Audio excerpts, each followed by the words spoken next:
The capital of the Antar Empire was in flames. Towering beasts roared across the city, their massive jaws wide open as they trampled anyone in their path.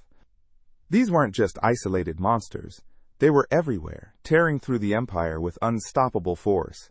On the battlefield, armored soldiers clashed with the creatures. A commander on horseback called out grimly. 2 million of their finest had already fallen. But looking at the banners waving in the smoky air, he declared with conviction, this wouldn't be the end. The Demon King would be brought down by the hands of true heroes. Far below, deep within the abyss hall of the Demon King's palace, the ceiling rose high with painted domes. Archlights stood there, brows knitted, shouting that their enemy's reign of terror was about to crumble. In the shadows sat a lone figure, his form barely visible. This was the Demon King, Rifenheart, quietly watching with a hand resting on his cheek. Cyrus stepped forward, sword glowing with brilliant light, yelling that they'd put an end to this monster once and for all. The death of Rifenheart would signal the collapse of the evil empire. But the king spoke calmly, his brow creased. Don't call Antar evil, he said. It had a purpose. Teslon clenched his fists, voice sharp with anger. He accused the king of nurturing monsters and claimed wiping them out would cleanse the world of their foul presence. Rifenheart gave a faint smile. In truth, all he'd done was teach these so-called monsters how to fight back using human tactics. They had been enslaved and mistreated for generations. He had only shown them how to resist. Leaning forward on his throne, Rifenheart asked if they had already taken down his 4 heavenly kings. From the crowd, Cyrus answered coldly, Those filthy orcs were no match for my blade. The king's voice rose in shock. Even the great orc warrior Tatid has fallen? He pictured the orcs' faces. They might have looked fierce, but they were loyal and protective. Defenders of the weak, Teslon folded his arms and smirked. To him, they were nothing but trolls who got what they deserved. Rifenheart closed his eyes, thinking how wrong they were. Trolls were deeply connected to nature, guided by their ancestors. They were misunderstood, not evil. Saintess Flynn stepped forward, eyes closed, and declared that even the wicked dwarf who worshipped a dark god had been judged. Rifenheart covered his face.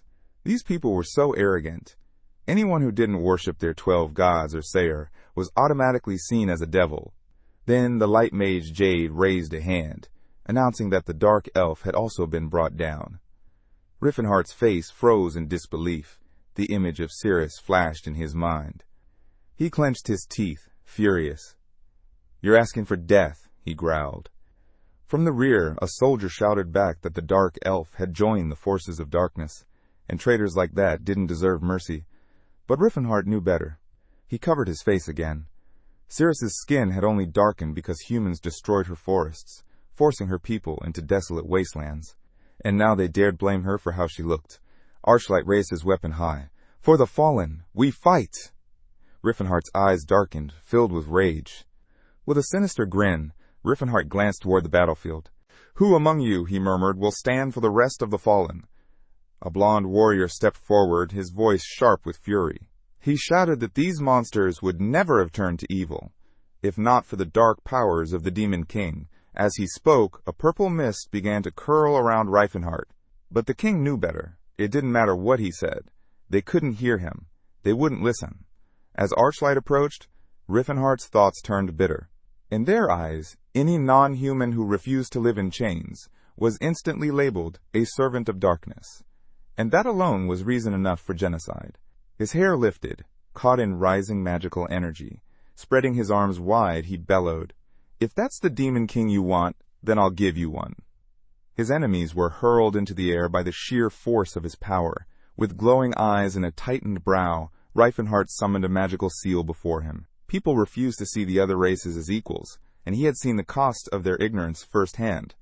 Images filled his mind.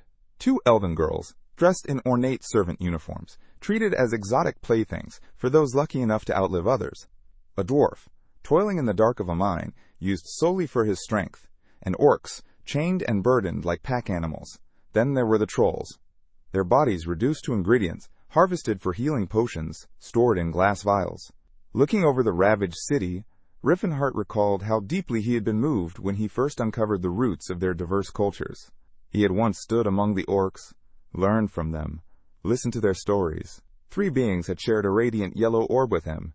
It revealed ancient spirit magic, passed down by elves and trolls alike. Closing his eyes, he smiled. It was through them that he rose, becoming the first 10th Circle mage in history. He hadn't planned for war, he had only wanted to help. But as his land grew, it became harder to mask the truth. The world began to see the changes. The humans struck back, attacks followed, cities burned, lands looted, villages were razed, pushing his people further and further into exile. Yet in defending themselves, they expanded, and before long, the scattered lands formed a single united realm, the Empire of Antar. Banners rose from every race. Elves, trolls, goblins, dwarves. They stood as one beneath towers that scraped the sky. He didn't hate humanity. He never had. He just believed the other races were no less deserving. They weren't planning to conquer. They simply wanted peace, to live without chains. But the humans couldn't accept that. The scene shifted to ruins, where slain monsters lay in broken heaps. All they had asked for was peace. But because of that, they were slaughtered.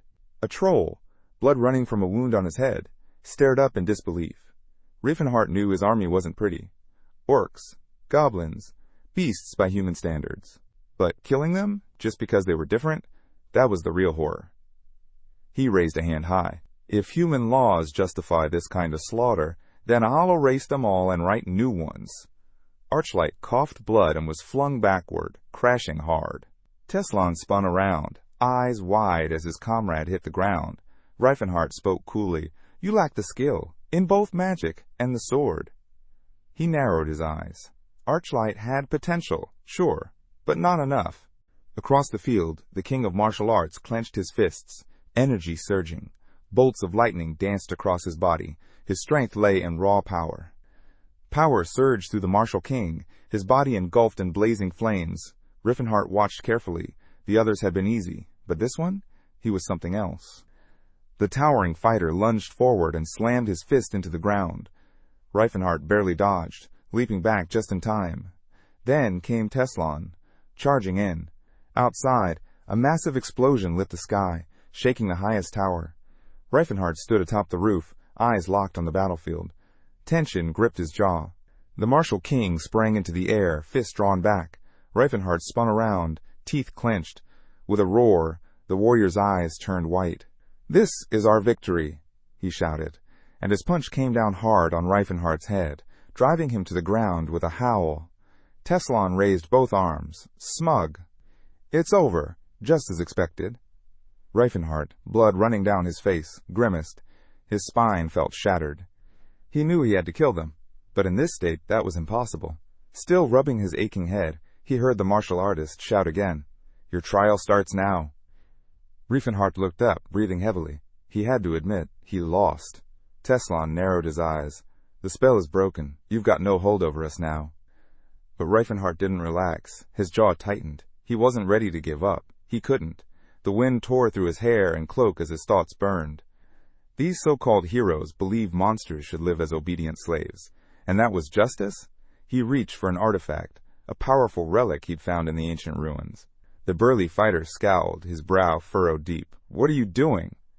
Rifenheart's face twisted with rage. "I'm casting a regression spell," he roared. "I'll tear time apart if I have to. Let the gods deal with that." A storm of energy whipped around him as the spell activated. He wasn't even sure if it would work. But there was no turning back now. The martial king lunged at him again. Gripping the artifact, Rifenheart made a vow. He wouldn't die here. The sky lit up. The artifact pulsed with light. Teslon's fist closed in, and Rifenheart screamed. A blinding flash ripped through the Empire. Red and yellow energy clashed mid-air. A shockwave exploded, followed by a blinding white light. Then, silence. Somewhere far away, birds sat calmly on tree branches. Smoke drifted from a wooden house. White curtains fluttered in the breeze. A young man opened his eyes slowly. Was he alive? His body felt strong, unusually strong. He blinked, trying to process what happened. Had the spell actually worked? He hadn't even decoded half of it. Peering out the window, he whispered, "So, time really did jump." But the scenery, it was unfamiliar. This wasn't a place he remembered from his past. Scratching his ear, he wondered, how old was he now? Outside, in front of a cozy little house tucked into a hollow, An axe rested against a stump. He stepped onto the wooden floor, glancing down at his new body. Solid, muscular. "Damn," he muttered. "Not bad." He raised a brow. "Whose body is this?" Rifenheart stared at his calloused hands, tracing the scars and hardened skin. Muscles rippled under every movement. He remembered how the elves used to swoon over him in his youth. Admired his charm, his body.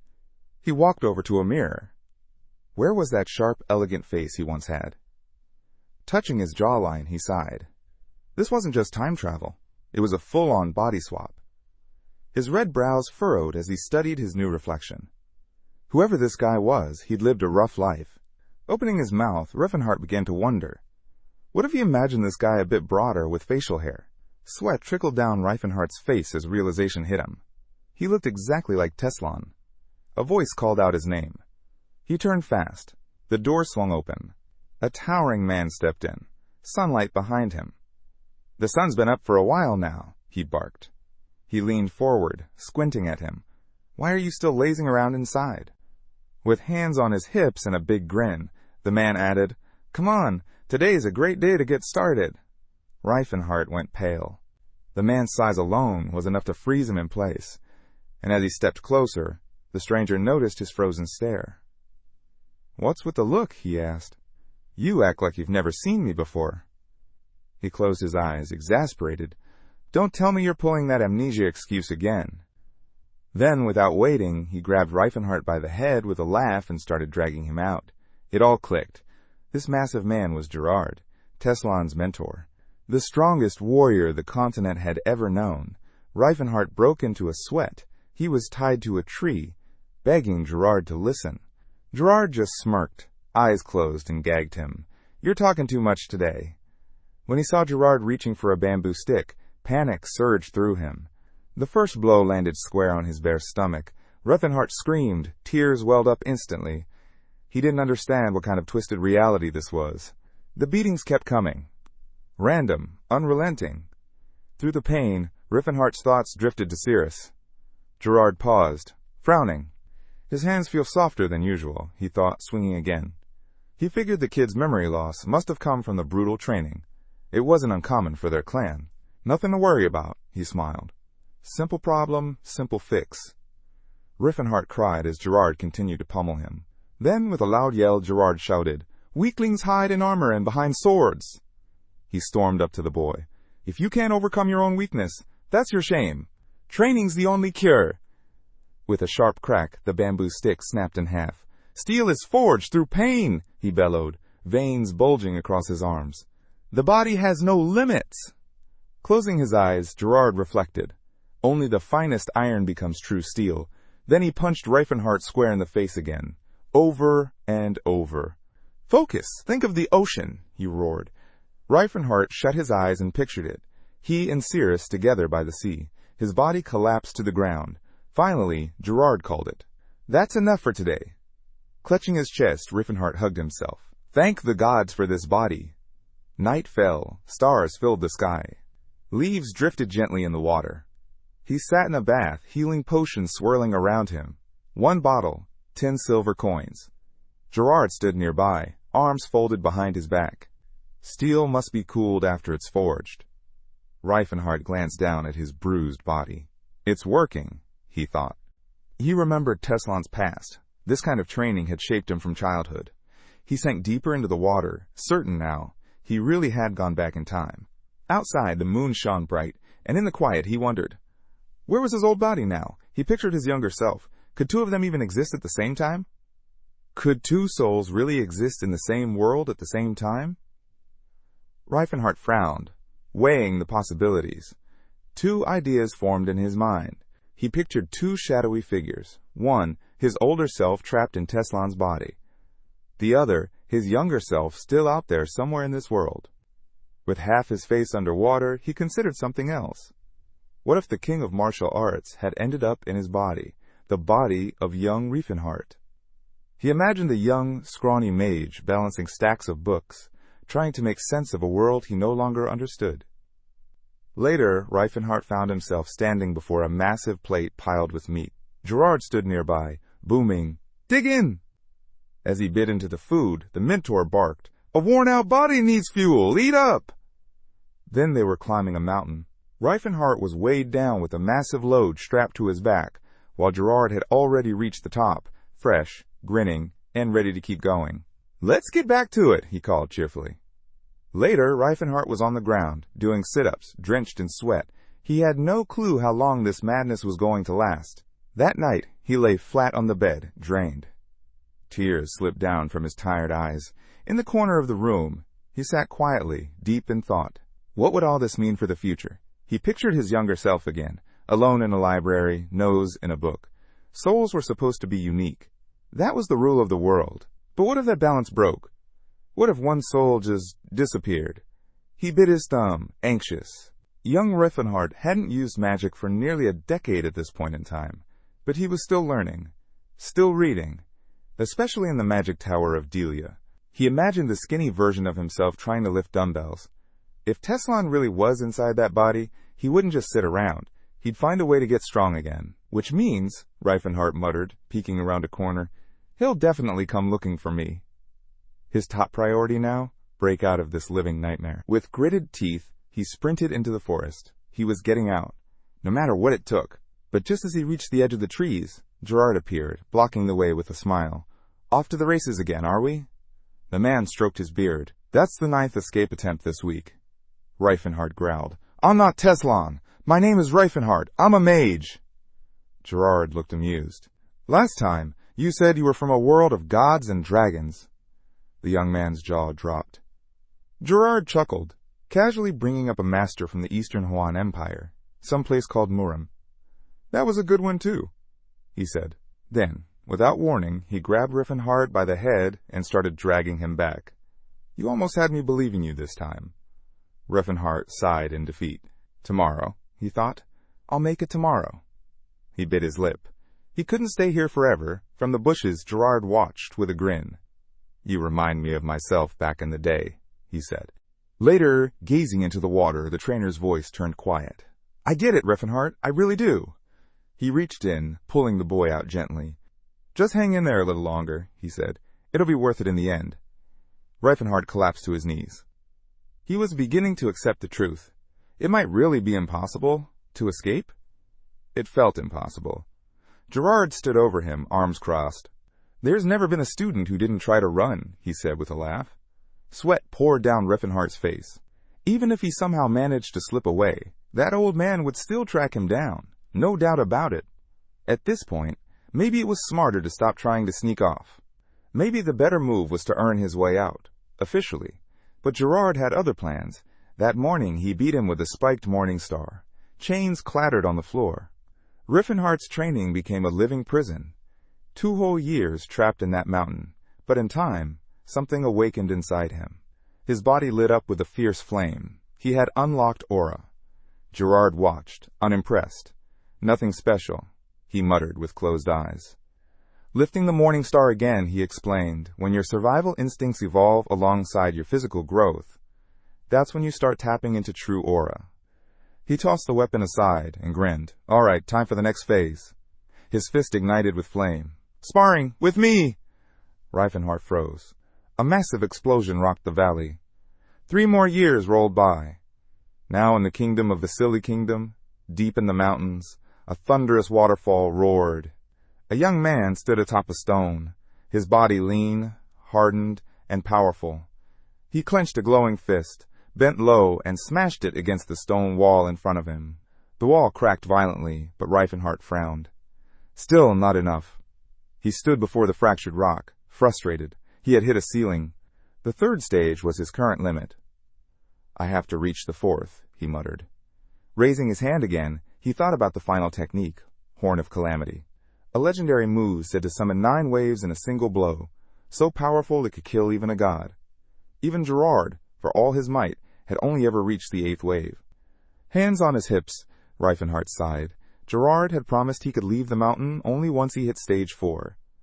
Back then I would have just run, he thought, but now he had to endure, finish the training. He raised both hands and focused, magic surging through him. He fired a burst of air at a tree. It hit, but left only a faint black mark. Scratching his head, he realized something strange. His body was resisting magic. Then, something tugged at his senses. He turned. From the path, a strange energy radiated. Inhuman. A green foot stepped into view. An orc emerged from behind the trees, sword clutched tightly. Rifenheart's expression darkened. The orc, panting and sweating, raised a hand nervously. "Pretend you didn't see me," the orc muttered. Rifenheart studied him. Young. Probably no more than 3 or 4 years old, in orc years. He looked nervous. Defensive. Rifenheart took a guess. "Someone chasing you?" The orc blinked in surprise. Rifenheart raised a hand and spoke in the orc tongue. The creature's eyes widened. He understood. Closing his eyes, the orc nodded. "Yeah, I'm being hunted." Rifenheart put his hands on his hips. "Well then," he said, "you're in luck. I'm not a fan of bullies." The orc hesitated, worried he'd put Rifenheart in danger just by accepting help. But Rifenheart smiled. This one wasn't like the others. He had honor. "Don't worry," he said. "I can handle myself." Raising both hands, he summoned a swirl of purple smoke. It spread like a cloak across the clearing. He pointed to a cave nearby. "Hide in there. My magic will keep you covered." The young orc blinked, clearly surprised. "You're a mage?" Rifenheart arched a brow. "Yeah, so?"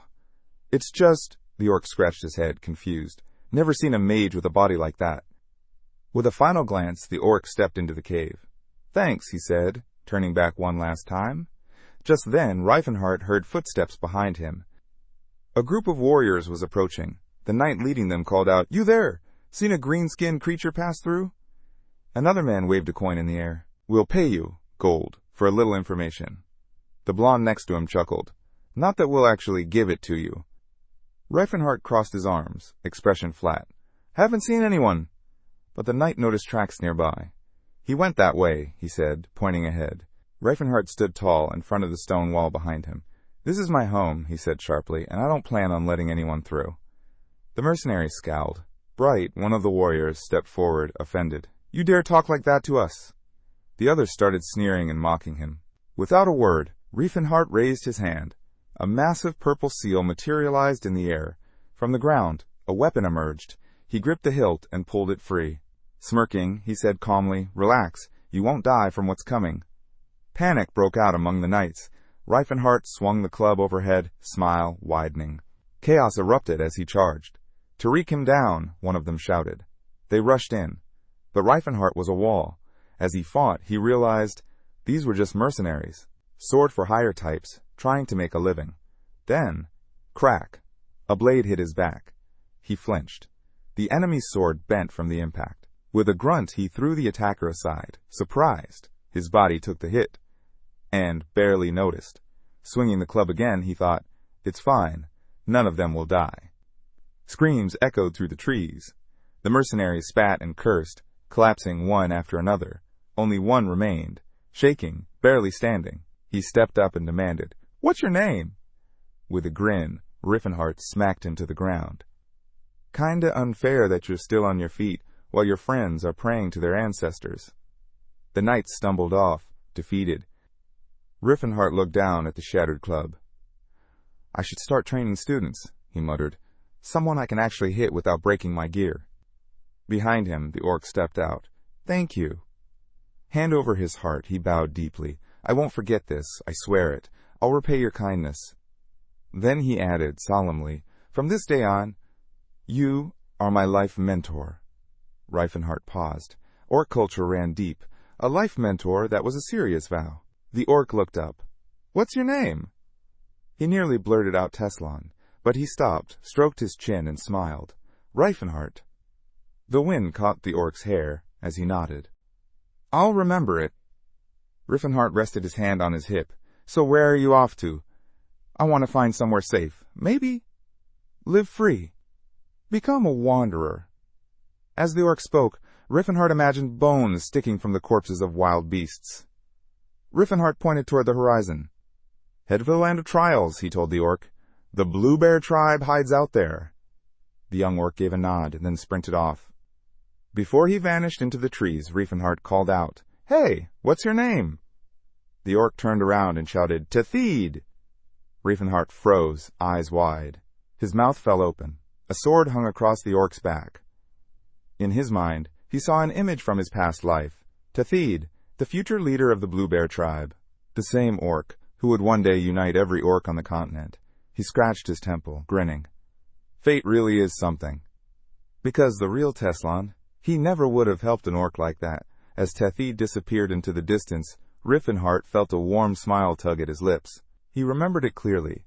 Different races standing side by side, arms raised, celebrating the glory of the Antar Empire. He imagined Tethid again, older, battle-scarred, a massive skull draped over one shoulder.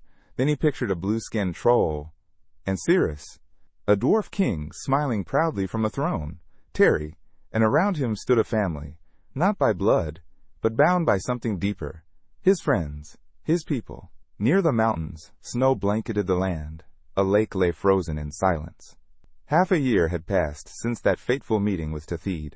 Now, in the cold mountain air, Gerard charged, his flaming fist tearing through the wind. A massive air bullet surged forward. Rifenheart raised his arms fast. "Okay, that's enough," he shouted, using Vortex Guard to dodge. Gerard crossed his arms, satisfied.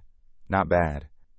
He thought back to when his student first arrived, calling himself by a strange name, claiming memory loss. Rifenheart, hands on his hips, replied, "Why bring that up now? That was 6 years ago." Gerard stroked his beard. "Well, in the 10 years since we started this, you've come a long way." The martial artist raised a brow. 10 years, huh? Then how come I'm still this small?" Rifenheart blinked. "What do you mean? I'm almost 2 meters tall." Gerard's face darkened. "In the indestructible training hall, you should be more than 2 meters. He placed a hand on Rifenheart's head. "Are you sure you're breathing right?" Rifenheart thought about Teslon's past self, who, had actually been taller, and muttered, "Height isn't everything." Gerard looked away, muttering to himself, "If I followed that breathing pattern, I'd never fit through a doorway." He turned back, resolved. "You're strong enough." Rifenheart clenched his fists. "Ready?" Gerard raised his voice. "Then show me everything you've got."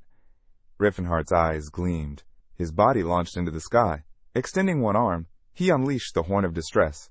With a roar, he rocketed downward, fist glowing, energy erupting around him. The blow hit the frozen lake like a meteor.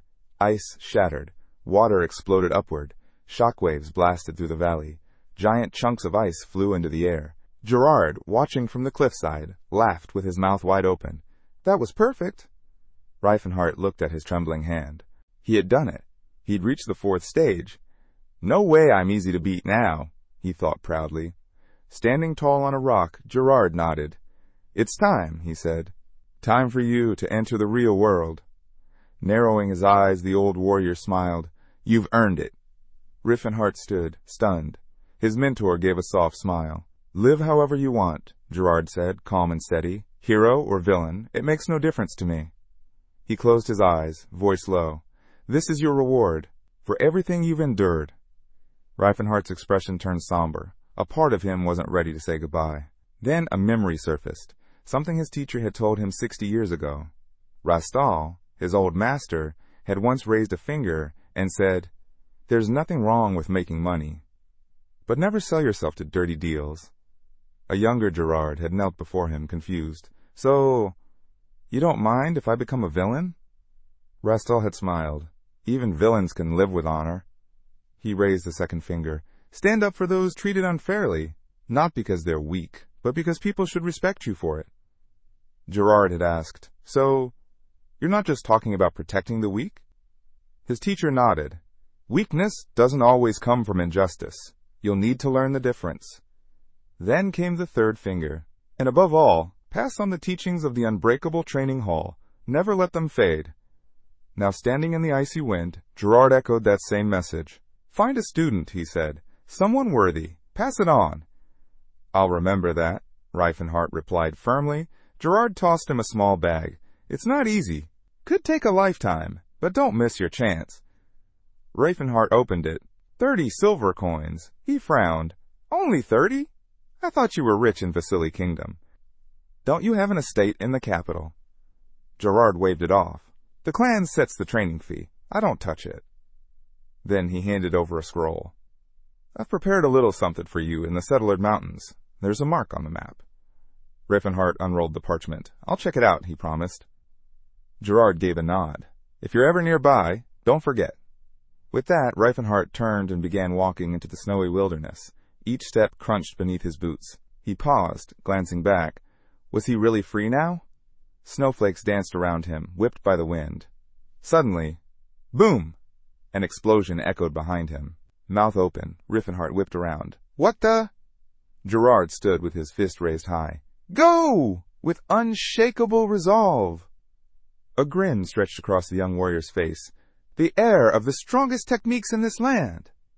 Rifenheart turned and ran, heart pounding, fire in his chest. Far below, the sun gleamed over the city. A villager raised a hand. Too dangerous, he muttered. The mayor stepped forward. I still have to say it.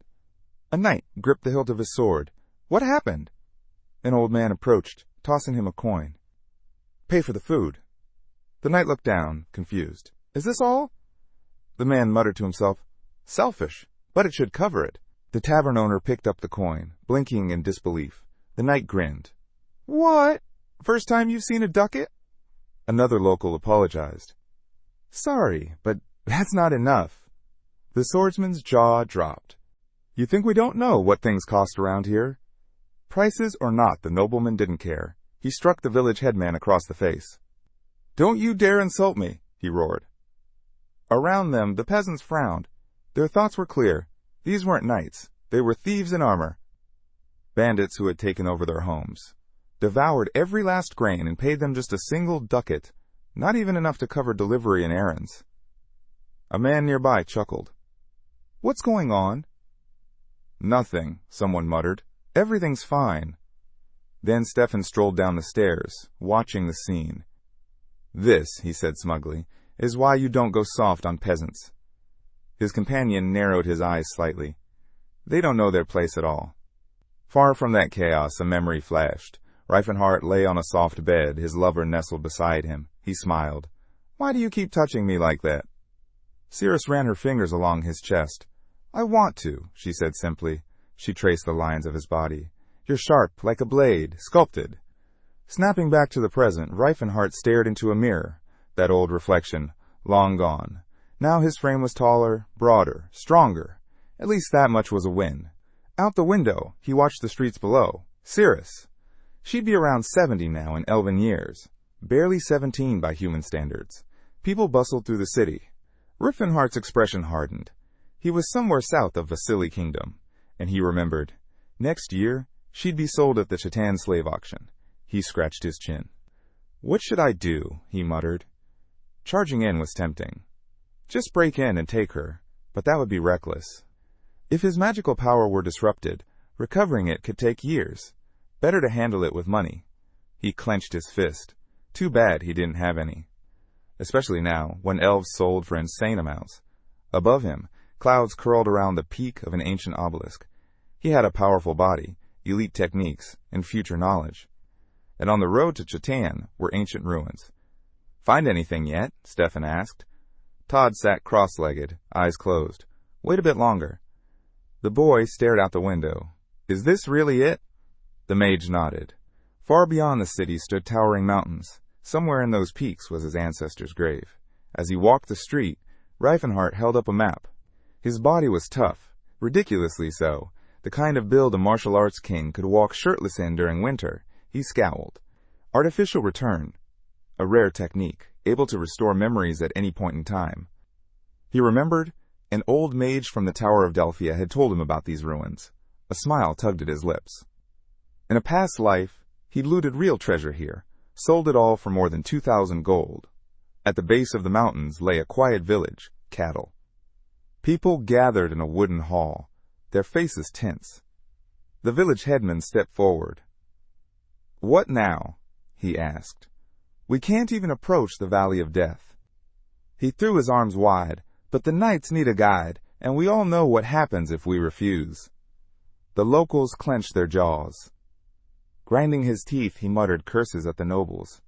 His friend quickly hushed him, worried someone might overhear. With a bow and arrows in hand, Ted stepped forward, declaring himself the best man for the job.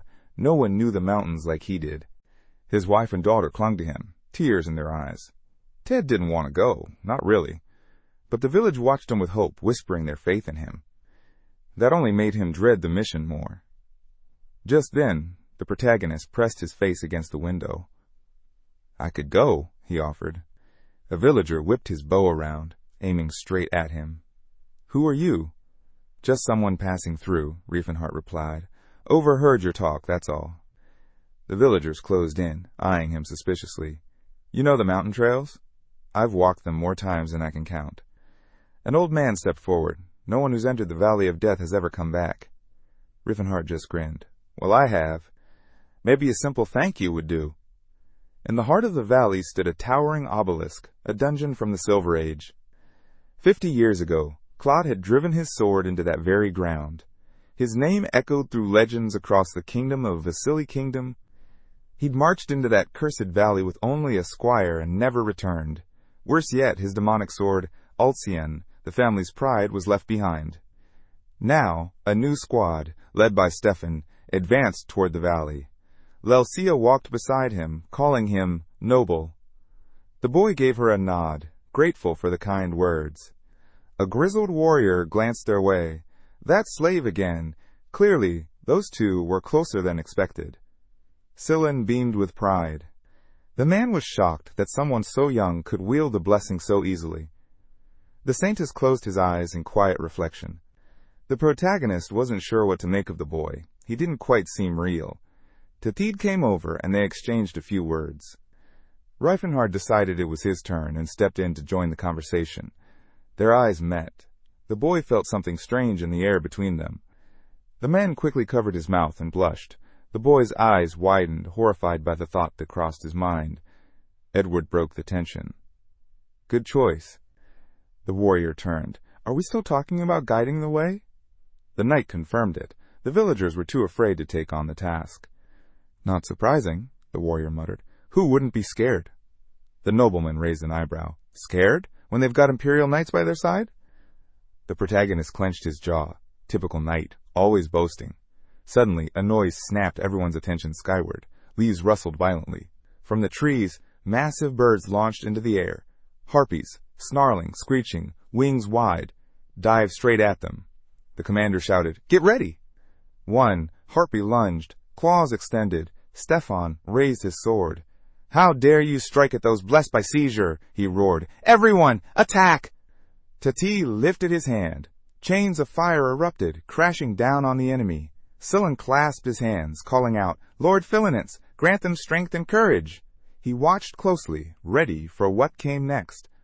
Watching the battle unfold from the sidelines, Rifenheart thought things were going surprisingly well. The boy beside him, however, wasn't impressed. From a martial artist's perspective, this guy was still far from impressive. At least Gerard never bragged without backing it up. The youth eyed him warily. Meanwhile, the orcs cowered, shielding their heads in fear. One of the harpies dove, jaws wide open. The thugs squeezed their eyes shut. Then the warrior's fist smashed into the monster's face, shattering it instantly. He stood there with his arm extended, but no one seemed to notice the blow he'd just landed. Rifenhart's thoughts drifted. Ted, bow in hand, was supposed to die right about now. That memory lingered like a warning. Another beast lunged, tongue whipping out. Stefan slashed it down mid-attack. Around him, more monsters swarmed his men. The boy paid them no mind, focused solely on his own fight. Rifenheart sighed. What a selfish guy.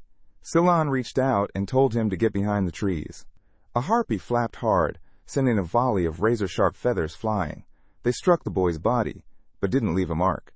One feather, however, hit his eye. He punched the monster hard, surprised to feel tears welling up. Even after all his brutal training, they still came.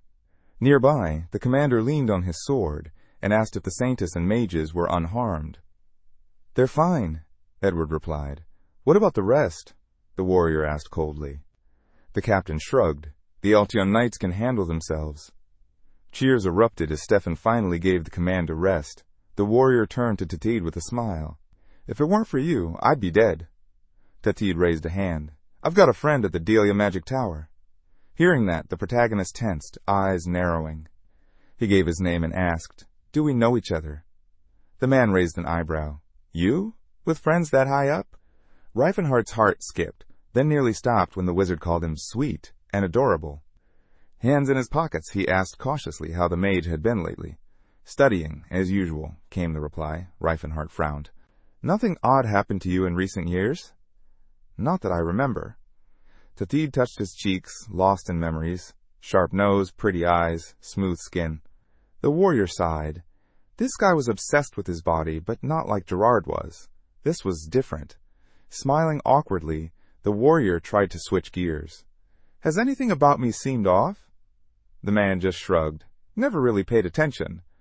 Teslon came over. You good? I'm fine, Rifenheart muttered. Check on the orcs? The boy used healing magic, but one of the thugs said they weren't hurt. A soldier scoffed, telling the saintess not to waste magic on beasts. But the orcs gave quiet thanks to the healer. Rifenheart watched them. Their gratitude. It felt more like that of pets than equals. He thought to himself, the road to rights for other races was still a long and painful one. His mood soured further when Stefan barked an order. Show us the way! The youth narrowed his eyes and pointed ahead. The boy pointed ahead. Straight, then a right, he instructed, slowing his pace as they neared a quiet pond. What's wrong with your voice? Someone asked, sensing something was off. Hours passed. Sunlight broke through the forest canopy, casting golden rays across the path. The knight furrowed his brow, listing every monster they had encountered along the way. Why are there so many on such a tiny mountain? His comrade asked. The warrior didn't answer out loud, but the truth nagged at him. He was leading them through the hardest path on purpose. Suddenly, the boy halted and shouted for everyone to stop. The fighter smirked. Shortest route, he told himself, definitely not doing this to mess with them. The commander climbed up a rock, scanning the area. He looked stunned. There, he whispered. A massive obelisk rose from the gorge before them. Claude's final resting place. Stefan grinned. That's it? Edward nodded. Palton. A heavy mist settled over the ruins. The team moved toward the dungeon entrance and came to a halt in front of an enormous gate. Teson raised his hand. This is it. Without hesitation, the man signaled them forward. The boy flared up and yelled for everyone to brace themselves. Rifenheart folded his hands. I'll stay here, he said.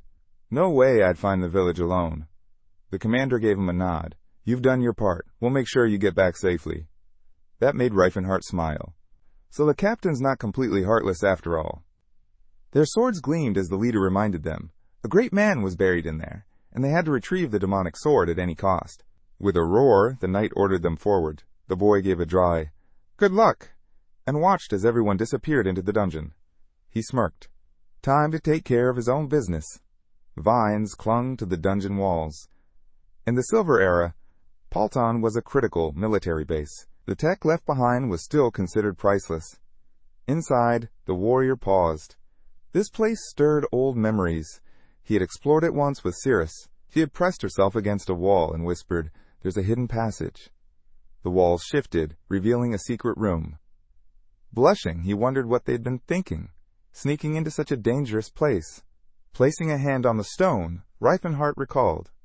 The entrance required a reverse balance of water and earth seals. Luckily, he had a cheat sheet hidden up his sleeve. Closing his eyes, he cursed under his breath. Low mana. Again. Why is this body's brain so hopeless? But then the doors creaked open. He shrugged off his jacket and stretched. Time to see what this body can really do. A sudden scream echoed through the halls. He froze. The others had gone the opposite direction. So why were the screams coming from here? He reached the stairs and stopped. A hidden passage connected the third floor to the basement. And if someone opened it now, things could get ugly. Tension gripped him. Looking up, Rifenhart's eyes widened. He remembered. This was no ordinary ruin. This was a military facility. The boy's eyes darkened. One wrong move, just a bit of mana in the wrong place, and ancient traps would activate, designed to scare off trespassers. Last time, people had fallen into a pit. Back then, he didn't care about anyone else, but now, somewhere nearby, the Altian squad might have walked right into one. A chill ran down the warrior's spine. Sweat beaded on his brow. His lips pressed into a tight line. Steel flashed. Someone's throat was slashed. Get back! Stefan yelled, staring into the abyss of a long, dark hallway. From around the corner came a chilling hiss. Glowing eyes flared to life. A demon emerged. Huge. Menacing. The boy's face hardened. There was no way they could take this thing head on. Stefan stood frozen. Could a human even fight something like this? Scylla knelt beside a fallen ally. Hands glowing, he whispered a prayer to Finance, begging her to heal this wounded soul. The soldier smiled weakly. Thanks. The Saintess thought, if I make it out, it's only because of them. He turned and thanked his comrade for saving him. Tatit explained they'd survived the fall, unscathed, but who knew what other threats lurked ahead? The squad entered a massive hall. Without warning, a thunderous impact shook the ground. A second giant demon burst through a side passage. Panic set in. The heroes bolted. The priest raised his staff. Light surged around him as he called down divine wrath to crush the fiend. Above him, the glowing image of a god appeared. He begged for courage for his fellow servants. Scylla's eyes narrowed in frustration. Why weren't the Altion warriors doing anything? Holy energy crackled, swirling in the air. He prayed again for a flood of courage. Then, with a mighty roar, the knights charged, eyes blazing. The magician was stunned. Scylla had unleashed so much holy energy, it turned them into berserkers. Undead collided with soldiers. Steel clashed, sparks flew. The mage conjured a glowing circle. Then dozens of swords shimmered into existence above him. Lelsia leaped into the air, grabbed one mid-flight, and drove it straight through the enemy's hand. Blood splattered across her armor. The monster retaliated, slamming a punch into her chest. She stumbled, bracing herself. An elf rushed to her side, pressing a hand to the wound. "Did it help?" she asked. Stefan swung his sword, carving into the beast. "Excellent work," he praised. Nearby, the boy slashed his blade across the demon's body. Stefan turned, wiped blood from his sword, and muttered, "Pathetic creatures." Then the captain shouted for everyone to regroup. A massive explosion rocked the ceiling. Flames burst above them, and then it collapsed. From the fire stepped another monster, its body blazing. It roared, blasting soldiers backward with one swing. The knight stared it down. "We finished this. Don't disgrace the Altion name," he barked. The soldiers dashed forward. The demon slammed its fist into the floor, shaking the entire chamber. Stefan shielded his face, teeth clenched. Not like this, he thought. I won't die like this. The boy gripped his sword tight. No shame. Not today. Then he lunged forward. And right behind him, the commander charged, eyes burning, calling himself the only true descendant of the Altion bloodline, the commander declared, claiming his title as one of the unshakable. He drove his sword deep into the demon's shoulder. But the monster retaliated with a crushing blow to his face, launching him through the air.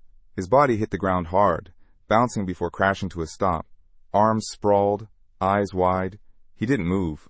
Scylla clasped his fingers together, summoning divine power. "Finance, smite these fiends with your holy light." His staff struck down, landing a clean blow on the demon's head. The creature snapped its eyes open, blazing with rage. The Saintess froze, horror etched across his face. The demon lunged. Scylla closed his eyes, bracing for the end. But then, out of nowhere, the demon was thrown aside. The priest opened his eyes, startled. There stood Rifenheart, energy swirling violently around him. He stepped forward, taking a combat stance. The boy's expression turned grim. The demon crashed to the floor, dead. One blow. The young man blinked. That was it? The warrior's eyes widened. No wonder Teslon's strike nearly killed him. Around them, fallen soldiers lay scattered across the battlefield. Rifenheart scanned the area. He decided the injured had to be moved to safety. Meanwhile, undead crept down the stairs. The mages stood stunned. "Who is this guy?" one of them muttered. Rifenheart didn't answer. He scooped Lelsia into his arms and carved a path through the swarm of undead. Stefan held his head in one hand, sighing heavily. Edward stepped up. "Everything all right?" All around them, dead monsters littered the stairwell. The boy frowned. What just happened? His mouth fell open as someone filled him in. The commander turned and pointed. "Is he the martial artist?" The captain clenched a fist near his mouth. "I couldn't even recognize him. What's your name?" The boy crossed his arms. No way he could say his real name. He made one up. The knight tilted his head. "Never heard of him." "Where are you from?" Stefan asked. "No idea," the boy replied bluntly. The knight frowned. "Could this guy be just a rogue?" Not even an aristocrat? Stefan placed a hand on his shoulder. Well, thanks for finishing off the ones we weakened. Rifenheart scoffed. You really think that's all I did? Use your head. The captain glared. You speak to the Altion family with respect. Edward stepped in. Let it go. The man laughed. What do you expect from a commoner? No manners. The knight asked, Who taught you anything at all? Looking away, the fighter shrugged. I just picked things up, bits of wisdom here and there. No way I'm saying Gerard's name, he thought. Too famous. How did you get this strong? Stefan demanded. The protagonist scratched his ear. Shouldn't we be helping the wounded? The nobleman raised an eyebrow, surprised by how casually he spoke. Rifenheart pointed. They could use the help. The nobles exchanged glances. To them, the guide sounded arrogant, like he didn't even realize it. Still scratching his ear, the boy stood calmly. Edward finally nodded. That attitude is typical of someone who hold high positions and talk down to others, Edward said, eyeing him carefully. Maybe he's from a royal family. The youth glanced away. The man was beginning to understand. His arrogance wasn't random. His tone and words sounded exactly like an adult lecturing kids. Sillin walked over, curious. How tall are you? 190 centimeters, the warrior replied. The Saintess's eyes lit up. He pressed a hand to his chest. And how did you train to get that physique? Got beat up, ate a lot, carried heavy stuff. The boy brought his hands together, thoughtful. Martial artists rarely shared their training secrets. He looked at Sillin and figured it out. The priest probably admired things he couldn't attain himself. His gentle face and frail build had kept him from growing stronger, no matter how hard he tried. All he could do was develop divine strength. Rifenheart instinctively covered his chest, suddenly realizing why Sillin was staring at him so intently. Turning away, he muttered, I'm going to find a way out. I'll come too, Sillin offered. The boy frowned. What if someone gets hurt while you're gone? I'll go with you, Stefan interrupted, tightening the strap on his belt. Elf, stay and tend to the wounded. The boy approached Rifenheart. You mind? Do what you want, the warrior replied coolly. They walked together down the corridor. Stefan kept sneaking glances at him, quietly stewing. He didn't like this guy, this arrogant commoner who saved them by accident. But still, he couldn't deny it. The man had helped. The captain smirked. Next time monsters show up, I'll show him what real strength looks like. Then, out of nowhere, a hand struck the back of his neck. He dropped like a stone. Sweet dreams, Rifenheart said, stepping over him. A group of monsters emerged. The undead hissed, mouths gaping. Rifenheart didn't hesitate. He crushed their skulls with his fists in a blur of movement. Lowering his hands, he sighed. Now, for the good part. A door creaked open ahead of him. He raised his arms and smiled. Inside were relics from the Silver Era, gear, scrolls, enchanted tools. The bottomless bag he carried glowed faintly. It could hold 10 times more than a normal satchel. He pulled out a necklace and grinned. So many treasures. Behind him, Stefan groaned, pressing a hand to his head. What happened? You got clocked, Rifenheart said, walking up. You hit me? Stefan asked, blinking. You've fainted, the warrior said casually. Frowning, Stefan rubbed the back of his head. This day just keeps getting worse. Thanks, I guess. No need, Rifenheart shrugged, thinking to himself. I was the one who knocked you out anyway. As if on cue, Stefan passed out again. The martial artist winced. Hope I didn't overdo it. Then he decided not to worry about it. Aristocrats always had it easy. From the floor, Stefan squinted angrily. How did I miss that? Is it just me? Rifenheart looked at the loot still left in the vault. I'll have to come back for the rest later. Above him, ivy crept along the ceiling. The group decided to return to the squad. As the soldiers moved through the corridor, Sillon walked beside Rifenheart. Are you a prince or something? He asked. With talent like yours. Rifenheart raised an eyebrow. Do normal people never stand out where you're from? The Saintess chuckled softly. It's just the way you talk. You're so naturally condescending. Even to Edward, he's over 40. The boy narrowed his eyes, pausing. I'm 22 now, he muttered. Guess I've just forgotten how to talk to people. Not many on my path lately. They stopped in front of a tall, imposing door. Stefan stepped through. Inside, a hulking demon opened its jaws, releasing a cloud of smoke. It roared, tongue slithering out, body tense with power. Rifenheart drew his sword. Of course, every place like this has a guardian. But this one he hadn't seen before. No one had taken care of it. The fighter narrowed his eyes. We need to fall back. We're not ready for this. A soldier gasped. Look, it's holding something. In the demon's hands was the demonic sword of Altion. Edward turned to his comrade. You're not seriously thinking of fighting that, are you? Stefan pulled out his weapon. Isn't it obvious? The demon snarled, lifting its massive head. Edward shouted, It's too dangerous. We should regroup at the estate and plan this properly. But Stefan's fury burned. Claude's sword defiled by a beast. He couldn't turn back now. Gritting his teeth, the knight raised his blade. We take it back. No matter what. He rallied his comrades. Rifenheart shook his head. Fool. The demon raised one arm. Within the rift, a system activated. It began correcting flaws. When it failed, it called on backup. Guardians summoned to absorb any supernatural threats.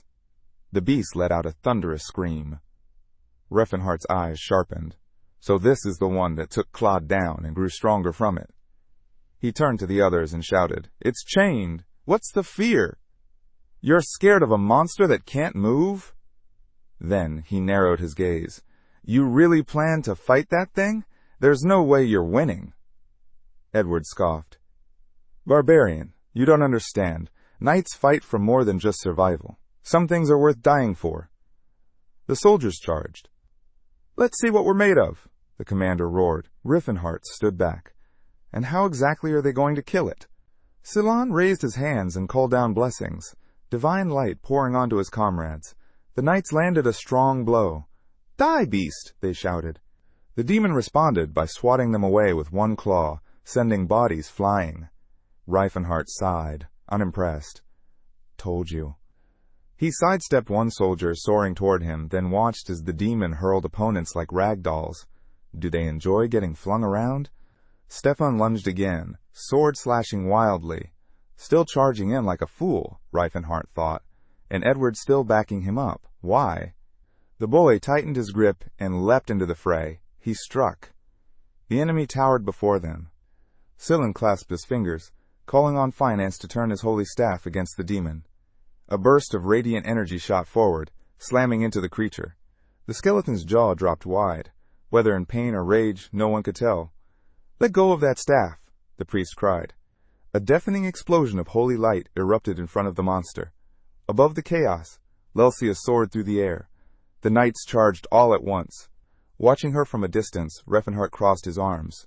She's got talent, he admitted. Might even make her number 2 on this team. Tathid raised his hands, casting a powerful spell. A vortex howled into life, swirling with violent force. Mana surged along the dungeon walls, then ignited. Chains wrapped around the monster blazed with fire, and snapped. The creature was free. Rifenheart gritted his teeth. This just got worse. The demon lunged. Its monstrous frame slammed through a group of soldiers like they were made of paper. Screaming, it barreled into the knights. Stefan lifted his sword, shouting a death sentence, but the monster struck him straight in the gut. Blood sprayed from his mouth. Stefan! Someone cried out. Clutching his chest, the captain staggered. At least he was still alive. Lelsia rushed forward again, flipping through the air in a graceful arc. She landed blow after blow, her face tight with focus. The demon's mouth lit up. Fire churned inside. A wave of flame exploded toward the squad. The soldiers dove for cover, hitting the floor just in time. Cylon spread his arms as the blast erupted nearby. The boy's eyes widened in terror, pupils shrinking. At the last second, someone shielded him. The fire parted in two, roaring past them. I'm sorry, the young man muttered, clenching his fist. I couldn't react fast enough. The demon crouched in front of him. Rifenheart stared it down. I can handle this. Energy burst around him. Let's see where my limits are now. Can martial arts deal with a monster like this? He clenched his fists. His days as a magician, long behind him. Brows furrowed, he felt his whole body tingle. I've come too far to back down now. With a sudden surge, he delivered 2 brutal strikes. He leaned back, dodging the counter. This body's fast. Dodging a normal sword would be easy. But this thing? The demon still grazed him. He slipped behind it. Its tail lashed out, slicing his arm. Then came a kick. Solid. Brutal. Cylon watched in horror as Rifenheart smashed into the wall. The martial artist scratched the back of his head. I'm fine. The healer's eyes went wide. Is that aura? Rifenheart rolled his neck. If I'd taken that hit better, I could have countered. He clenched his fists again. No better time to refine my technique. The demon roared, louder than ever. They clashed again, hand to claw, strength to strength. Watching from the edge, Stefan stood frozen, mouth open. How? He wondered. How does a low-born commoner control aura when I've never even awakened it? The captain clenched his teeth. How is this even possible? The demon bared its fangs, seething. The knight's face darkened with fear.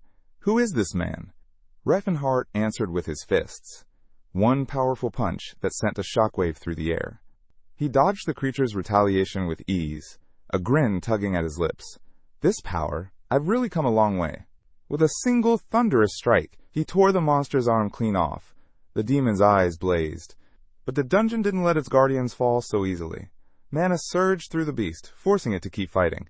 It opened its mouth and spewed flames. Rifenheart lunged, dodging through the inferno. Then, he caught the demon by the remaining arm, locking it in place, a perfect moment to practice his hold. He kicked the monster in the face, grin widening, and then he unleashed a barrage of strikes, one after another, his eyes burning with intensity. The soldiers watched from the sidelines, squinting in disbelief. I'm getting carried away, the boy realized. Maybe I should use the Horn of Disaster to end this. But the demon raised its hoof for another blow. No, I can't use that here. This whole place would collapse. Teeth grinding, Rifenheart hesitated. Use your sword! Tathid shouted. Cover it with aura! The martial artist spun around. I don't know how! What? I can only cover my body! That's how our clan trains! Scylla gasped, struggling to restrain the demon's paws. Rifenheart! The boy turned, remembering.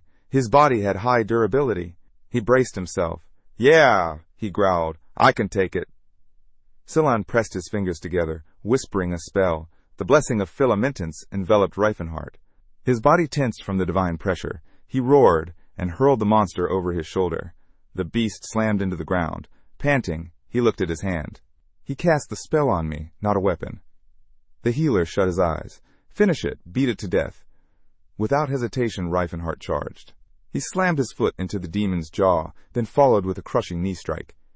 He drew his fist back, and with one final blow, unleashed a surge of raw energy. Boom! The demon exploded mid-air, torn apart by pure aura. Silence fell. The wizard, watching it all, blushed in disbelief.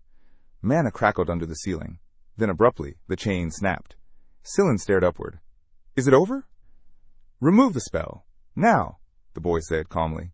Stefan approached, teeth clenched. So our little guide has been hiding a lot, hasn't he? You think we're that beneath you? He growled. The commander glared at him from beneath his brows. I'll never forgive you. You trampled on my honor. You stood there, watching us struggle. Rifenheart's eyes narrowed. That's not it, he said quietly. It just means I cared, even if I didn't want to. He turned away. The commander's voice hardened.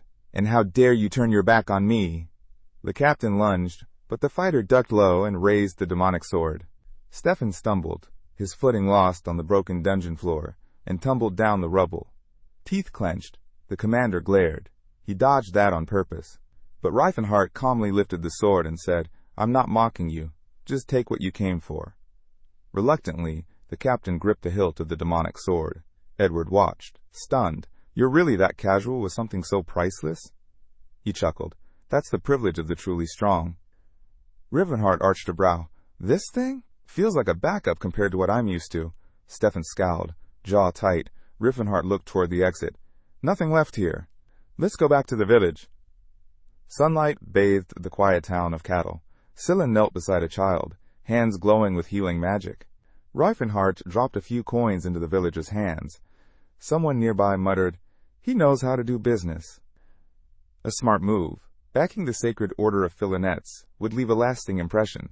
Riding along the riverbank, the cavalry made their way home. On horseback, Stefan stared ahead. We need to find out who that man really is. Edward nodded. Agreed. The commander frowned. No way. No commoner should be stronger than me. Further up the hill, Rifenheart walked alone. With a wide grin, he muttered, Finally, time to see Cyrus again. From behind, a voice called out, Why are you still following me?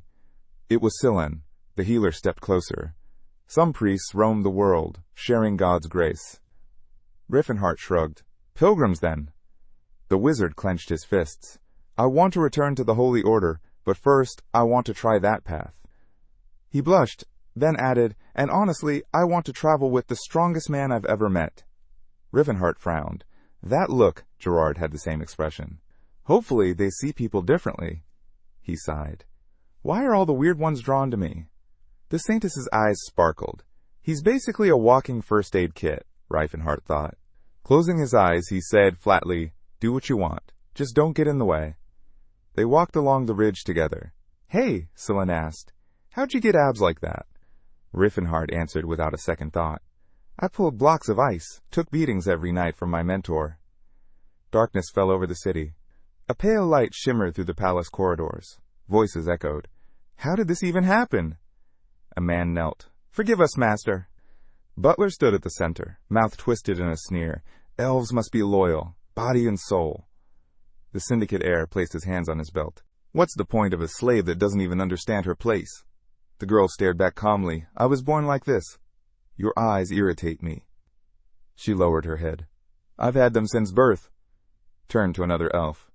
Get me a proper slave, this one's broken. Cyrus, hand to chest, stayed silent. This was the third time she'd been returned to the market. A map unfurled. The borders of the principality began to shift. Chetan, a nation built entirely by merchants, sat high in the northern reaches of the continent. Right beside it flowed the Jura River, a vital artery that turned this region into a thriving hub of commerce. Not far from there lay Zeppelin, the capital city, and the beating heart of the trade routes. As carts rumbled down the busy streets, Scylla looked around and noticed how everyone seemed to be rushing about, caught up in their own business.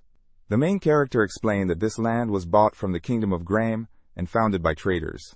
Rifenheart, watching the hustle, scowled with confidence. He was sure Cyrus had to be somewhere nearby. As they made their way through the crowd, the boy asked if they could slow down. Just then, they spotted a nobleman beating a local man. Tariq's jaw dropped as he accused the noble of smearing the name of the roof-famed trading association. The old man shielded his head while the noble casually tossed a handful of coins his way, declaring it fair payment for 30 strikes. The Saintess rushed to the injured man, asking if he was all right. The healer suggested contacting the authorities, but the man calmly began picking up the coins, saying there was no need. This money might actually help him start his own business. The wizard stared in disbelief. You're just going to let that slide for some coins? The boy reminded him, this is Chetan. Here, money rules everything. The old man quickly disappeared into the crowd. Scylla looked around, realizing he'd never seen a place quite like this. The young man told him bluntly, if you've got enough gold, you can even buy your way out of prison. The boy frowned. Then what business could you possibly have in a place like this? Crossing a stone bridge, the warrior answered, I'm here to buy something. What exactly? The Saintess asked. An intense look crossed the fighter's face. An elf. The Saintess instantly raised his hands defensively. What's wrong with you? It's not what you think, the martial artist replied calmly, but the healer quickened his pace, clearly irritated. He wasn't happy with how the men were acting. The protagonist kept silent, thinking he couldn't risk revealing his past life just yet. Rifenheart glanced over. You know, I'm a man too. The wizard gave a disappointed nod. Yeah, I noticed. Soon they came upon a building marked with a teapot-shaped sign. Inside, Tariq lounged in a chair, asking if the Rain Trading Association was scamming merchants, accusing people just to extort money. A group of elves surrounded him. Butler stepped into the room. Long time no see, he said, then added, What happened to that slave you bought? Heir, the syndicate leader, gave a crooked grin, realizing he couldn't dodge the question. I sent her back 2 weeks ago. She never listened. The trade union chief gawked. You couldn't even tame a slave? No wonder Karen didn't break the top 10. Sipping his tea, the merchant smirked. He imagined the look on his friend's face when he finally managed to tame that girl. With that, he set his sights on Elfenheim. Over the city, the clouds drifted by. The protagonist stood in awe as he spotted his companion attempting push-ups. What are you doing? He asked. Training, Scylla replied. Rifenheart raised an eyebrow. Then how do you still have 0 muscle? As Scylla continued his training, the boy gently warned him not to overdo it. Sitting down on the floor, he assured everyone he was fine. But the young man frowned when he noticed a strange glow. The Saintess gave an awkward smile. The warrior raised an eyebrow. He was starting to understand why his friend wasn't building any muscle. He pictured a pocket watch ticking backwards. Healing magic, he realized, was like reversing time. Muscles only grow through tiny tears and healing afterward, but if magic restored the body completely, it would erase that growth. With his eyes closed in concentration, the healer unknowingly returned his muscles to their pre-training state every time. The martial artist sighed. The wizard looked over. "Something wrong?" "Nothing," the protagonist replied, "but I'll show you a better training method later." Not long after, Rifenheart asked if his long hair didn't get in the way during workouts. Teslon smoothed his hair down. "Doesn't matter. It grows back super fast." As they moved toward the door, the boy declared that he now had enough money. "Time to hit the slave market," he said. "I'm coming with you," the boy shouted, picturing shackled figures in his mind. The young man thought about the kinds of slaves sold at this auction: elves, orcs, and more. Each had a price tag, age group, and classification. Elves, in particular, were in high demand. Reclining on a couch, the fighter recalled another reason for their popularity. Elves had long lifespans and a much longer adolescence. The saintess mentioned that the market had been around for 300 years. The martial artist scowled. Calling this place an elven paradise was disgusting. The healer admitted he'd never seen anything like it before. The wizard blushed and wondered if elves were at least treated better than orcs. The protagonist clarified, "They're all under slave contracts. Would you like that?" Teslon raised an eyebrow. "Still, maybe life under civilized care is better than struggling in the wild." Rifenheart narrowed his eyes. Exactly the kind of thinking most people have. Looking forward, the boy realized how hard it was to change a nation's mindset. That's when he decided if the world wouldn't change, he'd build an empire unlike the one from his past. Inside a room, a man greeted them and apologized for the wait. Elves greeted them with sultry smiles. Embarrassed, the boy shut his eyes. The merchant frowned. "This place isn't for her," he thought. "Why would I even bring her here?" Covering his face in frustration, the young man couldn't believe how far the forest folk had fallen. "Do you have any dark-skinned slaves?" he asked coldly. The merchant chuckled. "You've got a particular taste." The warrior turned away. "That's not what I meant." The saintess chimed in. "Didn't you say slavery was wrong?" Raising a hand, the merchant nodded. "We have one." "This way, please." They stepped into a corridor. Young girls were performing stretches and gymnastics. "They're being properly educated," the merchant explained. "That way, they'll always stay in demand." They passed women preparing food. "They're fed only the best: nuts, fruits, vegetables. Keeps their scent fresh and pleasant." The fighter scowled. "I don't need the sales pitch. Just show me the dark-skinned elf." Flustered, the merchant turned away and approached the guards. They needed room 148. Inside, slaves were locked in brutal combat. "This is our training hall," the merchant explained. "They are being groomed to become assassins." He closed his eyes for a moment. "The one you're looking for is in there." Suddenly, the martial artist began to cry. "Elsewhere." Cyrus clenched her teeth in frustration. She swung a rolled-up paper angrily inside the castle's laboratory. Meanwhile, in the same lab, the protagonist was calmly transferring liquid between flasks. Cyrus grabbed his hand. "Sir Rifenheart, don't mix those," she warned. He blinked in confusion. "Huh? What do you mean?" A loud boom shook the castle. The explosion lit up the sky. Even the elf screamed, "Any fool could see that would explode! Who in their right mind mixes fire flowers with stone seeds?" Still looking lost, the man scratched his head. "Sorry, guess I got distracted." "That's exactly what you said yesterday," she snapped. "And that ended in another explosion." She pulled out a handkerchief and wiped the soot off his face. Internally, she wondered why he could still look so charming, even at his age. Out loud, she sighed. "Stop moving. Your whole face is covered." The king gazed at her fondly. "Will you ever stop calling me Sir Rifenheart? Just use my name." But she looked down with a sad smile. I can't." He was about to ask why, when chaos interrupted. The castle was on fire. The king stepped out onto the balcony. Behind him, his loyal companions knelt. The orc bowed deeply. "My lord, I've come to say goodbye." The old man turned to them, puzzled. "Why those faces? It's like you've seen someone ready for the grave." Looking out at the burning palace, he took in the massive army before him, 2 million strong, gathered from every corner of the continent to take down the Demon King. "All of humanity's strength just for one battle," he whispered. The soldiers advanced in unison. The king asked, "What about the aftermath? Our nations are crippled. All this for a single fight? The orc raised his head. They never even considered acknowledging our right to exist. Darkness fell over the ruler's eyes. The warrior looked him in the face. Are you coming with us? But the old man shook his head. That's exactly why you can leave, because I'm staying. The wind tugged at his hair. Alpus, forgive me, he muttered. Even with divine backing, I still lost everything. The dwarf beside him spoke up. It wasn't divine backing, it was a prophecy. Same difference, the hero replied. He gave one last order. Stay close to the elf, let the orc clear the path.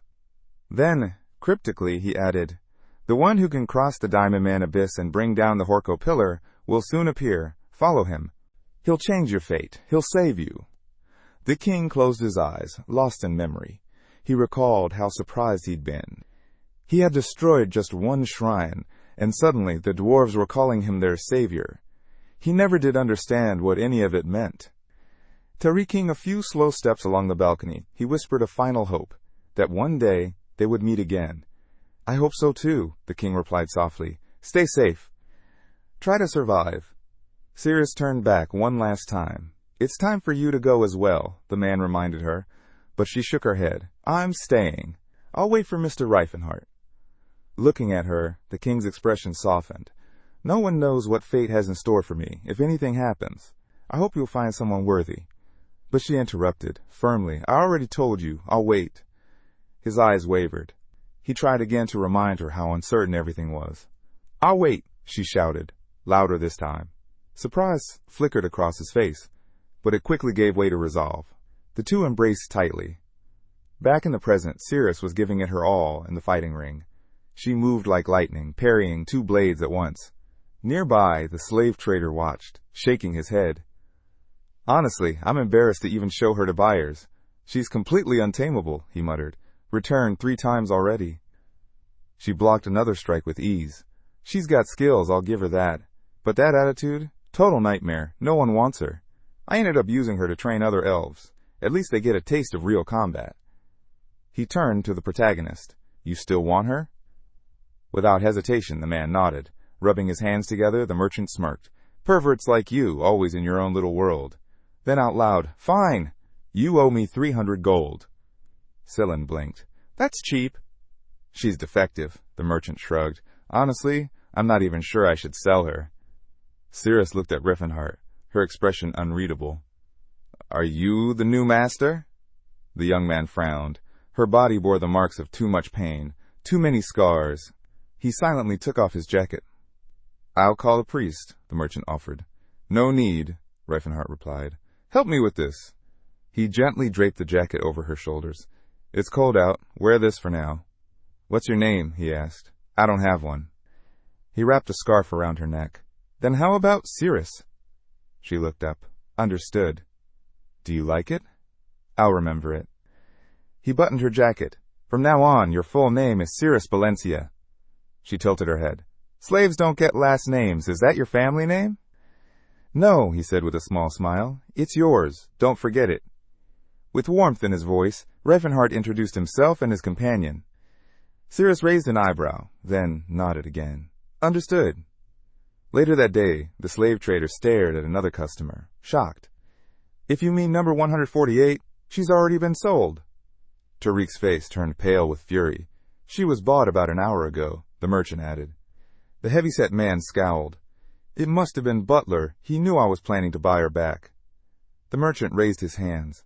No, it wasn't him, the buyer. It was a young man, the slaver finally said. Never seen him before. And his name? The head of the trade association asked, arms crossed. He paid in cash. I didn't ask. With a grunt, the head merchant shot back. Who the hell walks around with that much gold to buy an elf slave? The slaver shrugged. It's not like her price was anything special. She's, well, a low-grade product. He recalled the client's face. When pressed for a description, the man answered, young, strong build. You'd know him if you saw him. At that moment, the newly renamed Cyrus glanced down at her new clothes in quiet surprise. Rifenheart rubbed his chin thoughtfully. This would do for now. Later he'd get her something more fitting. Out on the street he turned to her. You hungry? I'll do whatever master commands, she replied. He paused. Don't call me that. Then, are you planning to return me?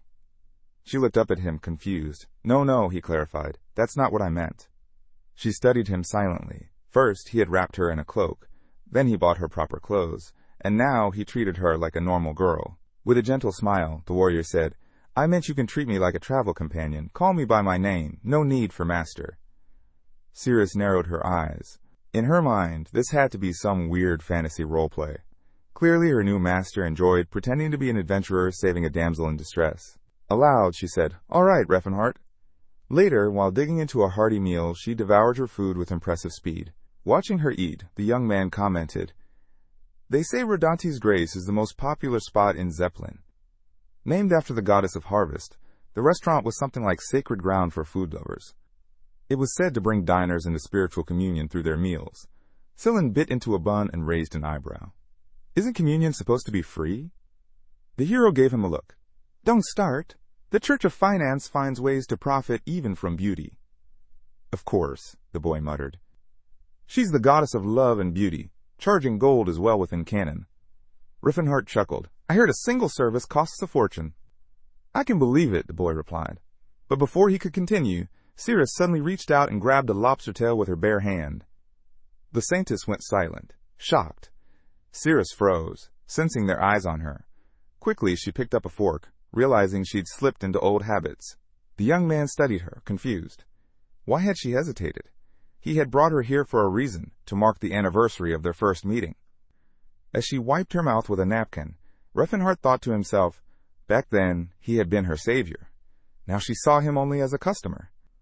First impressions could mean everything, or nothing at all. Maybe he should have waited to see her again. As they strolled through the bazaar, the thought lingered. Someday, maybe she'd understand what he truly meant. It suited him. The merchant laid out his goods proudly, claiming they were the best his shop had to offer, rare, unmatched anywhere else. Rifenheart glanced at Cyrus. Anything catch your eye? Anything useful? The elf quietly picked up a rapier. Rifenheart raised an eyebrow. He thought she preferred sabers. Suddenly the warrior spun around. Wait, how do you know that? The boy chimed in. It's true. Martial artists can tell a person's weapon just by looking at their hands. Soon, a saber was hanging at Cyrus's side. She looked more comfortable now. The saintess marveled at his new gear. I never thought I'd hold a weapon made from mithril, he said with admiration. The boy grinned and showed off a dagger he had picked up. And what's a priest doing with a blade? The warrior teased. Just then, something caught Rifenheart's eye. Strangers headed straight for them. One of the men stepped forward. May I have a word? He asked calmly. Rifenheart frowned. What's this about? The man explained. A nobleman, quite well known, has expressed interest in purchasing your elf. Cyrus narrowed her eyes at him. So what? Rifenheart replied coldly. The stranger, bowing slightly, handed over a letter. He's willing to pay a generous sum. If you wish, we can replace her with a higher-grade model. Please consider reading it. Standing tall over the messenger, Rifenheart shot back, not interested. Shall I take that as a final refusal? Absolutely. The man's face darkened. I think you don't understand. My master is offering a fair price. No, Rifenheart interrupted. You're the one who doesn't understand. I said I'm not interested. The messenger stiffened. Very well. Stubborn, are we? Then you leave me no choice. Rifenheart stood firm, arms crossed. What business is it of yours if I keep her? The boy nearby chuckled. This is getting interesting. That night, in the grand mansion of the Trade Guild, Tariq scowled. Why did you come back empty-handed? The man bowed. The guy refused. No matter what we offered, he's got a very naive view of the world. He slammed a fist on the armrest. You should have just roughed him up and thrown some gold on it.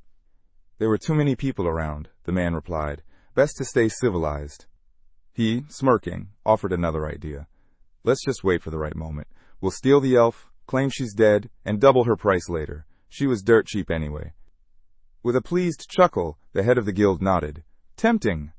Tariq Serlanta's with you. He's been loafing around too long. Time he earned his keep. The next morning, inside a quiet inn, gold coins lay scattered on the bed. Arms folded, Rifenheart stared down at them. 2,000 gold coins.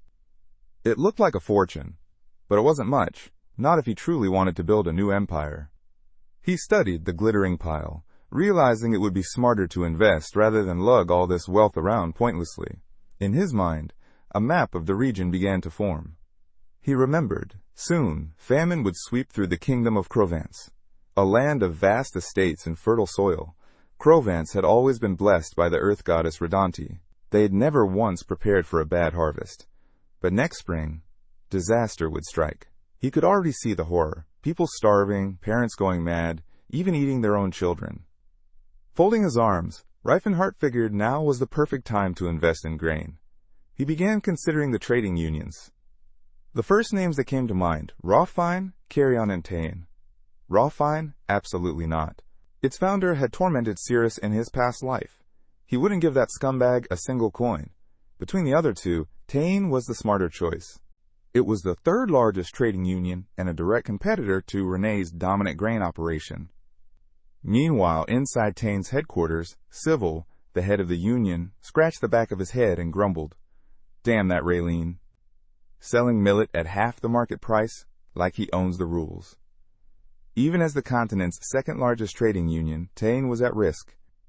If things kept up, they'd lose every major partner. Start reviewing all the pending offers, he ordered. We need to salvage this fast. Just then, an employee entered. Sir, there's a visitor. Says he wants to invest. Civil waved him off. What's a few coins going to do for us now? Tell him we're not interested. But sir, the assistant said, wide-eyed, he's offering 1,500 gold. Civil froze. Elsewhere, Rifenheart folded his arms with a satisfied smirk. I want to invest in grain. Load up my warehouses in Provence with the spring barley harvest. Civil raised an eyebrow. Provence? Selling grain there is like selling soap to an orc. Rifenheart just smiled. Even an orc will start bathing once he gets used to it. What was that? Nothing, he said quickly. Civil looked him over, not bothering to hide his annoyance. It's your money, but if this fails, you take the hit. Why even risk it? Rifenheart shrugged. Because even if it fails for me, you'll still turn a profit. So what's the problem? I can't, in good conscience, recommend investing in a doomed market, Civil said sharply. There are better offers. Rifenheart's eyes narrowed. Then I'll take my gold elsewhere. Another union would be happy to take it. That shut Civil up. Looking at the heavy bags of gold, he hesitated. All right, we're in a rough spot right now, but this investment could pull us out. I was just trying to steer you towards something more profitable. Rifenheart remembered. This man was just as stubborn in his past life. He replied aloud, It's my gold. I'll decide where it goes. Now, draw up the contract, and be quick. Stepping closer, he stared Civil dead in the eyes. One thing, don't use a single coin of my money for personal use. The merchant paled. Oh, of course not. An assistant returned with the paperwork. Rifenheart took the contract in hand and... Rifenheart glanced up. Does the Teson Trading Association have a branch in the Kingdom of Graham? Yes, the head of the union replied. We're currently building a trade route into the northern territories. Crossing his arms, Rifenheart continued, What about near the Delia Magic Tower? No, the man admitted, but the route to our Ronto branch runs through Delphia. Why do you ask? Give me some information from there, Rifenheart said, averting his gaze. The head merchant raised a brow. What kind of information? Just look into it, he answered vaguely. The merchant didn't press. Reaching out to the branch wouldn't be a problem. Inwardly, Rifenheart made up his mind. He'd use this chance to find out what exactly was going on with his body. Meanwhile, in the courtyard of the inn, Cyrus was training with Sun. She moved with precision, her dagger slicing the air in smooth, fluid arcs. The boy watched, awestruck. Every movement came naturally to her. As she trained, images from her past returned. Her mother's gentle hand stroked her head. High elves were born to guard the forest, she had said softly. We live in eternal grace beneath the protection of the world tree of Elfenheim. The trees feed us. Every creature is our friend. Her mother's voice had been full of hope, even as smoke filled the skies behind her. One day, Alita will guide us all to paradise, she whispered. But then, flames engulfed the elven city. Screams rang out. The young girl stared in horror. Another elf, dressed in a peasant's gown, had told her, You're going to a better place, because you're pretty. Now, learn to be loyal, be polite, be a good elf. A fat man raised a club and beat her. She sat in a freezing basement, staring blankly ahead. Her own people mocked her. Her noble blood only gave them more excuses. But one thing saved her, the sword. Back in the present, she trained relentlessly. To her, all the adults who'd ever mattered wielded swords. They fought, they died, and they died with honor. That's why she loved the blade. Tears stung her eyes as she remembered her parents' final stand. Fighting desperately, never backing down. She lunged forward, faster than before. The memories faded with time, but one phrase stayed burned into her heart. "My beloved daughter, never forget your pride." Applause rang out. Scylla grinned. "That was amazing. How do you move like that?" Cyrus blinked at him. "I just try my best." "Rafini told me the same thing," the boy said, throwing a few mock punches. "Are all warriors like you?" She didn't answer. "Am I doing it right?" he asked, imitating her footwork. Then he stopped. A voice echoed from the archway. "There she is!" A crowd emerged. At the front, Romad grinned. "We're taking the slave back, to her real master." Cyrus frowned. Tarek's men entered the courtyard, spreading out. The boy stepped forward. "Who are you?" Closing his eyes, the thug smirked. "Honestly, I didn't expect someone would come to protect her. But it's too late. We've already made our move." The young priest reminded him. The elf wasn't supposed to be for sale, so why force it? The man snapped, grabbing his sword and swinging it at the boy. "You talk too much for a brat!" Before the blow could land, the female warrior blocked it with her dagger. In one swift motion, she slashed his throat. The rest of the fighters charged her, but she danced through them effortlessly, blades flashing. The elf attacked with chilling precision. Romad's face twisted in fury. How dare a slave act so bold? But as he watched her emotion, he couldn't deny. She was powerful. Meanwhile, the Saintess raised his hands in prayer, calling out to dear Philonettes to strike down these fools with her iron rod. Suddenly, the warrior had to shield the boy again. A sword came flying, slamming into a tree. The boy stared at it in horror. The squad leader, the one who'd thrown it, coldly remarked, "If the pilgrim dies, no one's gonna care." The Saintess's rage boiled over, but the girl stopped him. When he demanded to know what that monster was talking about, she simply replied, "It's fine." She stepped forward, twirling her dagger. Silent called her name. With a confident smile, she pointed the blade at the enemies. "This isn't a big deal." One of the men clenched his jaw and turned away. "Ta-ta, time to move." A tall orc stepped forward. The warrior's eyes narrowed. The orc met her gaze. "I'm working," he said. "I'll catch her." Then, almost like an apology, he added, "This is just fate." The girl sized him up. This one was different. Stronger. Could she take him? The orc lunged. Someone in the crowd barked, "Don't damage the goods." "I won't," he growled, "just grabbing her." She blocked his first strike, but her eyes widened. The orc suddenly switched direction mid-swing. She dodged just in time. The blade cut the air with slicing wind. She gritted her teeth. This one was no joke. She tried to counter, but cursed herself for leaving her saber behind. Launching into the air, she went for a dive attack, but the orc met her mid-air with his blade. Watching the fight, Romad shouted in frustration, "Can't even handle one elf girl!" The big guy scowled. "Guess I'm skipping dinner again." He slammed the ground with such force it cracked the pavement and charged. She braced herself, teeth clenched. Sword raised, he came at her, but the girl didn't move. Something about her gaze, icy, unshaken. The orc hesitated. Was this a trap? Suddenly, he yanked back his blade. A split second later, her dagger slashed across his neck. Reeling, the orc realized if he hadn't pulled back just then, he might have killed her. But what would she have done if he hadn't? The elf held on to one hope. He'd make it in time. Cyrus spun around when she heard the boy scream, asking if she could stop the incoming blades. "Probably," she replied, steady and sure. Hands clasped in prayer, the Saintess shouted, "I believe in you!" He hurled a throwing knife with a snarl, cursing the boy. The blade sped toward the praying priest. "I told you not to move," the man growled. But before the blade could hit, the elf dashed in front of Silent, blocking it mid-air with her own dagger. Just then, a glowing figure, his goddess, appeared above the priest. Silent pleaded to Saint Philonettes, begging her to crush their enemies with divine force. The warrior opened her mouth, ready for action. Then, from the sky, an iron rod slammed down on the attackers. A huge cloud of dust exploded through the courtyard. The boy took off running. "Holy power is meant for demons and the dead," he yelled, "but it'll buy us time. Let's go." The elf got the message. Grabbing the Saintess by his belt, she shouted his name and flung her dagger forward. It pierced the wall. Using the embedded blade as a launch point, she stepped onto it, jumped, pulled the boy close, and soared through the window, glass shattering around them. "Talk it! After them!" the villain shouted, pointing at the broken window. Another man turned and muttered, "All this chaos over one elf?" The squad leader defended himself. "She's stronger than we thought." The old man chuckled bitterly. "Even Tal couldn't catch her. That slave fought toe-to-toe with an orc warrior." Sir Lantis placed a hand on his sword. "Guess it's my turn. Where'd they go?"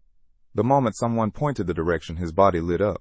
In a flash, he shot upward, soaring toward the shattered window. His scarf vanished into the darkness behind him. Romad watched, stunned. Just one leap, and the man was airborne. The old man scanned the corridor and muttered, "We've lost him." Then the squad leader snapped his fingers. "His aura! He can track them!" The swordsman smirked. "She can hide all she wants." Meanwhile, Cyrus and Silon sprinted through another hallway. "We need to go back and get our gear," Selin said between breaths. "They're probably waiting for us there," she warned. "We can take 1 or 2 nights," he said. "Better than running with just one blade." Cyrus glanced at him. At first, he seemed like just a naive kid. A guard stood watch at their door, but in a blink, the elf was above him. Her foot smashed into his face, dropping him instantly. As she threw on her cloak, Silence scolded her. "Now's not the time to play dress-up." The priest quickly cast purification magic, wiping away all signs of their presence. Down the hallway, Lantis moved steadily. Thanks to his aura, the entire building unfolded before him. He wasn't just any swordsman. He'd mastered his aura and reached elite heights in fencing. The man kicked the door open, muttering to himself, "Could that kid really erase all traces like a top-tier priest?" He stepped into the room, eyes drifting to the window. So they escaped.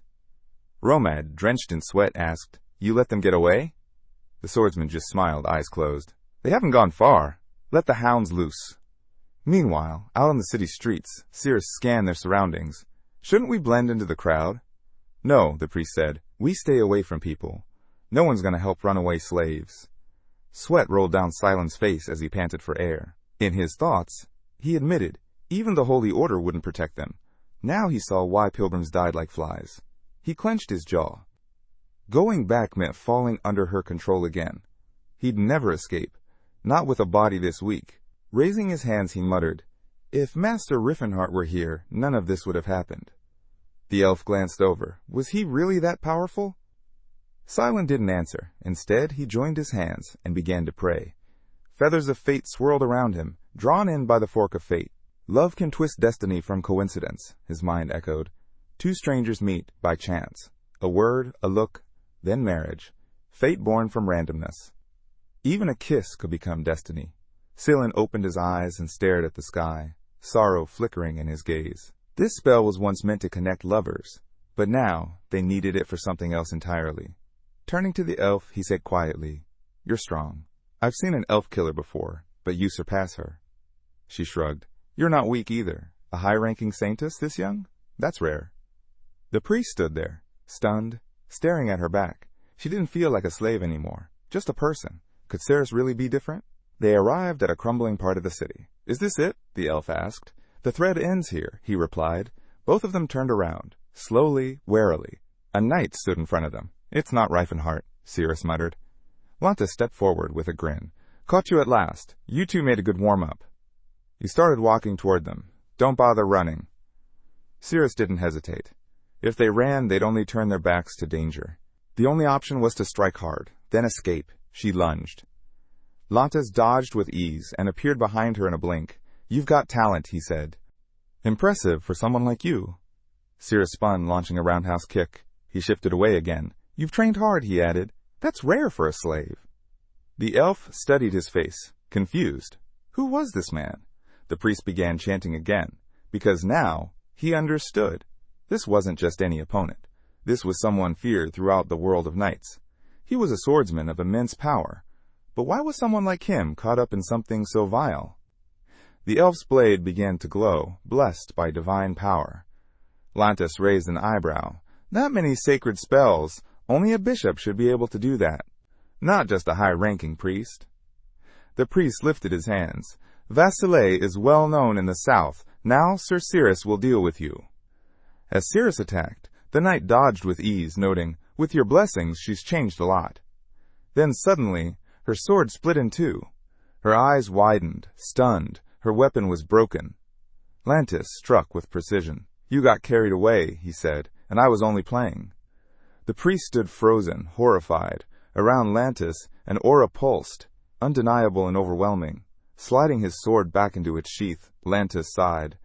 "Didn't think I'd have to use aura for this." The priest clenched his fists, baffled. What was an aura-wielding swordsman doing here? Romad walked over, smiling. "Did you catch them all?" Still holding the elf in his arms, the priest flinched when he heard the knight's name. Lantis? He knew that name all too well. A renowned knight from the kingdom of Tan, heir to a noble house, and a prodigy on the battlefield. He had awakened his aura after the age of 30, but Lantis harbored a dark secret. He was drenched in sweat, not from battle, but from his twisted obsession. His fetish didn't stop at elf slaves. It extended even to royalty. And in high society, that truth had eventually come to light. The priest screamed in horror. "The monster! He's been hiding in Chatan this whole time." Lantis just grinned. "I'm pretty famous." Silan gritted his teeth. "Of course I know you. People always said if you walked alone at night, Lantis would snatch you up." The knight laughed. "Just earning my paycheck." He bragged, hundreds of elves killed in Tan before he vanished into hiding. Romad stepped closer, still smiling. From the merchant union's perspective, a knight's shame meant little compared to the advantages an aura wielder brought. In 10 years, thanks to Lantis, the Rufane merchant union had risen to the second most powerful in the principality. Lantis reached out, jabbing precise points on the priest's body. "I know what a priest like you can do. Better to shut that mouth." Romad raised a warning. "Don't damage the elf. The master won't like it." Lantis lowered his hand. "Relax. We'll just hire someone to patch her up." Then he looked at the trembling priest. "You're cute too. I'll take you with me." Silan sprang up, shouting, "I'm a guy!" Lantis stroked his collar, smiling. "Even better. This'll be a new kind of fun. Don't worry, I'll treat you well." Romad reached for the priest, but recoiled in pain from his own wound. Lantis, still stroking his beard, looked surprised. "How are you even standing?" he asked. "Your tendons should be torn." He grinned wider. "You really are the most delicate, trembling little thing I've ever seen." Silan trembled in horror. Then came the final blow. A deafening crash echoed behind them as the wall exploded. They all turned sharply as a figure emerged from the smoke.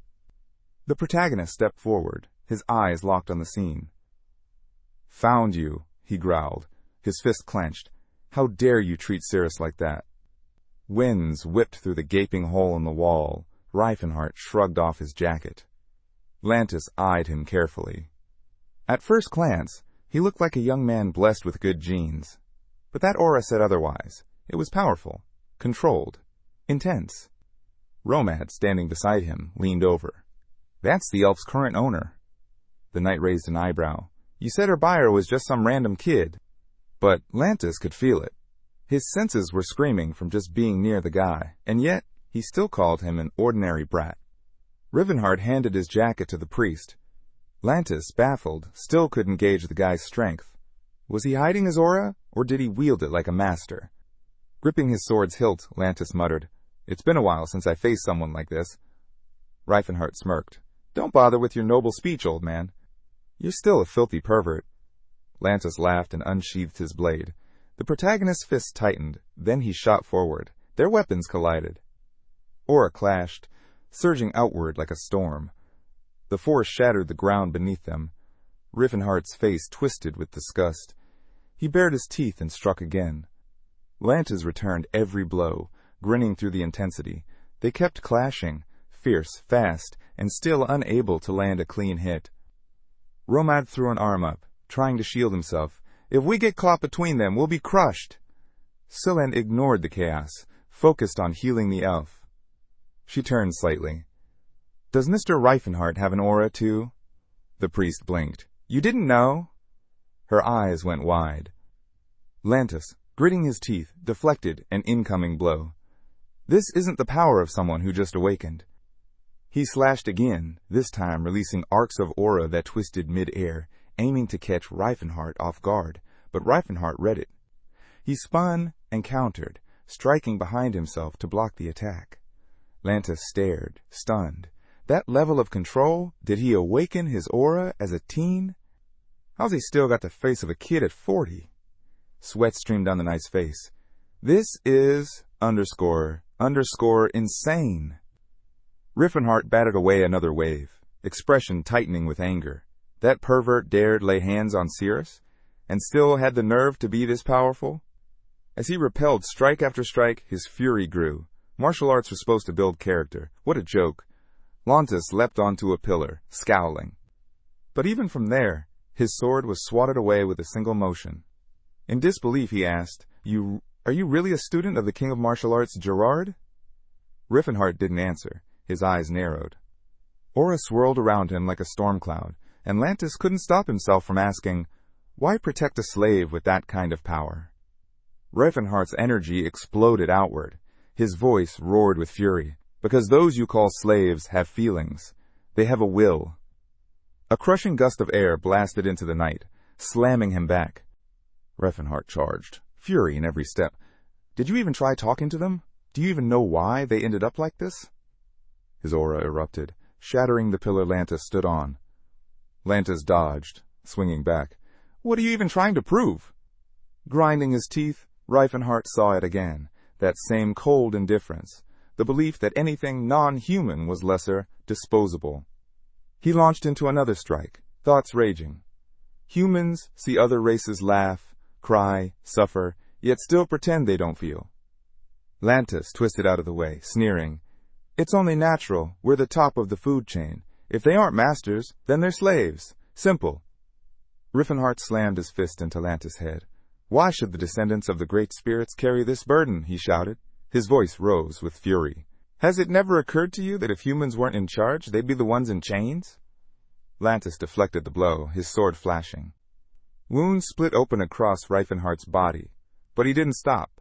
In his mind, he saw history's cruelty, how humanity rejoiced when they broke the orcs, laughed as they stripped the dwarves of will, and celebrated as they shackled the elves. Rifenheart lunged. If you accept slavery, then be ready to be a slave yourself. Lantis, drenched in sweat, yelled back, You're insane! You really think elves are equal to us? He dodged again as Rifenheart closed in. She is not a slave! Rifenheart roared, slamming his aura into the night. Their energies collided with a thunderous crack. Lantis reeled, bent from the force. A brutal kick followed. I'll break this twisted cycle, Rifenheart thought. If we don't challenge these lies, fear will rule everyone. Lantis crashed into the wall, teeth gritted in pain. Rifenheart was already there. Blood dripped from his brow as he stared down his enemy. I'll end it, he muttered. Slavery stops here. Lantis' eyes widened. Fear finally flickered in them. Rifenheart struck. Lantis spat blood. His body smashed into the wall again, then hurled through it, slamming into another one beyond. The protagonist's fist clenched. I'll change this world, so no one ever calls Sir a slave again. Behind him the elf stared. Her mouth hung open. For her, he said, voice unwavering. I'll change everything. Her mind reeled, watching the way he fought, hearing his bold claims. Was this man serious? Was he some hopeless role-playing freak? She remembered his words. Descendants of great spirits shouldn't bear such a cross. Cyrus suddenly pictured her mother telling her those very words. Her brows furrowed. Under the rubble, Lantis groaned. Please, spare me. Rifenheart stood over him, towering. Why should I? You're a filthy degenerate. Breath ragged, Lantis answered. I swear, on my name, that I've repented, Lantis stammered, his voice trembling. I'll reflect on my sins. I swear. I'll only do good from now on. He smiled nervously. But Rifenheart didn't buy it. You're lying. His voice was low, teeth clenched. I hate the Holy Order of Sayre. You think you can do whatever you want, then stroll into a temple and call it repentance? He stepped forward. If you really regretted your actions, you'd turn yourself in. Lantis, bleeding and terrified, whispered, Fine, I'll surrender. Just don't sully your hands with someone like me. Rifenheart's eyes glinted. Too late, my hands are already soaked in blood. Lantis' face lit up with a hopeful smile. But the next words crushed him. If you were truly sorry, Rifenheart said, you'd want to die, you'd accept it. That's the only real way to pay for what you've done. Cyrus and Teslon stood frozen. Then Rifenheart's fist came down like judgment. The slab beneath Lantis cracked and caved, crushing him beneath it. The protagonist scowled. Don't throw around the word remorse like it means nothing. Where homes once stood, only ruins remained. He turned to Cyrus and Teslon. You two all right? The priest gave a nod. Everything's healed. Cyrus glanced away, flustered. Are you okay? Rifenheart stiffened. She'd spoken to him, directly, and her voice... It wasn't cold. Before he could respond, Teslon pointed at Romad and his group. They were trying to get away. Rifenheart raised his hand. You there, come over. The men flinched, drenched in sweat. Then he smiled. Still thinking about running? Go ahead. I'll make sure it's an unforgettable night. Romad forced a shaky smile as Rifenheart approached. Who gave the order? A weapon of mana began to form in the air. Lucky for you, I'm feeling generous tonight. The men exchanged nervous looks. None of them knew what that glowing club was for. Moonlight bathed the wreckage. Rifenheart looked down at them, battered and broken. Who's behind this? Kneeling, they blurted in unison. It was Tariq. The name hit him like a punch to the gut. Tariq. That fat monster. He was the one who tormented Cyrus for 10 long years. In Rifenheart's past life, he had wanted to kill him more than anyone. But by the time he arrived, the man was already dead. Romad, stunned, asked, You're going after him? It's not a good idea. All of Chan will come for you if you do. Rifenheart just grinned, hands on his hips. I knew exactly what that pig is after. The trembling men huddled closer to their commander, shivering from cold or fear. Get off me, the commander yelled, swearing furiously. I'll kill you all. Cut to the mansion.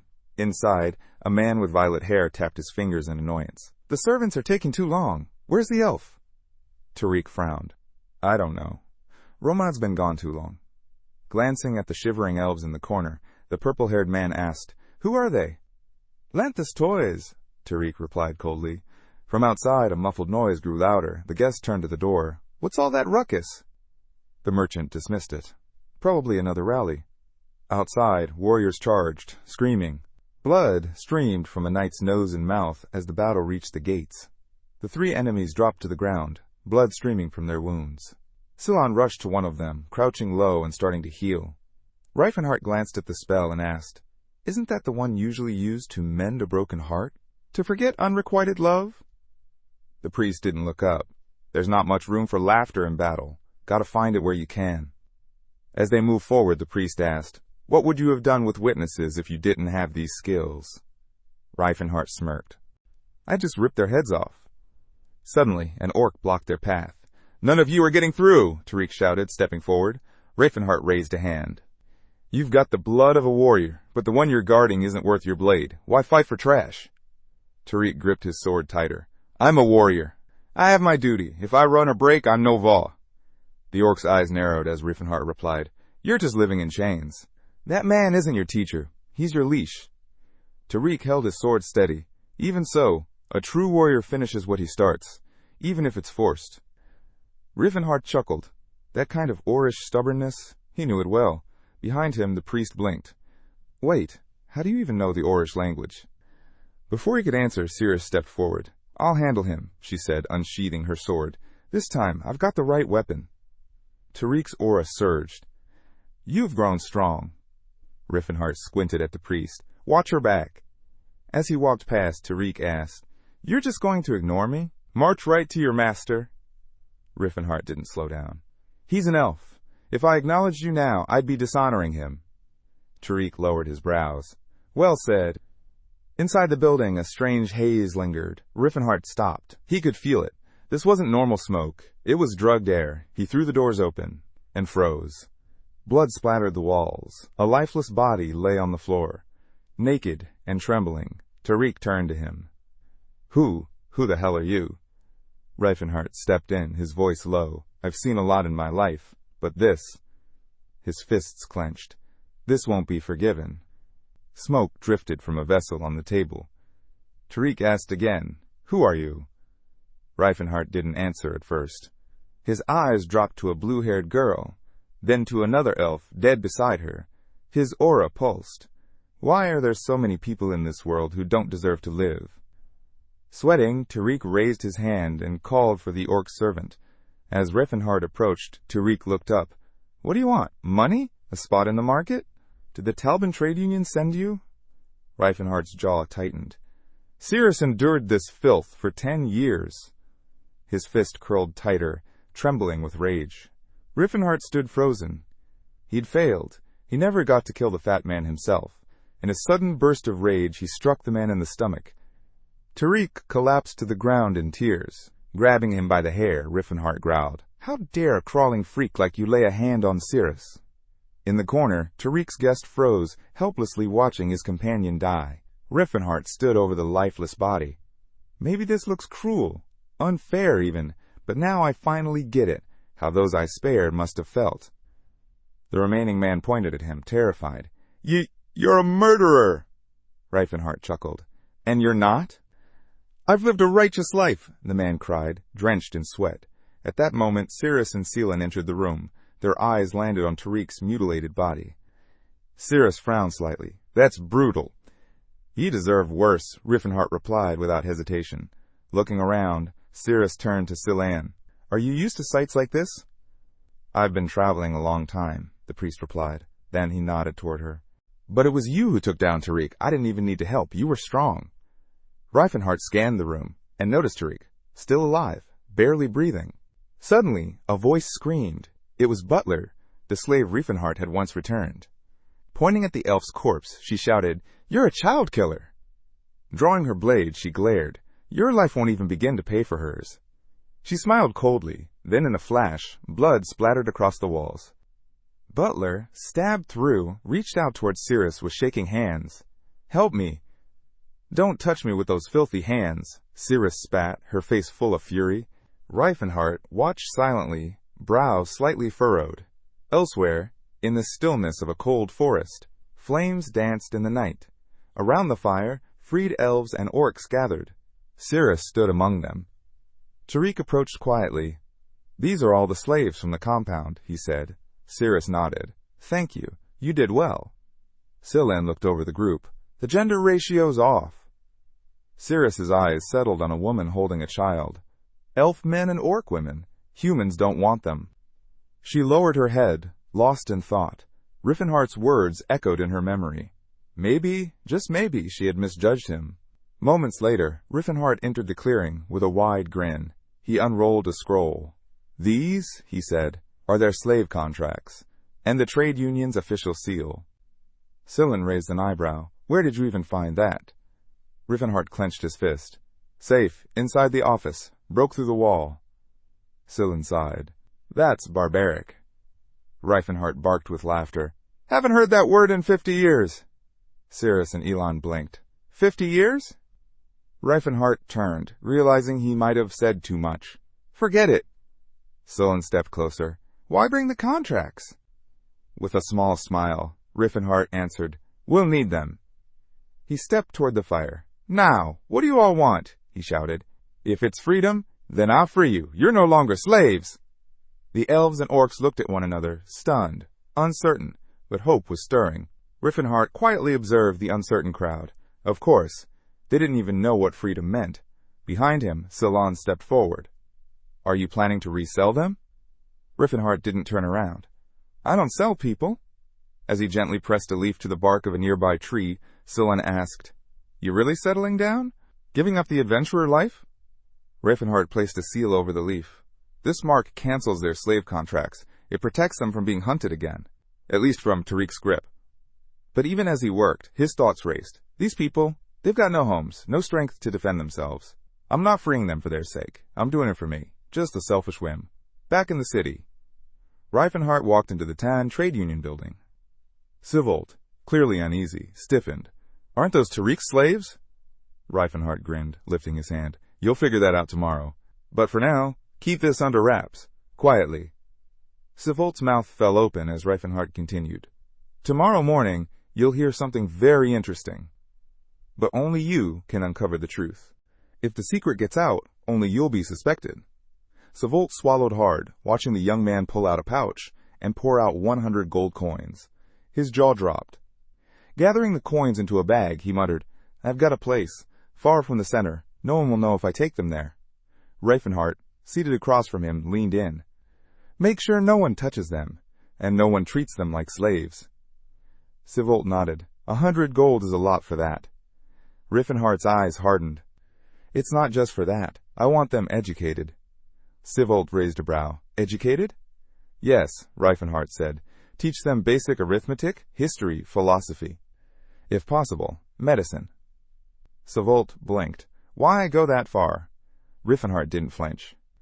Because the better a slave is trained, the more valuable they are to their master. Sivolt raised his hand. But they're slaves. They can't absorb knowledge like... They'll learn, Rifenheart interrupted. I already paid. Sivolt scratched his chin. Still, it's not easy. Most mentors won't agree to teach slaves. I know how arrogant they are, Rifenheart said, but those mentors have students. And some of those students are commoners, people who need money. Raising his hands, Sivolt asked, You want the students to teach? I'm not expecting miracles, Rifenheart replied. Just the basics will do. Sivolt closed his eyes. All right, I'll set it up, but I still don't get it. How are slaves supposed to learn all this? Rifenheart's gaze narrowed. He knew better. This wasn't some wild dream. Even in the past, others had wanted to teach slaves, but the owners refused. They feared knowledge would snap the chains around their necks. But now, staring at Sivolt, Rifenheart thought, Thanks to you, maybe I can start to restore what was lost. Maybe I can finally prove it's possible. Rifenheart always knew slaves weren't trained for a reason. Keep them ignorant so they never rise up. The man sitting across from him had never considered training slaves either. But seeing how effective it could be, he decided to give it a shot. With the right training, he could sell them for a much higher price. If things went well, slave training might spread across the entire continent. The protagonist gave a slight smile. In his past life, he had never managed to shift anyone's mindset like this. Scene change, back at the inn. Rifenheart, half-dressed, turned to Teslon and asked if he had any money. Scratching his head, Teslon admitted he gave all of it to Sivolt without thinking. Cyrus raised her hand and asked, Should I return these clothes then? Rifenheart waved her off. No need. For the first time, Cyrus chuckled. Nobody mentioned it, but this was her first smile since they'd met. The next morning, chaos gripped the city. 2 trade union leaders had been found dead. The guards and warriors present during the incident all gave conflicting reports, making it impossible to pin down the killer. Fast forward 2 weeks. In the ruins of an ancient site, Teslon unleashed holy power in a brilliant strike, raising a pillar of light against the undead. Cyrus followed up, slicing through skeletons with her blade. Ignoring the attacks coming his way, Rifenheart observed the pair. They worked flawlessly together. Teslon clearly had years of combat experience, possibly since childhood. With time, he might even surpass the greatest saintess in recorded history. Rifenheart, puzzled, wondered how someone like Teslon had completely flown under his radar in his previous life. Teslon lowered his hands and asked, What kind of dungeon is this? These monsters are tougher than anything in Palton. Now deep in the Grime Kingdom's mountains, the group reached a sealed door. The priest noted the magical barrier. Rifenheart, gathering mana, told him to keep quiet. The boy looked up, stunned to see a warrior casting magic. Frustrated, he mentally screamed. It wasn't fair. He trained constantly, yet not a single muscle had formed on his body. The priest squinted and asked Rifenheart what he was doing. Gathering mana, he replied, already drenched in sweat. A magic circle formed, and with a sudden rumble, the gate creaked open. The priest muttered, half joking, half serious, that it might be best if no one knew Rifenheart could use magic. Rifenheart opened his eyes, realizing something crucial. He needed to find the voice of illusion to reclaim his powers. Inside, they were met not with treasure, but with a single, odd-looking stick resting on a pedestal. As they trudged back through the snow-covered mountains, Rifenheart hung his head. How could this be? He muttered. Walking beside him, Teslon said plainly, You can't be the best all the time. Rifenheart frowned. He remembered. These ruins wouldn't be discovered for another 17 years in his previous life. The priest eyed the stick in Cyrus's hand. At least we got something, he said. Suddenly, mana surged around her. The ordinary stick shifted and transformed into a shimmering magic bow, nylon. Cyrus drew it, fired a single arrow into the mountainside, and watched as the spell carved into the rock. The priest and the elf exchanged glances, stunned by its power. The artifact gleamed with a quiet elegance. As the priest stepped closer, he turned to Rifenheart and asked, "How did you even know it was an artifact?" Rifenheart hesitated. He recognized nylon. It was destined to be Cyrus's weapon in the future, but he couldn't reveal that. So he casually replied, "A friend mentioned it once." He turned away, brows furrowed. The voice of illusion had no equal. Only it could help him recover his power. Standing on the hillside, Rifenheart stared into the distance. Teslon joined him and mentioned they'd be reaching the village soon. Later, they sat around a table filled with dishes. The inn's hostess laughed, complimenting the cook. As Rifenheart devoured the food, she closed her eyes, reminiscing. "The last guests were quite picky," she said. "Knights, I think, came through about a week ago." Rifenheart stopped mid-bite. The word ruins caught his attention. He handed her a coin and asked her to elaborate. She recalled one guest vividly, a man higher in status than even the Viscount. Dressed in shining armor, he had a golden glow about him. "He was a kind young man," she added with a smile. Rifenheart narrowed his eyes. He knew immediately who it was. Scene shift. To the Viscount's palace. The Viscount sat across from Eustace, praising him with awe. "It's an honor to witness your power," he said. Eustace didn't respond, quietly cutting into his meat. Trying to charm him, the Viscount smiled. "A third of the treasure is yours. It's only fair."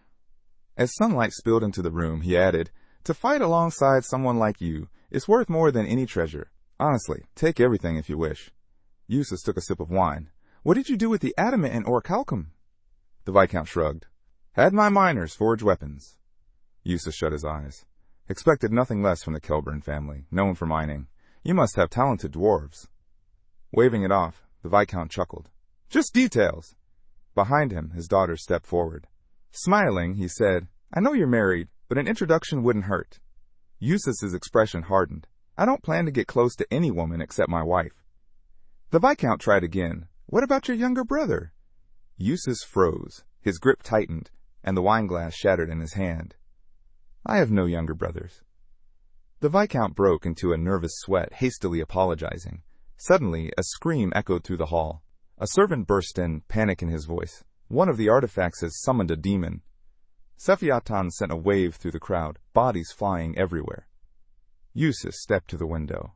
Among the treasures, one was a summoning artifact, his jaw clenched in fury. While knights and warriors coordinated their defense, one man calmly walked forward. Cyrus. Still and composed, Cyrus stared at the battle. He held a shield, then let it drop, and drew his sword. Red magic swirled as the mages launched ice spells. Spikes of frost surrounded the demon. Cyrus advanced with purpose. The commander, eyes wide, shouted, "What do you think you're doing?" Cyrus didn't flinch. Ignoring the commander's shouts, Cyrus charged forward. "No enemy can withstand the might of my sword," he roared. He leapt high, soaring above the demon, and came crashing down, his blade slicing into Sephiatan's chest. Blood spurted, and a grin crept across his face. But the monster reacted fast. A massive claw swiped at Cyrus, sending him flying into the palace gates. He gritted his teeth and forced himself up. Then, a golden beam lit the sky. Someone struck Sephiatan straight in the chest. Standing tall before Cyrus was his brother, Russ. "Lento, keep the bonds intact," Russ called out calmly. A boy with a massive sword resting on his shoulder stepped in front of Cyrus. Scowling, he muttered, "True knights of the Tense family aren't born from the belly of some stray dog." Cyrus's eyes widened at the words. Russ faced Sephiatan and declared, "Before you stands a demon no knight without aura could ever hope to defeat." He lowered his sword for a moment, then raised it again. Aura ignited around the blade. "Open your eyes," Russ commanded. The weapon responded. Parts of the sword detached and began shifting. Metal fragments floated around him, spinning rapidly, reshaping into armor that wrapped around his body. In seconds, the transformation was complete. Now clad in brilliant gear, Russ faced Sephiatan head-on. "Come at me," he said. Back at the inn, Celine leaned over to Rifenheart and asked, "You really don't know who Russ is?" Rifenheart replied casually, "I've lived most of my life in the mountains." Another man nearby joined the conversation. "Russ is one of the most powerful knights among the mage orders. Even those with aura struggle against him." Rifenheart looked over at Cyrus and said, "Those pajamas suit you." He then added, "Even if that knight's strong, he still can't match someone who commands true aura. All he's doing is using a magic tool." Teslon shook his head. "That's no ordinary tool. The Elder Armor is one of the most complex magical devices of our age. It's not something just anyone can master." He continued, "True golden eldril. It's a magical metal far rarer than silver mithril. Artifacts like the Elder Armor and the Eldrad Sword were forged from pure gold. They're top-tier relics from the Silver Age." Wind began swirling around Russ as he chanted. Sephiatin let out a guttural roar. Russ launched forward, flames surging around him. His sword ignited with fire mana as he rushed at the demon. Sephiatin responded with a deafening bellow, and the two forces collided in a massive explosion. Watching from his bed, Rifenheart murmured, "The Tense family has poured generations of research into mastering Eldrad's power. Even the best tools can't compete with what they've created." With his sword resting on his shoulder, Russ pressed forward. His family had long abandoned traditional swordsmanship, relying solely on their artifact. But in terms of battlefield dominance, that choice had paid off. Poisonous mist spilled from Russ's blade. Surrounded by mana, he advanced. The Tense family knew, even if one spent a lifetime mastering swordsmanship, aura might still remain out of reach. So they chose another path. And in every generation, a golden knight was born. With fireballs swirling around him, the young knight charged straight at the demon. Each explosion echoed through the battlefield as the flames struck Sephiatin's body. Russ lifted his sword and conjured an ice spell, narrowing his eyes as he focused. Swinging his weapon a few times, he launched another assault. Sephiatin staggered, his body collapsing forward under the relentless barrage. From a distance, Cyrus watched the scene unfold, his gaze somber. High on a pillar, Russ stood firm, clad in his armor. Eustace glanced at Cyrus, a glint flickering in his eyes. Meanwhile, Rifenheart stared at the ceiling, deep in thought. Could he have beaten the demon? Teslon, seated beside him, broke the silence. "You shouldn't pick a fight with Count Tense." Rifenheart answered without hesitation. "I need to take that artifact from him." The priest immediately objected. "Are we really going to steal from him now?" Still frowning, he continued. "Back in the Cha Principality, I supported you because I believed in what we were doing. But Count Tense explored those ruins himself. That artifact is rightfully his." Rifenheart let out a long breath and sat up. The priest wasn't going to budge, unless he knew the truth. So he decided to tell him something, at least part of it. Raising his hand, Rifenheart said, "You remember I mentioned I was a student of the indestructible rocking chair?" The candle flickered gently as Cyrus slept nearby. He spun a story. His teacher had planted the artifact in those ruins, assigning Rifenheart the task of retrieving it. Teslon blinked and looked up. So Gerard explored the ruins but didn't take anything else.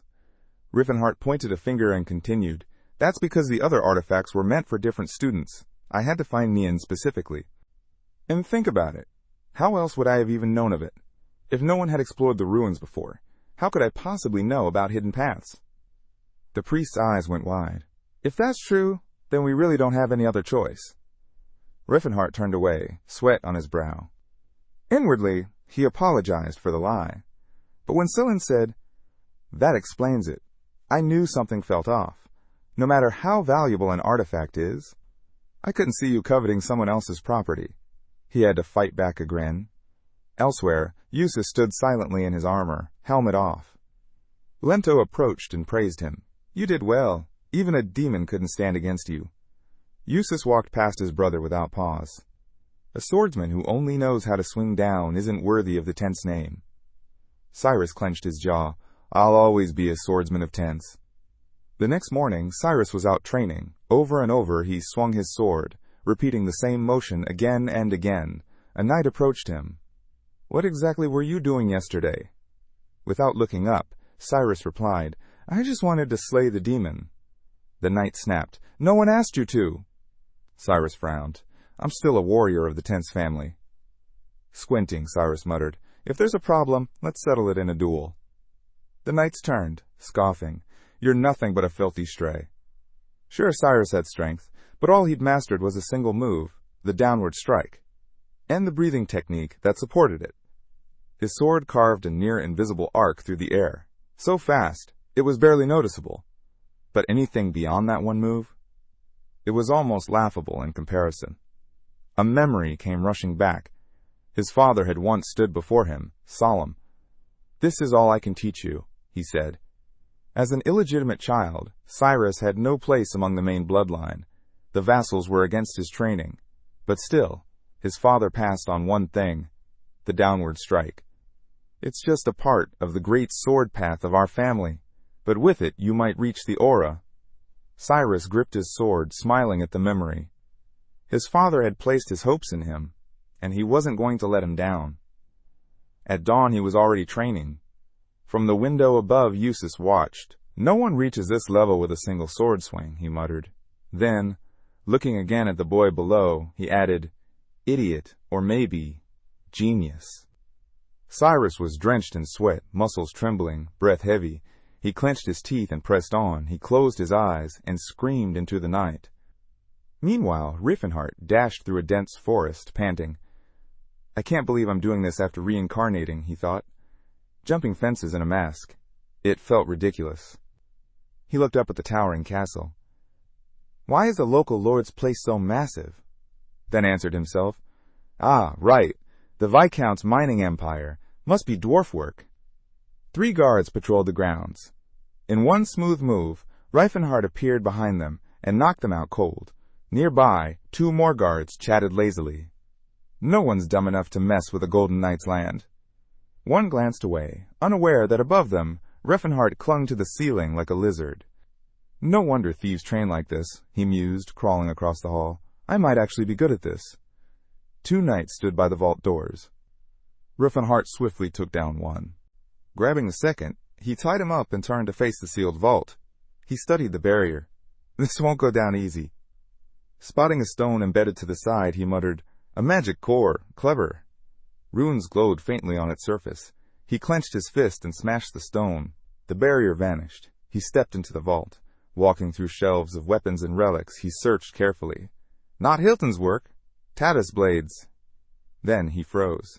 There it was, the voice of illusion, sitting in a box. Just as he stepped forward, his foot brushed a tripwire. His eyes darted to the line. Then, clang, a bell rang from the ceiling. Rifenheart's expression twisted in frustration. A damn tripwire? Elsewhere in the castle, Vic shot upright. What was that noise? Meanwhile, Rifenheart turned and sprinted from the vault, cursing under his breath. Rifenheart groaned internally. I made it past the toughest defenses only to trip over a wire? Maybe he really should have left this kind of work to the professionals. Still, he wasn't out yet. As guards closed in, he took them down one by one, each with a single, clean strike. Outside, Lento and the knights gathered in the square, demanding he surrender. The mages launched a fireball. Rifenheart reappeared behind one of the knights. Nothing personal, he muttered, grabbing the man and using him as a shield. The fireball exploded, harmlessly absorbed by the knight's enchanted armor. Lento's expression twisted with rage. He's a monster! Rifenheart said nothing but noted the enchanted gear with mild admiration. Arrows flew past the commander, but they simply bounced off Rifenheart's body. Then, from all sides, ice chains shot toward him, piercing his limbs. They weren't meant to capture, just to slow him down. He clenched his fists. These knights weren't just well-equipped, they had serious combat experience. Suddenly, someone cast aside their shield. Cyrus roared and burst through the crowd. Stop, the commander shouted, turning to face him. Rifenheart blinked, confused. Who's this lunatic? With sword raised high, Cyrus charged. Lento's fury spiked. Don't even think about breaking formation! But Cyrus wasn't listening. He pushed through, knocking aside anyone in his path. Rifenheart shifted into a battle stance. The name Cyrus sounded familiar. His movements were sloppy. His posture, breathing, footwork, it was all wrong. But when he struck, Rifenheart saw it. Perfect power. Brutal precision. He dodged, and the sheer force of the swing sent a gust of air upward. Cyrus's blade suddenly stopped. Caught by a magical chain, his eyes widened. Rifenheart countered, striking him hard in the ribs. Cyrus flew back, crashing into the dirt. Watching him struggle to rise, Rifenheart thought, impressive blow, but if he can't dodge that, someone isn't teaching him right. He looked skyward. Golden light broke through the clouds. Rifenheart shielded his eyes. Eustace had arrived. The knight landed before him. Your skills are far too refined for a common thief." Rifenheart straightened up. "I've got my reasons." He bowed slightly. "I'll explain everything later." With that, he dashed forward. Eustace did the same. In a flash, they collided. Rifenheart's fist whooshed past Eustace's face. Eustace's sword grazed Rifenheart's head. They froze mid-motion, locked in a moment of near impact. Both pulled back instantly. Wind howled between them. Lento and the other stood frozen, jaws slack. Russ slowly stood. "I missed." Rifenheart scratched his head. "Didn't land mine either." Russ extended a hand and unleashed shadow magic. Rifenheart dodged, spinning through the smoke he raised around him. The knight narrowed his eyes. "He knows the weak points of Roar of Shadows?" Out loud, he said, "You're good at resisting magic." He lunged forward again. Rifenheart evaded every strike, until suddenly he slipped through and punched Russ straight in the chest. The knight reeled back, veins bulging from the impact. Even his powerful armor hadn't absorbed it all. Enraged, Russ raised his sword and summoned twin arrows. One fire, one water. They streaked toward Rifenheart like comets. He dove to the side just in time. Rifenheart narrowly dodged another strike. The knight's sword began to glow, and suddenly a torrent of fire surged straight at him. His eyes widened. That wasn't ordinary magic. If he took that hit, he wouldn't survive. The ground erupted in flame. Smoke shot skyward, blanketing the battlefield. Then, through the haze, Rifenheart stepped forward, visibly frustrated. He rubbed his arm, stunned that his opponent could so casually cast high-level magic. The knight landed nearby, still scanning. If he blocked that hit, he'd be seriously hurt. But I didn't even see him dodge. As the smoke cleared, the knight's hand darkened with ominous mana. A poisonous mist surrounded Rifenheart. He slammed his foot once, then again, creating a whirlwind around himself. The fog vanished, swept away by the force. Without hesitation, he charged. Steel clashed. Eustace struggled to hold off the flurry of strikes. He's using aura, he realized mid-battle. With a swift tilt, Eustace redirected his sword and unleashed a barrage of mana spikes. Rifenheart narrowly dodged them, thinking, "So I was wrong. He's not some average knight. No wonder this is getting tough." Suddenly, a massive explosion echoed from within the castle. Eustace dashed forward, frustration etched into his voice. Why would someone this powerful resort to stealing? Rifenheart scowled. "I haven't even released my golden aura, and he already figured it out." Eustace narrowed his eyes. His aura must have awakened recently. He leaped into the air. "But even so, he's no match for me." Light erupted from Eustace's blade. Dozens of swords materialized in the air, each radiating blinding brilliance. Rifenheart froze, wide-eyed, as the knight charged with his weapon blazing. Bathed in the golden glow, Rifenheart raised his hands. "So you really are the Golden Knight." Eustace hesitated mid-air, just for a moment. Twin whirlwinds spun around Rifenheart's arms, his vortex guard. The blades collided. A flash of light consumed the square. Even Cyrus shielded his eyes, stunned by the blinding explosion. An instant later, the shockwave blew through the castle. From high above, Rifenheart landed on the wall, gasping, clutching a bleeding wound. Should have triggered the vortex guard sooner. Then he jumped. His body crashed through the frozen river below, ice shattering on impact. Eustace stepped to the wall's edge, gaze locked on the water. "Lento," he called, "find out exactly what that thief stole." Lento nodded as Eustace frowned. "And prepare a search team." He narrowed his eyes. There's no way someone like that dies so easily. In the middle of the night, Cyrus shot upright. Something felt off. She glanced at the window. Something's wrong. The next day, Cyrus and Celine darted across rooftops, guards hot on their trail. Cyrus gripped Celine tightly, guiding him through the chaos. They kept running. Celine, clearly embarrassed, muttered, "This is humiliating. I'm a guy. You know." When a bystander pointed out which way the fugitives had gone, a knight tossed him a coin in thanks and sprinted off. A crowd of warriors had gathered on a rooftop, blocking their path.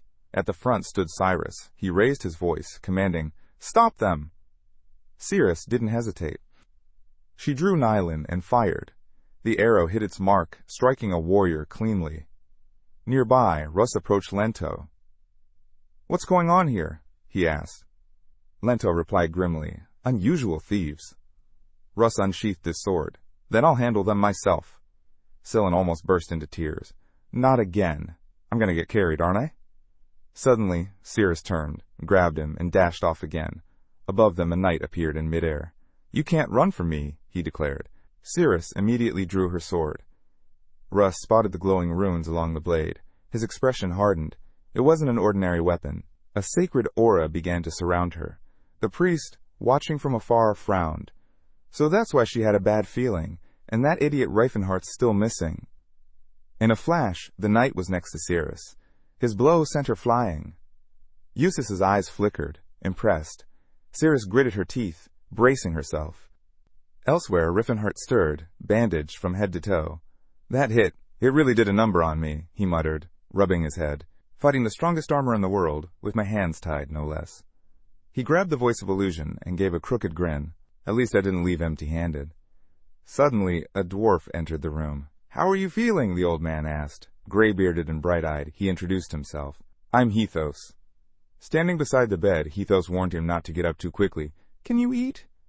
Rifenheart nodded. "Miss Tilla, bring some porridge," Hethos called. A young dwarf girl soon arrived, bowl in hand. "Glad to see you're awake." Rifenheart eyed her curiously. Why were they all being so kind? Moments later, Miss Tilla burst into the room, beaming. "Our savior has finally woken up!" Rifenheart raised an eyebrow. "Savior?" Hethos closed his eyes and explained. 6 years ago, there was a prophecy. The great Saintess received a message from Alpot himself, the god of the gnomes. It told of a smart, powerful man who would be carried to us by the cold river from the caves. If we helped him, he would help us. The message was quietly passed to gnomes across the continent. Every winter, Miss Tilla waited for him. Rifenheart smirked. "I thought Alpot retired a long time ago." But apparently, the gods still sent messages, one revelation at a time. And 6 years ago, Rifenheart had turned back time. Now, it all made sense. He grinned again. The god may have fumbled before, but it looked like he was giving Rifenheart another shot. "Thanks," he thought silently, "for giving me this chance." Looking at Hethos, he asked, "So all this was just because of the prophecy?" Hethos answered without hesitation, "Our god is never wrong." In another part of the cave, Miss Tilla watched him with a smile. "You're recovering faster than we expected." Warming up his limbs, Rifenheart joked, "It's all thanks to you."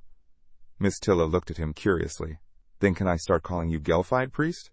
You've recovered, after all." He walked slowly, Miss Tilla supporting him as they made their way forward. The dwarves around them watched with cautious curiosity. Unlike elves or orcs, dwarves never abandoned their traditions. But their customs weren't the same. Dwarves were simply treated differently, used differently. Humans couldn't replicate their skills. If a knight asked a dwarf for training, the answer was always the same. Listen to Mother Earth. Then they'd just walk away. Rifenheart knew the truth. His empire had only been built thanks to the dwarves. They, more than any other race, understood how societies functioned. He turned to Miss Tilla. "How many of you are here? Do you all belong to the Viscount?" "There are about 60 of us," Miss Tilla replied. "We're all his slaves." She tightened her grip on his hand. "The men are usually in the settlered mines." Rifenheart frowned. It was obvious. They were being held hostage, a safeguard to prevent any uprising. Soon they arrived at the gate. Gelfide stood waiting, greeting the pair warmly. Rifenheart nodded. "I owe it all to you."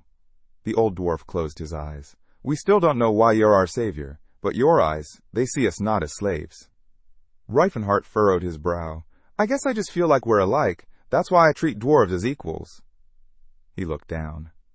"But changing the fate of all intelligent races, that's something else entirely."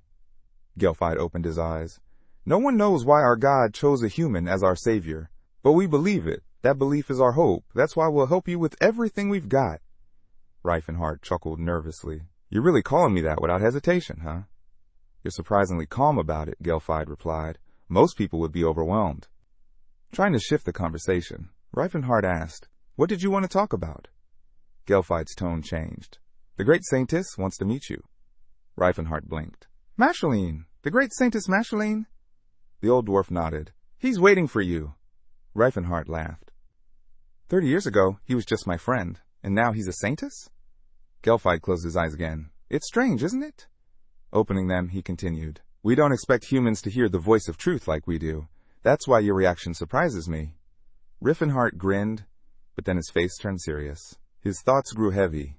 He remembered the fall of his empire. Failure was always a possibility. But maybe, just maybe, a talk with Magdalene could help him find a better path forward. Gelfide lifted his head. The great Sanctus is in the temple, deep within the great forge. Of course, the road to Tula is known to only a few. He turned to Miss Tilla. She's the only one among us with the blood of the ancients. The last of the warrior blood in our tribe, Miss Tilla said with a smile. That's why I'll be your guide. Miss Tilla, standing nearby, watched them with a furrowed brow. He could feel it. Their guest knew too much. His thoughts weren't loud, but clear enough, as if he already knew about their great Sanctus. And the location of the great forge. The old dwarf closed his eyes. Those who know about the dwarves hearing the voice of truth usually avoid us. They fear what they don't understand. I know, Rifenheart said simply. Miss Tilla's eyes snapped open. He hadn't been wrong. But how did this man know all that? Rifenheart gave a calm smile. It's not time for that story yet. Suddenly, Hethos burst into the room. The older dwarf stepped forward. Were your companions not with you? The elf and the boy? Rifenheart's face darkened. They were captured, locked away in the Viscount's castle. Back in the castle, Russ roared in frustration. Where is that damned thief? I don't care about honor anymore. Use any method necessary. The guards before him nodded grimly and turned toward the cells.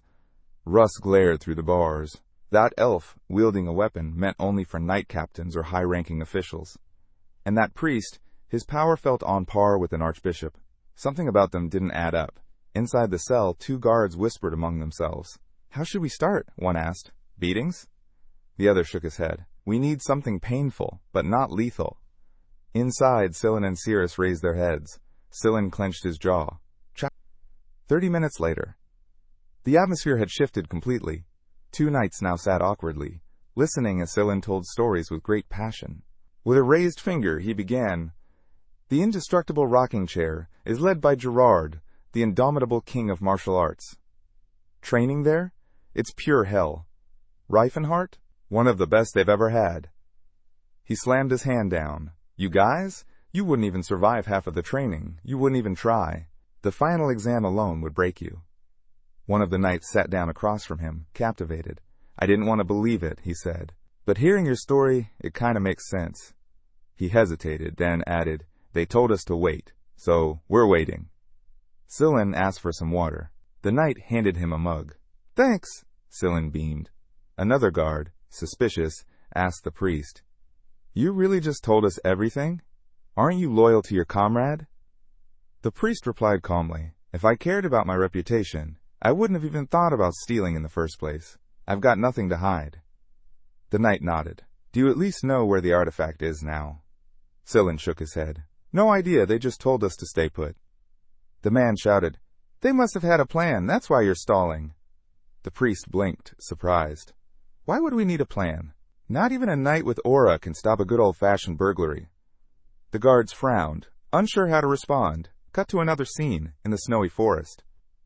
Miss Tilla scanned the trees and said, Miss Tilla blinked in amazement. You found that deer way too easily. Rifenheart, while preparing the meat, shrugged. It's simple. Just follow the tracks. Warming his hands by the fire, he added casually, and if you're wondering, no, I don't care about silly things like hunting bands. Miss Tilla's eyes widened. He had read her mind before she even spoke. He remained completely relaxed. Laws didn't mean much to him anymore. After all, even abolishing slavery had been illegal at one point. He took a bite of meat, tearing off a piece with determination. I've got to recover fast, he muttered. Miss Tilla's mouth opened in surprise. Her eyes widened as she stared. His body had begun glowing with an aura. He was healing himself. Suddenly, Rifenheart threw a punch into the air. A blast of wind erupted from his strike, swirling briefly before dying down. Then, boom. A shock wave rippled through the air, cracking the silence. Miss Tilla turned, stunned. As the bandages on his body tore away, Rifenheart stood tall. I'm back to 100%, he said with a grin. Back at the Viscount's castle. Eustace stood at the window, frowning. He knew it now. The thief wasn't dead. And that relic? It wasn't just taken by chance. Flashback, 1 month earlier. A stranger visited Eustace, showing him a badge.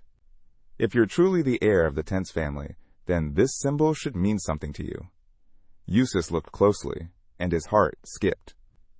It was the emblem of the Silver Sage. He remembered the day he was officially named heir. His father had told him a secret, passed only to those in line to lead the family. The truth of the sages. A group so ancient, so powerful, they wielded the table of the immeasurable, a force capable of toppling entire nations. Their knowledge eclipsed everything known in the current era. The young Eustace dropped to one knee. "Sage," he greeted. The man handed him a scroll.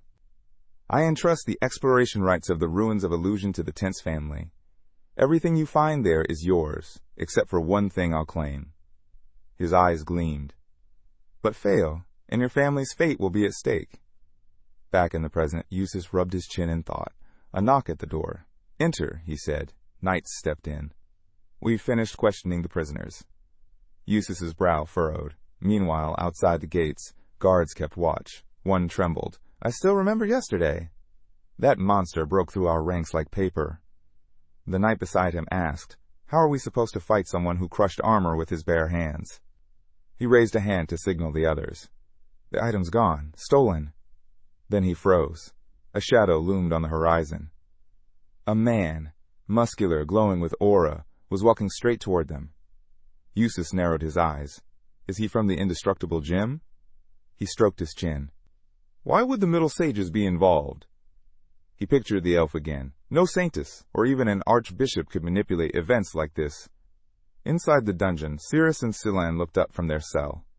Eustace gritted his teeth. "How are we supposed to catch someone like him?" Suddenly, his window lit up.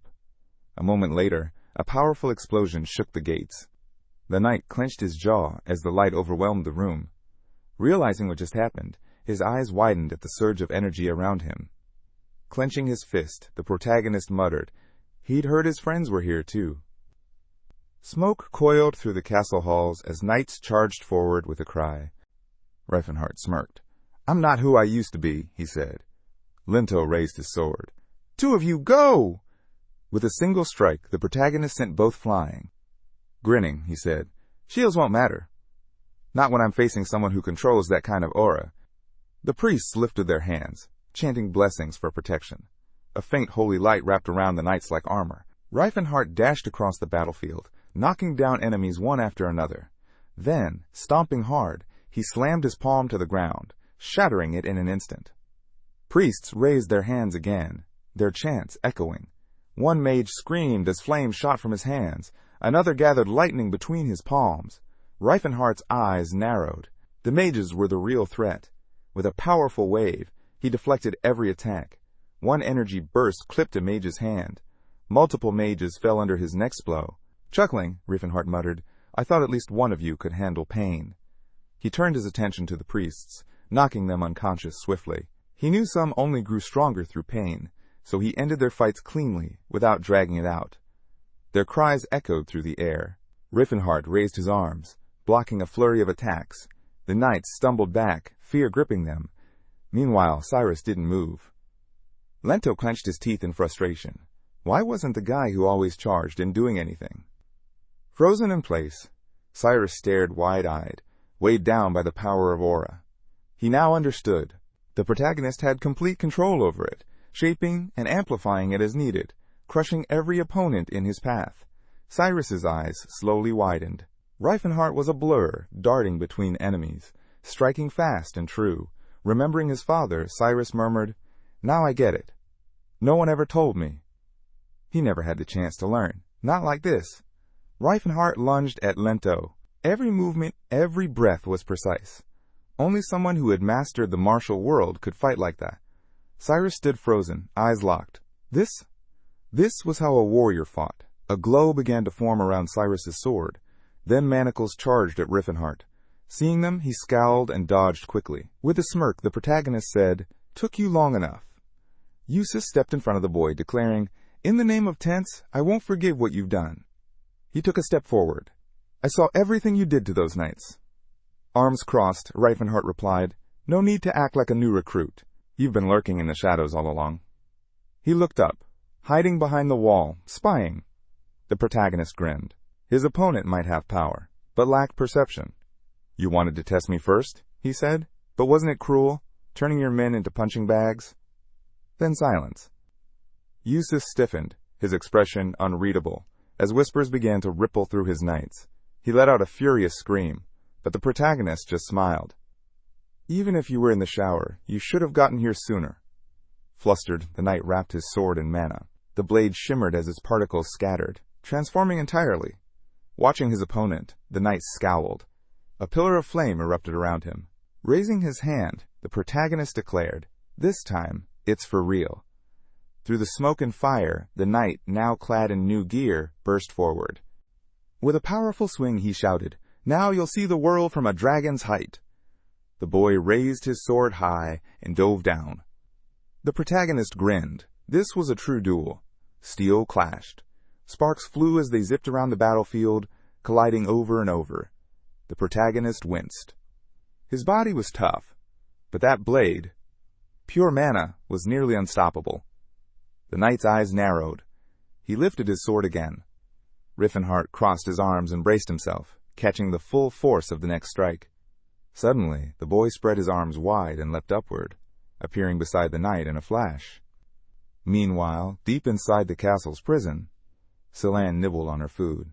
It's so loud out there. Cyrus, still holding his spoon, asked, You think Mr. Rifenheart's coming to get us? Celan smiled faintly. He'll come, I know he will. But her distant tone made it sound like she was trying to convince herself. Looking away, she muttered, I just don't get why he's always been so kind to me. Leaning back against the wall, she added, Maybe he just has a thing for elven girls. Sarah chuckled. I thought that too, but when I looked into his eyes, I didn't see any hidden motives. The priest smirked. Girls in love always say that. They all start out swooning, but after the wedding it's always, He tricked me. He's a scoundrel. He mimicked a caretaker's voice, mocking, That's what the shelter lady told me. Lying on the floor, the boy groaned. We're only stuck here 'cause of Rifenheart. Cyrus looked at him. You don't seem mad at him, though. I'm not. I'm the fool who went along with it. Eyes closed, the boy sighed. Sometimes doing what's right doesn't line up with the law. The girl gave him a soft smile. You sound so grown up. From the corner, Celan spoke up. He'll be 20 next year, only 3 years younger than Rifenheart. The elf blinked, backing away. Wait, what? I thought he was 20 years younger. Just then, Miss Tia entered their cell. Celan? Cyrus? Once they nodded, she held up a set of keys. I'm with your master. I'm getting you out of here. As she approached the elf, Celan stared at her ears. You almost look human, except for those ears. Walking out of the cell, Cyrus grinned. That's all you noticed? Before she could answer, guards appeared on the stairway. Without hesitation, Cyrus kicked the first one down. The second swung his weapon, but Miss Tilla intercepted. She grabbed the blade mid-strike and, with a swift move, Miss Tilla hoisted the enemy and slammed him into the floor, shattering a tile beneath him. Staring wide-eyed, Celan gasped, You're insanely strong. Miss Tilla replied casually, That's just standard for gnomes. Grabbing a stick of dynamite, she added, No time to waste. She hurled it out the window. Moments later, a blinding explosion lit up the entire castle. Seeing the flash, the protagonist smirked. Miss Tilla had done her part. Eustace turned, eyeing him. So you were just stalling me? Rifenheart released a wave of aura. Now I can go all out. The knight charged. You're too full of yourself. But the protagonist sidestepped the incoming blade. His fist flew straight for the knight's face. Eustace barely blocked it with his sword, gritting his teeth. The tide was turning fast, and Eustace knew it. Rifenheart was pressing him hard with every blow. Pouring aura into his fist, the protagonist moved in again. Seizing the opening, Eustace flashed behind him and swung, but Rifenheart twisted away, closing the gap, and landed a punch right into the knight's chest. Eustace blinked. Why didn't that work? Suddenly, his form began to crumble. Shadows spread out around Rifenheart. He turned quickly. Clones surrounded him. The protagonist laughed. Hiding behind illusions? That's cheap. Every copy raised its sword. Then, Rifenheart appeared right in front of the real one. He slammed a clean hit into the knight's body. The drenched knight staggered, confused. How did his opponent find him so fast? Rifenheart smirked to himself. You're a mage. Your mana's flow gives you away. Flames began to swirl around Eustace. The Sword of Tints doesn't lose. Wrapped in fire, he lunged. Rifenheart braced himself, casting Vortex Guard. Ice mana encased his opponent. He countered with Snow Fog.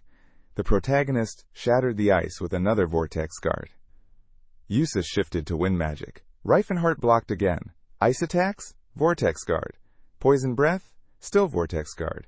He even started posing mid-defense. Calm. Unfazed. Eustace boiled with frustration. What is that skill? How can it block everything? Rifenheart grinned. Most Aura users couldn't use Vortex Guardian, not because it was hard, but because they misused it. They coated their bodies to boost strength, but that stopped aura flow. Trying to restart it? That could tear them apart. Only students of the indestructible gym knew how to handle that strain. Standing tall, Rifenheart adjusted his stance. To use it effectively, he had to unleash a massive surge of aura. Eustace pointed his blade forward. Then tell me, who's standing behind me? Rifenheart casually pointed over his shoulder. Him! Cracks lit up in Eustace's armor, mana spilling from every line. Furious, he shouted, Tell me! What's really going on here? His sword flared as more mana gathered in its core. Rifenheart narrowed his eyes and shifted again. This wasn't going to be easy. He moved his hand behind his back, ready to draw the horn of Disaster Struck. The aura around his fist rippled violently. Eustace slashed with his sword as the protagonist gritted his teeth and drove his punch forward. Their attacks collided, raw power clashing in midair. Eustace lunged, engulfed in flames, spinning with the force of the Horn of Disaster. Fiery waves exploded outward. The villain grinned and attacked. Teslon clenched his jaw. His fist ignited, tearing through space itself as he countered with a four-stage disaster horn. A scorching wind swept across the castle, dragging debris in its wake. Teslon's punch met the attack head-on, and fire waves erupted from his hand. The enemy's armor cracked, pieces flying off in all directions. The warrior stared at him in disbelief. What kind of technique is this? Teslon's fist pierced through the defense. Shockwaves shattered the surrounding structure. Rage twisted across the enemy's face. His armor was falling apart. And Teslon, he'd reflected attack after attack. Then it hit him. Teslon wasn't just channeling aura, he was layering it, wrapping his fists in multiple energy shells. That's what caused the blast. Like a stone dropped into water, each impact rippled out in devastating waves. That whirling force around him? It tore his armor apart. The energy even ripped the faceplate clean off. The enemy's mind screamed, He won't pull that off twice in a row. He can't! I won't lose here. But the fist kept pushing forward. The bindings around it snapped under pressure. Bursts of light tore across the field. Grinding his teeth, the blonde tried to block. Teslon landed another crushing blow, sending him flying. He slammed into the wall. Shockwaves rippled down the stone behind him. Teslon closed in instantly. Another strike. Another wave of destruction rippled out. The large man grimaced, trying to stand. His soldiers could only stare, stunned by how their leader was being overwhelmed. The tense sword dropped to the ground with a thud. Cracks split through the stone beneath it. Teslon stepped forward slowly, his gaze locked on the blade. He guessed the armor's magic came from that sword. Eldon. As long as Eldred stayed intact, the armor would regenerate. Maybe not today, but eventually, months even. He reached out, gripped the sword, and took a few more steps. Gasps echoed. He's going for the sword! Teslon turned to a nearby soldier. I just really need this artifact. All of this started because of it. Holding the weapon, he stared at it. Was this really not about greed? He wondered. Was it something else all along? From a distance, the king smiled. Forget that sword, he thought. I want the divine blade, the Messiah of light. Stop right there, someone shouted, pointing the sword at Teslon. He looked up, eyes blazing. This fight isn't over. The tense sword still stood. One of the commanders turned to Russ. What are you doing? Russ stood firm. I'm from the Tense family. I won't let him get away. Face flushed with anger, the commander snapped. You're just causing more problems. I'll deal with you myself, and you're getting demoted the second this ends. But Russ wasn't listening. He charged forward. The hero eyed him calmly. This guy, he might be the real deal. The downward strike came fast, brutal. But Teslon didn't flinch. To him, the boy wasn't worth his focus. He had nothing to show off, nothing to fear. Then, a sharp flash of energy lit the air. Russ surged forward, pouring more power into his blade. Teslon's eyes widened. He barely dodged. The strike smashed into the wall behind him, blowing it apart. Teslon stood up, confused, until he noticed a fresh cut. Blood slowly ran down his side. The kid had landed a hit, a clean one.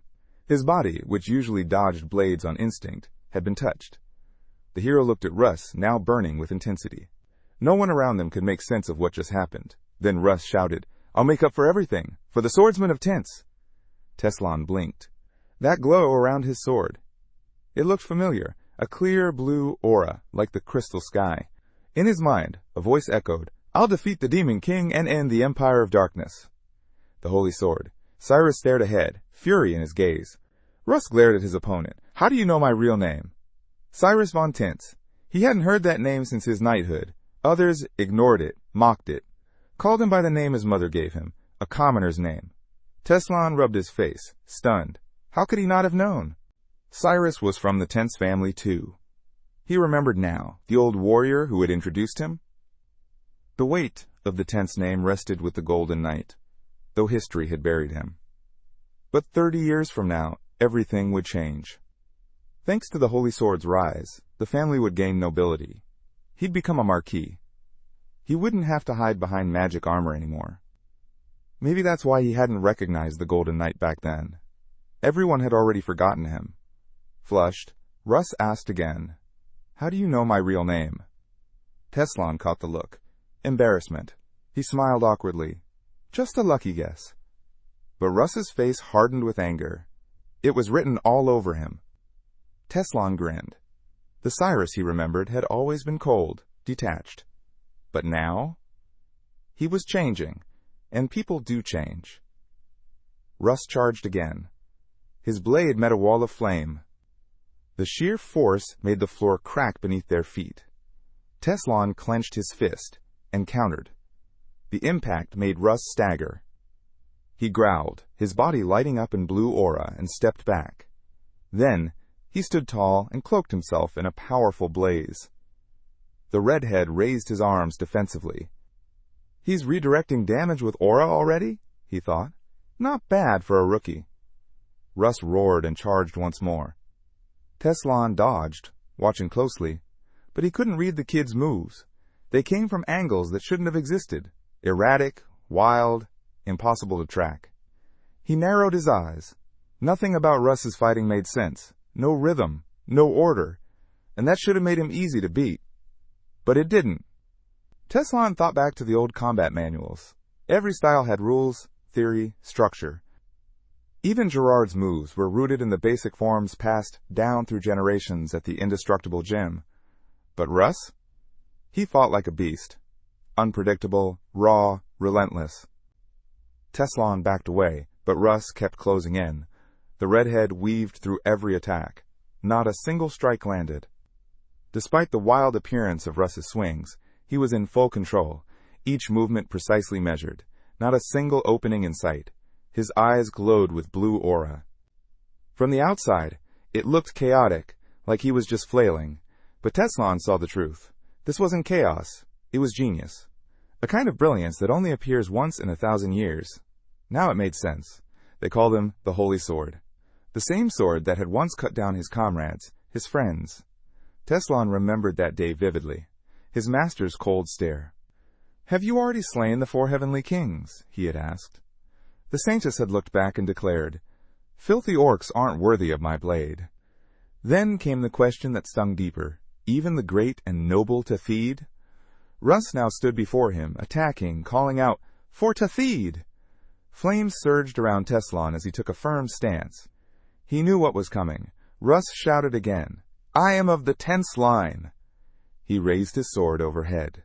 A single, massive downward slash, the only technique he had trained for years, as if he was trying to split the sky in half. This was the spirit of someone destined to become his rival again. Teslon's eyes hardened. He had to end this now, before history repeated itself. He lunged forward, slamming a fiery punch into Russ's chest. As their eyes met, Teslon muttered, "I'm glad we met again." Then quietly, "Goodbye." The blow sent Russ flying. Waves of fire trailed along the path of his fall. Teslon stood still, fists burning, eyes cold. Slowly he scanned the battlefield. Russ pushed himself up with his sword, glaring. "I'm a swordsman of tents," he growled, "and we never give up." Teslon's expression tensed. "Cyrus!" His fist clenched. That strike had been meant to end it. He had meant to kill him. Not like in the spar with Eustace or the others. This time, there was real killing intent. But Russ wasn't dead. He wasn't even down. He looked like a shell, empty, barely holding together. But still, he stood. Teslon stared. Should I kill him? He wondered. Russ pointed his sword, trembling, breathing hard. Teslon's instinct screamed for the final blow, but something inside stopped him. It wasn't just that Russ hadn't done anything wrong yet. It was the image of Cyrus's future. What if he becomes someone dear? What if I destroy something precious now? Would that be justice? Would that be right? A memory flickered Tethid, the great orc warrior. No Tethid would want vengeance for himself. If he killed Russ now, he'd steal that from him. Teslon grit his teeth. He'd be furious. He lowered his head, whispering to himself, "This isn't how it ends. If we fight again, it'll be fair." He promised silently that he'd spare him. Russ blinked, confused. "What?" A voice echoed in his mind. "Get stronger. Live." His eyes lit up with fiery determination. "I'll do it," he growled, "for Tetid's sake." In his past life, the orc had clashed with Cyrus, time and again. Those battles had shaped both of them, rivals who grew stronger with every encounter. Teslon watched his future opponent and realized part of Tetid's strength came from Russ. If he killed him now, he'd rob Tethid of that legacy. With a grim frown, he turned away. "This one belongs to Tethid." Russ lowered his sword, eyes wide with disbelief. He clenched his teeth. A scream tore from his throat as he slammed the floor in frustration. Power and rage exploded outward. Dust and debris scattered across the ground. Tears streamed down his face. In the snowy forest, under a clear sky, Mistila smiled and greeted the returning hero. He walked over to the dwarves. "I'm glad you made it out." Sillin gave a cheeky grin. "Thanks to our master, we've had a very memorable experience." He knew the path of the pilgrim wouldn't be easy, but he never imagined it would land him in prison. Frowning, the young man muttered, "At least nothing terrible happened, thank the goddess." Then his tone turned serious. "But next time, think about Cyrus. She's a young elf. It could have ended badly." Concerned, Teslon leaned toward the girl. "Are you all right?" She blushed slightly. "The knights were more polite than I expected." Teslon blinked. "Guess we were lucky this time." But still, he thought, I need to be more careful. Cyrus spoke up. "Did you get what you came for?" He held up the artifact. The pilgrim peered at it curiously. "What is that? Doesn't seem like something a warrior would want." Teslon gave a vague answer. "No idea. My mentor just told me to bring it back." But he wasn't being honest. Far away, atop a mountain city, ruins were being sifted through. A companion turned to him. "Are you serious?" "I saw it with my own eyes." Elsewhere, a warrior stood silently in a dim room. Abram's voice cut through the quiet. "The Tense family finally has an aura wielder." Another man frowned. "Everyone's talking about Russ." He turned to the window, eyes narrowing. Did he really awaken it? Bitterness crept in. Why would that kind of power go to him? The son of a common woman? He imagined his father smiling at Russ, praising him. The elders, too, lauding him in public while whispering behind closed doors how the family had lost its glory. And now, Russ had brought the aura back. Meanwhile, Russ sat in meditation, his sword beside him. To the family, the presence of an aura lord meant everything. Status, influence, power. The blond man's eyes widened. What about me? He looked at the shattered sword. His gear lay untouched on the table. Are they stripping my title? He asked quietly. The sword core pulsed faintly, shedding sparks of energy. He picked it up and stared ahead. I'm the real Sword of Tense, he said. voice cold and steady. That moment shattered in an instant. A sword pierced his body. Russ gasped, eyes wide. The villain stared at him with fury, but Russ couldn't understand. Why? Why kill me? Blood spilled from his mouth as he clutched the wound. Cyrus fell to one knee, pain searing through him. From above, Eustace saw what had happened, and let out a furious scream. Cyrus covered one eye, crying out as the pain overwhelmed him. Then, an explosion. It thundered across the mountaintop, shaking the cliff. A massive cloud of dust rose into the sky. The Golden Knight raised his weapon. The tense family follows one sword. Russ, barely conscious, managed to block a follow-up strike with his blade. But the knight turned suddenly, startled by the distant blast. He looked down and saw a body falling from the cliff. His eyes widened. No! Splash! Cyrus hit the river below. Eustace stood in silence, a shadow cast over his face. Life is strange, he thought. There are so many stories where the hero falls into a river, survives, and returns for revenge. He stepped forward. I'll be ready. Elsewhere, the kneeling knight turned as his allies arrived. Cyrus tried to take the head seat of the family, he said. He attacked me. The warriors froze. None could understand how someone like that had possessed such power. The Golden Knight leaned on his sword and declared. He was stabbed through the gut and fell into the river. Survival is unlikely. A cold smile followed. Even if he lives, he thought, he won't get far. No aura user can stand against Elves' power. His allies turned to begin the search. Meanwhile, the blond man smirked to himself. Connections. That's what really matters. His blue eyes sparkled under the snowy sky. Snow dusted the trees and mountains as the protagonist walked through the forest with his friends. Cyrus stepped beside him. How did you meet Miss Tilla? She asked. With a grin, he replied, I fell into a river. The dwarves pulled me out. Cyrus's eyes widened. Seriously? He rubbed the back of his neck. Their prophet thought I was the dwarven race's savior. Her face turned red as Miss Tilla chimed in cheerfully. Rifenheart was declared our savior, in the name of our Lord. Scylan's eyebrows shot up. Wait, what? They were stunned to learn the dwarves had gods. The short girl chimed in. Humans say slaves aren't worthy of divine protection, she said flatly. The bulky jock looked toward the church attendant. Dwarves believe in Alpat, he added thoughtfully. A circle of divine symbols floated through the boy's imagination. Among the 12 gods were the elf goddess Alita and the dwarf god Alpat. Sweat trickled down his forehead as he narrowed his eyes. Even Cylon couldn't explain why Alpat had ties to the evil gods. Before they could dive deeper, Cyrus pointed toward the riverbank. Rifenheart, over there! Her voice carried a hint of uncertainty. A body lay half submerged in the water. Raindrops dripped from his face as Cylon tended to the wounded man. Nearby, the muscular man tried to make sense of it all. They'd stopped along the river's edge, and now this boy had appeared. Could it be part of the prophecy?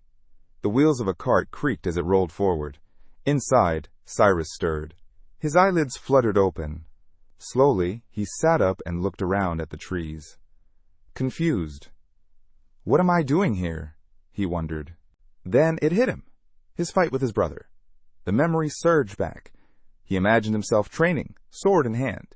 He'd always admired Eustace, hoping one day to earn his respect. But deep down, he realized his brother, the Golden Knight, never planned to recognize him at all. Cyrus leaned back against the cart's wall, covering his face, and let out a quiet laugh. The protagonist turned around, smiling. You're awake. How are you feeling? The wounded knight slowly approached Rifenheart. The redhead explained how they'd pulled him from the river. 2 horses pulled the cart through the forest. The jock spoke up. We're in Barlant Wade's territory now. It's been 3 days since Kelbrun's castle. He added, we were going to drop you at the nearest tavern, but Cylon insisted. Your wound was too deep for a second-rate healer. Cyrus flushed at the mention of his brother. One of the Saints had told him he'd only survived thanks to his latent aura. Rifenheart shrugged with his hands in his pockets. You should be a little grateful, he said. We even bought you a cart. Cyrus bowed his head. Thank you. The protagonist crossed his arms and nodded toward Cylon. Don't thank me. She's the one footing the bill. He smirked. Even if he becomes my enemy someday, I doubt he'd kill the one who saved his life. The knight turned away, clearly flustered. The jock asked casually, So what now? Smoke curled into the sky above the trees. Cyrus looked at the rising fire and said quietly, They've already labeled me a traitor, accused me of attacking out of greed. I can't go back. Rifenheart frowned. In the past, he challenged Russ to a duel right after awakening his aura, but this time, it's different. Cyrus stared at the night sky. If I return, I'll be disgraced. The protagonist nearly choked on his drink when the young knight suddenly asked, "Can I travel with you?" Everyone turned to him in disbelief. The holy sword stood before them, eyes calm. "I don't have money, but—" Cyrus bowed deeply, pressing his hands together in gratitude. "You saved my life. Let me repay you." The muscle-bound man beside him broke into a sweat. Cyrus turned toward him and added, "And I want to learn from you." The jock raised his hands awkwardly, trying to deflect the praise, but it was too late. The fact that he was heir to Gerard, the martial arts king, was more than enough for Cyrus. Rifenheart closed his eyes. In another life, Cyrus had traveled far and wide, chasing down seasoned aura users to grow stronger. But this time, branded a traitor, that path was no longer open. He had no choice now. Cyrus frowned and dropped to one knee. "I swear loyalty to you until I'm strong enough to stand on my own." Rifenheart's sweat dropped. "The holy sword is now my student?" He chuckled inwardly. Even though the kid was immensely talented, strong enough to defeat Tethid no less, it was surreal. His mind wandered to enemies from his past life. Wouldn't it be something if I could turn all of them into allies? Archlight, Ellen, not yet reincarnated, only Jade remained. He remembered the old light mage, the one who killed Cyrus. Crossing his arms, Rifenheart shook his head. "No need for oaths. You can just travel with us." Cyrus grinned wide. "Can I call you teacher or big brother?" The sky glittered with stars above them. Rifenheart glanced upward and smirked. "I'm 5 years younger than you." Back at the castle, under the same starry sky, Eustace knelt in shame. "I'm sorry," he muttered. The silver sage stood before him, purple energy radiating from his legs. "You've disappointed me," the sage said coldly. Hands clasped behind his back, the sage added, "It wasn't even that difficult of a task." Eustace's face twisted with frustration as sweat dripped down his brow. I miscalculated," he admitted. He collapsed to the ground, face down. Even the strongest mages can't teleport here, he thought. But the Silver Sage... He sent a projection effortlessly. The Golden Knight's voice cracked as he begged for mercy. The sage turned, already disappearing. "The future of the Tense family isn't looking bright." Teslon stood, clutching a glowing purple orb. "I shouldn't have trusted someone so inexperienced," he muttered. Behind his back, hands folded, he received word. Duke Iranad requested his presence.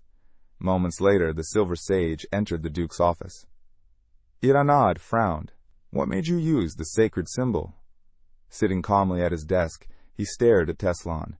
"Your awakening before age 20 was impressive. Your foresight saved many lives. But that's not why you're really here." His eyes narrowed. "It's not your past contributions. It's your potential." Teslon bowed his head. "I understand."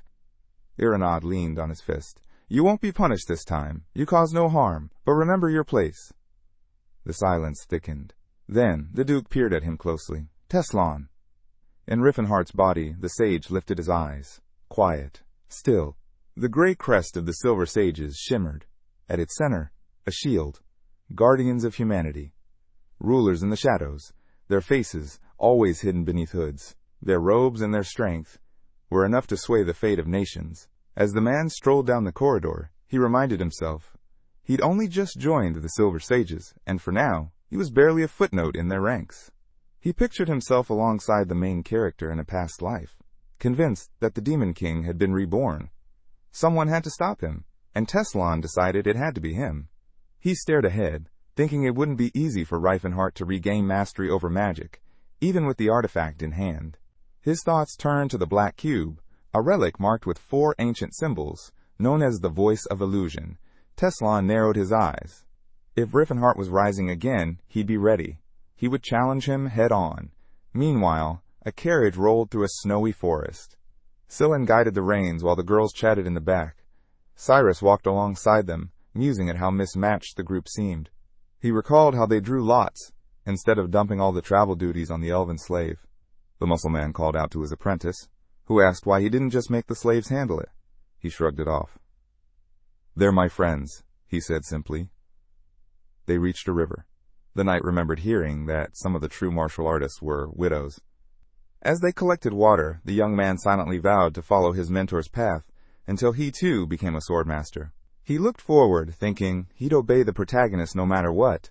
Cyrus glanced toward the cart, wondering what the big guy was doing now. Inside, Rifenheart held the cube, activating the relic. It pulsed with light.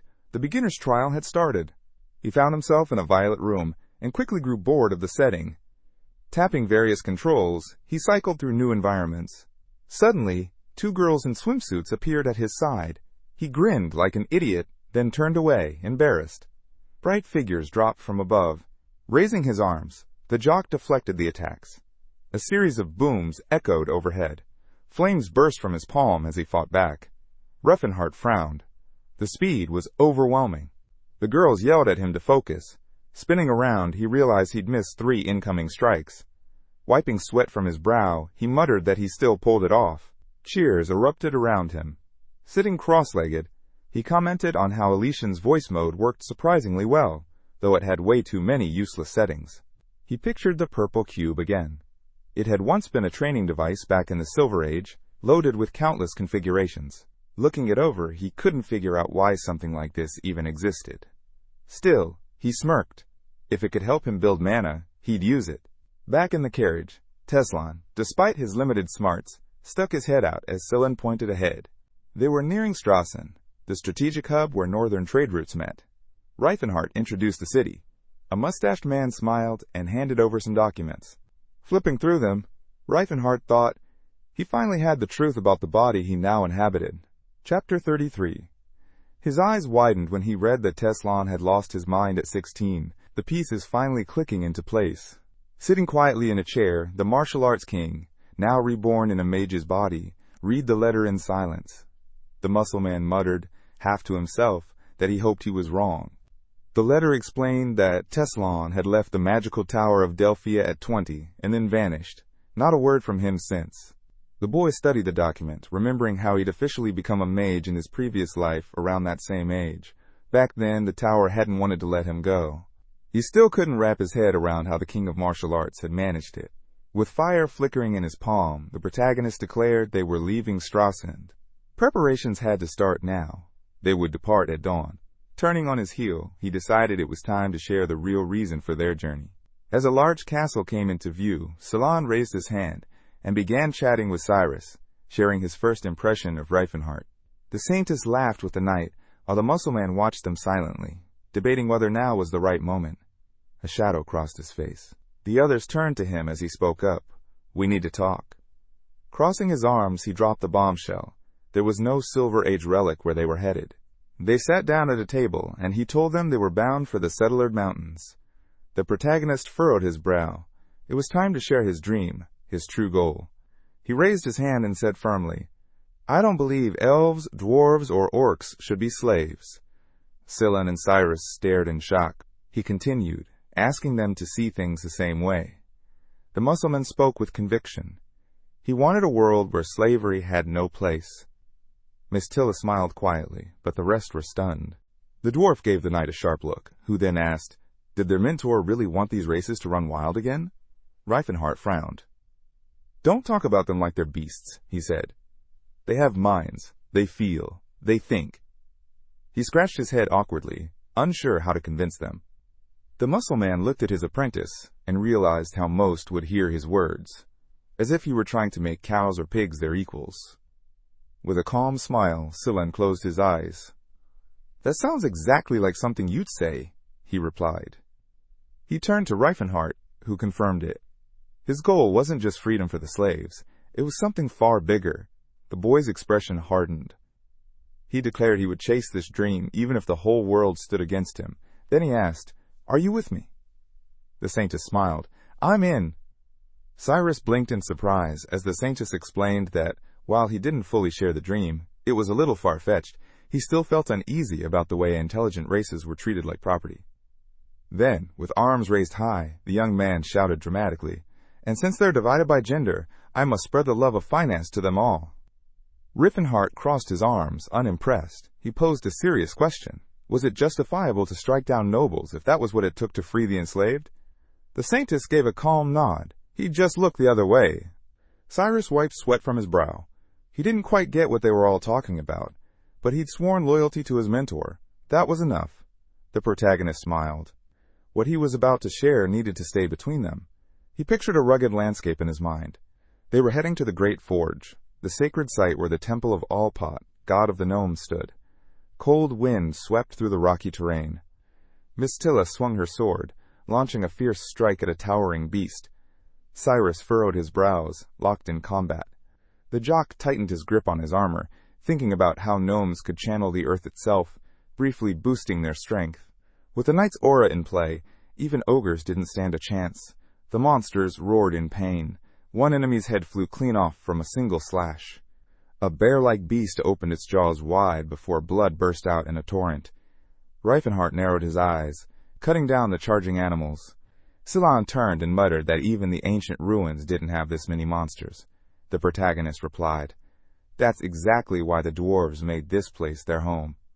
Cyrus broke into a sweat, doubting how any race could survive in a place like this. But the boy sliced through a massive bird mid-air and told him he'd understand soon enough. Griffins soared above them.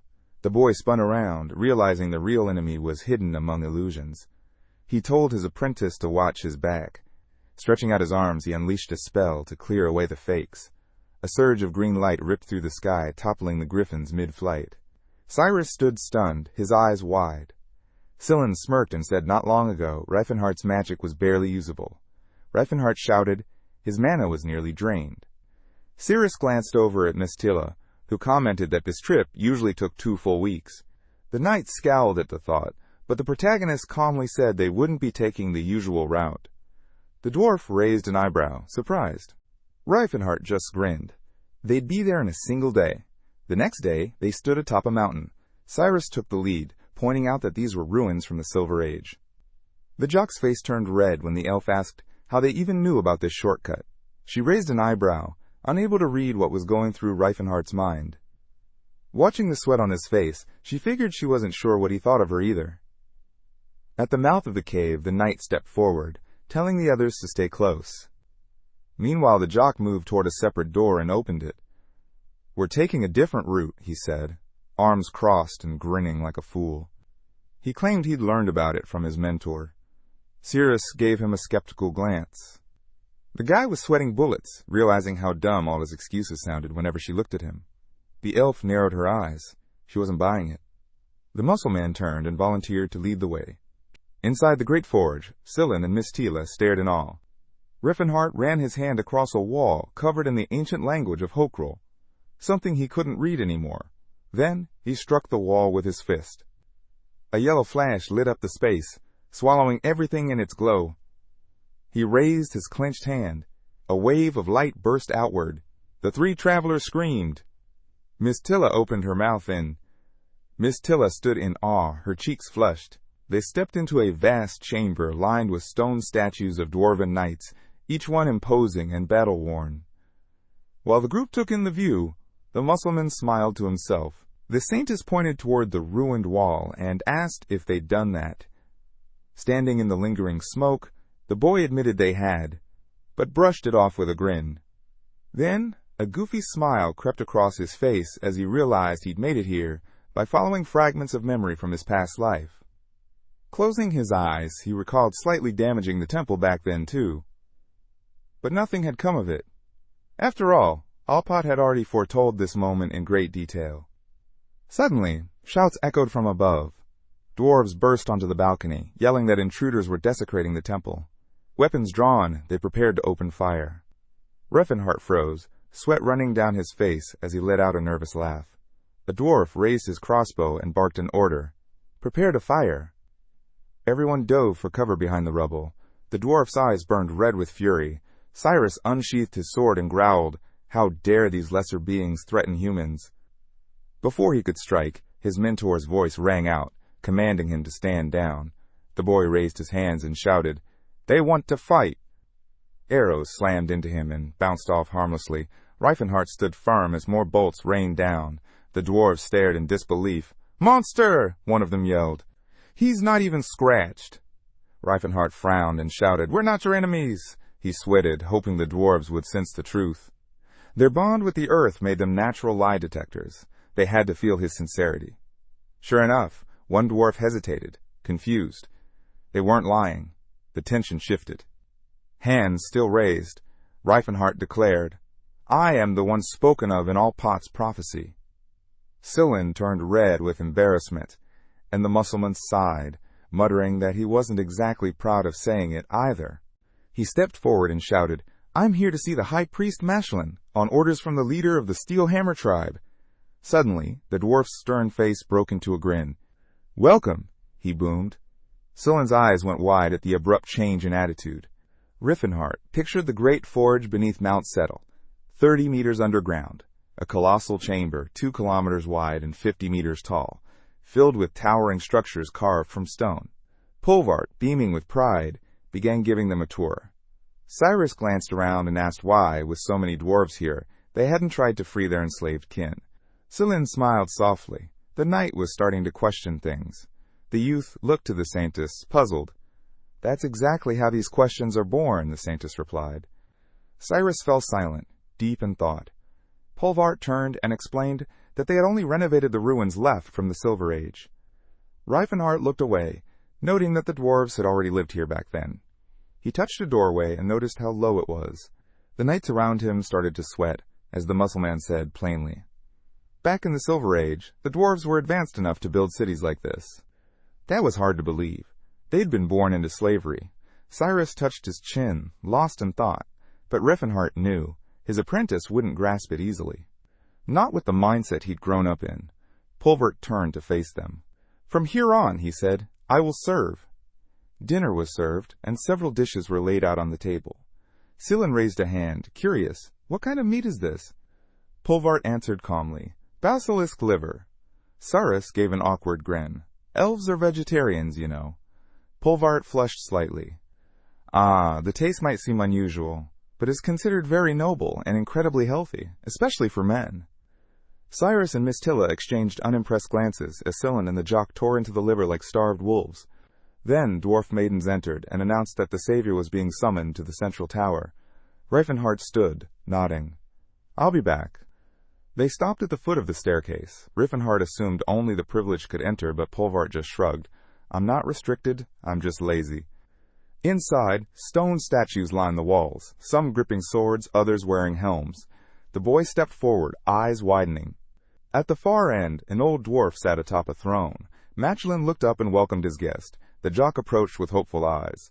Beneath the high dome, gray smoke swirled in the air. The throne had been shattered. Rifenheart lowered his head. "The king of martial arts! He was powerful."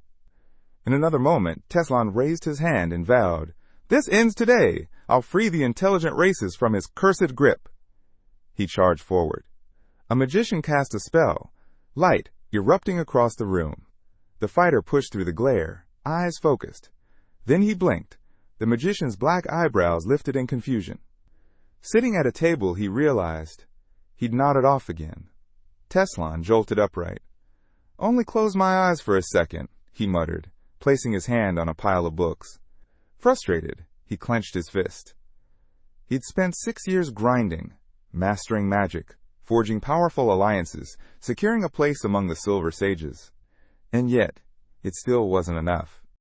Walking to the window, he admitted it to himself. Aura and Fifth Circle spells aren't going to defeat the Demon King. He thought back to their battles. Rifenheart likely had the edge now. His body alone was a powerful weapon. Teslon scowled. The guy was probably out there, rounding up followers and regaining his strength. He folded his hands behind his back. He needed strong warriors, too. Back in the tower, a long staircase led to a stone chamber. Rifenheart stood before Machlin, his teacher, ally, and oldest friend. The elder dwarf squinted at him. "Have we met before?" Machlin asked. "I haven't left this place in over 50 years. Rifenheart stood tall. "We meet 10 years from now." Machlin broke into a nervous sweat. Was this savior? Delusional? Rifenheart let out a heavy sigh. Then, looking him square in the eyes, he said it plainly. "I've traveled through time." He raised a hand and began to share everything that had happened. His memories, his past, and the truth of who he was. The muscle man explained how the Antarius Empire had branded him the Demon King, how that war unfolded, and how it all ended with his death. The protagonist frowned. "It doesn't matter if you believe me, it's still the truth." He stood silently. Masheline finally spoke. "I don't believe you're lying, but it's hard to accept." He stared at the man before him, brows furrowed. "I need to test it for myself, to see if you've really crossed time, or if you've simply lost your mind." The old gnome leaned in with a grin. "Let me ask you one thing," he said to his close friend, tugging at his beard. "What color is this?" Rifenheart closed his eyes and smiled. When he opened them, he looked straight at him and replied, "You don't have a beard." The dwarf chuckled and pulled the false beard from his face. It was one he'd worn in his past life. "All thanks to Allpot's blessing," he said, slipping his hands into his pockets. "In the world of dwarves, a grand beard is a mark of manliness. But me," he gave a soft laugh, "could never grow one." With a warm smile, he stepped forward. "I trust you, old friend," he said. "I'd offer you advice, but I only have one thing left to give." Then he dropped to one knee and swore loyalty to Rifenheart on behalf of all dwarves. The boy's expression grew firm. "Stand up," he said calmly. "I need your advice more than anything now." Walking side by side, the muscle man thought back to his past defeat when he tried to force change with strength alone. He couldn't make the same mistake again. He pictured the Empire and shook his head. He told Masheline that he had rescued slaves from Shatan and had begun to educate them. The old dwarf looked at the ground. "That's a start," he said. "But what if you're old by the time things finally change? Other races live longer after all." Rifenheart closed his eyes. "That's the problem." A purple flame flickered in his palm. "I'm working to restore my magic. If I can do that, I could rebuild the Empire and become the Demon King again." He let the flame vanish. "But I'm afraid I'll repeat everything. I don't want to soak this continent in blood again." Masheline nodded slowly. "Now I understand your real struggle." He looked up at him and said, "You're underestimating the world." Rifenheart froze. "The reason you lost," Masheline continued, gaze sharp, "wasn't because you used too much force. It's because the world is more complicated than you believed. If strength fails, try something else." Rifenheart rubbed his chin. "I don't hate humans, but I don't exactly like them either." The dwarf frowned. "You didn't have any human friends in your past life, did you?" Rifenheart gasped, sweat trailing down his face. "You ignored them," Masheline said firmly, "because you were so focused on helping other races."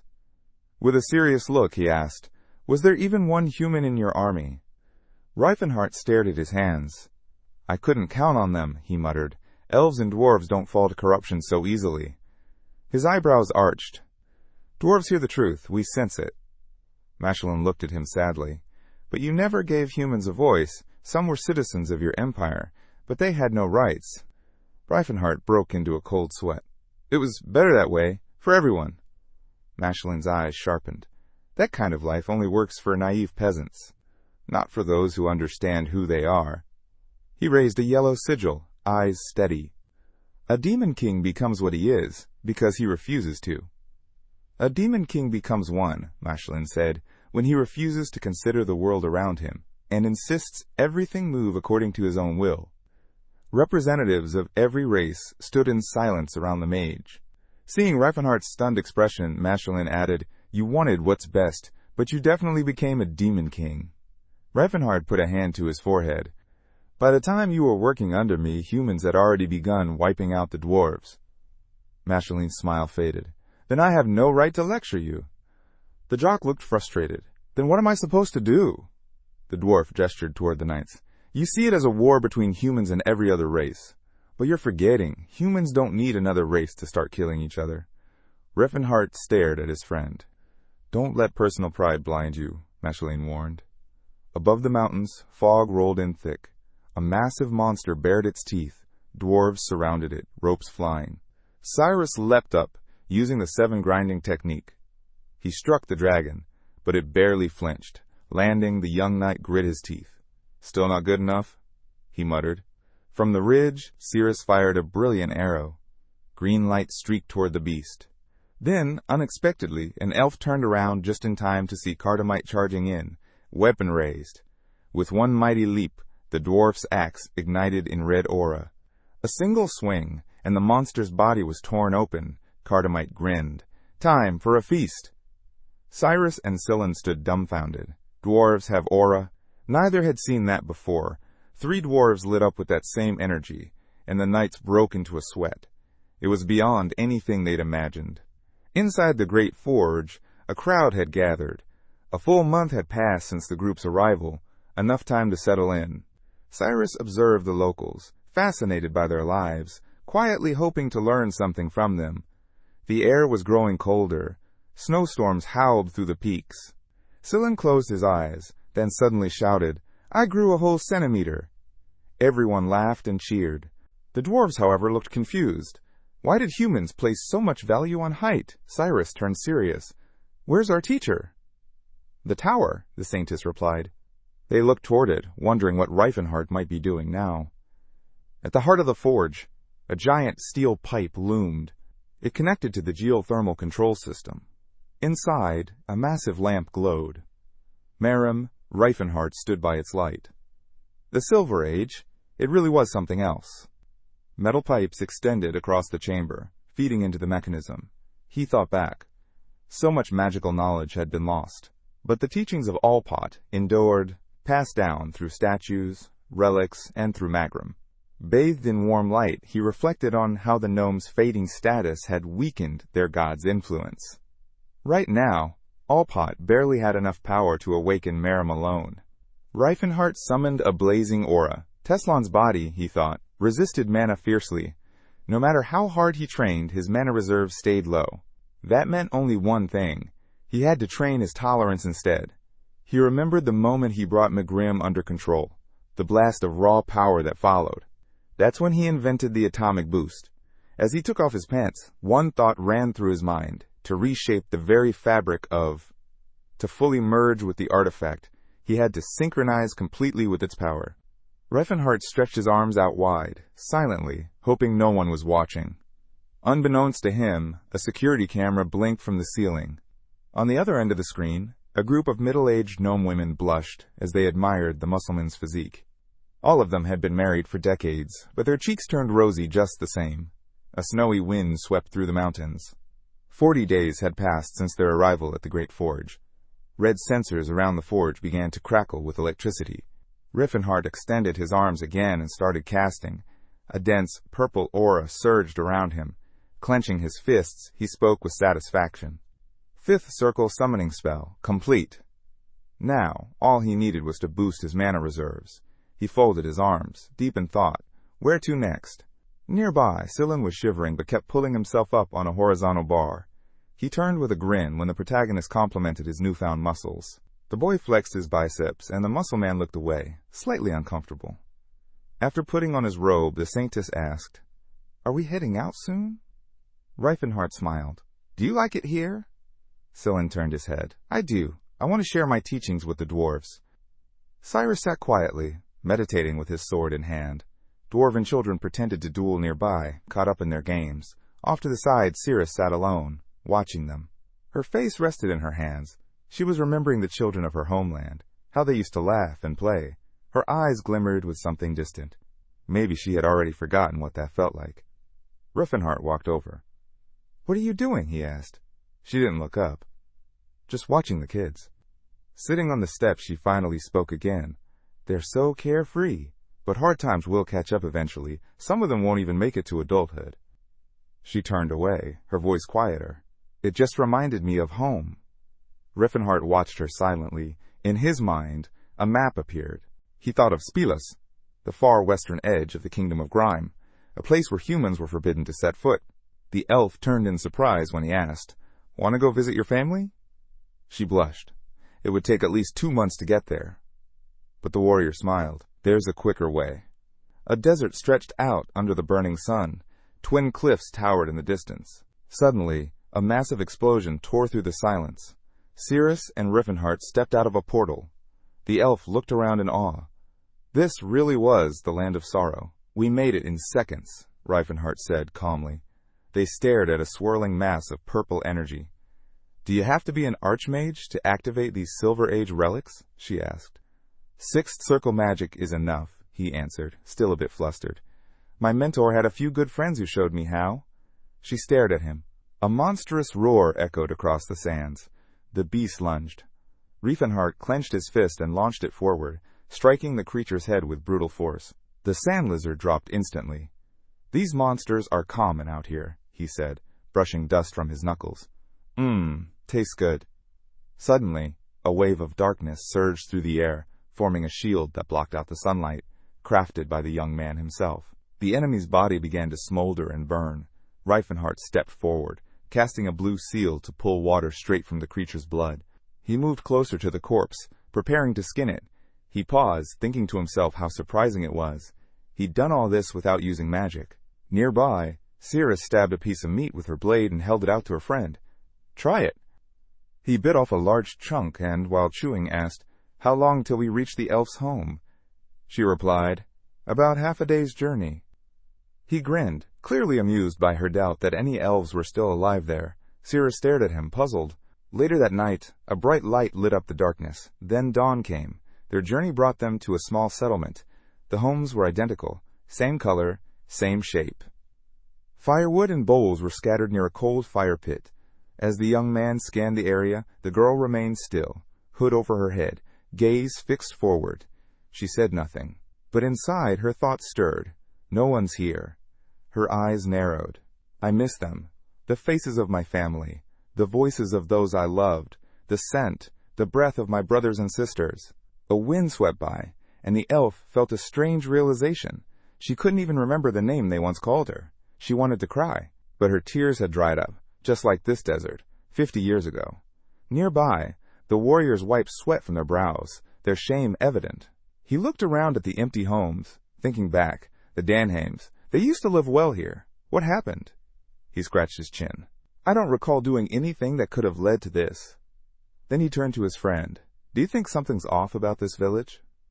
Cyrus's eyes widened in shock. The boy continued, Your people? They fell 50 years ago. There's no way this place stayed untouched all this time.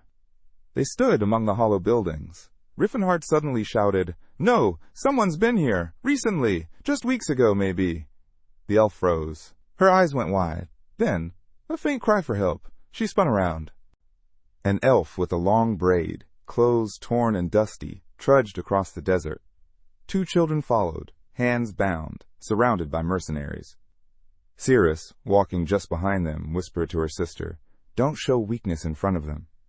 From atop his horse, Bright clenched his jaw, clearly frustrated. We're getting barely anything for this haul. Sweat dripped down his face as he remembered the man of muscle, the moment everything spiraled. Clunter scowled when Bright brought up the cooling spell. Magic can't solve everything, he snapped. One of the mercenaries growled, calling his comrade useless. The 3 elves marched in silence, their wrists tied with thick ropes. The mercs muttered about how little the group was worth. Too old, too female, too weak. Then Bright suddenly jerked his head. Something had caught his eye. Cyrus, eyes glowing like fire, was charging straight toward them. Meanwhile, a castle loomed in the distance. Someone pounded on its massive wooden doors. A girl peeked inside, cautious. May I come in? Teslon sat in silence, eyes on a stack of documents. She asked if he was still buried in his work. Philena's face tensed with guilt. The mage turned to her. Don't ask stupid questions. She looked at him quietly. Philena placed a hand over her chest. The only one who had stayed by the martial arts king's side, even after he had taken on this new form. Stepping closer, she smiled. That smile, it reminds me of the old days. A blush crept onto her cheeks. Back when you were still called Rifenheart. Sliding her hand into her sleeve, she pulled out a scroll. Teslon looked up. Did you complete what I asked? She handed it to him. Yes, word spreading. Everyone's talking about the martial arts king, Rifenheart. He took the scroll, his expression sharp. That name's in the past. I am Teslon now. As he read, his brow furrowed. The Golden Knight defeated, crushed by the newly risen Aura Lord. And because of that, Rifenheart's fame would only grow. Looking over the scroll, Teslon asked, Did you meet with Yus? Philena nodded. He agreed to join us. A slight grin played on the mage's lips. Good. A powerful ally, perfect for bringing down the Demon King. His gaze lingered on her. I found another one, Philena added. Someone who fits the criteria. Who? Stefan. A knight from the Aelion family, eldest son, kingdom of Vasili. Teslon tucked the scroll away, deep in thought. Stefan doesn't ring a bell. Without a word, he pulled Felina into a tight hug. "Thank you," he whispered. Her face flushed red with surprise. Inside, Teslon felt a surge of satisfaction. "Everything Rifenheart took from me, I've taken back." His eyes narrowed with a dangerous glow. He'll be left with nothing. Elsewhere, Cyrus sprinted toward a group of mercenaries. One of them swung an axe. Too slow. His face split open, blood spraying through the air. Panic set in. The mercs grabbed their weapons. This was no ordinary elf. She moved like a blur, cloak whipping through the air. With a leap, sword in hand, her eyes glowed electric blue. Mouths dropped. Cyrus landed. Behind her, a wave of red. Bright stared, sweating. Where the hell did she come from? Clanter raised his hand, forming a magic seal. He chanted. Fireballs roared forward, engulfing the area in smoke. But the protagonist stepped in front of Cyrus, conjuring a protective barrier. The mercenary froze as he spoke. "Anyone moves, I kill them." Rifenheart smirked. He remembered this one, Bright. Bright, on the other hand, had gone pale, beads of sweat trailing down his face. That meeting? I'll never forget it. Rifenheart brushed his hair back, amused. Funny thing, memory. He walked toward him. "I've got some questions for you." Behind Bright, 3 slaves stood silently. "I won't say anything," Bright snapped. "There's no one else in captivity." The muscle man raised his hand. "That answer better be true. Your life depends on it." Bright trembled. "It's true, no one else." Rifenheart turned to Clantor, the mage. "How many elves have you killed?" Clantor's face twisted in confusion. Rifenheart's eyes lit up with fury. "About 40, the man muttered. The air shifted. Rifenheart's body blazed with orange energy. In his palm, a deep purple aura gathered. "Then you," he growled, "will pay for every drop of their blood." The enemy conjured a seal and launched an attack. A blue beam shot forward, but it couldn't pierce the protective barrier. The mercenary broke into a sweat. A mage this powerful and that young? The protagonist lifted his hand, chanting. A burst of purple light filled the air. The mercenaries collapsed. The mage stumbled, gasping, "Fine, I'll hand over the elves." Rifenheart stepped toward him. "They should have been ash by now, but I ran out of mana." Clanter panicked, yelling, "I'll give them to you, now!" But the boy waved him off. "Don't bother!" He raised his fists. Clanter cried out, lifting his arms in fear. The warrior narrowed his black brows. "This is justice for every drop of elven blood spilled!" The mage trembled, sweating. "Wait, were there humans among them?" The protagonist glanced at him, confused. Clantor looked up, voice shaking. "We wouldn't have touched them if we knew they had a master." Rifenheart raised his fist again. Clantor shrieked, "Why kill us over a bunch of slaves? It makes no sense." The warrior's eyes gleamed with rage. "You really don't see anything wrong with murdering them?" Clantor was drenched in fear. "You're insane!" The boy lowered his gaze. "Then tell me, what separates a man from a beast?" Clantor knelt. "Men can think, control their instincts." Rifenheart scowled. "Then why are elves less than that?" The mage hesitated. "Even humans become slaves, if they're weak. Elves were born to serve. That's just how it is." He looked up, eyes narrowing. "Do you hate the system itself?" The boy paused, remembering something. An old dwarf's words echoed in his mind. He looked up at the blue sky. "I could never live as a slave. If I feel that way, maybe everyone else does too." Clanter's face twisted. "Don't project your beliefs onto the rest of us." Rifenheart raised his arm. "I'd rather be proud than fall in line with a rotten world." He grabbed the mage by the throat. Grains of sand floated in the air. The elves stared in stunned silence. Cyrus moved quickly, untying the ropes around the captives. "Are you okay?" One of the girls blushed, eyes locked on her. Cyrus rubbed her wrists. Expression blank. Her lips parted slightly. She looked up at her rescuer. "Serendi?" Cyrus's eyes widened. A memory surged back. 2 young girls, hand in hand. Tears welled in her eyes. You remembered." She clasped Cyrus's hands, overwhelmed with relief. But suddenly, Cyrus pulled away. Cyrus froze. Ryder glanced at the unfamiliar girl. Cyrus snapped, "Don't talk to her." Her brow furrowed, her voice sharp. She's no kin of ours, just a pet of filthy humans, a slave who gave up her honor. Cyrus looked down, hurt flashing across her face. She had no words. The boy stepped in, his voice was firm. She's not a slave, she's my companion. She raised an eyebrow. How do you even know our language? Rifenheart stepped forward. I won't stand by and let anyone treat you that way, not even your own family. He glanced at his companion. It's time you stopped letting others define you. You're not a slave. The girl looked up at him, her eyes searching his. Is that really true?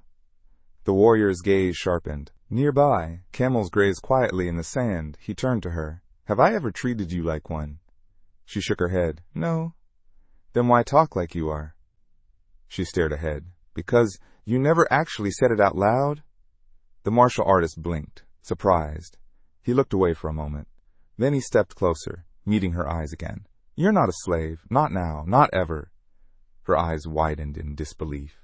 Standing in front of her, Rifenheart said calmly, We're equals. You're free. He gave her a quiet, steady look. Cyrus lowered her gaze. I know you don't treat elves like slaves. She frowned slightly. You've always believed that other races are no less than humans. But her voice dropped. Still, I can't understand it. She glanced down. Sometimes I think you're just seeing someone else when you look at me. The young man stared at her, stunned. She arched her brow and added, It doesn't matter. Think what you want. But if that's true, then treat me like a slave. Cyrus turned cold. Stop pretending to be sincere. I don't need it. The warrior stood silent. A realization hit him hard. His pride in saving her was a lie. The one he saved had existed in another life. This version? He'd simply bought her. His thoughts drifted, back to the moment he gave her that coat. To her, it had probably felt like the gesture of a man who saw her as property. Another martial artist walked up and gave her a name. Rifenheart adjusted her scarf, an act that now felt more like an unwelcome intrusion than comfort. As they walked side by side, he finally said, Stop calling me master. In that memory, he clenched his fist. You're not a slave. The girl dropped her head. Then stop pretending to mean something you don't. He turned away. I understand. His voice dropped. Do whatever you want. Clouds drifted across the desert sky. From atop a sand dune, the warrior called her by her full name. From now on, he said, everything I say will mean something different. He looked at her. Whether you stay or leave is your choice. I'll respect it. Her brow furrowed, sadness in her eyes. Is that really what you want, for us to part ways? He replied quietly, What I want is to keep traveling together. Rifenheart's expression tightened.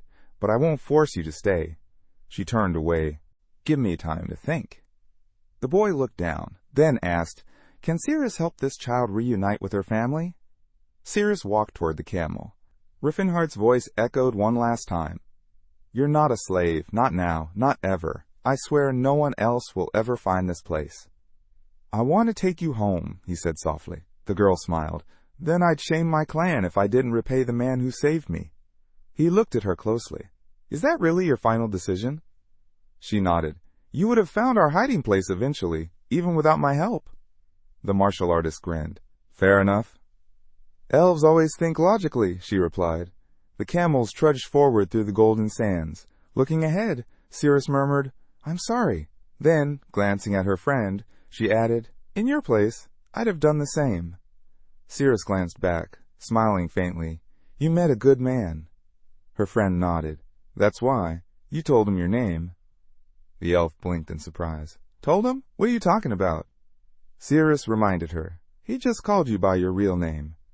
Cyrus's eyes went wide. How did he know the name I'd forgotten myself? Far ahead, the young man rode toward a village, nestled deep in a rocky gorge. Inside a worn tent, a guard stepped in. Water reserves are low. We'll run out by tomorrow. Rifenheart lowered his head. Any word from the scouts? They're back. The humans they've pulled back for now. The elder lifted his gaze. May Ryle carry the souls of the fallen. A younger elf stepped forward. We can't stay here anymore. The village is too far, and with what little water we have left, we need to move. Now. He closed his eyes. We won't last long. Our location's been exposed.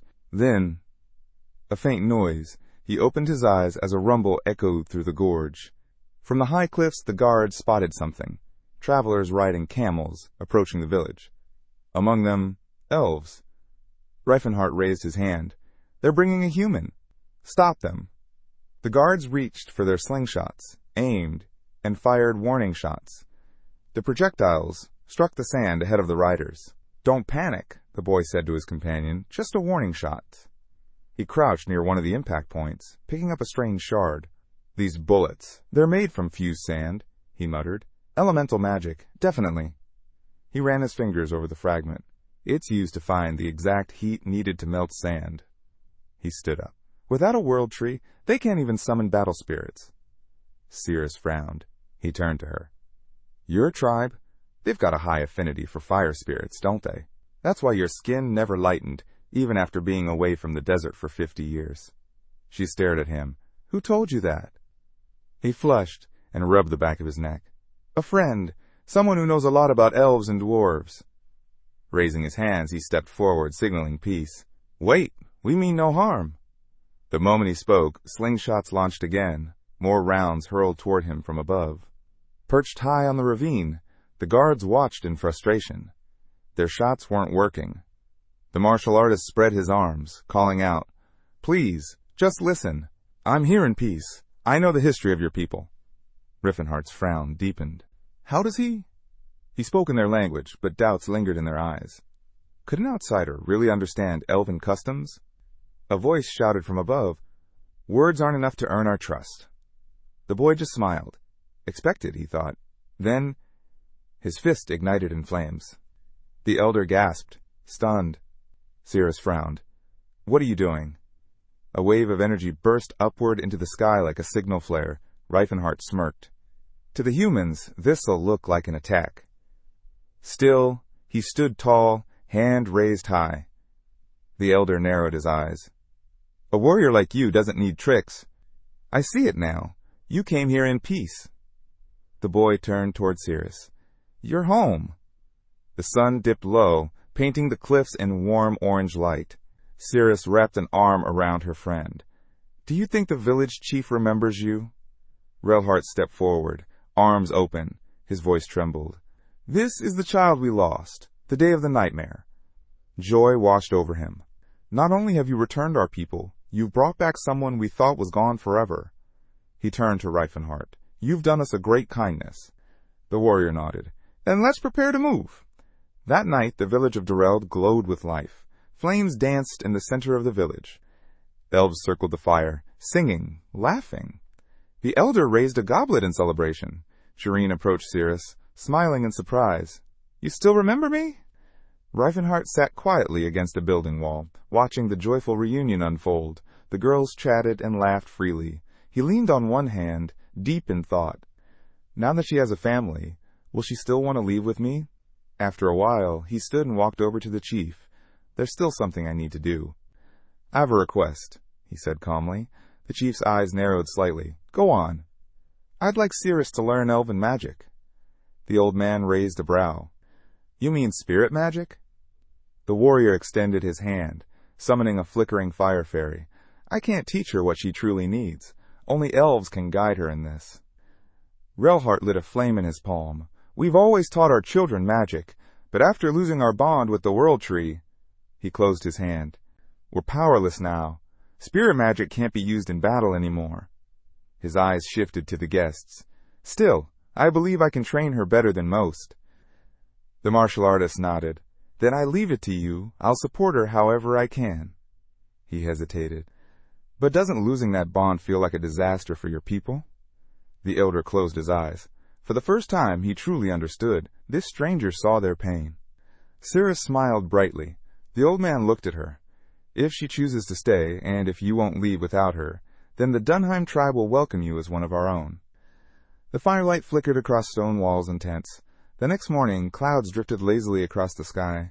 The village sat peacefully by an oasis. The young man stayed 4 more days. On the last morning, Cyrus approached her friend.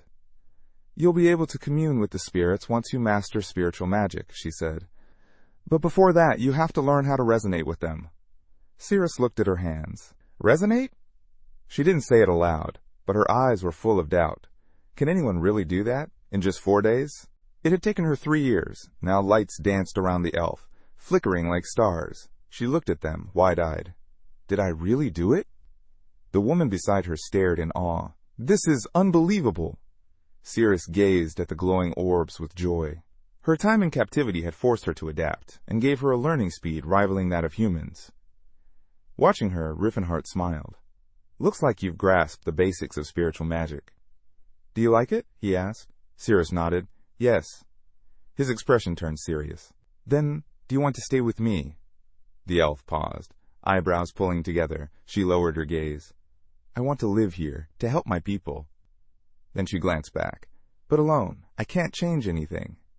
Her voice dropped. Maybe if you were nearby. Villagers passed by, walking through the peaceful streets. The young man looked at her. Then I'll change this world's order. Cirrus closed her eyes. I'll go with you, for the future of my clan. Rifenheart's face lit up. His smile stretched wider until he was grinning. Laughing, his face flushed. Then I'll change everything, for the one who chose me. A massive surge of energy shot into the sky. Cirrus jumped. What are you doing? The martial artist beamed. Sorry, I just couldn't hold it in. His eyes narrowed with purpose. Come, I want to show you your clan's future, right now. Together, they climbed a mountain trail. Why here? Relhart asked, looking around. Relhart placed his hands on his belt, eyes scanning the rocky slope. We used this spot as a temporary shelter once. Then he turned and declared, starting today, this is the new home of the Dunheim clan. What? But there's no water here, someone objected. Cyrus raised her brows in confusion as the young man turned to her. Lend me Elvenheim. She handed over the branch. Aren't you curious, he asked, how you were able to connect to the spirits so quickly? He gripped the branch tightly. You are the true heir to Elvenheim. That means you have the right to speak my name and to wield my power. Then he plunged the branch into the ground. Green energy spiraled outward, pulsing from the point of contact. He called out into the wind. Guardian of this world, awaken. Tiny green leaves bloomed along the stick. The elves around them gasped in astonishment. Rifenheart grinned as the branch began to grow, twisting into a living sapling. One man's eyes went wide. No, it can't be. From the rocky slope, water burst forth and spilled over the stone. The elder knelt by the new stream. This is a miracle. Rifenheart rested a hand on his belt, watching silently. The village chief stepped forward. She understood everything, didn't she? He looked toward the tree, fresh leaves sprouting upward. Then his expression changed. He closed his eyes, and for the first time in decades, his soul stirred. Tears welled in Relhart's eyes. This feeling, we've only ever known it in stories. It's the World Tree, Elfenheim. The young man stood still, watching as clear water flowed from beneath the sapling. In its roots, a symbol, 8 stars intertwined. He had awakened Elvenheim's life force, anchored it in this place, and unlocked the flow of mana needed to sustain it. The energy radiating from the tree pulsed through the ground. The elder trembled. Is he really the savior Alita sent to us? Rifenheart stepped forward, calm and certain. I'm just a friend of the elves, and friends help each other. Cyrus stared at him, speechless. He turned to her. Sorry I had to use Elvenheim. I'll find you a better weapon, one worthy of you. With a confident smile, he added, time to head back, to the Great Forge. At the gate, a portal flickered with fire. Silent came running. Where have you two been? Rifenheart grinned. Hey, you've bulked up since I left. Silent beamed. We were gone longer than expected. Just then the forge burst to life as dwarves spilled out, cheering, Master, you're back! He laughed. How have you all been holding up? In response, they proudly displayed their magical progress. Tiny bursts of flame, swirling water, glowing runes. The young man nodded in approval. Excellent work. The apprentice wizards bowed low, reverent. He raised a brow, genuinely impressed. You figured out how to control mana in just 2 months? He pointed toward a thick tome. Keep relying on the book I left you. It'll guide you. Suddenly, Cyrus's mouth dropped open. You're really back. Rifenheart walked up, grinning. Learn anything while I was gone? Cyrus frowned, eyes thoughtful. It's strange. I didn't see it before, but now it's obvious. What is? Rifenheart asked, scratching his head. You, Cyrus said slowly. You've got the soul of someone 3 times your age. Are you really only 23? The martial artist blinked. That's what you've been studying this whole time? Before he could answer, Silent chimed in. So, where to next? We need funds first, Rifenheart replied, but our real destination is even farther. He rolled out a map of the continent. There's someone in the kingdom of Krovan, by the Frostlands near the ocean. He can help us. While the warrior wrapped up business at the Great Forge, events were unfolding far away. In the frozen north, deep in the icy deserts beyond the kingdom of Grime, travelers had pitched camp. A man stood near the fire. Can we add more wood? An elder shook his head. We have to be careful. Can't waste mana keeping the flames alive all night. Inside the tent, bags were stacked high with ancient relics. One explorer held up a thick, dust-covered tome. This contains lost knowledge from the Silver Age. He stared at it, wide-eyed. When this gets out, the academic world's going to erupt. We have to tell the truth about the Silver Age, about the nations that once thrived. Suddenly, a scream cut through the cold night. The old man turned, alarmed. Then, fear hit the researcher like a wave. Teslon's men were here. At first glance, they looked like bandits, looters. The mage spun around. Kill them all. Leave no one. Weapons gleamed. Warriors marched forward. Stefan's eyes lit up with tension. Jesus narrowed his gaze, ready to strike. The knights rushed in, blades flashing. Blood splashed across the snow. The old man dropped to his knees, trembling. Please, take everything. Just don't kill us. But the mage raised his sword and said, They don't want the relics, the sage said coldly. They want your heads. With one swift strike, his blade tore through the researcher's body. Felena stepped forward, face pale. Was that really necessary? The villain didn't hesitate. It was the will of the Silver Sages. They opened a door that should have stayed shut. Blood soaked the snow. The ancient book lay on the ground, its pages stained red. Teslon picked it up. No one can know this part of history. Not for the sake of today, but for the future of mankind. Felena's voice cracked. But what did they do wrong? Holding the book tightly, the man replied, They were a small price to pay for the greater good. Nearby, the mage turned to his companion. How's the berserker armor? Stefan smirked. The best I've ever worn. Just needs a little getting used to. At the edge of the camp, Eustace approached the tent. He glanced around, his voice low. Looks like I'm not the only one out for revenge. Light energy shimmered in the air around him. What do we do with all this? The wizard gestured to the relics. Take anything valuable. The rest, anything on this list, goes to the Silver Sages for safekeeping. A rogue beside him stared at the bags. Relics from the Silver Age, some of these are dangerous. Only the right people can protect them. The knight held up a pendant, putting it around his neck. These warming necklaces? Not bad at all. Teslon nodded. A privilege, granted only to the Silver Sages. Then, something changed. His pupils narrowed. A black cube appeared in his hands. His breath caught. The voice of Elysian. He studied it, stunned. Some things, society is better off never knowing, even more shocking. There were two of them. As the group left the tent, Felena turned to him. What part of history are you trying so hard to erase? The wizard didn't flinch. Don't ask questions that don't concern you. Only we are meant to know the truth. A blizzard swept through the camp, howling winds swallowing the night. A sudden light flared in the distance, illuminating the city. The doors creaked open. Madeline glanced around, surprised. What brings a guest like you here? Cyrus stepped inside.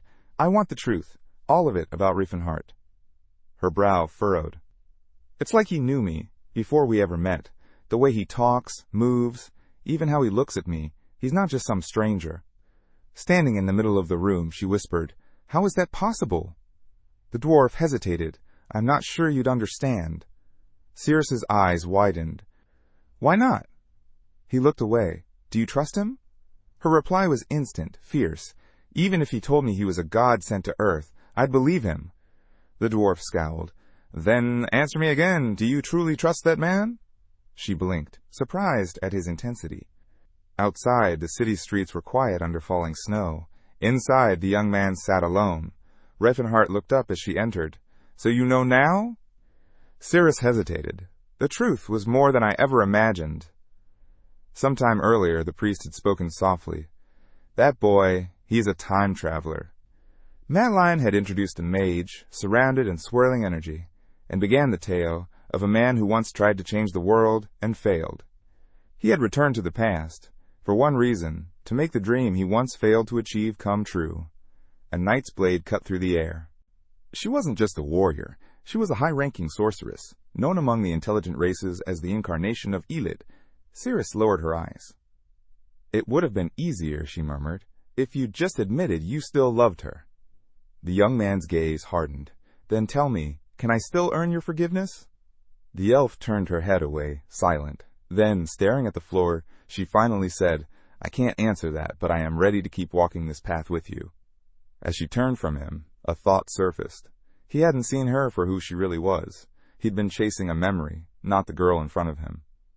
The faint light shimmered across her white hair. She looked over her shoulder, smiled gently. "I don't hate you, you know." Back in his room, the warrior sat on the edge of the table, gaze fixed on the ceiling. His cheeks were red. Scratching the side of his head, he muttered to himself, "Is she mad or not?" Fields of wheat waved before a towering fortress.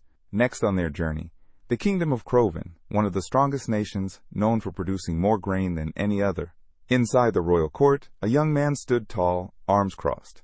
Teslon, the rising heir of King Gothran, was a serious contender for the throne. But both King Gothran and his designated successor had died mysteriously in their sleep. With the throne empty, nobles gathered like vultures, tearing at the crown's remnants. Two claimants rose. Two factions formed. One raised red banners, vowing to fight for the true king. The other held blue flags, demanding blood for the true bloodline. Among them sat Yuval, mounted on horseback, turning 18 this year. He was the second prince, born of a concubine, a stain in the eyes of tradition. In another camp, Cyrus led his own forces. Fernando, heir to the powerful county of the same name, scowled. His blood wasn't royal, but it was noble enough. His green eyes burned with ambition. Now the kingdom of Croven was locked in brutal civil war, one driven not just by politics, but by blood. A knight raised his sword. His skill and charisma had earned him widespread respect. A noble, wineglass in hand, stood nearby. Everything about him screamed nobility, except for substance. As flags collided and battle raged, half a year passed since King Gothran's death. The war for the throne had reached its peak. Far away darkness blanketed the barony of Deline. In a dimly lit room, Yuval sat quietly. How much longer will this last? He frowned. And what happened to Reddy's blessing? The second prince leaned on his arm, tired. I never wanted the throne. A girl stepped closer. You really don't want to be king? He nodded. If I say otherwise, we'll both be dead. Fenia closed her eyes, exasperated. I can't believe I fell for someone like you. He smiled, brushing her cheek. Sorry. She sighed. Well, we're safe for now. Without provisions, that final battle won't happen anytime soon. A dwarf in the corner added, If it comes to the worst, we can run. Change our names. Disappear into another land. The noble laughed.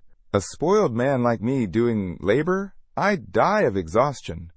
She calmly replied that there was no need. She could take care of them just fine. Then she turned to her lover and said softly that even if he rose to become king, she'd still be seen as nothing more than a slave by the rest of the world. Yuval pulled her into a hug, admitting that he couldn't imagine a place where the world would ever truly see them as equals. By the window, the two shared a quiet moment and confessed their love for one another. But their peace shattered in an instant. They jolted in fear as a voice interrupted. Someone had been watching. The girl grabbed an axe, eyes scanning the shadows. Who's there? She demanded, raising the weapon defensively. From the darkness, a cloaked figure stepped out. Calmly, he introduced himself. He wasn't there to harm them. He had come to aid the true heir to the throne. The dwarf narrowed her eyes, sensing no lies. The second prince glanced at her, remembering that her kind could hear the voice of truth. But one thing was off. The intruder was too big to be a mage. With a smirk, the stranger called himself a battle mage. Not even a rogue's disguise could fully hide who he was. The nobleman stepped forward, arms crossed. If you're here to help, then what was that comment about us having fun? The cloaked man shrugged. You must have misheard. The maid wasn't buying it. We didn't, she said coldly, but the nobleman waved it off. Doesn't matter. I'm not concerned. Still, His gaze lingered, sharp and calculating. The young man sensed it immediately. This noble was like a living lie detector. He quickly clarified, "I didn't mean to offend. I'm involved with an elf myself." Yuval's eyes widened. Phinia nodded in confirmation. Everyone stared at the stranger, stunned. The second prince blinked. "So, there's another lunatic like me in this world?" Crossing his arms, the noble asked what exactly this man was offering. The warrior raised his hands. "Supplies. Enough provisions for your army, worth 100,000 gold. The room went silent. They were stunned. That was half the kingdom's annual budget. Tempting, but suspicious. Lifting a finger, the warrior asked, "How many Aura Lords are in your forces?" "None," came the reply. "I'll send 6 of mine." Yuval narrowed his eyes. There were fewer than 5 Aura Lords in all of Croven. He had to ask, "And what do you want in return?" Placing a hand on his chest, the martial artist responded, "Land! Once you're king, grant me land!" The second prince stared. "That's all?" The man lowered his head. "I want full control over that land, free from Croven's laws." Rifenheart's expression turned dark. "And why?" The stranger's voice didn't waver. "I want to build a place where elves, dwarves, and orcs can live freely." Lights flickered from the windows nearby. Cyrus raised an eyebrow. "How did it go?" The boy walked up beside her. "Fine, for now, but the real trouble's just beginning." He pulled off his hood. "We can't afford to repeat the mistakes of the past. For that, our land must be recognized as legal, so the people would have no choice but to accept it." As they strolled down the street, the girl glanced over. "Did you know Juvenile in another life?" The warrior shook his head. "Today was the first time we met." Then his companion asked, "So who actually won the war for the throne?" He paused, memories flashing back. Cyrus had taken the crown. The second prince had lost his head. The woman looked up toward the sky. "This time, that won't happen," she said firmly. "That's exactly why I stepped in," the martial artist replied. Inside the house, the protagonist felt hopeful. He believed that through this struggle, humans might finally learn to see elves, dwarves, and orcs not as slaves, but as worthy allies. At the table, Cyrus leaned in. "So, how did it go?" Rifenheart gave a small smile. "Smooth so far." The boy chuckled, thinking back. It had already been a month since they left the Great Forge, and they'd explored 10 ancient, abandoned ruins since then. "Not a bad start to the journey," he added. The knight shut his eyes for a moment. "Carrying all those relics is way harder than fighting demons," he muttered. Silent grinned. "Great for building muscle, though." The Saintess turned to his friend. "Do we even have 100,000 gold?" The boy shrugged. "We've got grain worth about that much." The healer recalled the contract, how his comrade secured sacks of grain from the Tan Trade Union. The warrior raised a finger. Under normal conditions, no war, no famine, it'd only be worth about 4,000. But right now, it's a different story. Tilla frowned. "That kinda sounds like a scam." The swordsman held up 3 fingers. "Do the elves have aura masters too? I heard only 3 of them do." The fighter took a seat. "They don't exactly get along, and I never bothered to count. Not worth it." Cyrus looked skeptical.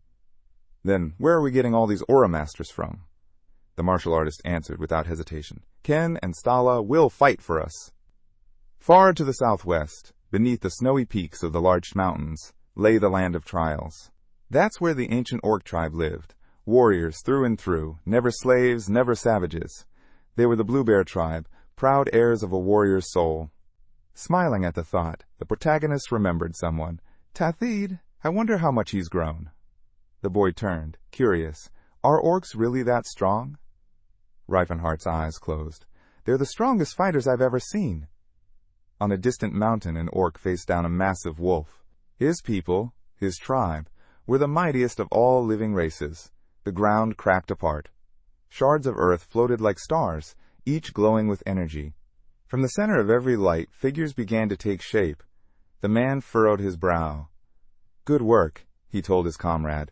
Teslon gave a quiet nod. "Thanks." The Toast looked away. Only the right people should know about threats like this. That's the only way to protect humanity. And with that, the keeper vanished. The mage narrowed his eyes. Was the old man just looking for someone to talk to? Or was it something more? He knew one thing for sure. He needed a position with more influence. Fast. The wizard closed his eyes, his mind drifting to one topic, the threat the Demon King posed. Iranad looked down. Thanks to Jade, it was now confirmed. He was a member of the Silver Sages. The scoundrel shared what he remembered from his past life, and eventually became one of them.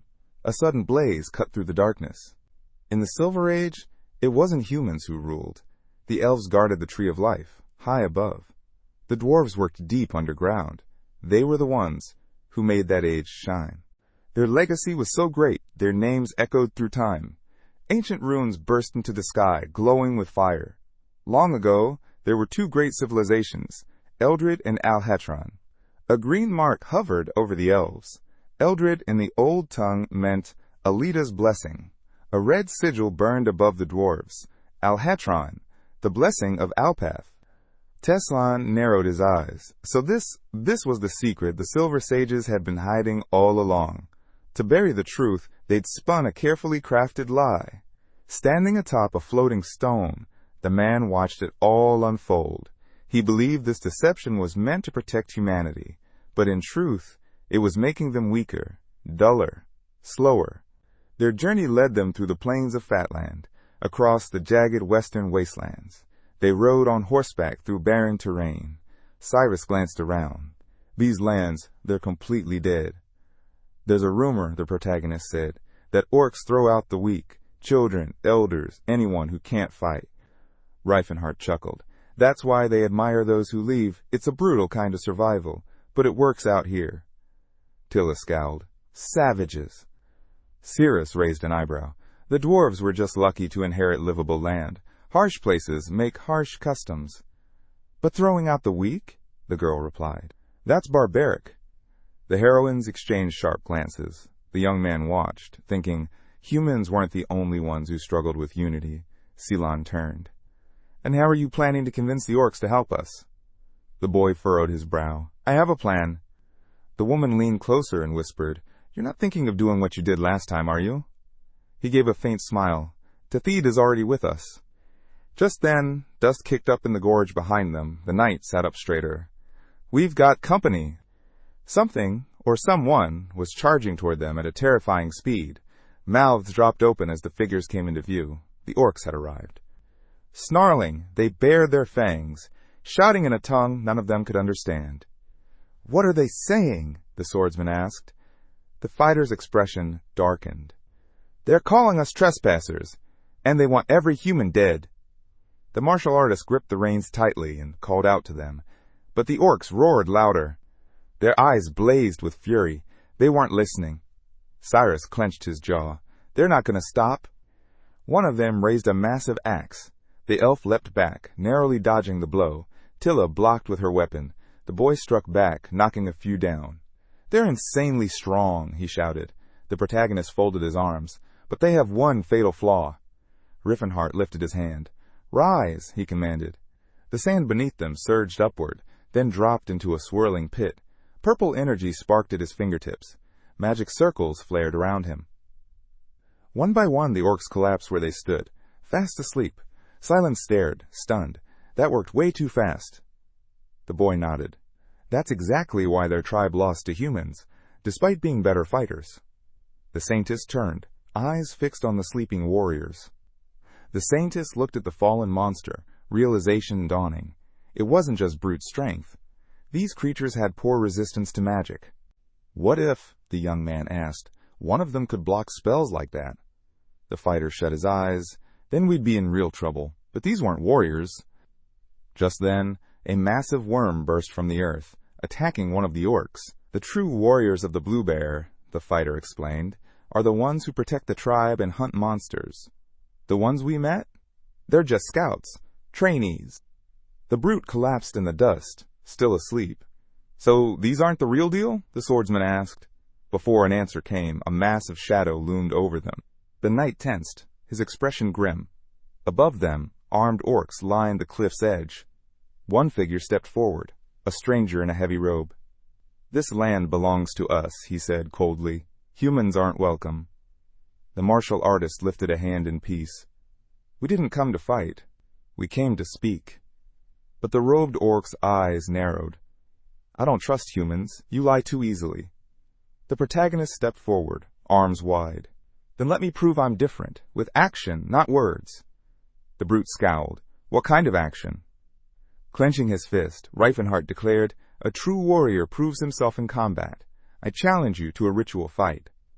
The orcs gathered in a wide arena, preparing for battle. In their culture, ritual fights were more than combat. They were sacred, a bond, a test of honor and strength. Watching them clash, the young man frowned. Among orcs, only the strong earn trust.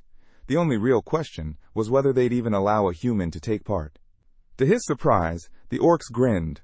Wide, toothy, eager, they were impressed he knew their customs, and thrilled to accept. They agreed, the young man said to his friends. Cyrus narrowed her eyes. Of course they did. There was no other way. Cyrus turned to his comrade. Are girls allowed to fight? They don't care about gender, the warrior replied. If you can fight, you're in. Cylon pointed at himself. Wait, do I have to fight? The fighter glanced at him. No, you're not a warrior. They probably think you're a kid anyway. The orcs surrounded the group and roared, announcing the start of the ritual. One of the girls stepped forward, sword in hand. Name's Cyrus, she said firmly. Across from her, an orc opened his jaws wide and boomed, Zelkathor! She blinked, surprised. He smiled. I want to fight you. The saintess raised an eyebrow. They know our language? He turned to his comrade. You speak anything else? The boy shrugged. Didn't think I'd ever need to. Steel clashed. The elf swung first. The orc met her blade with his own. Blow after blow rang out through the arena. The brute squinted mid-fight. How can someone so small hit so hard? The knight stepped back, watching in awe. She's holding her own. Cyrus dodged a heavy strike. The orc slammed his blade into the earth. She ducked the next swing, then leapt, spinning mid-air, and kicked him in the head. His eyes went wide. Then he smiled. True warrior, Zelkathor roared, charging again. The elf grit her teeth. They really are what my friend said. True fighters. Nearby, the knight intercepted another attacker. Blades locked. He pushed forward, testing her stance, her grip, her resolve. Cyrus could feel it. His swordsmanship was no joke. He was the real deal. She raised her blade once more, preparing for the next clash. She quickly realized his sword wasn't that impressive on its own. Tightening her grip, she lunged forward with a powerful slash. The orc let out a thunderous roar. Suddenly, the blade in his hand began to glow. In his other hand, another, identical sword. He sliced the air in front of him, crossing both weapons to block her strike with ease. The elf's eyes widened. What was that? The orc raised both blades high. These weapons are part of my warrior's soul. The protagonist's gaze locked onto the shimmering swords. Wait, are those spirit weapons? The knight glanced back, just as Rifenheart confirmed. It's a hidden technique, known only to their tribe. Cyrus turned to him. Then tell me more, now. The boy gave a small shrug. They evolve. As the warrior grows stronger, so do the blades. Catching the hilt mid-swing, Cyrus narrowed her eyes. This wasn't just about brute strength. It was a specialized skill. You mean I have to fight like he's wielding some legendary weapon? She asked. Her friend nodded grimly. At high levels, they can even change the weapon's form. With no time to hesitate, the two clashed again. Cyrus bent back, narrowly dodging a strike, then slipped past him and slashed deep into his leg. Her eyes lit up. This is it. She spun, launching a sharp kick into his side. The knight drove his boot forward, slamming into his opponent. Cyrus followed through, her sword arcing through the air. One clean strike. Zelkathor's weapons flew from his hands. His eyes widened in disbelief. Cyrus clenched her jaw. Was that enough? She wondered. The blades spun high into the air. But the orc's face twisted with rage. He shouted to his comrades. Cyrus braced herself. The swords turned mid-air, then rocketed back toward her like missiles. The protagonist tensed. Watch out! They can sometimes control their weapons like that. What? Cyrus gasped. And you didn't think to mention that before? The blades struck the ground with a violent crash, blasting dust into the sky. Out of the swirling cloud came both weapons, flying straight for her. They didn't pierce her, but they tore through her cloak. She landed on her feet, just as the swords dropped beside her. Zelkathor grinned. Incredible. I didn't think I'd need my comrade's strength. Cyrus scowled. So this is normal for them? Of course it was. Their tribe didn't just enhance swords. They fought as one. Spirit, steel, tradition. A part of her wanted to quit, but another part refused. She leapt back just in time to avoid a follow-up attack. I won't lose, she told herself. Not to a basic technique, even if it's theirs. Then, her eyes lit up. If he can use traditional orc methods, then why can't I use elven ones? With a sharp breath, she called upon the ancient magic of her people. Selena, she whispered, come. At once the wind shifted. A breeze spiraled upward. Then, like a flash, the spirit appeared, her faithful companion, Selena, answering the call of their bond. The protagonist's mouth dropped. That's the wind spirit? He had assumed she'd call upon the power of nylon. But no, this was different. This was mastery. Cyrus pushed off Selena's head like a springboard, launching into the sky. She rose fast, much faster than her opponent expected. His eyes followed her, stunned. The orc pointed both blades upward, but Cyrus was faster. She blocked with her saber midair, landed behind him, and pressed the edge of her blade gently to his neck. Yield, she said firmly. A beat of silence. Then the crowd erupted, fists pumping in the air, cheering the stranger's victory. Silent rushed over. You okay? Not hurt anywhere? I'm good, she replied with a nod. Rifenheart gave her a proud smile. Well done. Thank you, master, the elf said, bowing slightly. Cyrus, standing off to the side, watched her with a dark, unreadable gaze. The young priest leaned over and asked quietly, Is it okay to step on a spirit like that? Feels like she might get mad. She won't, the boy answered. Spirits are pure. They don't cling to petty things. The swordsman chuckled. Still, she really launched off her like a trampoline. The boy glanced at Cyrus. She doesn't hold back, even with her friends. Tilla planted her halberd in the ground. The herald's voice boomed. The second round of the ritual battle begins. Let the next challenger step forward. Without hesitation, she stepped up. My turn. Minutes later, the dwarf stood with her head lowered, defeated. The cloaked observer approached her calmly. You've got the spirit of a great warrior. But you're still growing. She said nothing. You didn't give yourself fully to the fight. That can be disrespectful to your opponent, he continued. Still, I get it. You didn't want to hurt them. Her expression shifted to confusion. But a true warrior, he said, must learn to harness their energy.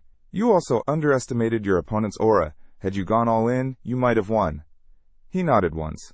Let this be a lesson. Learn, improve. The girl glanced sideways at him, clearly annoyed. What's with the speech? He grinned. I said you're a good warrior, just keep pushing. She scowled, not entirely sure what to make of him. The young man turned toward Cyrus. Anyway, all's well that ends well. You're up. And hey, try not to kill anyone. I know, Cyrus replied, stepping forward. Raising his blade, he called out, I am Cirrus, the Sword of Tense. I'll show you I'm worthy. The observer turned and gave a signal. From the sidelines, another figure stepped out. The ground cracked beneath her feet with every step, cloaked, armored, and steady. An orc woman entered the ring. I am Shutlin, she announced. I'll be your opponent. Cyrus blinked. A woman? The nearby orcs began to murmur. Then shout. Kuruga, they chanted, blessed by Dabata. Kuruga, the title given to those in whom the true warrior spirit dwells. Usually reserved for aura masters or spirit weapon wielders, it was a mark of the highest respect. Hearing the reaction, Cyrus raised an eyebrow. If they're this impressed by her, what would they say about Rifenheart? The atmosphere shifted as Stala released her aura. The chieftain of the Blue Bear tribe had entered the arena. Locking eyes with her, Cyrus knew one thing. She's powerful. Their auras clashed. Cyrus lunged, sword cutting through the air. But she slipped past it with a grin. Then she came at him, fast, blade in hand, no hesitation. Grinding his teeth, the swordsman quickly realized she wasn't just strong. She stood above every other orc he'd faced. She was something else entirely. The orc warrior's face lit up, not with anger, but with delight. Your techniques are impressive, she said admiringly. You're clearly talented. Her expression turned sharp. But you lack real combat experience. Then it hit her. He didn't understand a word she was saying. Even as she attacked, the chieftain repeated herself, more for her own satisfaction than his understanding.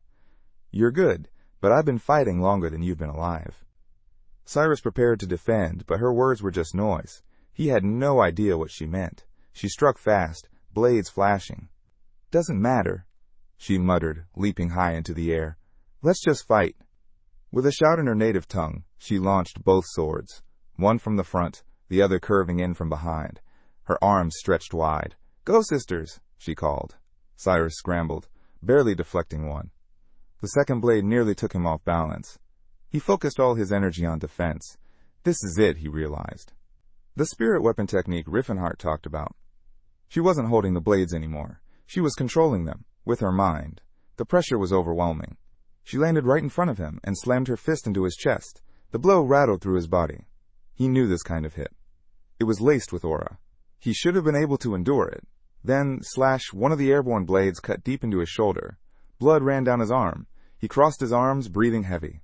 Russ has potential, but no experience. He's studied aura lords, but if he keeps focusing on Stala, he'll never keep up. From the sidelines, the observer watched silently, wondering what the boy would do next. Stala stood confidently, hands on her hips. "It's over. I win." But Cyrus gritted his teeth. "Not yet." He gripped his blade, pushing aura into it. He didn't have much training with it, but it had to be enough. His eyes flashed blue. His aura pulsed. The crowd fell silent. Even the chieftain frowned. "What is this?" Swords, ghostly replicas, began to circle around him. She narrowed her gaze. Are these illusions? She felt the energy. 3 were real. The others, just projections. She tensed. The blades flew at her. Her aura flared, shattering most of them. She charged forward. "Not bad for a rookie," she muttered, but just then, one blade cut across her abdomen. She gasped, stunned, eyes locking with Cyrus as he stood ready. Rifenheart let out a crooked smile. He split the physical form from the essence. A perfect use of aura. Stala clutched her wound. "Good strike," she said, "but that won't work on me twice." Cyrus glanced back. It didn't. He charged again, unleashing more phantom blades. Stala smashed them aside. Easy, she thought, once you know which are real. She reached him, only to watch his body shimmer and break apart like mist. An illusion? The real Cyrus lunged up from below, blade slicing through her thigh. He landed behind her, smiling slightly. It worked. The chieftain stumbled. He switched the blades. But how? Her eyes widened. The protagonist, still catching his breath, realized his comrade had already. Russ had figured it out. He'd learned how to use the Void Sword. The boy was a genius. There was no other way to describe it. Phantom replication was more than just a flashy trick. It created illusions through aura, bending the rules of physics. It distorted the feeling of presence, making it nearly impossible for opponents to tell what was real. But that was just the bonus.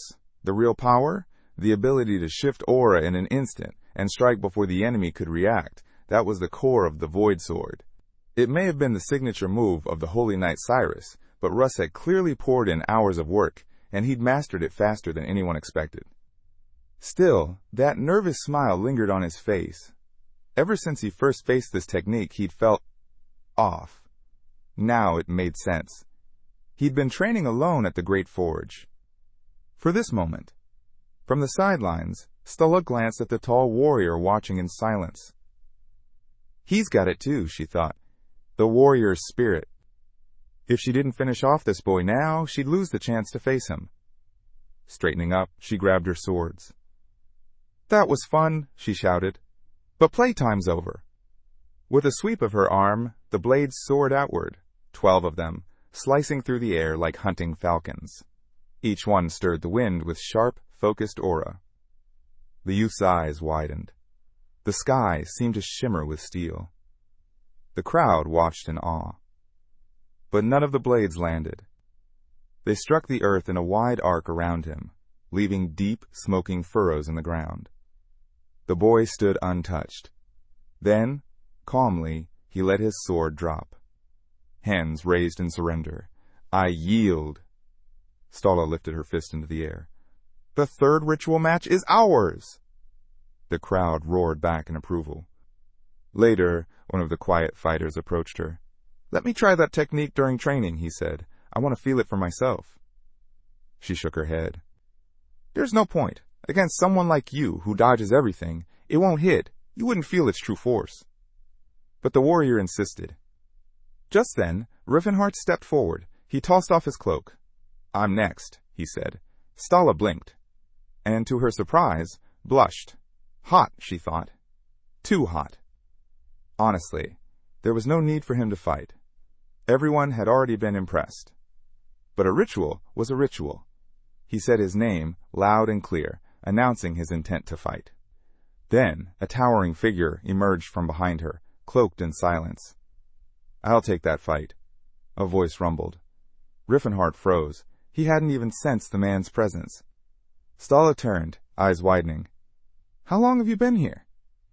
The massive orc pointed to the top of a nearby cliff. "Been watching from up there." Rifenheart looked. That cliff was at least 300 meters away. She scowled. "What about the Snake King?" "I already cut him down," the giant replied calmly. She gave a satisfied nod. "As expected from my mate. What about the food supply?" "Handled." Pulling off his cloak, the towering orc stepped into the ring. "I am Culkin," he declared, "leader of the Blue Bear tribe." He looked directly at Rifenheart. "If you're ready, your opponent is me." "But not your wife?" Rifenheart asked, lowering into a fighting stance. "No problem," he grinned. "Let's do this."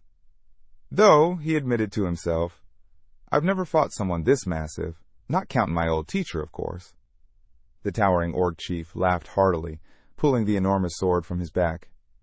"Perfect," he growled. "Let's fight!" But before the clash could begin, the young man raised a hand. "May the dreams come." A soft glow shimmered. Advanced sleep activated. The giant immediately collapsed to the ground with a loud thud. And curled up. Snoring! Cyrus and Silent blinked in confusion, their faces mirroring the same silent question. "Wait," Cyrus said slowly. "That's it?" The orc woman pointed angrily at Rifenheart. "A true warrior doesn't fight like that." He shrugged. "You could have just woken him up. I wanted to show I'm not just a warrior, I'm a magician too." The chief stirred, rubbing his head in confusion. "Did I fall asleep? Was I really that tired?" "No," his wife said flatly. "You were spelled." "He's a mage?" the chief asked, blinking. "His weapon is magic," she replied. "So is his body. Fighting him at anything less than full power would be disrespectful." The orc smiled, satisfied. "Then, no more holding back. I'm grateful for your honesty, warrior." Around them, murmurs broke out. "Isn't casting a spell kind of cheating?" someone asked. "No," another countered. "Not using everything you have, that's worse." But is magic really a weapon? It's not about magic. It's about giving your all. In the end, they all agreed on one thing. Just follow the chief's lead. Rifenheart let his aura flare. The fight was back on. Maybe this time, he thought, I'll earn the orc's trust earlier than I did in my past life. Their auras collided. Far away, tucked between the rocks, the Snake King's lifeless body lay sprawled, mouth open, eyes dim. Standing over him was a lone orc warrior, muttering, "This should feed us for a while." His wolf looked up at him, hopeful. "What?" the orc said, staring back. "Why are you looking at me like that?" Then, grinning, he tossed the beast a chunk of meat. Sneaky little thing. But something shimmered behind the rocks. A swirling vortex of aura. The orc froze. "What's that glow?" Tatid's brow furrowed. "I better go check it out." Back in the arena, the fight had erupted. Rifenheart charged, his opponent mirroring him with a fierce grin. Their blows clashed in a storm of glowing sparks. The hero spun his fist, then launched a chi bullet straight at the orc's chest. Culkin deflected it with precision. Rifenheart gritted his teeth. He's fast. Even with a weapon that size, no less than I expected from a tribe leader. Another wave of chi bullets flew in. Culkin twisted his blade, knocking away as many as he could. The young warrior smirked. "Time to prove I belong here." He raised his hand again. Advanced sleep. Culkin's eyes rolled back, and down he went again. Unbelievably, it worked. Rifenheart dashed forward, mind racing, heart pounding. Even an orc of this caliber. Magic had always been Aura's weakness. But then, something unexpected. The sleeping orc suddenly swung his massive blade. Rifenheart barely managed to dodge. Eyes wide, he stared. Did the spell fail? No. Culkin was still asleep. His body hadn't stirred. Wait, is he fighting in his sleep? The boy blinked. Is this even possible? Can all Aura Lords do this? Cyrus, watching tensely, muttered, So Aura can affect reflexes like that. I should have tried that in training. Meanwhile, the chieftain, mid-swing, seemed to yawn, then blinked. Ah, he said groggily. I got hit with magic again. Rifenheart raised a hand and commanded, Freeze, like stone. I've never seen anything like this. Not even in my past life, he thought, stunned. Then, calmly, he cast antipsychotic wards on his allies. A magic seal lit beneath the orc's feet. Calkin had no resistance to spells, but he still clenched his teeth, refusing to drop. And then he charged. His sword swung automatically, body locked in advanced aura control, pure muscle memory. He roared, laughing. This is fun. Rifenheart couldn't help but grin. What a crazy technique. Dashing in, he shouted, Fine, let's do this for real. He wasn't thinking about exhaustion anymore. Now, he just wanted to fight, like a true warrior. The battlefield lit up as their weapons clashed. Blinding flashes of aura, clouds of dust and sand, debris flying in every direction. Neither backed down. An orc watching from the edge grinned wide. This is it. Then Calkin bellowed, Time to end this! He raised his blade. Rifenheart answered, As you wish. He clenched his fist. Aura began to swirl. Tight, dense, deadly. Their eyes locked, both smiling with full warrior's respect. Then it happened. Rifenheart unleashed 4-stage horn of disasters. Calkin swung his sword, activating Rock Crusher. The ground split. Stone, air, light, all exploded from the clash. The shockwave shot into the sky like lightning, then slowly faded into silence. Behind them, the priest rushed in, placing both palms on the chieftain's back, holy light flowing into him. Rifenheart stepped forward. Hey, go easy on him. The priest rolled his eyes. You said this would be quick. At the orc's painful howl, he barked, Quit whining and get ready, rag! Stala, acting as judge, stepped forward with a sigh. It's a draw. Hands on her hips, she added, Your energies are like uterine twins.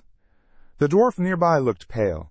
Clenching her fists, she asked, Wait, is Phelan's healing always that painful?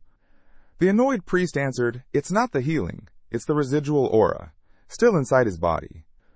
The saintess chimed in, Aura and mana aren't the same as holy power, not entirely alien to each other, but still, not exactly a good mix. Glancing at the injured leader, the boy offered, Want me to patch you up too? Calkin shook his head. I'll heal, don't waste it. Rifenheart blinked, then smiled. The orc looked him in the eye. You're a true warrior, he said. From this day on, you're my brother. Rifenheart turned to the sky, dark, quiet, calm now, and Calkin added with a grunt. It was an honor to call him brother. They had already clashed blades. Now it was time to share a drink. Later, inside the chieftain's tent, the fire crackled and warm light danced off the walls. The orcs raised their goblets high, shouting for a toast. And just like that, they downed their drinks with wild grins. The priests and swordsmen exchanged a look. They understood the warriors just wanted to unwind, but something about the moment felt off. The chieftain handed a goblet to his newfound brother. One sniff, and he knew. It was drench. Strong stuff, smelled awful, but after just one sip, his face turned red. It was surprisingly good. Either it really was, or his taste buds had betrayed him. Noticing his reaction, the big orc let out a hearty laugh. He admitted he'd been nervous, afraid the drink wouldn't be appreciated. Then he turned to his stern wife, grinning, and called for the whole barrel. She scowled, muttering that he was just looking for an excuse to get drunk. Still, she hauled the thing over. Cheers erupted as the chieftain lifted the barrel and started chugging. Nearby, a few orcs were eyeing Cyrus, whispering among themselves. Could elves really be fat? They'd never seen one so sturdy. And the dwarf? Just the same. How were they even warriors? The girl asked the chieftain what they were saying. Laughing, he explained that in orc culture, if your muscles aren't bulging through your skin, you're considered fat. Meanwhile, a group of orc women were gossiping about the young priest. Too skinny, they said. Looked half dead. Poor guy had to defend himself, insisting he'd eaten plenty. Looking around, Rifenheart wondered, was this the real reason he was brought here? Then the tent flap opened. The chieftain turned. surprised. A familiar orc stepped in. Rifenheart blinked. He recognized him. The once frail shepherd now stood tall and healthy. The young warrior's eyes widened as memories came rushing back. The old orc grinned and nodded. Yes, he remembered him. Slightly changed, but the same man who had once saved his life. The chieftain looked between them, surprised they knew each other. Rifenheart explained. This man had saved him long ago. He was the reason he was here now.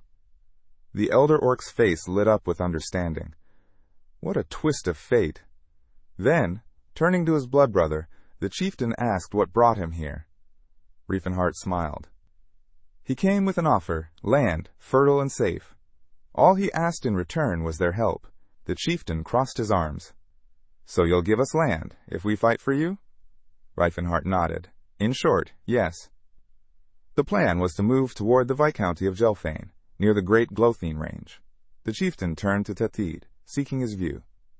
After all, he'd grown up among humans. Tethid replied calmly. Most humans can't be trusted, but this one, he can. He's no liar.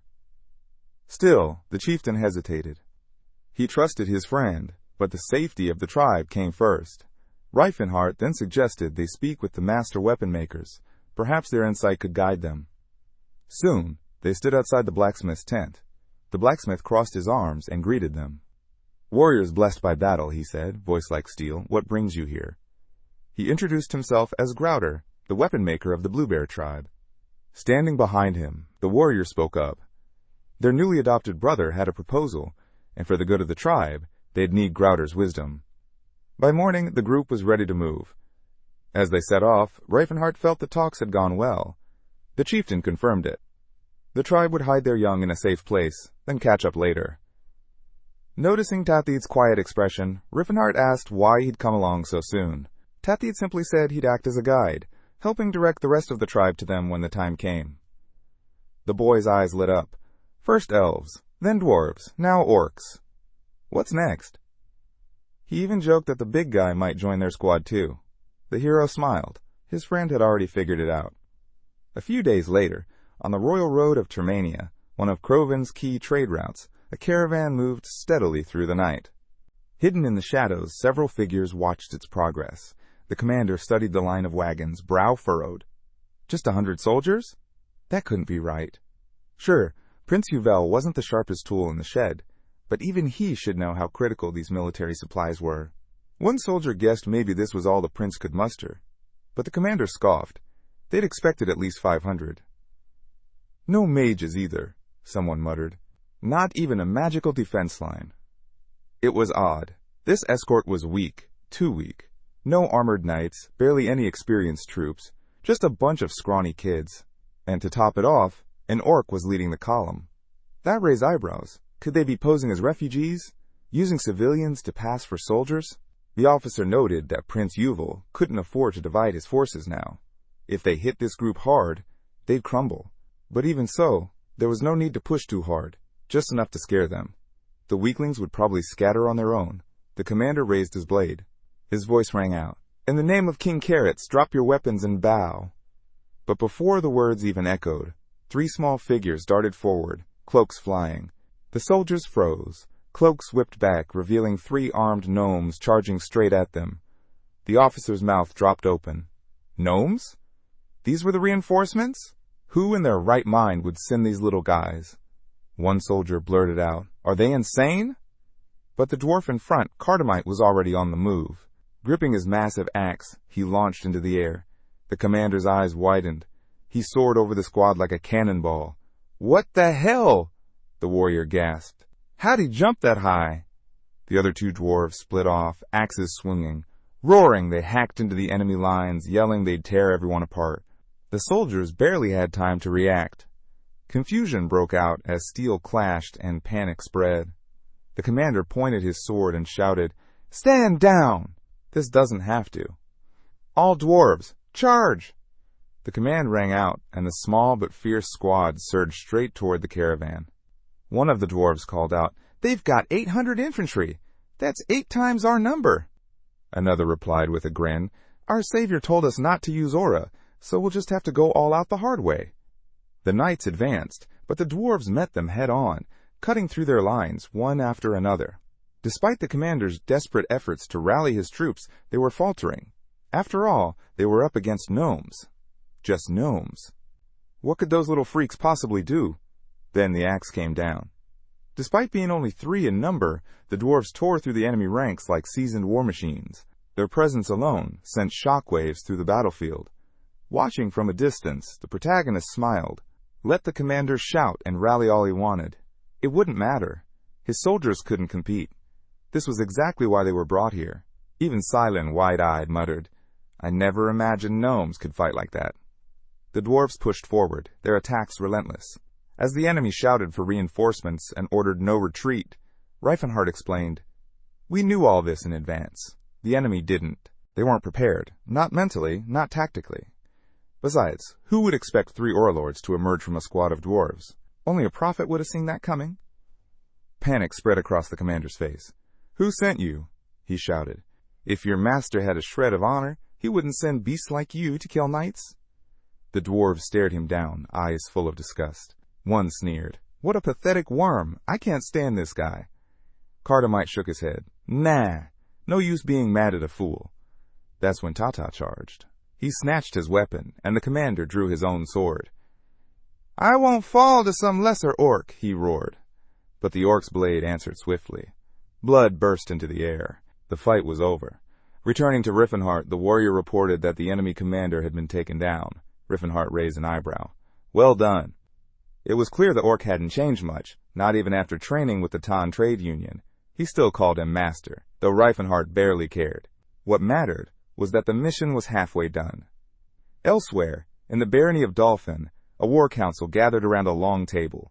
Count Finia stroked his beard, brow furrowed. "I'm grateful for your help, but what you're asking is too much." Rifenheart stared him down. Unshaken, the Count continued. "You're asking us to treat slaves as real soldiers? To pay them like mercenaries?" Rifenheart replied calmly, "They're the best troops I have." Another official huffed, brushing his beard. "Arguing with mages is pointless. They're all the same. Stubborn."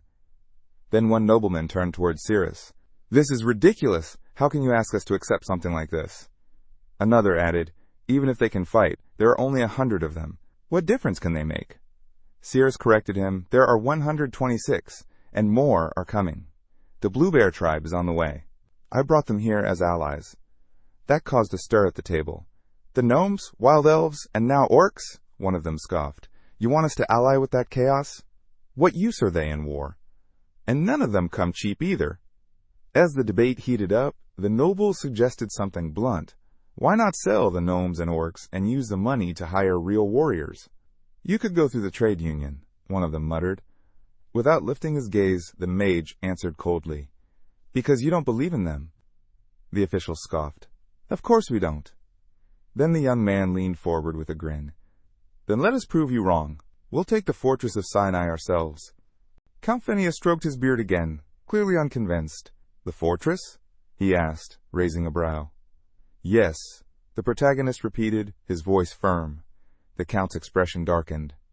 "Are you serious? You think that rabble can pull off a siege? That one victory makes you a commander?" He slammed his hand on the table. "Sinai is guarded by Teslon, strongest knight in the kingdom. He wields aura like a blade." But the young hero didn't flinch. "We're strong too. Back us, and we'll deliver Prince Yuvel a real victory."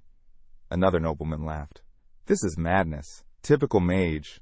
No idea what a real siege even is." That's when the prince finally broke his silence. Arms crossed, he looked at the council. "What's everyone so worked up about?" he asked plainly.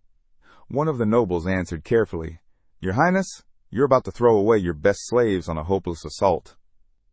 But the prince leaned forward, placing both hands on the table. "They'll be more useful as soldiers than chained in a cellar."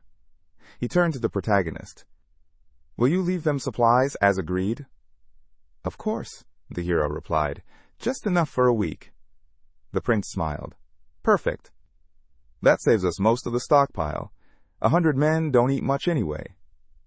From around the table, officials began nodding. They agreed with His Highness. And more importantly, they backed Rifenheart. Raising his hand, the prince, the rightful heir to the throne of Crovan, gave the order. Sir Rifenheart, bring us victory at Sinai. The mage bowed low. It will be done. Later, back at camp, the protagonist emerged from the trees and found his companions. Did Tati leave already? He asked. The elf nodded. He and the Dark King left around 5. And the meeting? She asked. He gave a slight smile, went as expected. But Cyrus still looked uneasy. 200 against 3,000. That's a lot. For a siege to succeed, attackers are usually supposed to outnumber defenders 3-1. The warriors grinned. It's not that the Knights of Croynes are weaklings, one said. They're just no match for the warriors of the Great Forge and the Blue Bear tribe. With them, another added, we've got the strongest fighters from both races. Victory's ours. And don't forget, said the swordsman, we've got 6 Aura Lords, not even counting me. A rare army, that's for sure, someone chuckled. The young priest looked around at the group, hope rising in his chest. Maybe this battle will change how I see orcs and gnomes. Just then, someone approached and added, same goes for elves. It was Elder Relhart. He stepped forward and announced proudly, Elfenheim is ours again. No more will humans look down on us. A flame ignited in the elf's palm. It roared to life, a fire spirit bursting free with a low hum. The boy's eyes widened at the sight, watching the fire twist and flicker like it was alive. That's incredible, he whispered. The elder calmly stated that, in time, the rest of the elves would come to understand. The tree of life had awakened once more. But then, both the elf and the flame spirit suddenly tensed, startled by a voice that broke through the moment, one full of amusement and curiosity. Quite the display of power, the voice said. Everyone turned to see the speaker, Prince Yuval, walking into camp with young Phinia by his side. When asked what he was doing there, the prince replied casually. Phinia wanted to meet more dwarves. While the girl wandered off to speak with her kin, Yuval approached the mage. Did everything go according to plan, he asked? And, are you confident we'll win? Of course, the magician said with a nod, though there's still plenty to prepare. Watching Phinia laugh among the dwarves, the prince softened. Even so, I'm glad she's smiling again. He turned back to the hero. You understand what we believe in. I trust you even more than my own commanders. So go ahead, do what you must. You already gave Phinia her smile back. The hero returned the smile. I won't let you down. Days later, spring arrived, and with it, war. The peace at Sinai Fortress shattered as alarm bells rang out. We're under attack! From atop the battlements, Tesvault, arms folded, surveyed the commotion. I heard there was an assault, rushed here the moment I got word, he said. But this... One of the guards scratched his head. They looked like attackers. A small army was closing in, mostly dwarves, flanked by elves and orcs. Tesvault narrowed his eyes. This is it? No humans in sight. Only dwarves in thick armor bearing Prince Yuval's emblem. He scoffed. So the prince thinks he can take the fortress with this? His frown deepened. Hiring proper soldiers would have cost less. Why waste so much coin? Maybe it's part of a bigger plan, someone offered. Ignoring the guess, Tesvault barked orders. Tell the mages to get a closer look. Then gather 10 knights. Send 50 soldiers with each one. The guard hesitated. Isn't that a bit much? If it's a trap, Tesvault snapped, those numbers guarantee we break through. The riders moved to the gates. The Aura Lord gave his final order. Kill every dwarf and elf you see, but take the elven women alive. Armed ones are probably elite assassins. Good prey. The soldiers advanced quickly. One of them muttered, This is insane. The commander silenced him. You heard the order. No mercy. In the name of King Cardus. Then, everything exploded. A red flash lit the field. The lead horseman was launched into the air, his mount buckling under the blast. Tesvault's eyes went wide. A dwarf had just caught an axe mid-air, his aura flaring to life. Are we allowed to use it now? He asked. Another dwarf lit up with power. The savior gave the word, Let's do this. The third grinned darkly. They charged. Steel clashed with flashing aura. The soldiers were overwhelmed, staggered to see weapons glowing in dwarven hands. Panic surged through the ranks. Then came the words they feared. Tesvault is down. Hutch, a seasoned knight, couldn't believe what he was seeing. Are those even dwarves? He muttered in disbelief. Cardamite stepped forward, waving a hand at the stunned soldiers. As they hesitated, wondering if these were monsters in disguise, he shouted, It's time we pay back the humans for everything they did to us. The second dwarf raised his blade, letting out a roar. "It's been too long since I've fought at full strength." The third hefted his massive hammer. "Come on, brothers. Let's show them what real power looks like." On the fortress wall, Tesfault's expression hardened, his jaw clenched. "Auralords? Among dwarves? Impossible." One of the guards leaned toward him, panic in his voice. "Sir, what do we do now?" Before he could answer, a magician ran up beside him. "If they really are Auralords," he warned, "then the gates are at risk." Tesfault's fists tightened. "You're right. Activate the barrier." The mage raised his hands. Seals ignited, and a shimmering dome enveloped the fortress. The protagonist watched from below, shielding his eyes with one hand. "That's a high-grade magical barrier," he muttered. "Expected, considering the size of the place." Someone next to him frowned. "Doesn't that put us at a disadvantage?" He shook his head. "No, this is just what we planned for." The elves stepped forward, arms extended. A soft, ancient chant echoed from their lips. Then came the flames. Dozens of fire spirits swirled into existence, summoned by their song. From the wall, a knight shouted, "What the hell is this? Archers! Fire!" But their arrows passed right through the living fire. A stunned guard gasped, "It's spirit magic, like in the old texts." Another shook his head. "That's impossible. Elves don't control spirit magic." But the spirits weren't waiting. They slammed into the gate's protective spells, cracking them apart. With a deafening roar, a dwarf charged forward. "Rifenheart's a good man," he bellowed, "and this is for him." His axe, glowing with power, cleaved into the weakened gate. Wood and steel splintered. The entrance tore wide open. Inside, chaos exploded. Screams echoed. "Demons! They've breached the fortress!" Sir Tesfault, Lord of the Aura, wasted no time.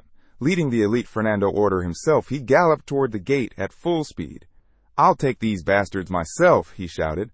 "The rest of you, deal with the others. Show these low-born creatures the strength of true knights. For the king."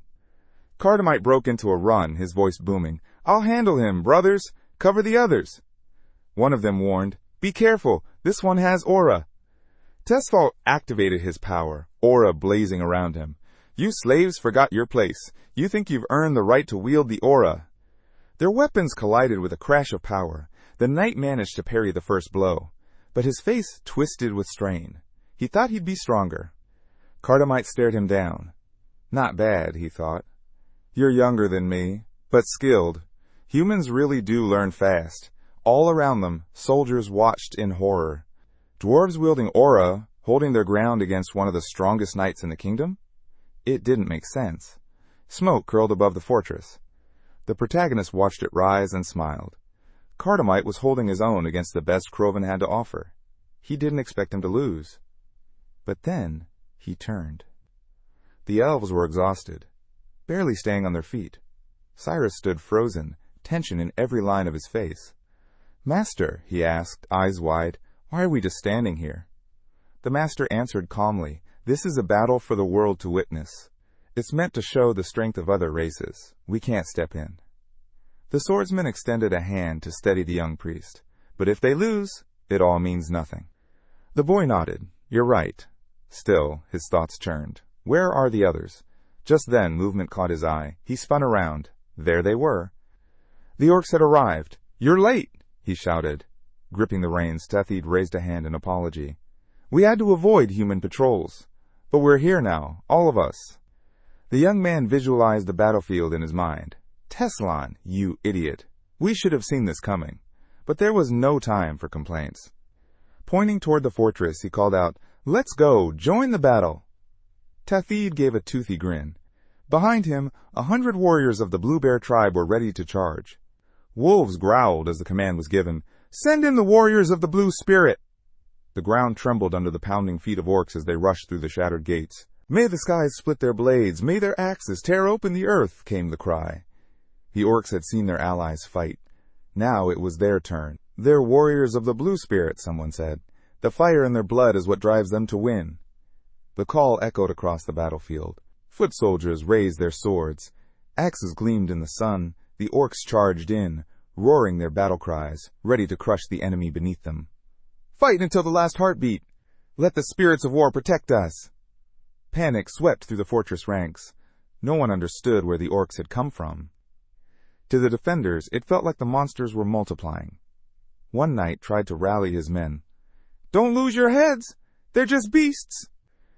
But as they saw Takid break ahead of the pack, swinging a sword larger than most men, they froze. "What kind of weapons are those?" one man gasped. From the sidelines, a mage chuckled. "They're terrified. Humans have never faced this kind of style." He continued, almost amused. "Elves favor sleek, elegant blades. Dwarves prefer long, heavy weapons. Trolls use natural materials, bone, wood. But orcs?" A grin crossed his face. The bigger and flashier the weapon, the better. Fueled by spirit energy, they become pure destruction. Blades swept through the battlefield like living things. The human soldiers panicked, shouting that the orcs were possessed. Their enemies, on the other hand, called on their gods with pride. Palm to forehead, the hero exhaled. "I knew the orc warriors were strong, but this is brutal, completely one-sided." The spirit weapons were devastating, though not without flaws. "If they just split into two groups," he muttered, "one could dodge the weapons while the other takes down the wielders." But then the chieftain stepped forward. With a blast of aura, he lit up the field, and the soldiers recoiled in terror. Off to the side, the mage quietly watched it all unfold. Ignorance is the deadliest curse. The world had deceived itself, not just about the other races, but about what humans truly knew. Meanwhile, the clash between the dwarf and Tesvault intensified. Blow after blow, the knight struggled to keep up. Tesvault's thoughts raced. What in the world is happening here? Watching from above, Rifenheart turned to the young priest. "Hard to watch, isn't it?" he asked. The boy lowered his eyes and nodded. "Yes, after all, I'm still human." As Cardamite's axe cleaved through Tesvault, splitting the knight clean in half, the battlefield fell into stunned silence. Watching it unfold, the young priest finally understood. These warriors weren't just brutes, they were fighting for something more, a better life. And maybe, just maybe, this war could make that future real. Raising his weapon high, Cardamite bellowed, "The enemy leader is down. Victory is ours." Cheers erupted from the warriors around him. The battle wasn't over yet, but the tide had turned. The rest would fall soon. Sunset cast a blood-red glow over the capital of Crovan. Inside the royal chambers, Prince Kara slammed both fists on the table. "What kind of nonsense is this?" The messengers flinched, insisting that the reports were true. Cyrus's face darkened. "Are you absolutely sure? Tesvault is dead." They nodded solemnly. "We questioned every surviving witness." The prince pressed a palm to his forehead, stunned. The strongest knight in the kingdom, gone.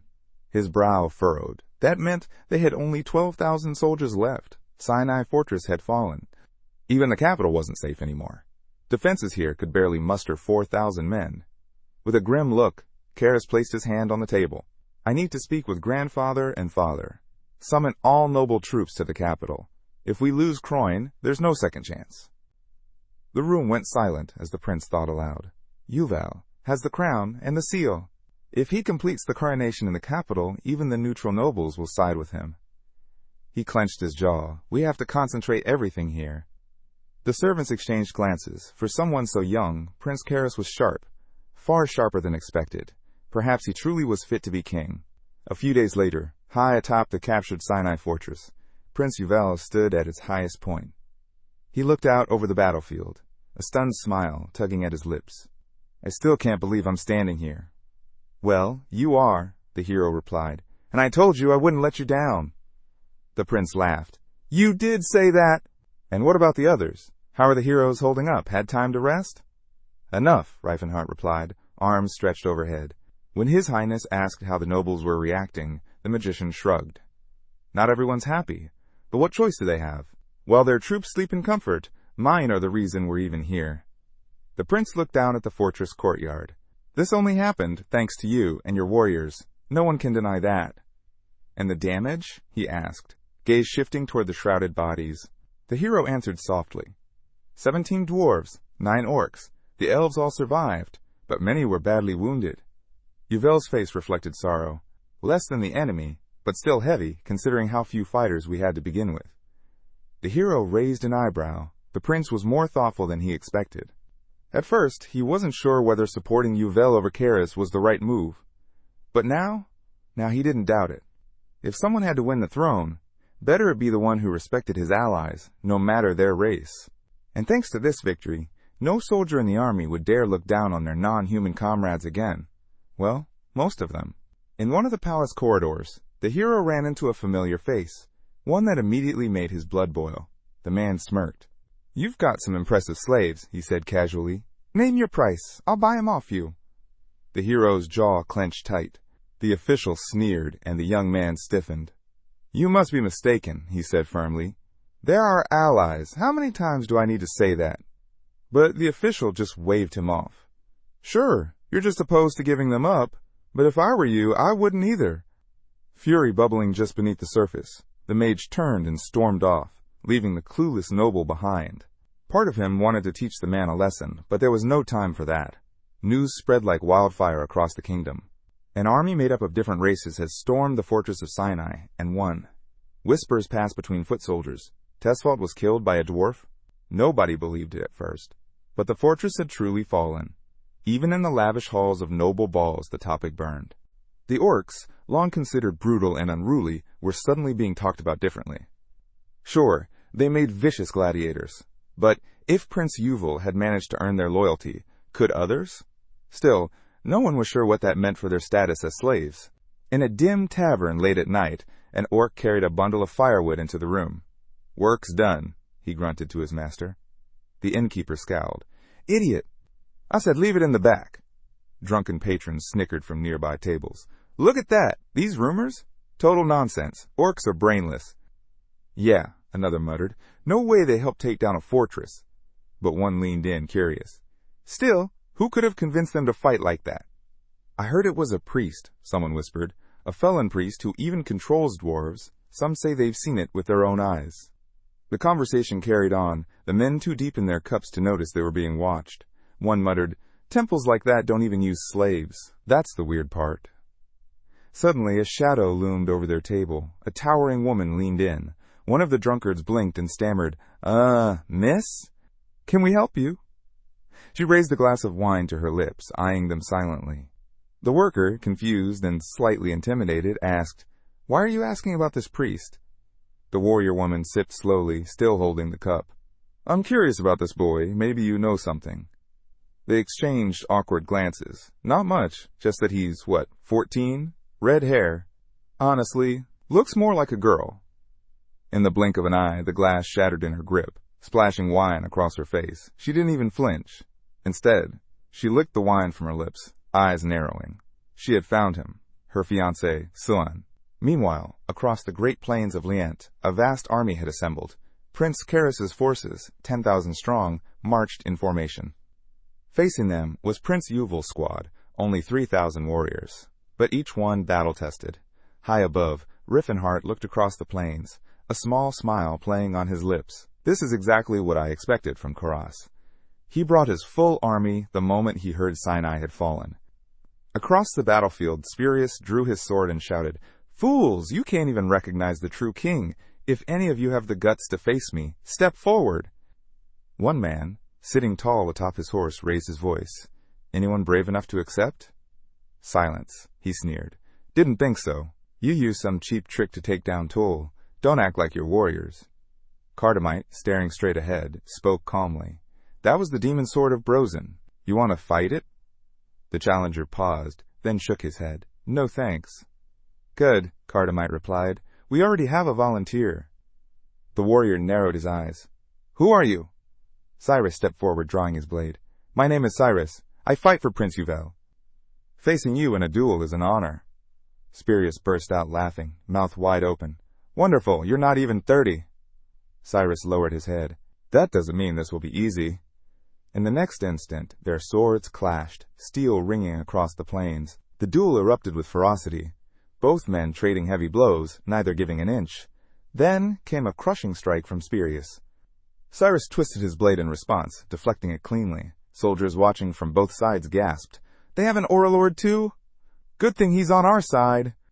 Prince Cyrus grit his teeth. Yuval has more Auralords in his ranks than the entire kingdom. Their presence alone was enough to ignite the spirits of his troops. He looked toward the duel. "Cyrus, don't lose." Cyrus let out a laugh between swings. "You're quite skilled for someone so young." Cyrus met his blade again. "Your skills aren't bad either." Sweat streamed down the boy's brow. He clenched his jaw. I can win this, and maybe I'll lose, but not because I'm weak. I've been through more than you know, thanks to Rifenheart. I have experience.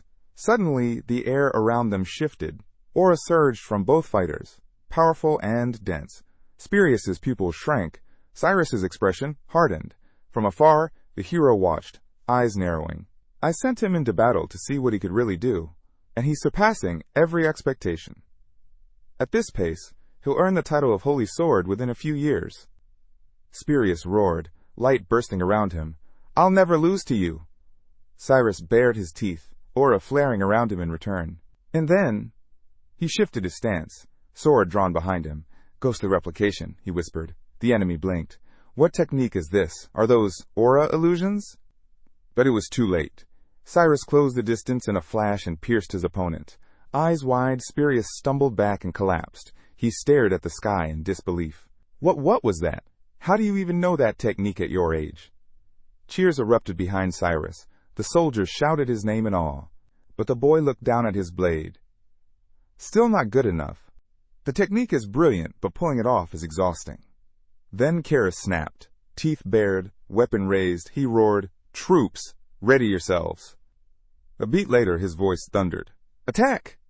A wall of soldiers surged forward, screaming as they charged. Cyrus spun around, shouting, Brave warriors, with me!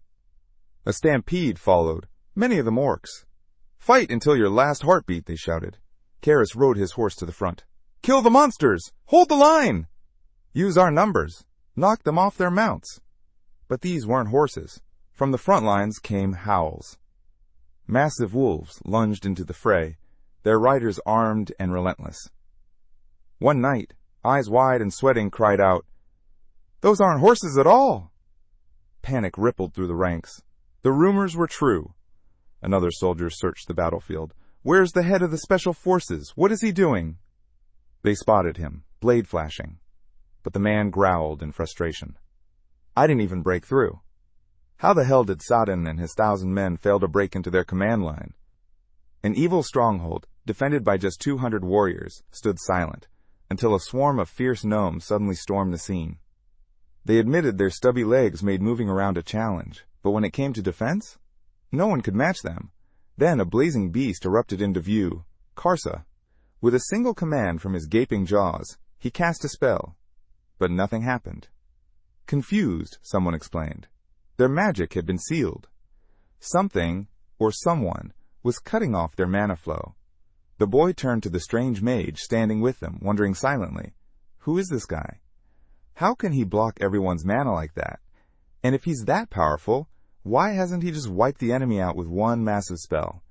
Stretching out his hand, the young mage said calmly, I may be short on mana, but talent, I've got more than enough. Suddenly, Sir Cyrus launched high above the battlefield. From the ground, voices shouted, The Elven Witch is making her move! Cyrus closed his eyes and gave the order, Retreat! A moment later, Jive raised his weapon high, shouting, Victory is ours! The ground was soaked in blood-red grass. That day became etched in history as the Battle of the Lead Ant Plains, a fight won by none other than Prince Yuvel. Time passed, and the county of Hendrik rose near the battlefield. Cheers rang through the air. The prince, glancing sideways, remarked, Yesterday they were singing the praises of King Debi Karsas. Finia replied, He's holed up in Croin, getting ready for another fight. Count Vet and Barlant are planning to meet him and pledge their loyalty. With a smirk, the prince called them slippery snakes. His grandfather nearby spoke up. Harsburg and Granyard and Zelik are staying neutral. Are you thinking about trying to sway them? The young prince simply asked, Why would I? Phineas stroked his beard. A fair question.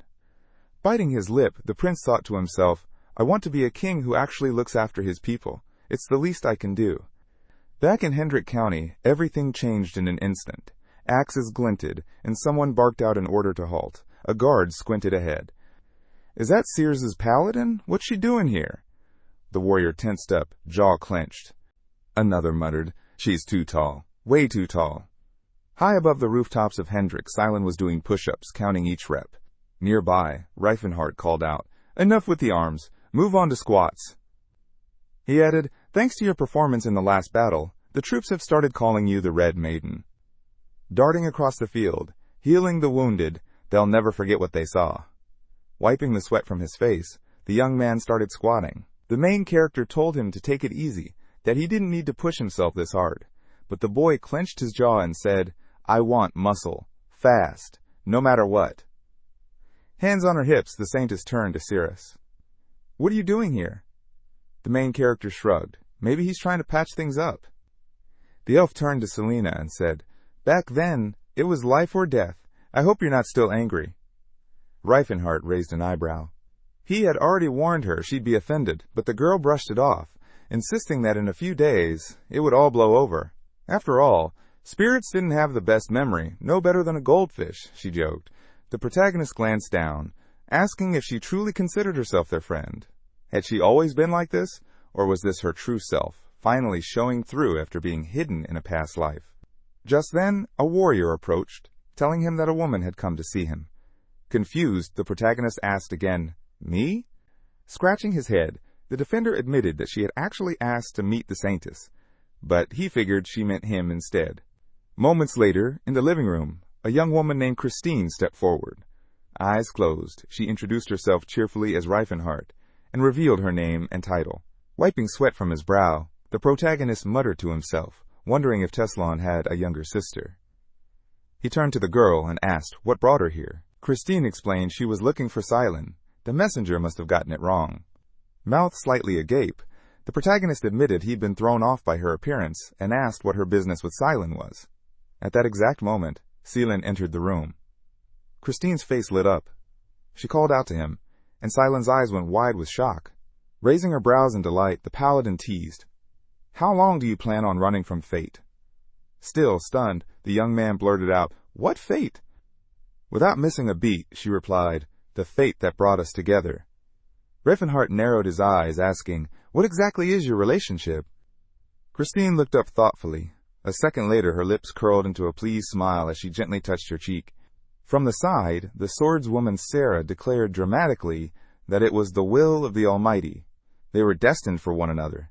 The scene shifted to a grand building. Inside a lavish room, Cylon was frantically throwing things into a bag, panicking about needing to escape. The protagonist explained that he'd asked her to wait in the living room, hoping she'd calm down. With his mouth half open, he asked, "What's going on? Are you two actually engaged?" Christine stood with her arms crossed as Rifenheart clarified the situation. She was from one of the most respected families in the Kingdom of Holen. Even as a child, people said she'd grow up to be a beauty. Now, she had become exactly that. Tall, striking, nearly 2 meters, and a woman of serious presence. The protagonist explained how she was introduced to the church, and that's when the prophet Sir had arrived. It was soon revealed that she was the daughter of a noble lord, his sword, in fact, and destined to be the mother of a legendary warrior. Her fate was to unite with the man of the sun. It felt as though she stood on a mountaintop, gazing down at destiny itself. In the sacred order of Seir, she had been named a paladin, trained as a warrior, and sent on countless missions. One of those missions eventually led her to the land of Vasily. Roses bloomed around Christine in that memory. That was where she met him, Celan. Rifenheart recalled how Cylon had been tending to the wounded on the battlefield, and for Christine, that was all it took. He was her ideal. She had fallen for him at first sight. The protagonist went on, saying that when she returned to the order, she made a bold announcement. The paladin, mouth wide open in excitement, declared that the prophecy had been fulfilled because she had found the father of the future great warrior. The warrior began explaining. The holy order was in complete disarray. Unlike Christine, most of its members were ordinary folks. They couldn't possibly approve a union between a woman in her 20s and a 12-year-old boy. An elder, mouth agape, tried to reason with her. Surely she must be mistaken. Their prophesied partner couldn't be a child. The protagonist imagined Christine with that same blissful smile, her hand resting on her cheek. Then came Sarah with another oracle. The scene shifted to an unusual room. A woman calmly declared that if Christine could win the boy's heart, they would bless the union. But that wasn't the end of it. The young man added that the finance order had responded with a condition of their own. Selena scowled and muttered that things had gone completely off the rails. With sweat running down his face, Rifenheart revealed the hard truth. It was a political arrangement. The marriage would benefit both the Seir order and the finance order. The Saintess, recalling how Christine once gleefully crossed her fingers, admitted that her obsession had reached terrifying levels. She followed Cylon everywhere, always showing up no matter where he went. Digging into the past, the boy revealed that she'd even joined his pilgrimage, but not out of devotion. It was a cover. He had hoped that if she saw him living an ordinary life, she'd finally give up. The protagonist, eyes wide, asked if that was the reason behind his desperate muscle training. Cylon nodded. Sure, he'd always wanted to be strong, but after meeting Christine, it became more than that. What if she lost interest in him the moment he looked like other men? Rifenheart looked at Cylon and said, if it's her height that bothers you, that's not what's in the way, it's her. Her personality is the real issue. She's impossible. She never listens to anyone. Suddenly a girl appeared, carrying a child. The Saintess explained calmly that Christine had already chosen names for their future children. She'd planned their entire lives. The son would be called Stein and would grow up to be a paladin of the Order. The daughter would be Ellen, destined to carry on the legacy of Saintess Sayre. Cylon blinked, trying to process it all. And the father? He asked. Without hesitation, she said it would be Priest Phalan. The protagonist stiffened. That's creepy. But then, something clicked. His eyes widened as he remembered something Cylon had mentioned about a daughter. Grabbing a suitcase, Cylon muttered the name Ellen again. Rivenheart stroked his chin, deep in thought. The protagonist found himself picturing a strange room, looking at the Saintess. A terrible possibility surfaced. Was he the father of Saintess Ellen? Suddenly, Saintess Sierra appeared. With fingers crossed, she declared that even the dark dwarves who worshipped the god of shadows were held accountable for their sins. Rifenheart added that she once fought the Demon King himself, and won. She could even bring the fallen back to life, far beyond the power of the High Priest Machlin, whom she personally defeated. Warriors filled the battlefield in the next memory. The protagonist's voice turned grim. This woman, this living nightmare, had caused him no end of suffering in his past life. She had once blessed an entire army, turning common soldiers into berserkers that couldn't be killed. Looking at Cylon, he was gripped by fear. Could this terrifying being actually be his daughter? Sweat ran down Rifenheart's face. No, this wasn't a joke. This was real. A magical seal appeared before them. The protagonist revealed something chilling. Ellen's divine power hadn't come naturally. It was born from an ancient forbidden spell, the Holy Grail. Even the Holy Order of Sayre had banned its use. And then came the explanation. Introducing a small child, the protagonist said that Holy Grail wasn't just a spell, it was the coded name for a sacred and taboo ritual, the union of a man and a woman within a special. The barrier, that's where it began. Once the embryo formed inside, it would begin to draw the very life force from both the mother and father. That's how the vessel, created by the Holy Grail, was born. As they walked down the corridor, the boy added, the parents must give up their lives. Only then can the Holy Grail be created. He turned to Cylon. That brother of yours, he'll destroy you. Cylon looked stunned. You're saying he'd erase the best days of my life? Rifenheart furrowed his brows, thinking to himself. It all made sense now. Cylon had to be Saintess Ellen's father. That's why no one had heard of him in the past life. Despite his incredible power, he had vanished from history. And then Rifenheart blurted, You can't marry her. Cylon's shoulders sank. Is there really anyone left? On my side? Clenching his fist, the boy announced he was leaving. Still, it was fun, hanging out with you. Where are you going? The protagonist asked quickly. Nearby, the defenders glanced at one another. One muttered, The Saintess is leaving us. Did something happen between him and the mage? Another whispered. Cylon, eyes lowered, answered quietly, I don't know what'll happen if I stay. The protagonist spoke up. You're not just some tool for the team. You're part of this. You matter. With his jaw tight, he added, Let's talk about this. You think running will solve anything? Do you really believe she'll stop chasing you if you keep running? Eyes wide, Cylon snapped back. Then what do you want me to do? Drag her out of here by force? Rifenheart, staring straight ahead, asked, Are you really leaving me? The guards around them stiffened, their eyes wide with surprise. Cylon, suitcase in hand, answered softly, I don't want to, but I don't have a choice. I can't ask you to abandon the battlefield. The protagonist's lips curled into a faint smile. Then maybe it's worth trying to convince her. Let her know that chasing you won't earn her love. It'll just push you further away. Cylon returned the smile, barely, if that actually worked. I never would have left the Holy Order of Filanets. Around them, even the defenders were breaking into a sweat, unable to make sense of the thick, tense atmosphere. Suddenly, the sharp clack of heels echoed, and Christine's vibrant outfit came into view. She cupped her hands around her mouth and called out to Silent, "Ready yet? Let's head home and get married." Silent's mouth dropped open. "This is all Rifenheart's fault." The paladin flushed, cheeks going red. "Seelan, let's go home already. We'll be so happy there. A daughter, a son, it's all waiting for us."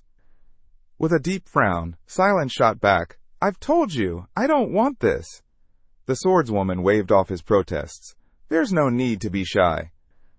Realizing she wasn't hearing a single word he said, the protagonist turned to her. "Why Silent? What is it about him that you're so drawn to?" Christine gave a smug grin. "Simple. When we marry, our children will be perfectly tall." The protagonist blinked in confusion. "Wait, that's your reason?" Christine calmly closed her eyes. "Would you really bring God's punishment down on our children?" Silent objected. "Height has nothing to do with divine punishment." The paladin leaned down beside him. "You're worried you're not growing. I grew too much. Isn't that fate?" Then she smiled again. "Let's go home. Our marriage has already been blessed by the gods." "I'm not going anywhere," Silent shouted. Turning his eyes toward Rifenheart, he silently begged, "Help me." He muttered under his breath, "I want to help, but I don't know how." The saintess bared her teeth, frustration rising. Then, suddenly, the boy pressed a hand to his chest and shouted, "I already have someone I love." Christine's eyes widened like saucers. Without missing a beat, Silent grabbed the mage beside him and declared, "We're together! I can't return your feelings!" The swordswoman blinked, completely thrown off. The protagonist stood stunned, mouth slightly open. Around them, the defenders exchanged bewildered glances. Grinning ear to ear, Silent added proudly, "We're bound by the scarlet thread of finance." The protagonist thought to himself, technically, that wasn't a lie.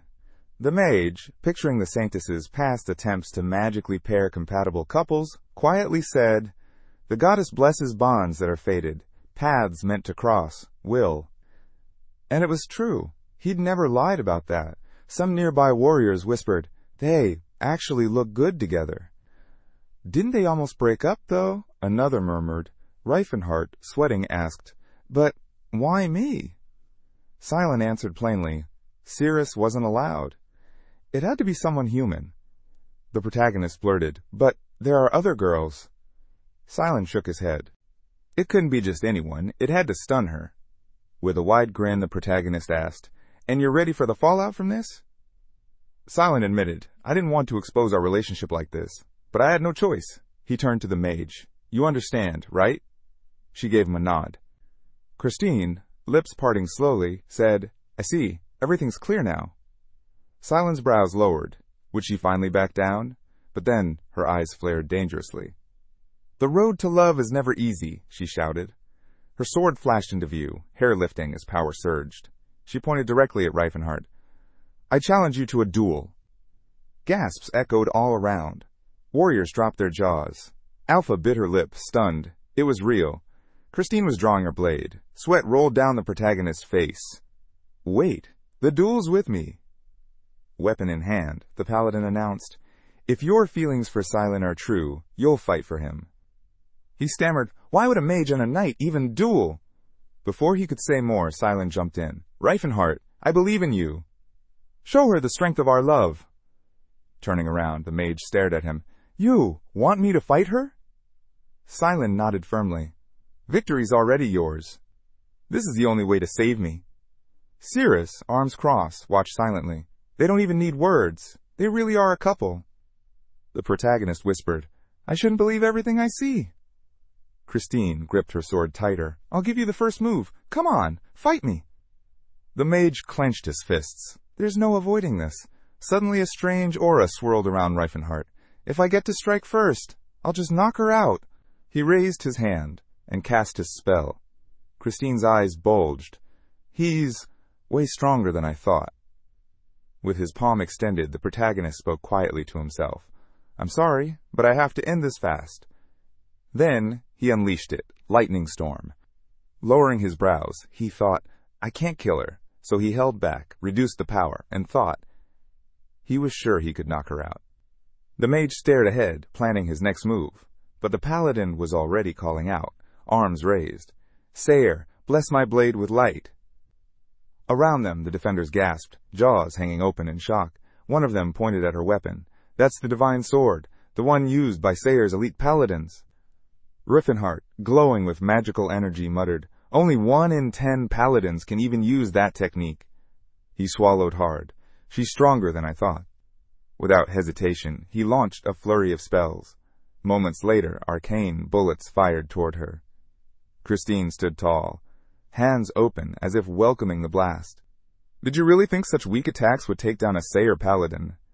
Silent clenched his fist. "Why are you only using spells?" "I'm a mage," Rifenheart shot back. "Of course I cast spells." "Your life is on the line," Silent snapped. That hit hard. Rifenheart's eyes went wide. No more holding back. He began chanting again. This time, advanced incantations. Magic surged around him as a whirlwind of energy surrounded Christine. The swordswoman's eyes flicked side to side. Confusion. Then, a crackling sound. Ice suddenly froze over her leg. The mage shifted his stance. "That'll keep her trapped for 30 seconds, he muttered. "Let's finish this." "But then," Christine smiled, "you leave me no choice," she said calmly. "I'll have to use power Sayer never gave me." She closed her eyes. In an instant, her aura changed. Then, brows low, teeth bared, she broke free. Rifenheart's lips tightened. She shattered it with brute force. Silent, sweat beading on his face, asked, "Does she have an aura?" Christine replied, "No, I was never granted that gift." But her voice was steady. "Still, Sayer pitied me and gave me enough strength to stand against even an aura master." Rifenheart staggered back. "Where did you learn that breathing technique?" Calmly touching her chin, she answered, "Before I served Sayer, I met an old man. He said this breathing style would help me grow up strong." Placing a hand to her chest, she added, "I didn't understand it then, but now, I know. Sayer led him to me." That struck a nerve. "Wait, was that my mentor?" The mage wondered. Christine raised her sword. "Is something wrong?" Rifenheart blinked. That technique, indestructible Raka breathing. It made her this powerful, this tall. Did that old man really want to leave her without any male attention? His mouth dropped open. No, he meant well. He quickly recovered. "No problems here." Suddenly, Christine dashed forward, sword ready. "Then let's continue." Rifenheart unleashed another powerful spell. "Wings of hovering blades, winged cutter." Blades of light and air swirled through the battlefield. But the paladin met them head-on, sword swinging. The mage watched closely. That's definitely the rocket technique. It strengthens the body for physical growth. Clenching his jaw, Rifenheart thought, with the size she's reached, that technique really did its job. She had been actively using it for at least 10 years. Meanwhile, he had completely abandoned it. But Christine? She pushed the indestructible Raka technique to its limit, and that alone proved she had rare talent. The protagonist reasoned, if that technique worked on everyone, the Raka master would have been rich by now. There are so many people who want to be taller. Across from him, the swordswoman threw her mouth open. "Then why didn't you just surrender?" Raising his hand, the mage replied, "Who chooses to lose a duel?" Christine snapped, "Ugh, you mages and your sarcasm. I bet you seduced poor, innocent Silent with that silver tongue of yours." Her brows lowered in fury. "Fine then, I'll show you the power of love." The mage blinked. "The power of what?" She glared. "You don't even know." In that instant, an odd force surrounded Christine's body. Wind exploded outward, sending her flying back. Rifenheart clenched his fists. "That settles it. I win." "Now back off. Silence mine." Struggling to her feet, the swordswoman panted, I'll retreat for now." Biting her lip, the paladin looked to the saintess. "I'm sorry. I wasn't strong enough. I couldn't save you from this monster, and your delicate body must be suffering under his grip." "Could you just shut up?" the mage muttered, but Silent was grinning. "We share everything, body and soul." "I don't want to share anything with you," Rifenheart shot back. Silent leaned in and whispered, "Stick to the legend. Just play along." A beat passed, and then the mage threw his arms around Silent. "My sweet fragile one, don't cry, smile for me." Through her tears, Christine howled, "I'll come back for you. I will save you." A single leaf floated past as the tension settled. Squinting, Rifenheart asked, "And how exactly are you planning to handle the fallout?" Cylon shrugged. "I'm sure it'll all work itself out." The next day, a massive palace loomed into view. Inside, the mage sighed. "Yeah, nothing's worked out." Phineas, stroking his beard, raised an eyebrow. The hall was packed, and voices echoed all around. "Look, it's Mr. Rifenheart and the young priest. They look kinda good together." The mage frowned. "For some reason, all the rumors are positive?" Nearby, a dwarf glanced sideways. "Wait, does that mean the savior plays for the other team?" "Yeah," came the answer. The dwarf nodded. "Thought so. They've always had a vibe." An orc's eyes bulged. "Wait, men love each other too?" A human man shrugged. "Between knights and those sweet-looking types. Happens all the time."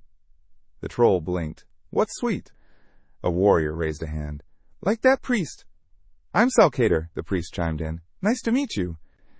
The other man introduced himself and gave a friendly nod. From across the room, an elf beamed. "Look at this! All our race is coming together! We're one step closer to Rifenheart's dream." Then a door creaked open. A girl peeked in. "Why haven't you left the room yet?" Rifenheart, buried under a blanket, peeked out and yelled, "Ask Cylon." Cylon from the side grumbled, "Don't look at me." "It's not—" Cyrus, eyes wide, demanded, "What's going on?" Rumors had started flying fast, and it wasn't hard to see why. Cylon was undeniably cute. But she also figured he hated looking so soft, which explained why he trained so obsessively. Then Rifenheart's pupils narrowed. The Saintess dropped his gaze, his expression darkening. The two stared at each other in complete silence. Suddenly, the mage clenched his fists. "That's it! Starting today, we're going into hardcore training. I'll turn you into a real man." He added, "Trust me, I got this. I'll help you build a body worth showing off." Cylon's eyes lit up. "That's all I've ever wanted." Watching them, the orc, sweating profusely, mumbled, "They're really close. This is just gonna make the rumors worse." Cyrus nodded. "Yeah, no stopping it now." Later, a massive army of warriors had gathered. Flags flew high. Soldiers chanted in unison, "Traitor Cyrus must pay. He defied the heavens. Kneel before the true king. Open the gates." From behind a wall, one of the defenders peeked out. "Are they working with monsters now, and they dare claim to act on heaven's will?" He scowled. "Prince Uvel's made a deal with devils. This'll be a permanent stain on Croven's history." Rifenheart stood tall, hands on hips, as Uvel's voice echoed across the battlefield. "Lay down your arms. Pay for shaming the royal name." But Rifenheart just shook his head. "What's the point in talking? This was always going to end in battle." Then Prince Uvel raised his sword. "Heroes, this is our moment. Show the true king your courage." Suddenly, a storm of arrows. "Archers, fire!" The soldiers below roared, "Raise your shields! Don't back down! Climb the walls! Support the front!" "Keep your comrades covered!" others shouted. Uvel bellowed, "Move together! Stay close!" An orc turned to his wife. "We're going up first!" She was already charging. "Too late! I'm ahead of you!" Nearby, a squad of dwarves galloped in on horseback. "Why are we riding again?" one groaned. The other replied, "We look way cooler this way. Just hang in there." Cyrus cried out from above, "You guys look magnificent!" The warriors were already closing in fast. The prince, arm extended, muttered, "So, this is what it means to lead." He barked, "Shoot on sight! I'll pay 100 gold for every monster brought down." An orc, lips curling into a snarl, shouted up at him, "You think wearing a tiger's skin makes you a tiger?" Meanwhile, Cyrus deflected wave after wave of arrows. The enemy spearmen moved in. "Throw the spears," one commanded. A dwarf crouched and grinned. "So the arrows got bigger. Doesn't matter, they still can't hit." Suddenly, a brilliant flash. A sword lit up in the young man's hand. He jerked his head toward the sky, and in the next instant, Cyrus unleashed a massive wave of energy. That's when he appeared. Spurious, shocked, his eyes darted to the glowing weapon. A strange aura rippled around it. "That's the giant blade! My sword!" Spurious growled. "How dare he steal my gear?" Then, boom! A deafening explosion rocked the battlefield. The swordsman froze, wide-eyed. "Run! I'm not dying today!" The blast sent dust and rubble flying. Up on the wall, the orc scrambled higher. "Cyrus is killing it out there!" Not to be outdone, the trolls bellowed, "We're not falling behind!" The defenders, shields raised, braced themselves. The defenders stared, heads tilted in confusion. Then, everything exploded. An enormous blast erupted across the battlefield. Amid the smoke and light, a giant figure emerged, resting a strange sword on his shoulder. His gaze was stone cold, unflinching. The young man beside him clenched his jaw, eyes narrowing. The soldiers whispered in awe, "Is this the true power of the Aurora Lords?" The orc woman, smiling just slightly, nodded. "They're good." The troll lowered his head, remembering something the main character had said. "Take down the wall in the boldest way possible, but don't hit any of our own." He paused. Then what the heck am I supposed to do? Just standing still felt shameful.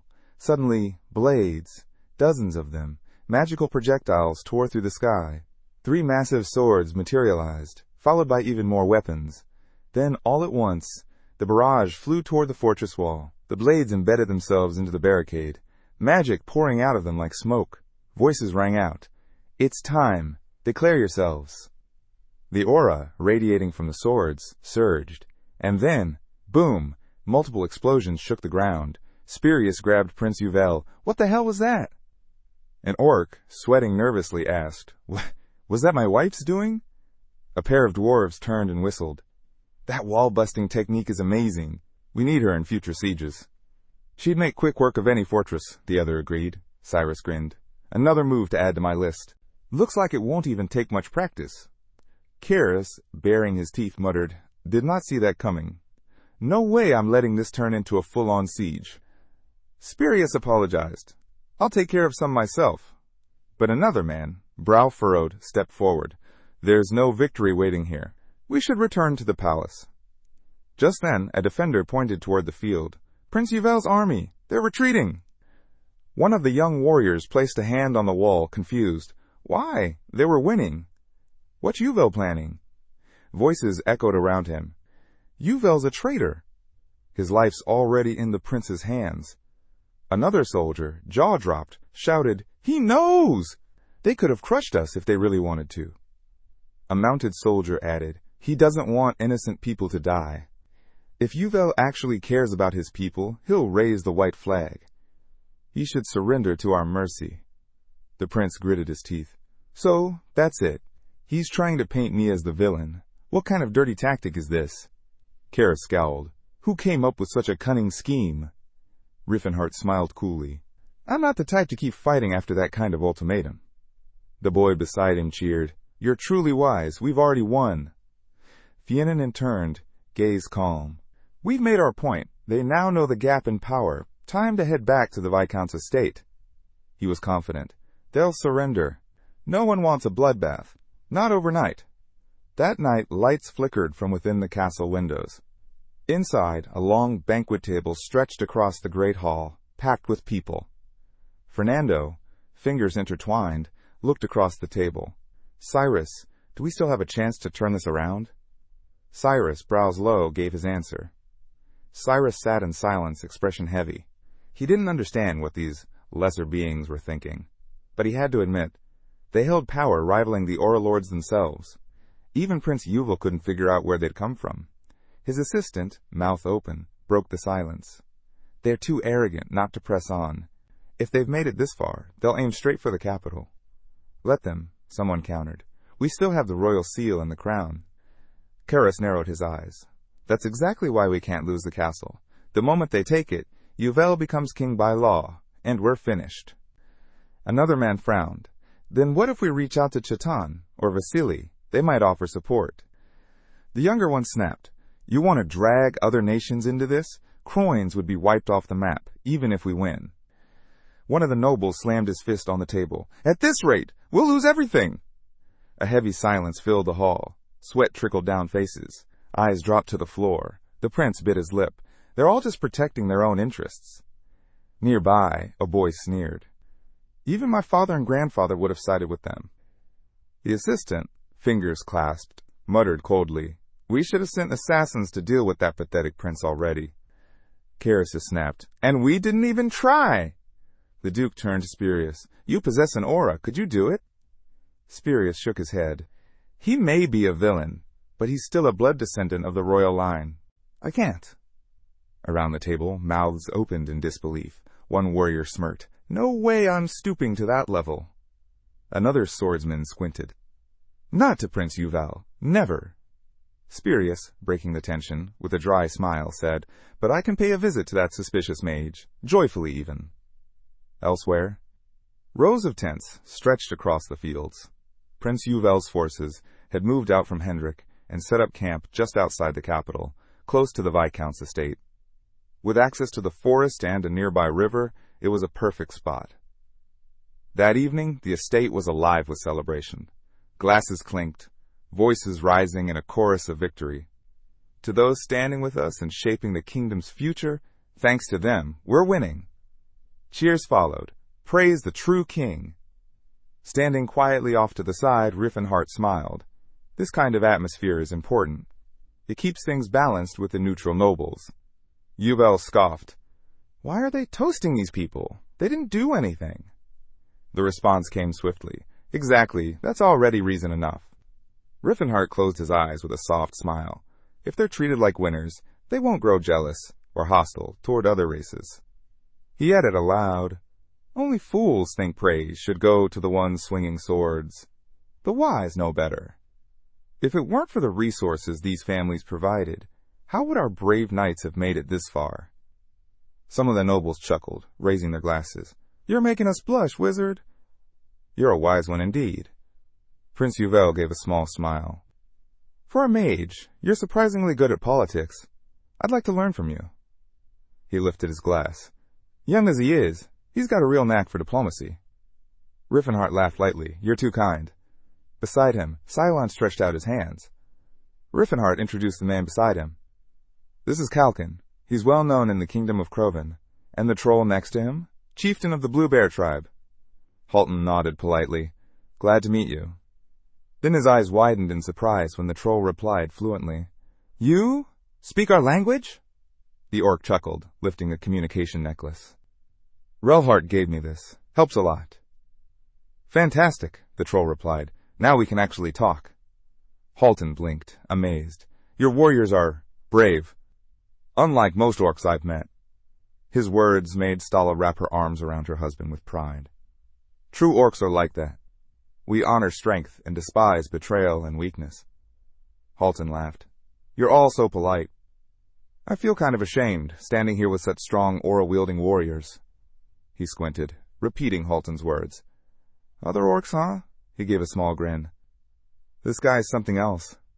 His wife added teasingly, "I knew he'd say something like that. Just drink and enjoy yourself." Rifenheart raised a finger. "Don't expect too much warmth from people. Let their words pass in one ear and out the other. We need to free those still under their control." He turned his gaze aside, thinking quietly. "A start has been made. We don't need full understanding yet, just acceptance. In time, people will get used to treating them as equals. In my last life, I made the mistake of trying to figure it all out alone. This time, I won't rely on them anymore." Suddenly, Cylon's eyes widened. "That's Sir Cardamite, one of the Great Forge's legendary warriors." The man nodded humbly. "He's the one who took down Teson." Cardamite gave a sheepish laugh. "I just got lucky. Come, have a drink." Nearby, Rifenheart watched the elves. They're always articulate, but they value reason, balance, harmony. A nearby guest, clearly impressed, spoke up. "Your fight with Spurius. It was incredible. How did you reach such skill at your age?" Cyrus answered plainly. "I trained. A long time. Just kept swinging my sword." One young man wiped sweat from his brow. "Sir Cyrus isn't really into banquets, is he?" "Nope," his companion replied. "He's uncomfortable when he's holding a wine glass instead of a blade." Rifenheart, eyes wide, observed him. Why is he so tense in public? But then he noticed no one seemed bothered by it. Interesting. It's not even a bad thing. Leaving the hall, the protagonist whispered to himself, "The real problems start after the war." Once Yuval takes the crown, walking alone through the corridor, he wondered aloud Where did Cyrus go? Then he stopped. A mysterious figure in a cloak stood before him. Rifenheart squinted. I didn't even notice him approach. Was it a ghost? Or perhaps an Aura Lord who'd mastered the art of concealment? The cloaked man opened his mouth. Forgive me, wizard. What I'm about to do is for the kingdom's future. Cyrus appeared. Cyrus charged, his sword cutting the air. Cyrus! Rifenheart shouted, his voice echoing through the corridor. He gritted his teeth and blocked the incoming strike. Steel clashed with a violent spark as Cyrus's blade came dangerously close to his hand. The man's eyes went wide. He's using iron skin magic? He growled. You're quick. I'll give you that. The boy crossed his arms to shield his head from the follow-up. Cyrus clenched his jaw. Iron skin shouldn't be this tough. Frowning, the self-proclaimed king of martial arts scanned his opponent. No, that wasn't magic. It was just his bare arm. With a snarl, he unleashed Flame of Destruction, followed by Fire Volley. Flames tore across the floor, lighting up the air in a violent blaze. Gripping his sword with both hands, Cyrus grunted, Considering how your servants fight, you're no ordinary guy. He narrowed his eyes. Fine then, I'll go all out. Rifenheart's eyes narrowed. Of course, I should have known I'd be a target eventually. He recalled Teslon, dense as a rock, and now I'm the one stuck dealing with this mess. Cyrus lunged again, blade flashing. Rifenheart braced himself, teeth clenched. He had little choice now. Then, crack! A blow to the stomach sent Cyrus staggering back. Saliva flew from his mouth. He snarled. Those are close combat moves. Are you a battle mage? Rifenheart stayed silent, thoughts racing. Can I fool him into thinking I'm just a battle mage? If I don't use aura, maybe I can. Cyrus circled him, scowling. With a build like that, it's believable. Rifenheart snapped. You do realize the estate is crawling with aura lords? If I was serious, they'd already be here. Flames curled around Cyrus's sword. Let's see if you can hold out till then. Rifenheart pressed his lips together. How long can I stall without using aura? Then, with a roar, Cyrus pointed his sword forward. One strike, and you're finished. Rifenheart gritted his teeth, every muscle tense. Then, Cyrus froze. His pupils shrank. He saw it. Muscle. Thick muscle rippling across the mage's arm, visible through torn sleeves. Where the hell did that come from? He was stunned. There's no way he can block my aura-powered blade without a proper guard. Eyes wide, Cyrus stared. His body, it's too strong. Can magic even do that? But then he shook his head. Doesn't matter. He's done either way. Before the thought could finish, the room burst into bright magical flashes. Rifenheart leapt forward, straight at him. Muscles flexed under the torn fabric. He hit the ground hard, and in the same instant, reeled back his arm and slammed his elbow into Cyrus's side. Cyrus's eyes narrowed in shock. Then his blade, glowing with magical energy, began to pulse. An eerie light swirled around it. He raised his eyebrows, confused. What is that? He didn't know whether it was aura or something else entirely. Rifenheart, now standing tall, raised his hand. Things never go how I plan, he muttered with a smirk. Then, louder, did you really think you could beat an Aura Lord with normal techniques? I won't make the same mistake twice. The warrior's expression dropped. His mouth tightened. A golden glow bloomed around Rifenheart. Cyrus stared. You? Are you Gerard's successor? A mage? As the heir of the martial arts king? He stepped back. Don't tell me you're the new martial arts king? Rifenheart clenched his fist. Life's full of surprises, he said flatly. You really shouldn't be shocked anymore. Cyrus raised his magic sword high, aura flaring. I felt guilty before, for trying to kill a mage. His eyes burned now. But that guilt, gone. Rifenheart spread his fingers wide. Then come at me. Cyrus ground his teeth, confused. His silhouette flickered as he became engulfed in glowing magical currents. I'm using a giant blade now, he roared. Boom. The stone beneath them shattered. Chunks of the floor flew outward in all directions. A glowing column of aura surged into the sky, rising above the rooftops. Rifenheart cocked back his fist and swung. Cyrus's sword burst with fire just as a thunderous explosion rocked the area. His mouth fell open. You idiot, he shouted. You're not even hiding it anymore. Rifenheart stood tall, arms spread. You asked for this. Cyrus yanked his aura blade back. Then I'll erase you from existence. Rifenheart lowered his brow and activated Vortex Guardian. A storm of pure magical force erupted, sweeping across rooftops like a flash flood. Cyrus staggered. What the hell? Rifenheart charged. One solid kick, and Cyrus doubled over, coughing, choking. The knights nearby gawked, unable to process what they were seeing. Tongue lolling from his mouth, Cyrus started to scream. Rifenheart didn't stop. He spread his arms and lashed out with a glowing, spinning lasso of magical force. Cyrus screamed as the impact flung him into the castle wall. Crash! Chunks of stone came raining down. Cyrus lay crumpled among the rubble, teeth clenched, groaning. I guess that assassination attempt failed, he whispered bitterly. Still conscious, he muttered, I don't want to die here. Not like this. I'm the last surviving Lord of Carson's aura. Rifenheart strode forward. Slowly, calmly, another explosion ripped through the ruins. Concrete fragments buried Cyrus's body. The knights watching gasped, their mouths wide. That's a golden aura! More warriors joined them, lining up as they cried out in awe. That's the color of Gerard! The stuff of legends! Rifenheart kept walking, his face unreadable. His mouth formed a thin line. A soldier shouted, That's the king of martial arts! A dwarf squinted. Did anyone know the savior had an aura? Another muttered, Apparently he was trying to hide his identity. The dwarf snorted. I thought he was just hiding those muscles. Yuval's mouth dropped. Is that guy seriously the martial arts king? The prince raised his voice. He's not just some aura lord.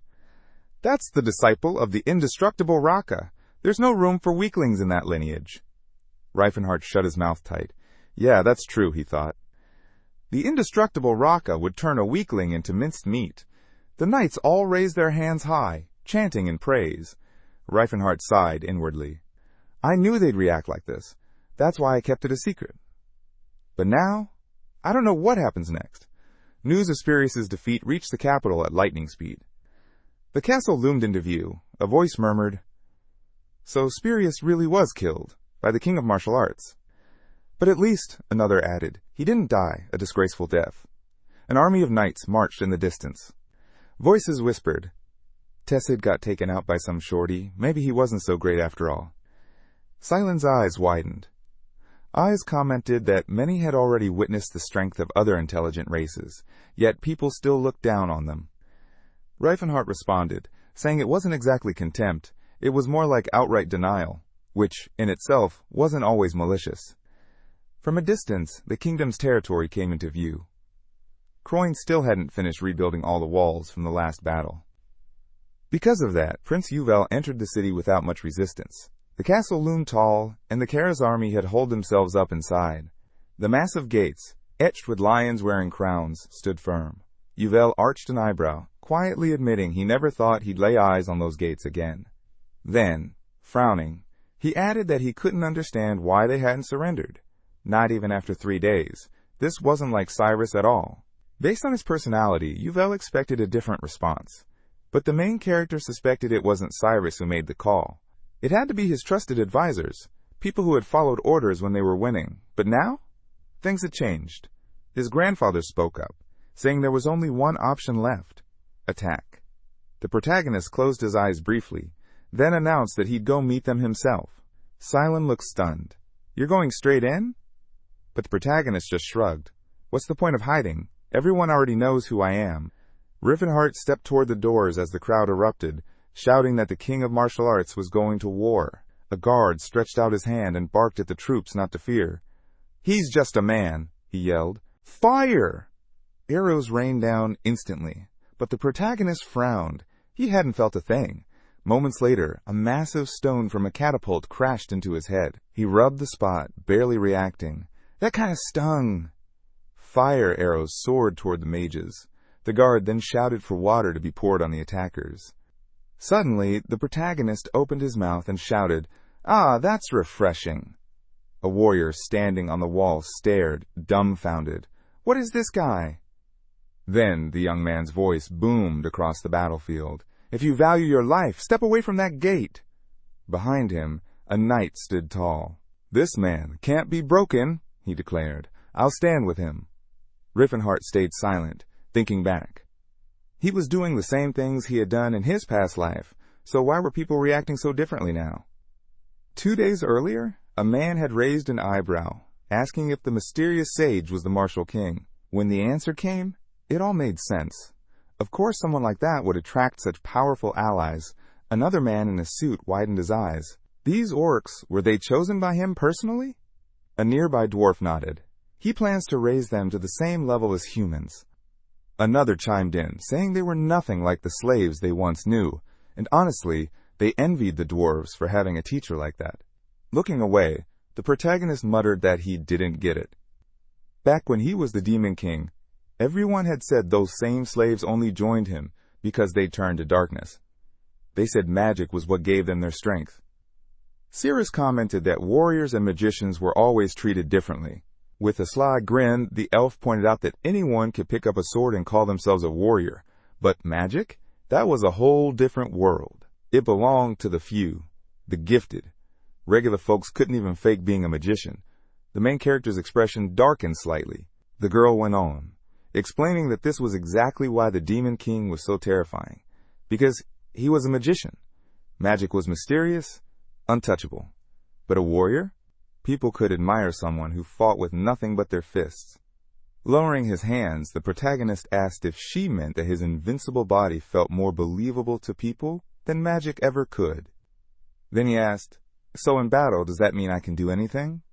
Cirrus turned her head and answered, "Exactly, you could be the king of martial arts." A fist surrounded by shimmering aura appeared, and it was said that while mana was a gift for the chosen few, strength and muscle were things anyone could strive for. As the hand surged forward, the aura became unmistakable. Everyone recognized it. A massive blast followed, triggered by the 4-stage disaster horn. Rifenheart pressed his lips together. He made a vow. From now on, people would look at him with admiration. Not fear. Just then, voices rang out all around them. "Attack!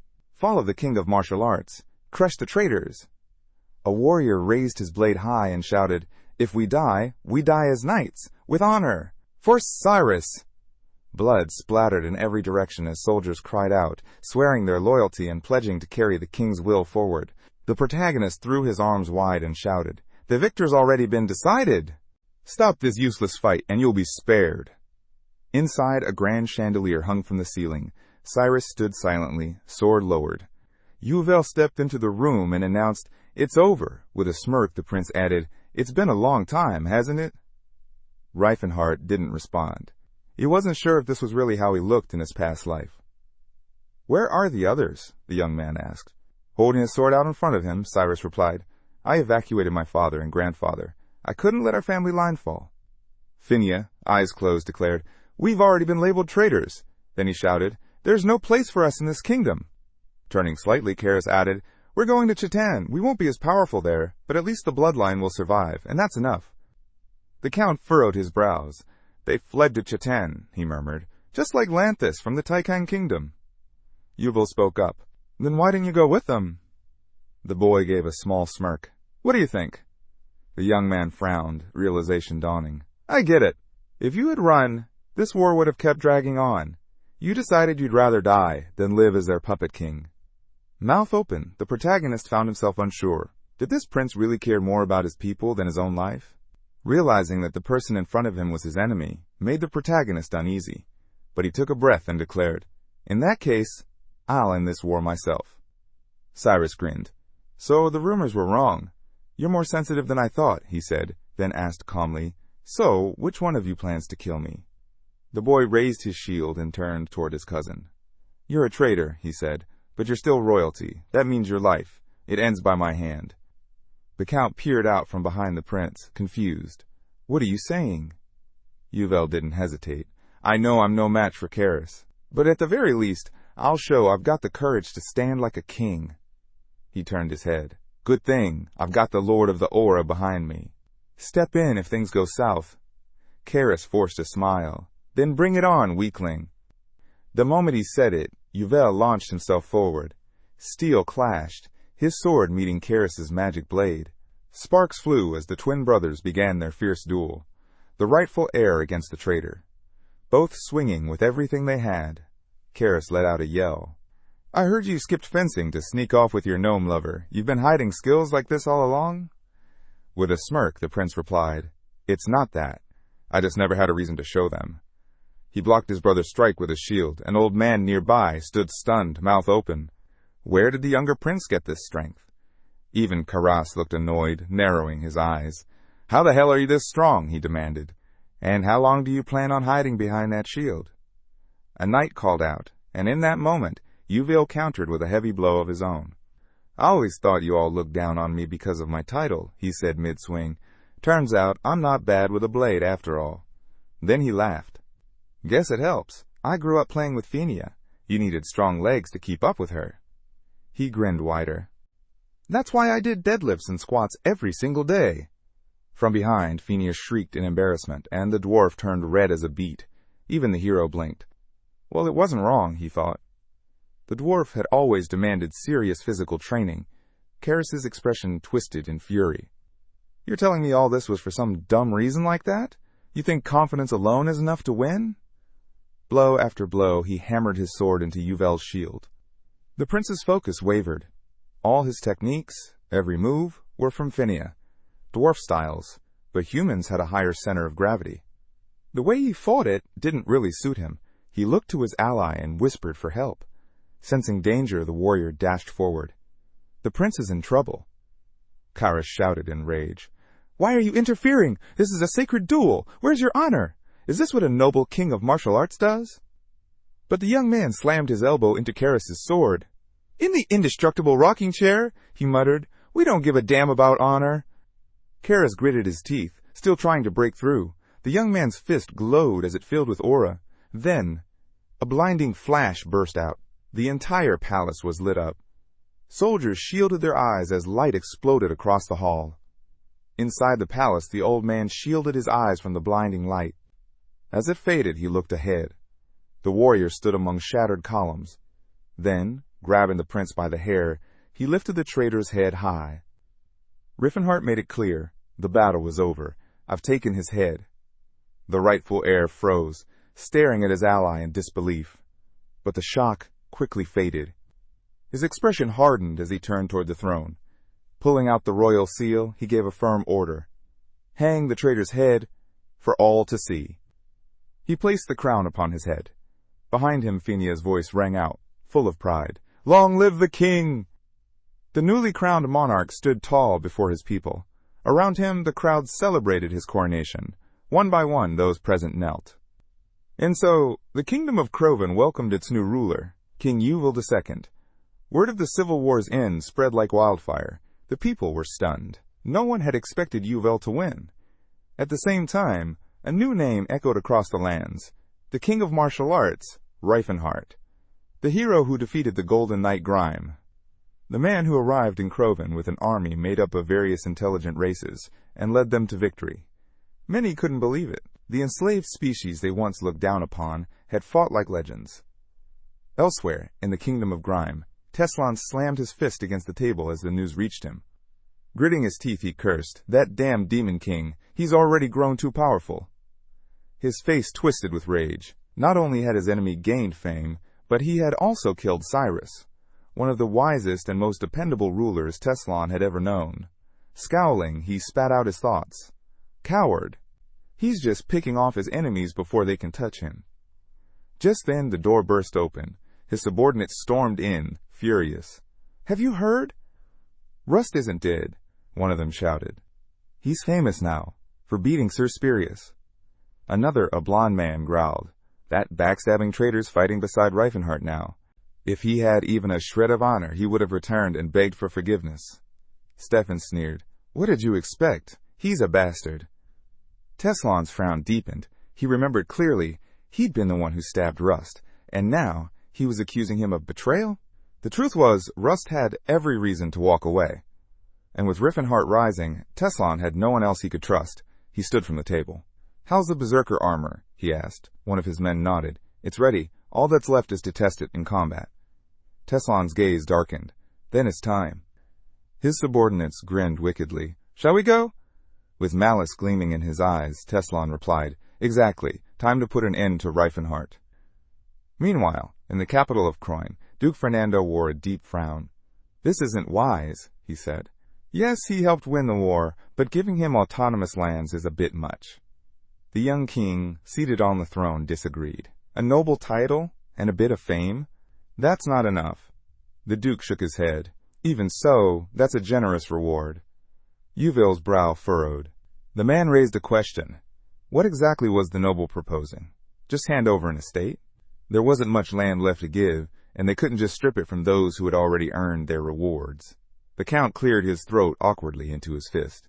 Then the king spoke firmly. With everything he's done, even the entire duchy of Fernando wouldn't be enough.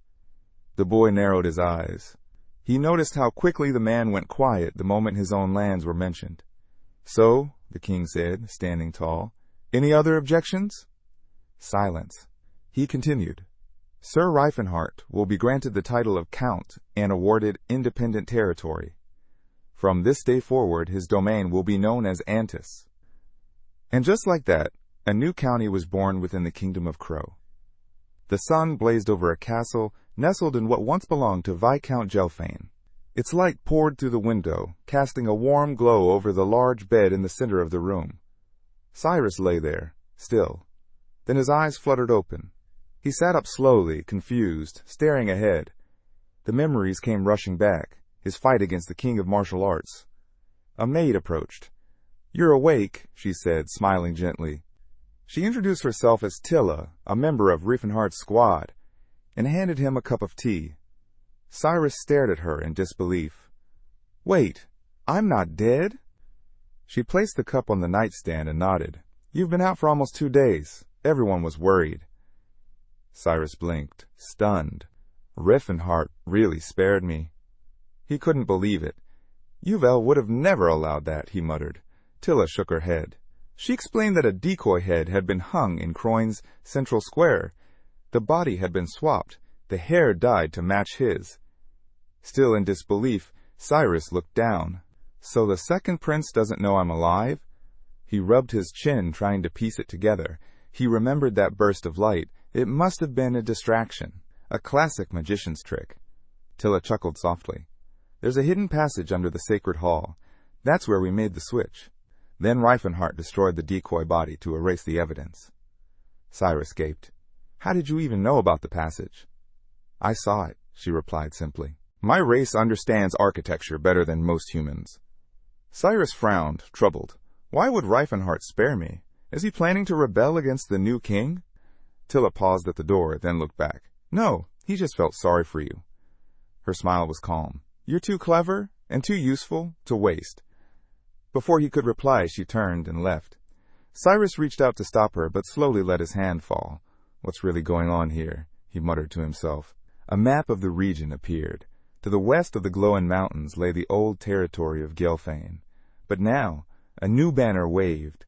The flag of Antis. Too small to be a nation, but no longer just a holding. The sunlight bathed the city.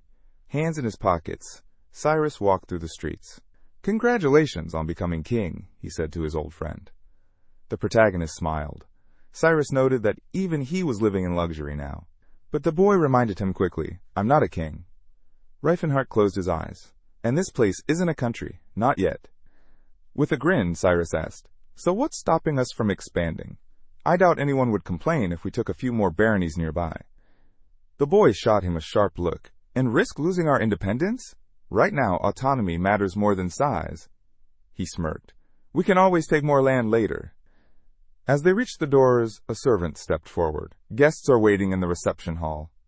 Inside, the dwarves knelt before the new king. Standing beside the throne, Rifenheart guessed they were once slaves under Viscount Gelfane. You're free now, he said. You can leave whenever you want. Down in the mines, lanterns lit the tunnels. Rifenheart stood at the entrance and made it clear. The mines now belonged to him. Squinting slightly, he added, I could lease them to you. You'd have full control. He knew freedom wasn't given. It had to be earned. The miners stared at him, shocked. If you want, the protagonist said, keep working, pay rent, or buy the mines outright later. He raised a hand. All I ask is a monopoly on the equipment you make. An elder dwarf called him their savior and bowed deeply in gratitude. Rifenheart smiled. Compared to what he'd once had in his past life, this was just a sliver of land. But everything had started small, even then. Above them, a chandelier glowed softly. The dwarves sat at one end of the long table. Opposite them were the orcs, and beside them, the elves. Confident, the young man furrowed his brow. It was time to divide the lands. He pointed to a map. This region will go to the Blue Bear tribe. Relhart raised his hand. But that area is not within Antares. Rifenheart didn't flinch. And it's not part of Croven either. Lifting a finger, he explained, officially, the Gluten Mountains belong to no one. So if your tribe lives there, it becomes part of Antares. Grilter glanced at his hand, uneasy. What if there are settlers already living in those mountains? If they're oppressed, he said flatly, they can unite and fight. But if conflict starts, the tribe returns to our borders. He looked across the table. Everyone here is part of Antares now. Any attack on you will be treated as an invasion. He stepped forward, standing tall. No matter how many enemies come, I'll protect you. Don't be afraid of skirmishes. The orc folded his arms, realizing they could stay in their homeland without fear of being forced out. The elven elder pointed to the map. Where will our land be? The boy looked at him and answered, You'll need space not just for your tribe, but for elves from across the continent. The elder clenched his jaw. But I don't want to. I don't want to leave the Tree of Life, the elf said quietly. The young man promised. We'll grow one here, too. The village chief raised an eyebrow. You can grow it anywhere? The warrior nodded. It's possible, if the right conditions are met.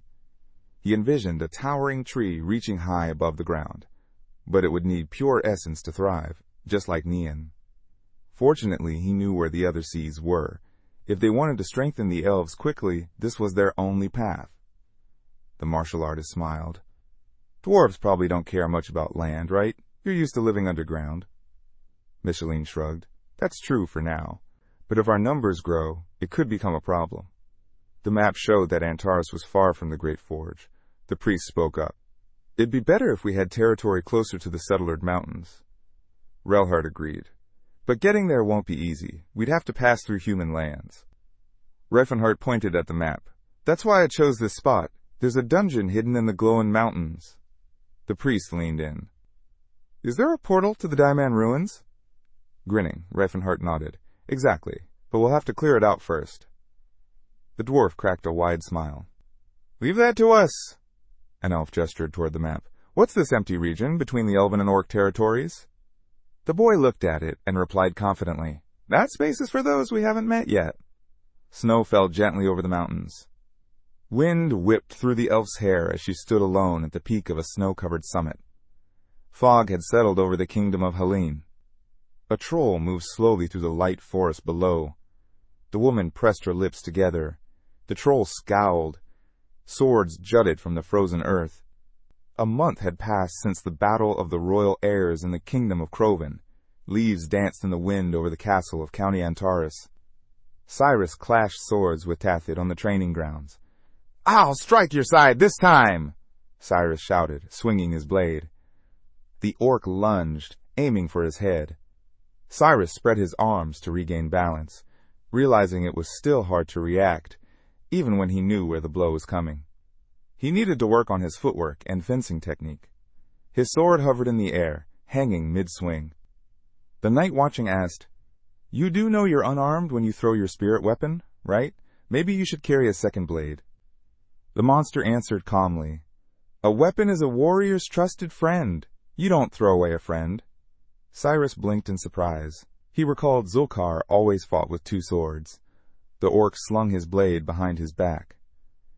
I'm just lucky to have two friends, he said. That doesn't mean you need more. Cyrus sighed. This is tough. A nearby wolf let out a long yawn. The boy chuckled. You're a whole different beast off the battlefield. Tathid grunted. He's lazy. The orc turned back to him. Show me the aura sword again. Energy shimmered and swirled around the blade. The monster nodded slowly. It still wasn't enough. He needed the spirit's blessing, and he was determined to earn it before their first anniversary. The swordsman closed his eyes, remembering something.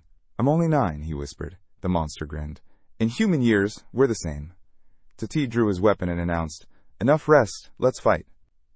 Out on the balcony, Cyrus watched as her friends continued training hard.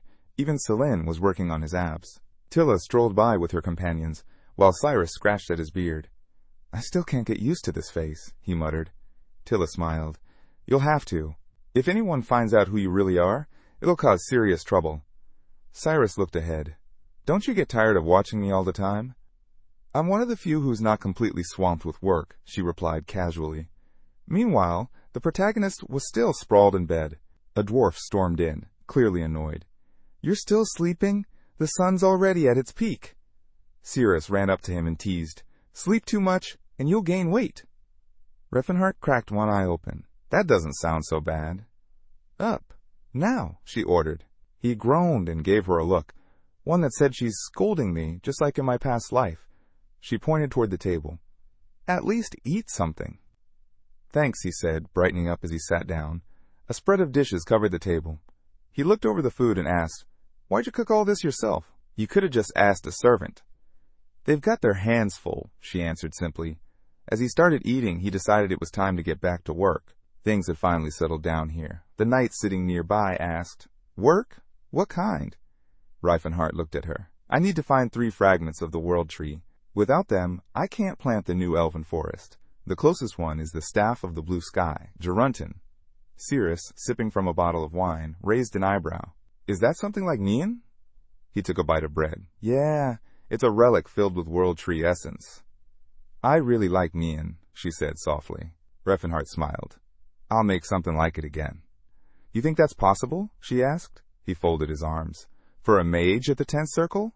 It's not even that hard." Looking at his hand, he frowned. His body was still struggling to handle mana growth. "Even with Magrem's boost, I'm barely managing 7-circle spells," he muttered. With a grin, he turned to her. "Call the boys. Time to move." She tilted her head. "What should I tell them we're heading out for?" A map materialized before them.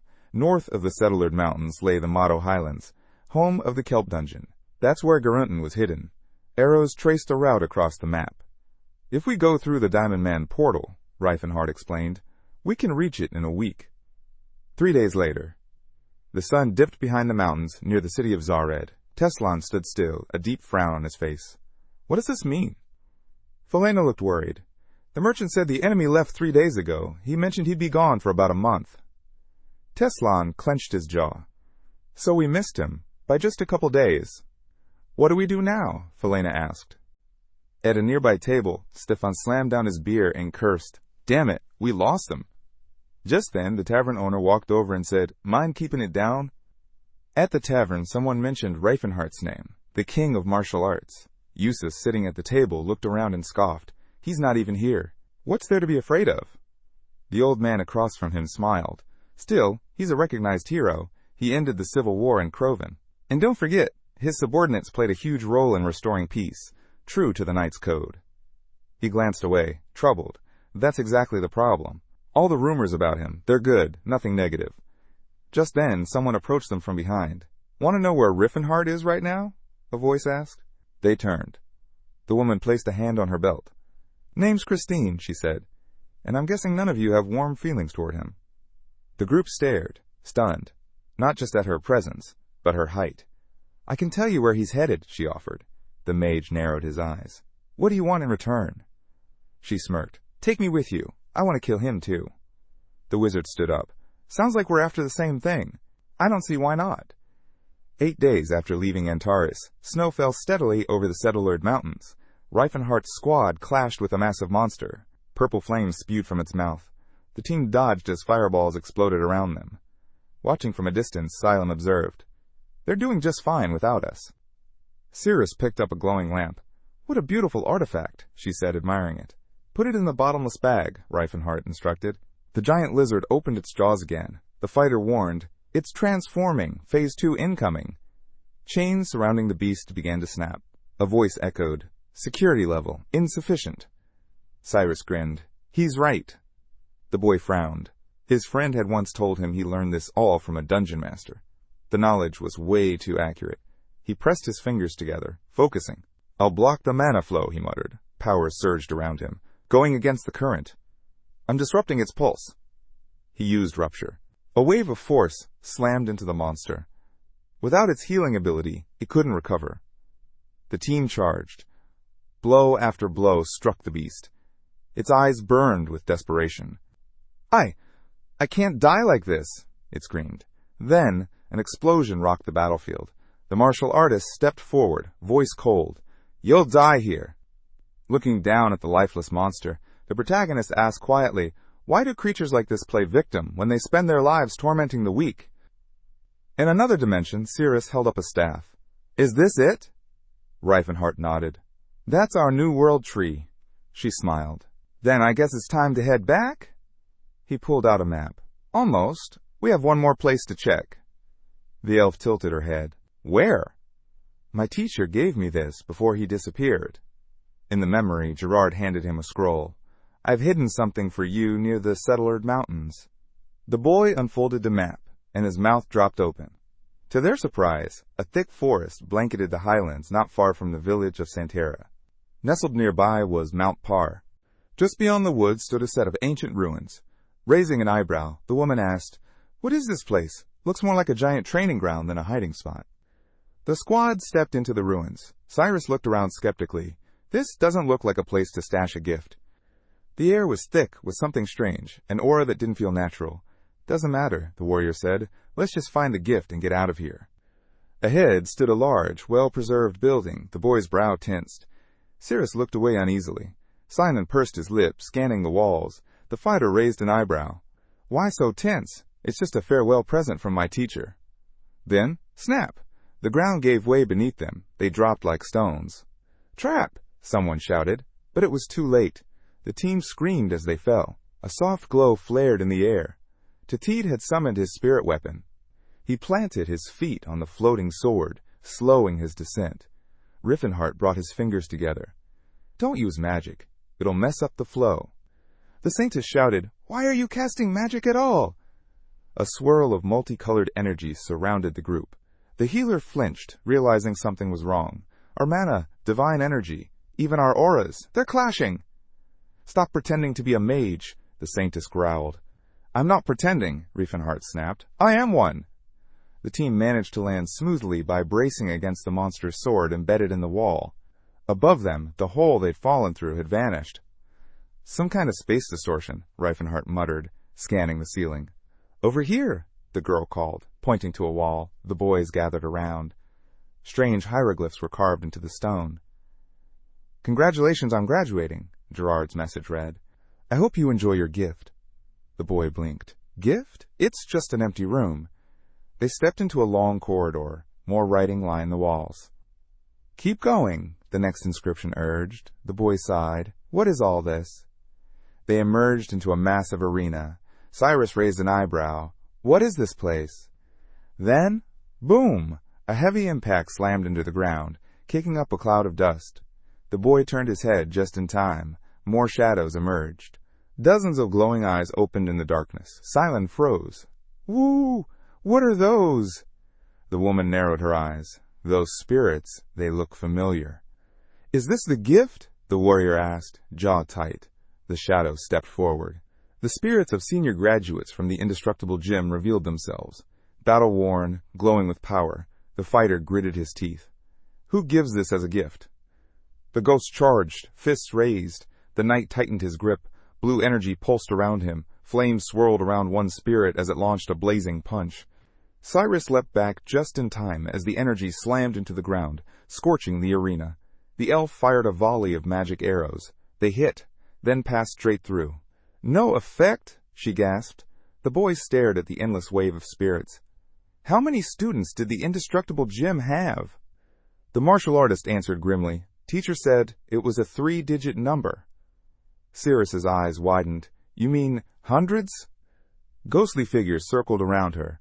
She turned sharply and asked, Wait, are all of these spirits angry? The protagonist nodded, tension written all over him. Cylon, trembling, closed his eyes and called out, Finance, let your sacred light burn away those with impure hearts. A divine glow burst forth, washing over the spirits. Their astonished faces were briefly lit. Then they vanished into nothingness. An orc walked up beside his teammate. Nice job. Thanks, said the healer with a nod, but the warrior's gaze stayed sharp. Something's still off. A nearby monster grunted. How did that light do so much damage? The wizard answered simply, that spell was a rare exception. Just then, the monster turned. Something was approaching. Cyrus spotted it. That's no ghost. It's made of flesh and blood. His eyes widened. Don't tell me, my teacher's raising zombies now? Footsteps echoed down the hallway. A voice muttered, no relics, just angry ghosts everywhere.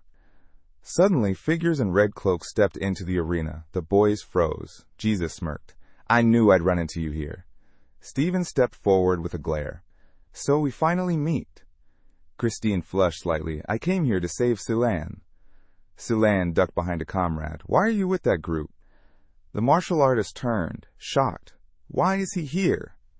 On the far side of the room stood Felena, her eyes fixed on him. The protagonist's memory flickered. Fienna, his childhood friend from the magic tower. Rifenheart's expression darkened. Teslon, he growled. Out from the corridor stepped Teslon, calm and composed. Been looking for you. His lips curled slightly. The magician's teeth clenched in frustration. The boy shot him a death glare.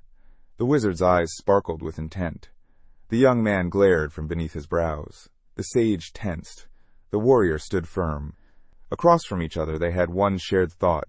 Who is this guy, really? The villain narrowed his eyes. Why do you look so weak? The fighter scratched his head. And what did you even do to my body? The martial artist pointed behind him. How'd you even bulk up like that? The protagonist rubbed his chin. Wait, my body had this kind of potential? Teslon laughed. You have no idea how much effort it took. Rifenheart slammed his fist into his palm. My body's a mess too, and don't get me started on how it takes 10 minutes just to recall a basic spell. Cylon frowned. Wait, are you two childhood friends or something? With a sly smile, Teslon cut him off. Enough talking. I've been waiting a long time for this moment. Standing face to face with his old rival, the magician raised his voice. This ends now. I won't let you bring chaos to this world ever again. I'll kill you, and justice will be served, the magician vowed. The saintess leaned toward his friend. Wait, you two know each other? Long story, the man said, throwing up his hands. I'll explain everything later. With a shrug, the wizard added, Honestly, I didn't expect you to show up just to claim your master's gift. Kind of sweet, actually. The young man narrowed his eyes. Sweet? He wasn't buying it. But deep down, he was just glad he hadn't turned out like him. The wizard suddenly shouted, voice echoing, This is fate. It ends here. Watching him speak with such fire, the warrior had to admit, guess that brain of his finally came in handy. Even his speeches sound decent now. The sage snapped, calling out his rival's name. The fighter met his glare with a cold stare. The villain stepped forward. So did the martial artist. Gritting his teeth, the protagonist made his decision. There would be no holding back. This wasn't his body anymore. With a mocking smile, Teslon taunted him. Still scared to hurt your own body? Don't worry, I'll take care of that for you, with a quick death. Rifenheart's brow twitched. The man scowled darkly. And then, they charged. The clash exploded across the battlefield. Stefan lunged with his sword raised. Stay out of this! Tatid's voice cut through the chaos, eyes blazing. Eustace rested his sword on his shoulder. It's time I cleared my family name from the stain left by you, he muttered. Cyrus stepped forward, a blue aura radiating around him. You brought that shame on us, not me. Where's the brother who once lived for the knight's code? The man raised his blade high. Enough. The Golden Knight launched forward, aiming to show his brother the true meaning of swordsmanship. Not far off, Christine grinned wildly. I'll save you from this monster. Silent ducked behind a comrade. She's my last hope, he whispered. Felena's brows drew together. I've got to help! She sprinted toward the orc.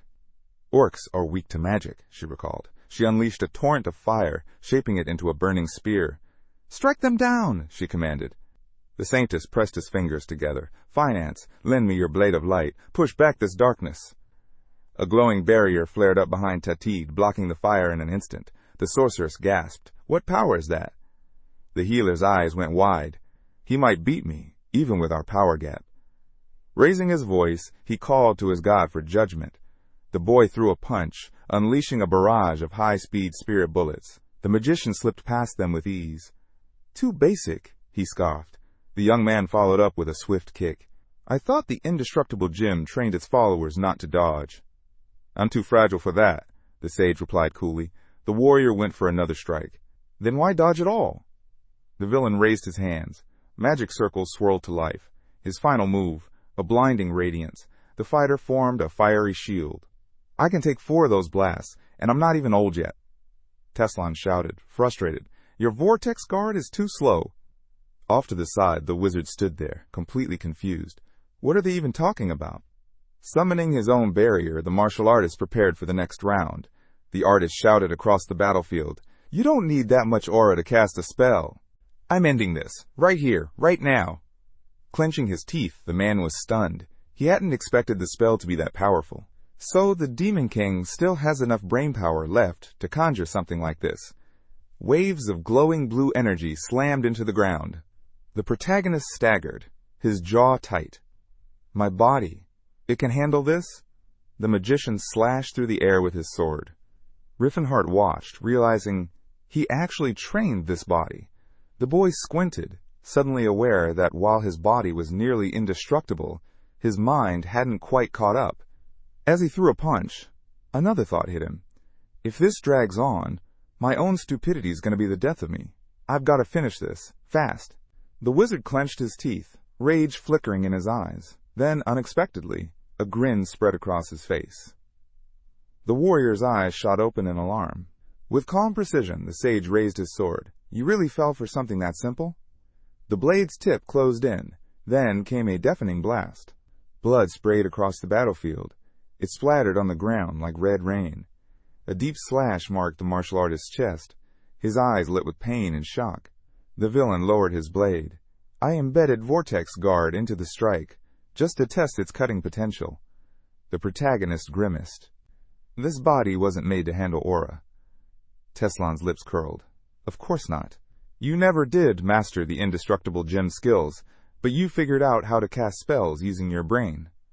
Flames flared around the blade. The man narrowed his eyes. Don't forget who you're facing, Demon King. Lifting his sword high, the mage proclaimed, I'm the king of martial arts. The wizard raised a brow. So what? Can you do something I can't?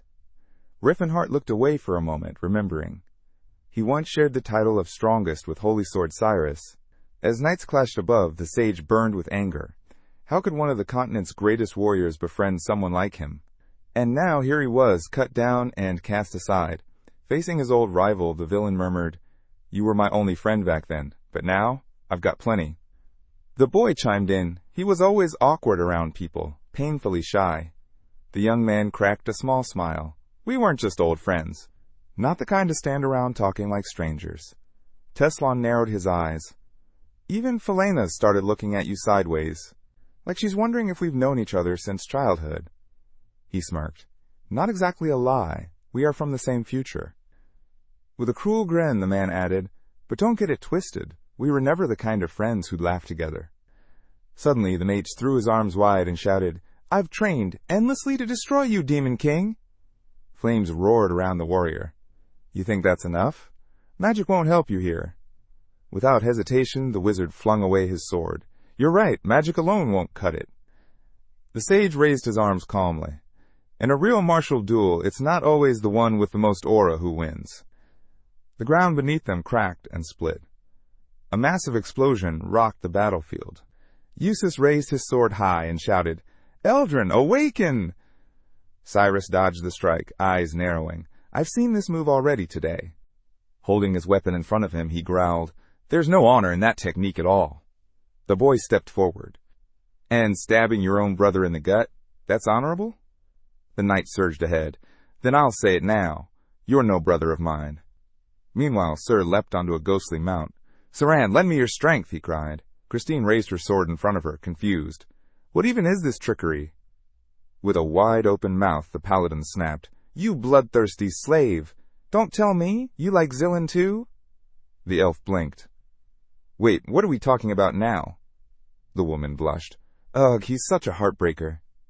Without missing a beat, the girl summoned a towering fire spirit. Fight with me, she ordered. The knight slashed her sword through the air. Sayer, bless my blade! Filena's eyes narrowed suspiciously. Silent pressed his fingers together. No one can save her now. Realizing what had to be done, the girl steeled herself. We need to finish this, fast. She spun around, then froze. The sorceress's jaw dropped in terror. The villain had his opponent pinned. What are they even doing? The girl muttered. Teson twisted the enemy's arm, annoyed. Has he never heard of freestyle wrestling? The martial artist grit his teeth, recalling his teacher's words. Don't overthink. Just hit harder.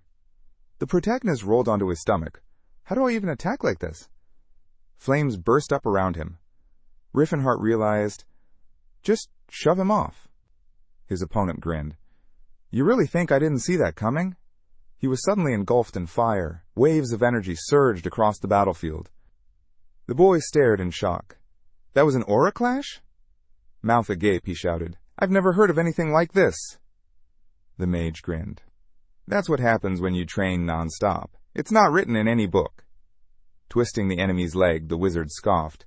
Even a kid has better aura control than you. He added, that sluggish vortex guard? Useless. Cut off the chi and blood flow, and it's done. The boy's eyes lit up with realization. The sage clenched his jaw in fury. The warrior narrowed his eyes, uncertain what to do. Suddenly, his eyes widened. Still lying on his stomach, he clenched his fists. Bright energy flared around them. That was it, the protagonist realized. Pretending to be the king of martial arts. That was my biggest mistake. The villain stared, stunned. With a burst of force, Rifenheart broke free. He imagined everything turning slick and slippery. Teslon rose to his feet, suddenly aware. He used a spell to reduce friction.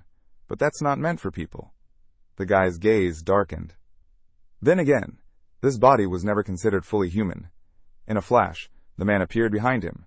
The magician tackled the enemy, slamming him down. I actually needed the Carson technique, and I only learned it as a joke. The young man shouted, casting the exact same spell. The wizard's crazed eyes widened. No, don't let that barrier-breaking magic touch my hands. Turning around, the warrior saw it. His opponent had fully mastered magic now, and that changed everything.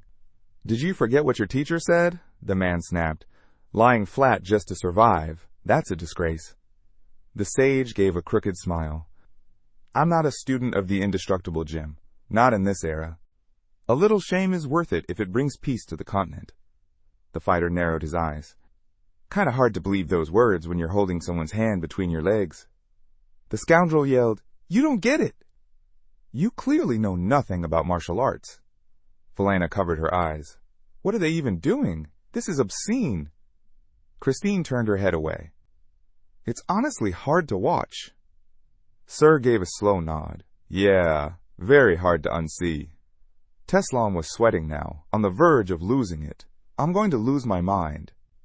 Seizing the opportunity, the protagonist slipped free from his opponent's grip. The chaos resumed as the heroes clashed once more. Rifenheart grumbled inwardly. None of this would have happened if I'd just kept my distance and used magic. Cyrus was still locked in battle with Eustace.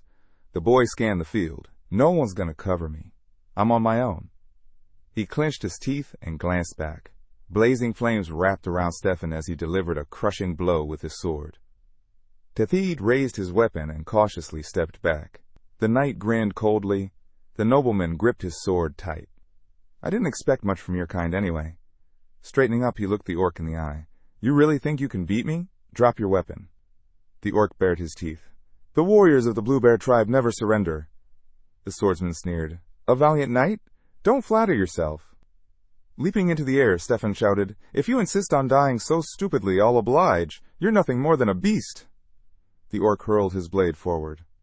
The boy rushed toward him, yelling, Don't use those weird spells! His weapon blazed to life, flames pouring from the cracks in his armor. The knight unleashed a wave of destructive energy, cursing his opponent. The orc's jaw dropped as the aura slammed him into the wall. The nobleman stepped closer. I'll give you this. You held out longer than most. Impressive. Tetheed gritted his teeth. The noble's gaze burned with cruelty. The orc's mind flashed back. They always looked at us like that. In his memory, he stood in a gladiator arena. To survive, he had to fight. Steel clanged against ogres' claws, rusty blades slicing breath from enemies' lungs. His weapon, stained with blood, had once been forged from prison scrap. He had fought alongside criminals, beasts, and forgotten men. But even then, Teson had poured his soul into that old steel. He remembered the jeering crowd, smirking, laughing, watching him bleed. Let them watch, he thought. Let them see what I've become. His eyes blazed. A true warrior might fall, but never throw away his honor. He gripped his blade tight. Not a slave, not a gladiator, a warrior of the Blue Bear tribe. And in his memory, the brute bowed before the protagonist and vowed, "I'll remember this day until I die, and I'll repay you." A fierce, radiant aura surged around him. The swordsman's eyes widened in disbelief. What is that?" someone asked. Teson raised his weapon high. "A blessing," he declared, "from the spirits of battle." Stefan scowled, eyes burning. "What kind of trick is this? There's no way a savage like you could awaken aura." The orc didn't respond. He lunged, blade slicing through the air. The boy gritted his teeth, fury rising in his chest. Their eyes locked, and their swords clashed. Light erupted from the impact. The knight parried, meeting every strike, but the orc didn't let up. He kept pressing forward, each swing packed with raw power. The noble snarled, "You insolent beast!" as he blocked another attack. Even while fending off the assault, doubt crept into his voice. "No, that can't be aura." Raising his weapon overhead, the brute roared, "You're still denying it? When you've seen it with your own eyes?" Teson brought his blade crashing down. At the last second, the swordsman lifted his sword to block. Stefan's eyes stretched wide in fear. The blow forced him to his knees. He screamed. Teson stepped forward, sword in hand. "This ends now." Gripping the hilt tightly, his eyes shone with a fierce light. The knight's jaw tightened. The orc surged ahead. One final strike. He passed his enemy in a blur. Blood poured from Stefan's mouth as he dropped to his knees, then fell forward. His body hit the ground. Cyrus watched and smirked. So he really did awaken it. Eustace narrowed his eyes. "Wait, orcs can use aura?" Raising his weapon, the boy met his gaze. "I trained. I earned it. Is that so hard to believe?" With a shout, Eustace lunged. "It's impossible!" But the knight dodged, just barely. A blast from the shockwave shattered the ground behind him. The villain's eyes gleamed. The boy deflected the energy with his sword, weaving between follow-up strikes. But as the swordsman moved, he realized he couldn't land a clean hit. That armor had no scratches, not one. Then, suddenly, Cyrus's eyes went wide. He understood. Eustace slashed the air. "Die!" he roared. The boy slipped past him. His sword glowed with a brilliant blue aura. He raised it and sent waves of energy flying.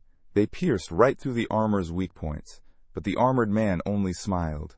"You think that can damage, Elder?" The knight smirked back. "Who said I was trying to damage it?" The villain's breastplate began to shimmer. The swordsman snapped his fingers. A burst of radiant light flashed under the armor. Glowing chunks of aura pulsed beneath it. An explosion tore through the air behind Cyrus. Eustace cried out in unbearable pain, mouth stretched wide. The boy watched calmly. Still got a lot to learn from Stahl. Felena screamed at the sight.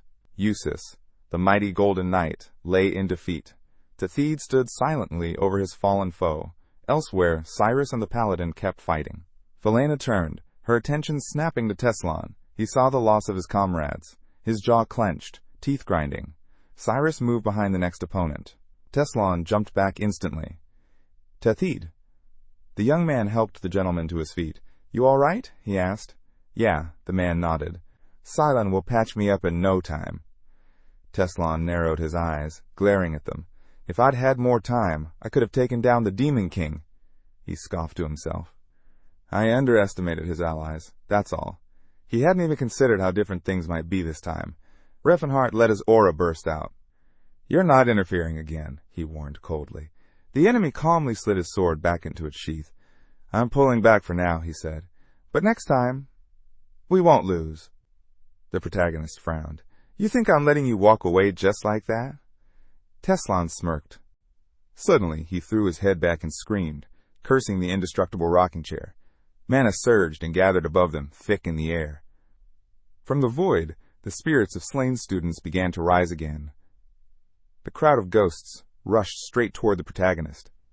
Teslon gave one last look, brows drawn. "Next time, I'll rip your head clean off." Rifenheart grit his teeth, holding back his power.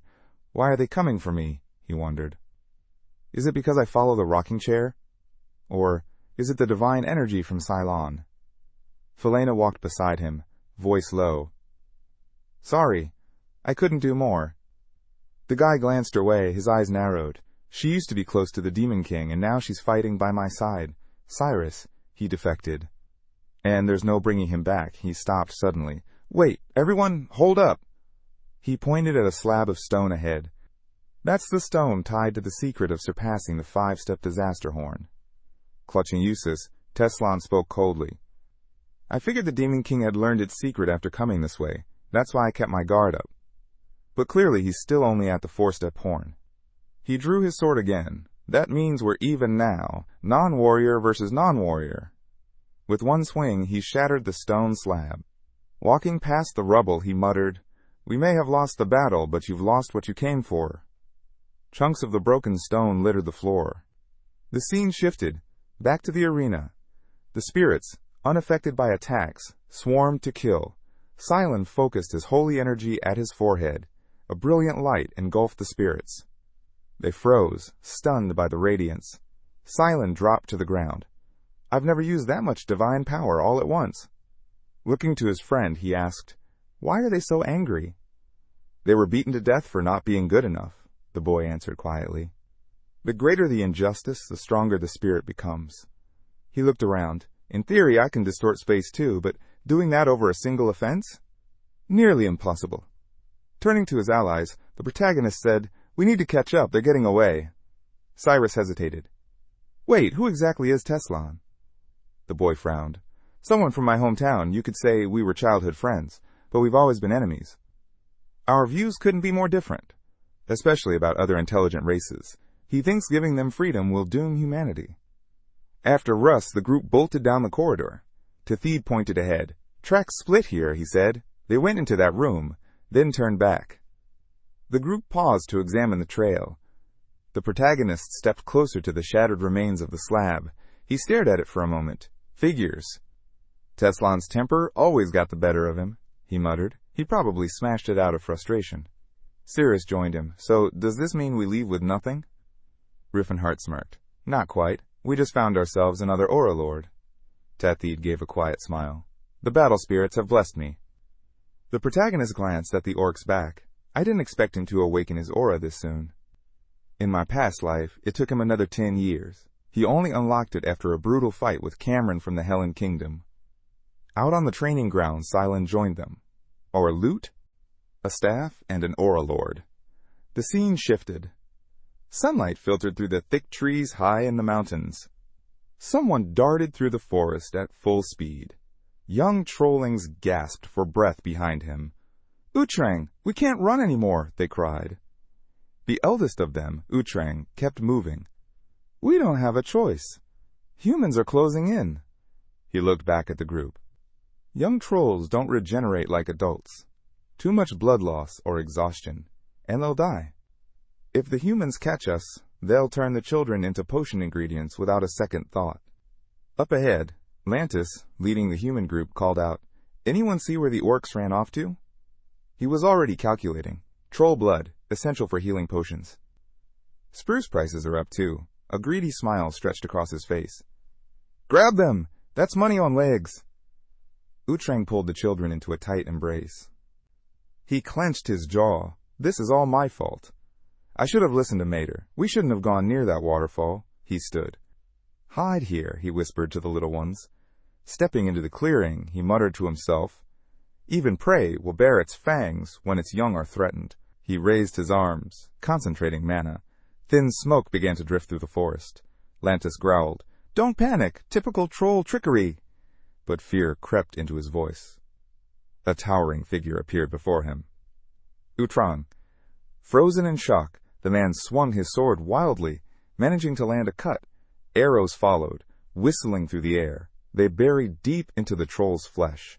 Grimacing, Utrang yanked them out, his eyes burning. His body began to grow, massive, monstrous. From the rear, Lantis shouted, He's using gigantification! The troll snarled. His people might be labeled the weakest among intelligent races, but corner them, and they became the most terrifying. With a deafening roar, the giant stared down the hunting party. Elsewhere, in a quiet settlement near the edge of Barham Forest, a girl gazed out the window. "It's too noisy today." A man stepped beside her. "It's the troll hunters, setting bait again." He glanced down at the village square. "Let's hope that Magic Circle does its job this time." Carved deep into the stone below, a massive magic circle hummed with energy. In the crowd, old lady Tess raised her voice.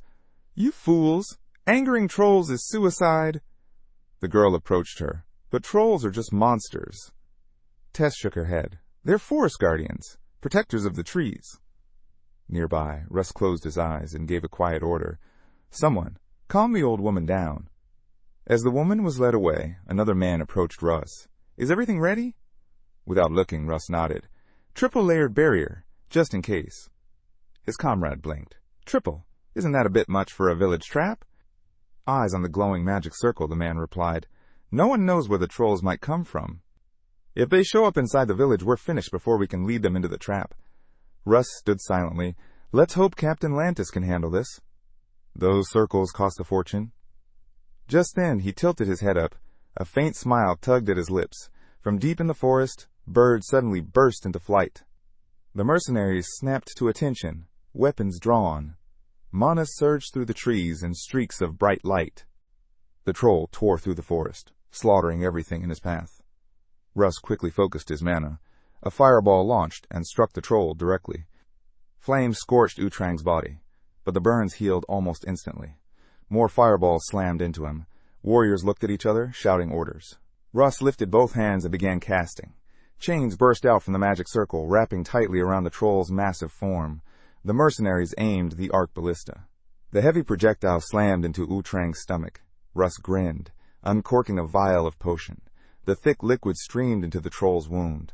Utrang staggered, sweat pouring down his face as he tried to rip the bolt from his flesh. But the poison clouded his mind. His body shrank rapidly, reverting to its normal size. Moments later, he collapsed, his eyes shut. Soon, the limp troll was hauled into a cart. The villagers watched, smiling. Old Lady Tess stood at the edge of the crowd, fuming. "You've done something that never should have been done," she snapped. She scowled. "The forest will not forgive this. You cannot provoke the trolls." Her eyes narrowed, glowing faintly. She knew something terrible was coming. Lantis glanced back and scoffed. "Crazy old woman."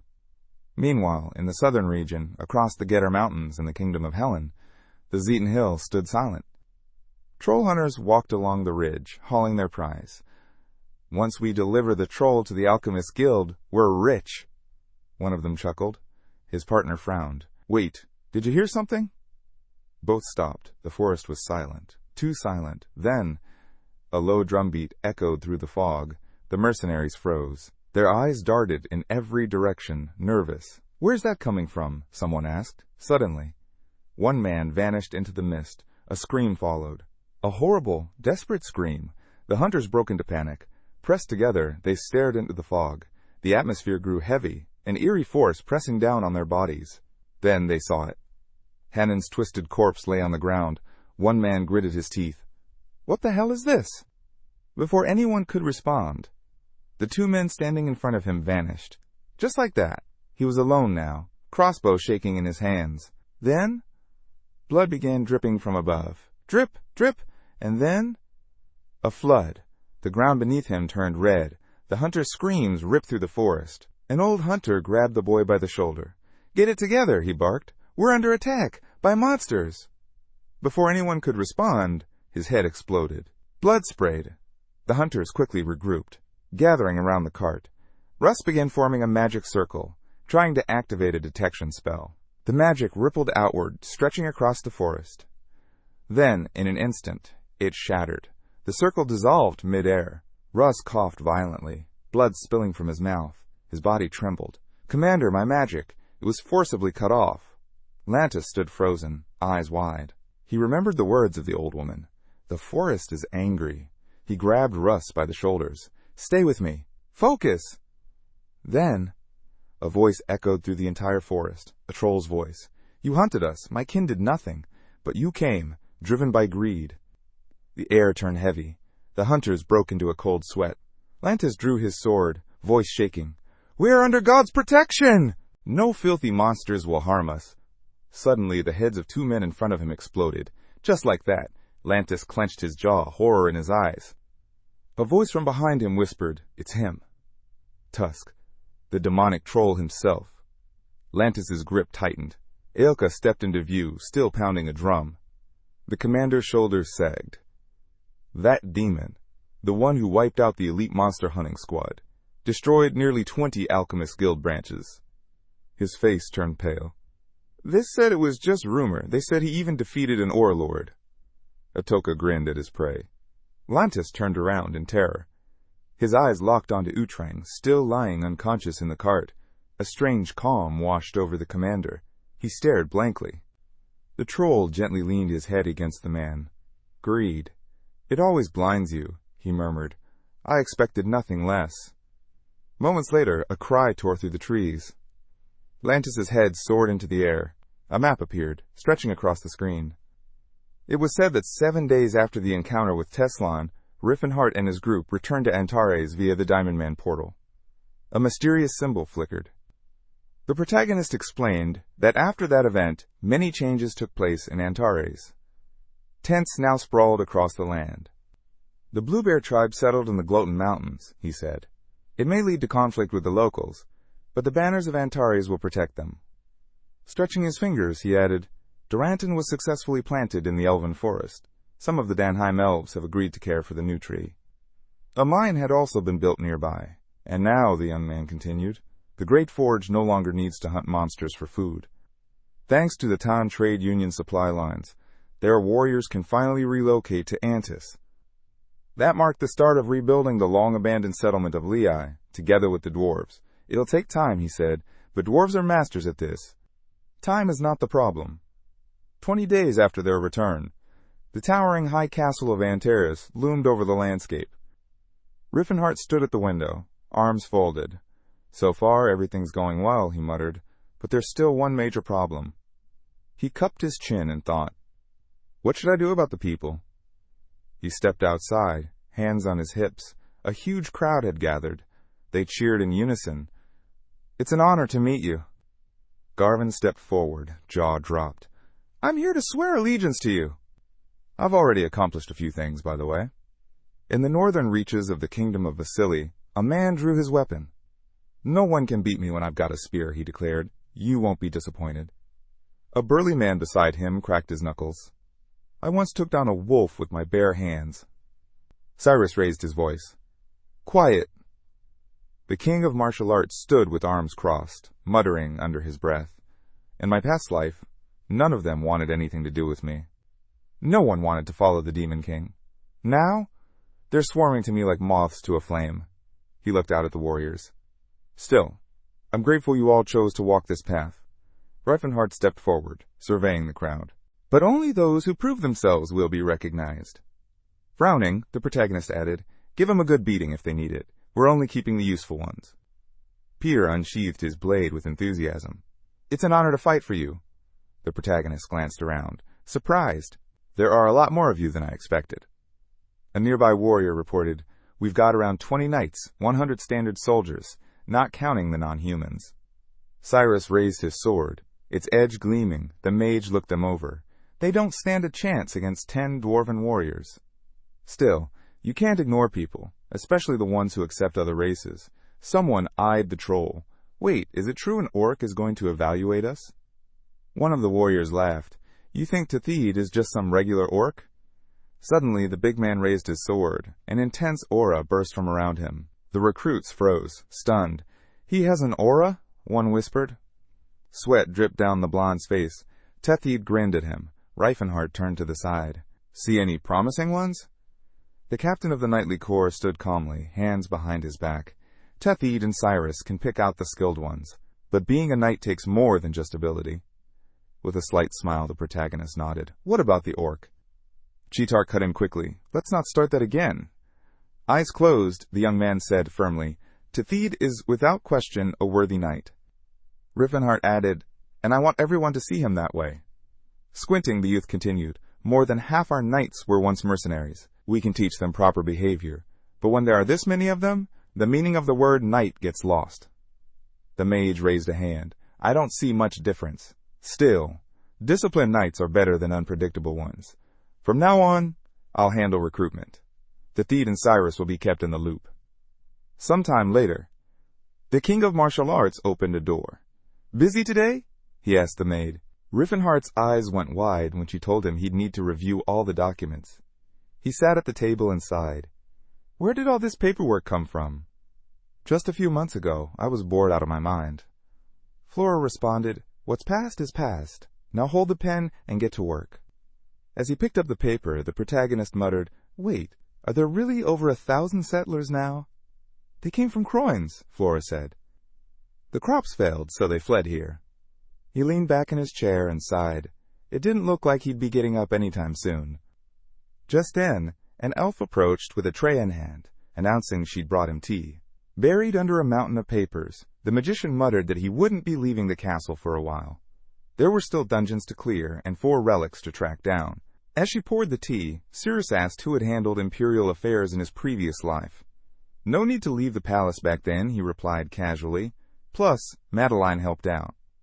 The girl tilted her head. Why not just ask him for help again? The martial king shook his head. This isn't like before. If I dump my work on non-humans now, people will freak out. The elf, lifting her eyes, said they had a few people with solid management skills. Rifenheart agreed he'd hire someone in a heartbeat, if only he knew who to trust. He needed someone reliable so he could finally join the expeditions. He turned slightly. I need someone who understands paperwork but can also protect the castle. Cyrus perked up. What about Azrael? He chuckled. Good guy, but not exactly someone I'd trust with all my stuff. Then he smiled. Actually, I have someone else in mind. Carts rumbled in the corridor. The magician continued. He's so well read it's almost annoying. But I'd never get rid of him. The warriors, sweat trickling down their faces, whispered among themselves. He's still hanging around? Who is that guy? One asked. Don't know, another replied, but there's something noble about him. Hearing this, the prince turned his head. Even Captain Azrael admitted he didn't recognize him. Tilla, curious, asked, You a knight or something? Want to spar? He smiled faintly. Just having a look around. The dwarf jabbed a finger his way. Oh, come on, don't pretend. Who said you can't pick up a sword? He shrugged. Is it really wise to hand a weapon to a prisoner? The knight squinted. Cyrus is dead. You're just a nameless guy now. But the man seemed at ease. Tilla's eyes widened. What's going through your head? Hands folded behind his back, the prince answered, Yuvel's still a strong candidate for king. Tilla blinked. Where did that come from? He lowered his gaze. Thanks to him, I started seeing things differently. The dwarf leaned in. Seeing what exactly? The man continued. The cleverness, strength, and beauty of the other races. The woman standing here proves that. Tilla, sweat beading on her brow, raised an eyebrow. That's a bit much. Do all knights talk like this? Cyrus folded his arms. A second later, the prince dropped one hand, then raised the other. Cyrus slowly straightened his fingers. Tilla's eyes widened. And you, the prince said, looking at her, are wise and resourceful too. The dwarf lowered her hand. Not sure about the beauty part, though. He extended his fingers again. You're tough. Tilla laughed and raised her hand. You'd look better with a beard. He shot back. Then I'll start growing one. Cyrus stepped toward the girl. Palm calmly stated that her people, so she claimed, had the ability to hear the voice of truth. As the prince pressed her fingers, he added, Then you already know if I'm lying. The man narrowed his eyes. Would you know if I told you I'd fallen for you? Tilla's eyes widened in surprise. With a faint smile, Cyrus began to speak about dwarves and humans, until the girl cut him off. I don't care whether you're a man or a dwarf, she said firmly. Her cheeks flushed when he asked if she thought he was even capable of loving her. The sky shifted to a bright daytime hue as the prince spoke again. Would you stop watching over me now that I'm your prisoner through and through? Then, gently taking her hand, he added, I understand now. I had no right to judge Yuvel. Rifenheart smirked. How are you holding up? He asked the man beside him. Cyrus lowered his brows. I'm fine, thanks to your grace, he replied. Then added, Honestly, I think I've got the best life a political prisoner could ask for. The protagonist slipped a hand into his pocket. Glad to hear it. Ever thought about not being a prisoner anymore? Cyrus raised a brow. You mean, stop being a burden? He sighed. Truth is, I felt uneasy just wandering around the castle like this. The protagonist closed his eyes. I'm just relieved you understood without me having to say anything. Then he asked, would you be willing to help me out? Cyrus opened his mouth, thoughtful. Miss Tilla mentioned your dream. I owe you an apology. At first I thought you'd gone mad. The young man gave a faint smile. You wouldn't be the first. Even Cyrus thought I was crazy. Nearby, the maid stood holding a hefty stack of documents. Cyrus continued, but after spending time here I realized I was too narrow-minded. Sure, they're not human, but they haven't lost their humanity. The prince looked down. And that's not just true for elves and dwarves. A society that strips humanity from others is heading for ruin. I don't understand why that truth's been hidden for so long. Cyrus bowed. If change is coming, I want to be part of it. Closing his eyes, he asked, tell me what I need to do. Even if it's cleaning or paperwork, I'll do it. Rifenheart chuckled. You'd probably be begging for work even if you didn't owe me a thing. I'm glad to hear that, the protagonist replied, pulling out a finely crafted box from behind his back. Cyrus blinked. Is that your seal? The prince nodded. You said you could handle anything. Then be my official representative. Cyrus raised his eyebrows, stunned. You trust someone who used to be your enemy with that much authority? Then he hesitated. What if I change my mind? The prince frowned slightly. Any decrees stamped with this seal only affect humans. The mage, grinning from the side, asked, and if he does betray you, what then? The man pressed his lips together, clearly puzzled. Eyes closed, the prince answered calmly. He wouldn't get far. Cyrus smirked. After all, the only people around here were a handful of knights and some half-starved wanderers. Not exactly a crowd he feared leading. He grinned. What if I trained an army out of them? The prince lowered his brows. Then Tilla would be crying for days. Cyrus's grin faded. He opened his mouth, but no words came out. The prince closed his eyes again. Cyrus let out a quiet laugh. I'll give it everything I've got. The protagonist nodded. Then it's only right you have a name to match this new start. A fresh face should come with a new title. How about a name that's just a shorter version of Cyrus, he offered. Cyrus raised an eyebrow. Sounds like some kind of disease. He waved it off. Just call me Carl. Then, without missing a beat, Carl closed his eyes and said, Make me Chancellor. Sounds better than representative of the Count. Rifenheart agreed with a chuckle. Fine by me, the job's the same anyway. The scene shifted to a grand palace. It was said that Cyrus, now Carl, got to work the moment his title was confirmed. Signing stacks of papers, making decisions. The magician observed from the side. Surprisingly capable, more than I expected. Carl frowned slightly at the compliment. The prince admitted, I've had some management experience myself, but back then I was just an emperor, not someone who really understood the fine details. No matter how hard I tried, I couldn't do what you're doing now. Images of elves filled the screen. The first thing Carl did as chancellor? He spoke to the girls, found out what each one actually wanted to do, and placed them where their talents fit. That alone boosted efficiency by 30%. The view shifted to the military. The magician noted how Carl also reorganized the army. Previously, the soldiers were thrown into small 6-man units under knight command. A clumsy setup. Now? Crowds of citizens lined up near the entrance, as Rifenheart explained. Carl separated the knights and soldiers entirely. Appointed just 2 skilled captains to train them. 1 structure, 1 command. The results? Units of 100 soldiers, unified and disciplined, far stronger than before. Carl scanned through documents. The prince added, and he didn't stop there. He even studied the refugee situation in detail. That alone says he's not just skilled, he's sharp. The truly talented were brought into the administrative system. The rest, ordinary folk, were given farm work to help the region thrive. Hands on his hips, the prince admitted, I'm glad I didn't execute him. Tilla beamed. Cyrus is a real talent. The prince smiled. Keep an eye on him. He's the future of this place. Suddenly, Cyrus raised her hands high and cast a spell, shouting, I am the flame that cuts through darkness, the burning arrow that strikes down evil. A blazing stream of fire shot through the air and hit its mark. The elf's eyes widened. She cried out. "I did it!" the elf shouted. "It worked!"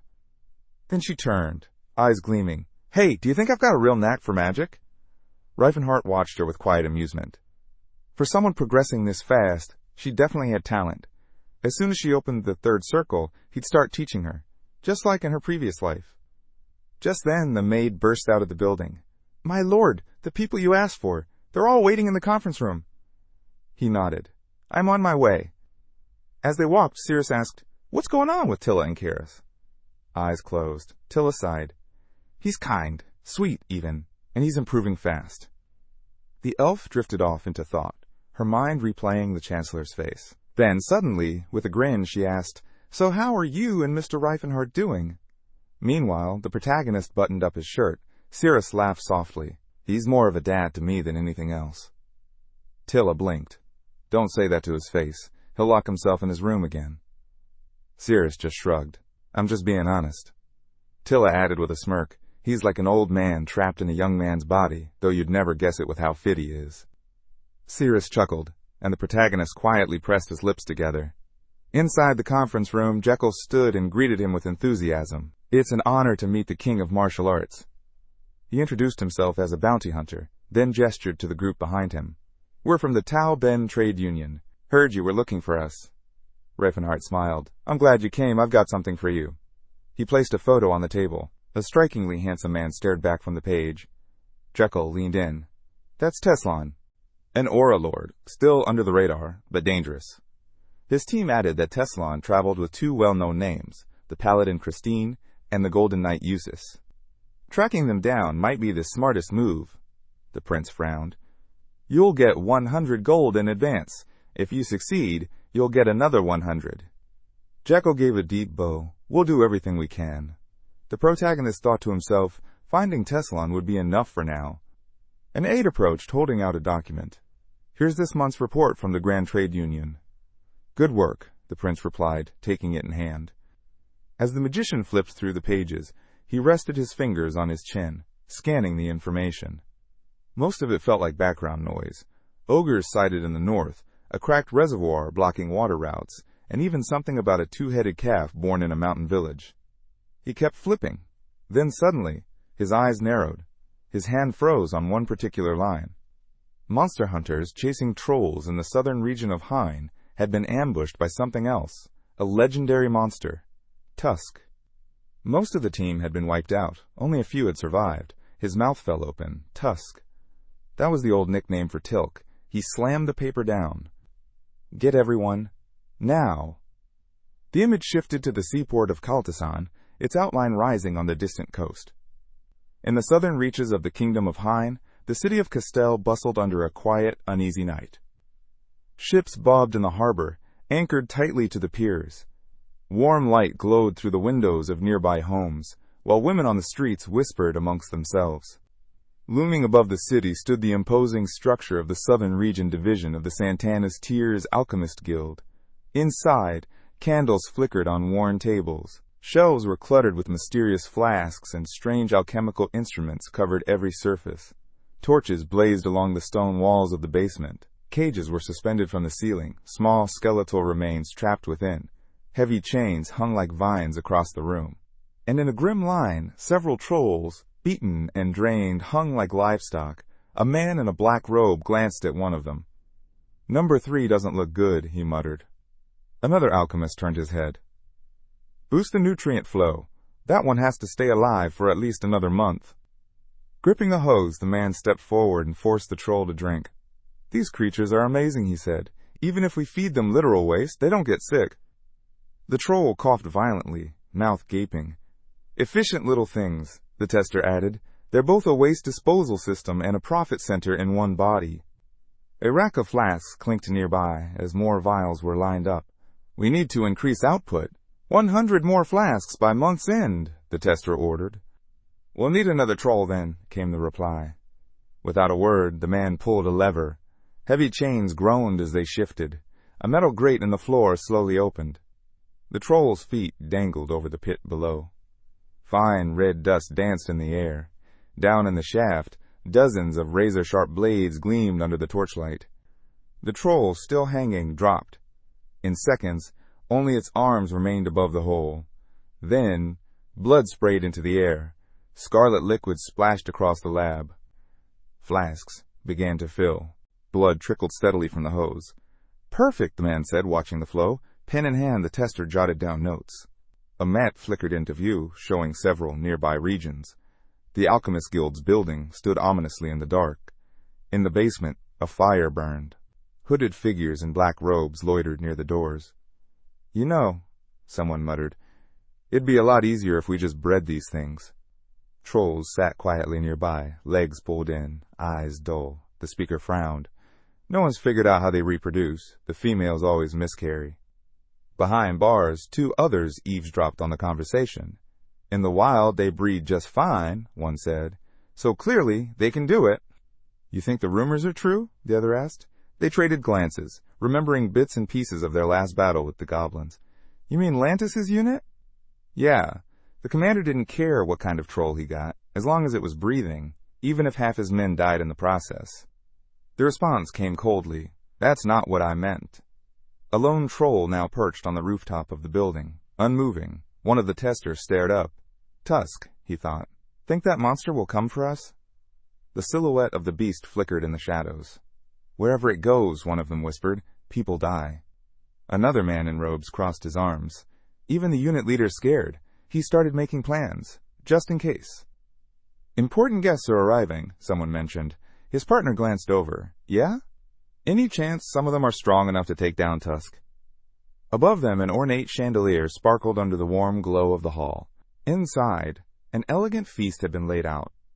Luxurious dishes covered the table. Holding a glass of wine, the head of the southern unit of Santara's Tears raised his voice. "A true honor to welcome you all personally." Kafir smirked. "We're not that important." Marund narrowed his eyes. "You're wrong. Dipol has a sharp eye for talent. If he invited you, there's a reason." Blau looked to the unit leader. "No need to worry. Sayer's keeping a close watch on things." The man raised his brows in surprise. Meanwhile, knights stood at the castle gates. One of the guards let out a long yawn. Another stood with his hands behind his back, eyeing the ship in the distance. "I'd love to sail away on something like that," he said wistfully. His partner chuckled. "You dreaming of becoming a sailor, Smith?" Smith looked up at the sky. "Always wanted to since I was a kid, but after hearing all those sailor tales, I gave up." "Sounds glamorous, till you learn how brutal it really is." The guard nodded. "Yeah, but the pay's not bad." Smith shrugged. "Maybe, but half of them never come back." Lifting his hand with a grin, the knight said confidently, "I'd have survived." His partner smirked. "People who say that are usually the first to die. Our job doesn't pay better, but we live longer." Smith closed his eyes. "If you ever reach my age, you'll get it." Then his tone shifted. "Where's all this fog coming from?" A dense gray mist had begun to roll through the streets. The guard furrowed his brow. There hadn't been a single cloud in the sky all day. The warrior scanned the horizon. Something's not right. Somewhere distant, a soft drumbeat echoed. A voice murmured something about the midnight lake, about inky rivers pouring from the edges of the sky. The two men spun around. "Where's that sound coming from?" Glowing eyes flickered in the darkness. Then, a voice whispered, "The night of dopes." The guards froze. Above them, the knights started dropping, one by one. A goblin wandered silently down the pier, muttering, "The innocent will be spared. Dreams will swallow them." Behind him, a troll raised his head and spoke. Bitter weeping echoes through the black sky. A thick white veil cloaked the air. "The fog," the monster said. "It's come." He gripped a torn cloth and continued in a slow, chilling tone. "Darkness stirs, and sleep follows close behind." Red eyes blazed to life in the mist. The goblin spoke again, voice low. "It will drift like smoke and vanish without a trace." A lantern flickered above the entrance to a house. Then, gray haze swallowed everything outside. Standing by the window, Rifenheart stared into the night. "It's been quiet, too quiet. 3 days of pure boredom." The protagonist frowned. "Well," he muttered, "looks like the fun's finally here." The gray fog howled toward the kingdom, sweeping like smoke. Above the guild's building, a swirling mist coiled through the sky. A knight collapsed, blood spurting from his mouth. Trolls stretched their arms wide. Slaughter began. And the monster approached. At the guild's entrance, the warriors cried out in shock. "It's Tusk! He's here! Whoever takes him down gets a reward. 1,000 gold!" Chaos erupted. Kafir's expression darkened. "What's all that noise?" Blay glanced toward the doors. "Think it's a thief? Or maybe something worse?" Lowering his head, Dipole gave a stiff apology. "My deepest regrets for this to happen while hosting such esteemed guests." He didn't know what was going on, but he had a sinking feeling. Eyes closed, the head of the Southern Division finally spoke. "It's likely one of the captured trolls, a breakout." But deep down, he knew the truth. Tusk had come. Clutching the back of a chair, he tried to make sense of it. Maybe the goblin was more dangerous than expected, he told himself. Surely our warriors are handling it by now. It should be over soon. Kafir suddenly leaned forward. "Would you mind if we helped?" Dipole hesitated, eyes shut. "Surely, a mere troll is no match for an aura lord like yourself. But could I really trouble my guests with such matters?" The group grinned darkly. "After that meal," one chuckled, "consider it repayment." The seventh circle mage averted his gaze. The priest of Sayre cracked a smile. Then the gray mist rolled in. The monster surged down the corridor. Guards shouted, "It's the devil's spawn!" Knights lunged, spears flashing. The troll slammed into them. One warrior hit the ground hard. Blood spilled from his mouth. Another stood frozen, mouth wide open in terror. Eyes wide, one guard cried, "This thing's cruel!" Another yelled, "Monster or not, it's still a beast." Wrapped in shredded cloth, the creature sneered, "Cruel? You speak of cruelty, yet you profit off the pain of trolls." The troll raised a hand toward the drum. "That means you'll pay in blood." The monster's voice thundered, "You've filled your vessels with life force, desecrated life itself." Suddenly, knights gasped.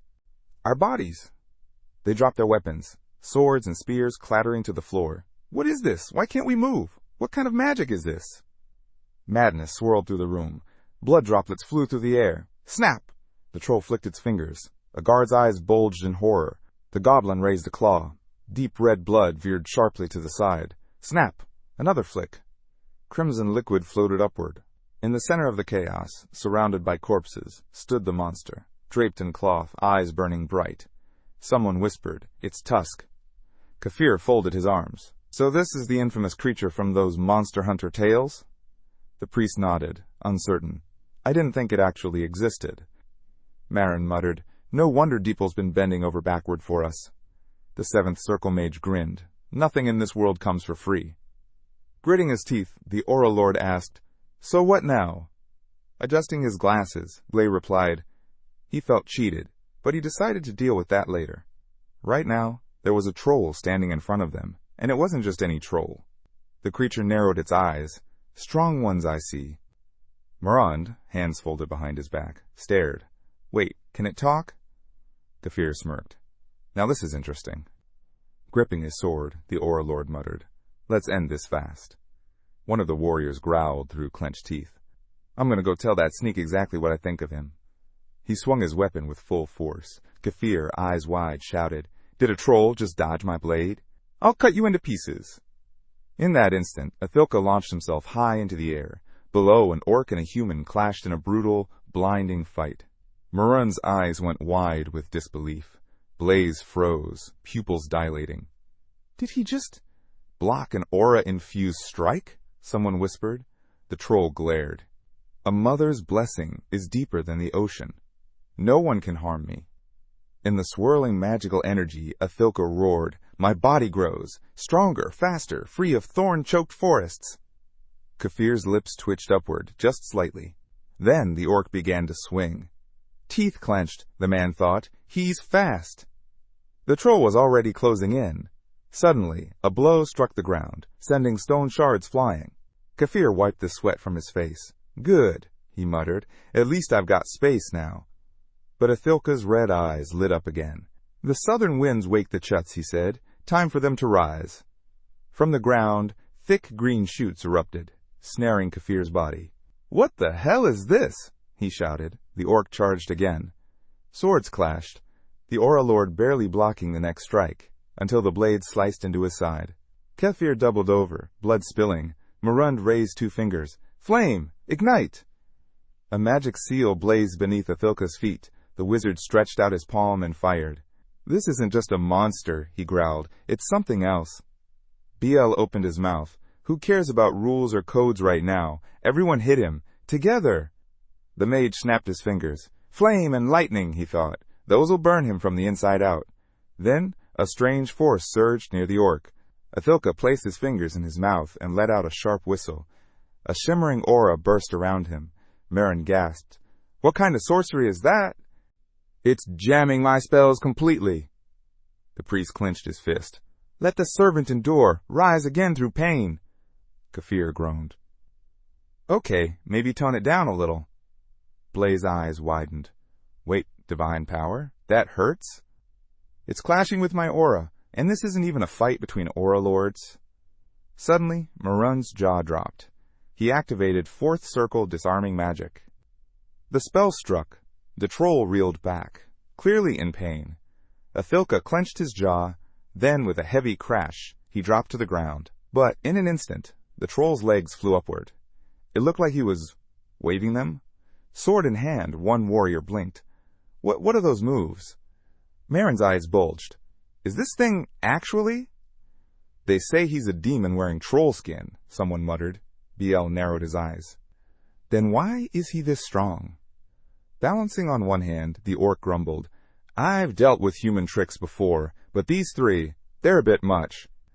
Athilka squinted, jaw slightly open. Should I run? He wondered. Confused, the troll froze, unsure of what to do next. Suddenly, blinding rainbow beams of energy tore through the air. Everyone snapped their heads toward the explosion. Boom! Smoke rolled through the battlefield. Kefir frowned. Who's there? Silhouettes appeared in the haze, humans staggering through the dust. Next time, one coughed, you might want to mention that stealth fog trolls use. Wiping sweat from his brow, Athilka's eyes darted around. Who are they? Rifenheart stepped into view with his team. Athilka's jaw tightened. More enemies? But the newcomer simply smiled. At last, we meet wise son of nature. The troll's pupils shrank in shock. Eyes wide, Athilka asked, Who are you? How do you know my name and our language? Still calm, the protagonist answered, I know everything about trolls, and I came here to help you. The orc stared, stunned. What are you talking about? The other warriors tensed. Who are you people? One shouted. You dare attack us, then talk about honor? If you have any, identify yourselves, now. The king of martial arts furrowed his brow. I want one thing. Freedom for trolls. I heard you were passing through. If possible, I'd rather we all just walk away. Kefir snapped, fury flashing across his face. What are you even saying? That thing is a monster. He slaughtered dozens of humans. Rifenheart stepped forward. That's the version of the story you were given. Suddenly, Tatid's face darkened with rage. Cyrus bit her lip hard, eyes narrowed. The protagonist glanced at his team. Take them alive. In the dead of night, a towering building shook. Another explosion. Smoke billowed from the windows. Debris flew as stones shattered and crashed around the room. A pulsing magical aura swirled around the magicians. Kefir raised his sword, barely deflecting Tatid's incoming blow.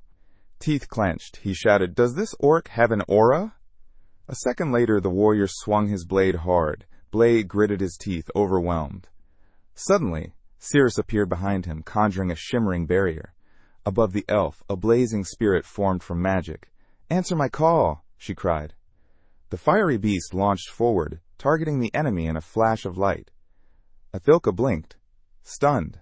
That orc has an aura, and that elf has spiritual power? Eyes wide, Rifenheart waved both palms through the air. Athilka stared. Is that the king of martial arts? He didn't have time to dwell on it. I'll handle this, the protagonist said. Go, save your people. Marund, jaw half open, whispered, So it's true. He's the one who joined the Civil War alongside the other races. But can he still use spells? When did he master aura too? The 7th Circle mage lifted his hand slowly. This build, this pressure, it has to be him. The king of martial arts? The protagonist's body pulsed with raw energy. His aura surged. rippling across the battlefield. "What do you think?" he said, spreading his fingers wide. And then he activated it. Power gun. The battlefield shook, and Marooned. A radiant shield burst in front of Marooned as he cast a piercing light beam. The clash of magic lit up the battlefield, two forces colliding with explosive force. Flashes exploded all around. The king of martial arts folded his fingers together, muttering under his breath. "He's filled with doubt," he thought.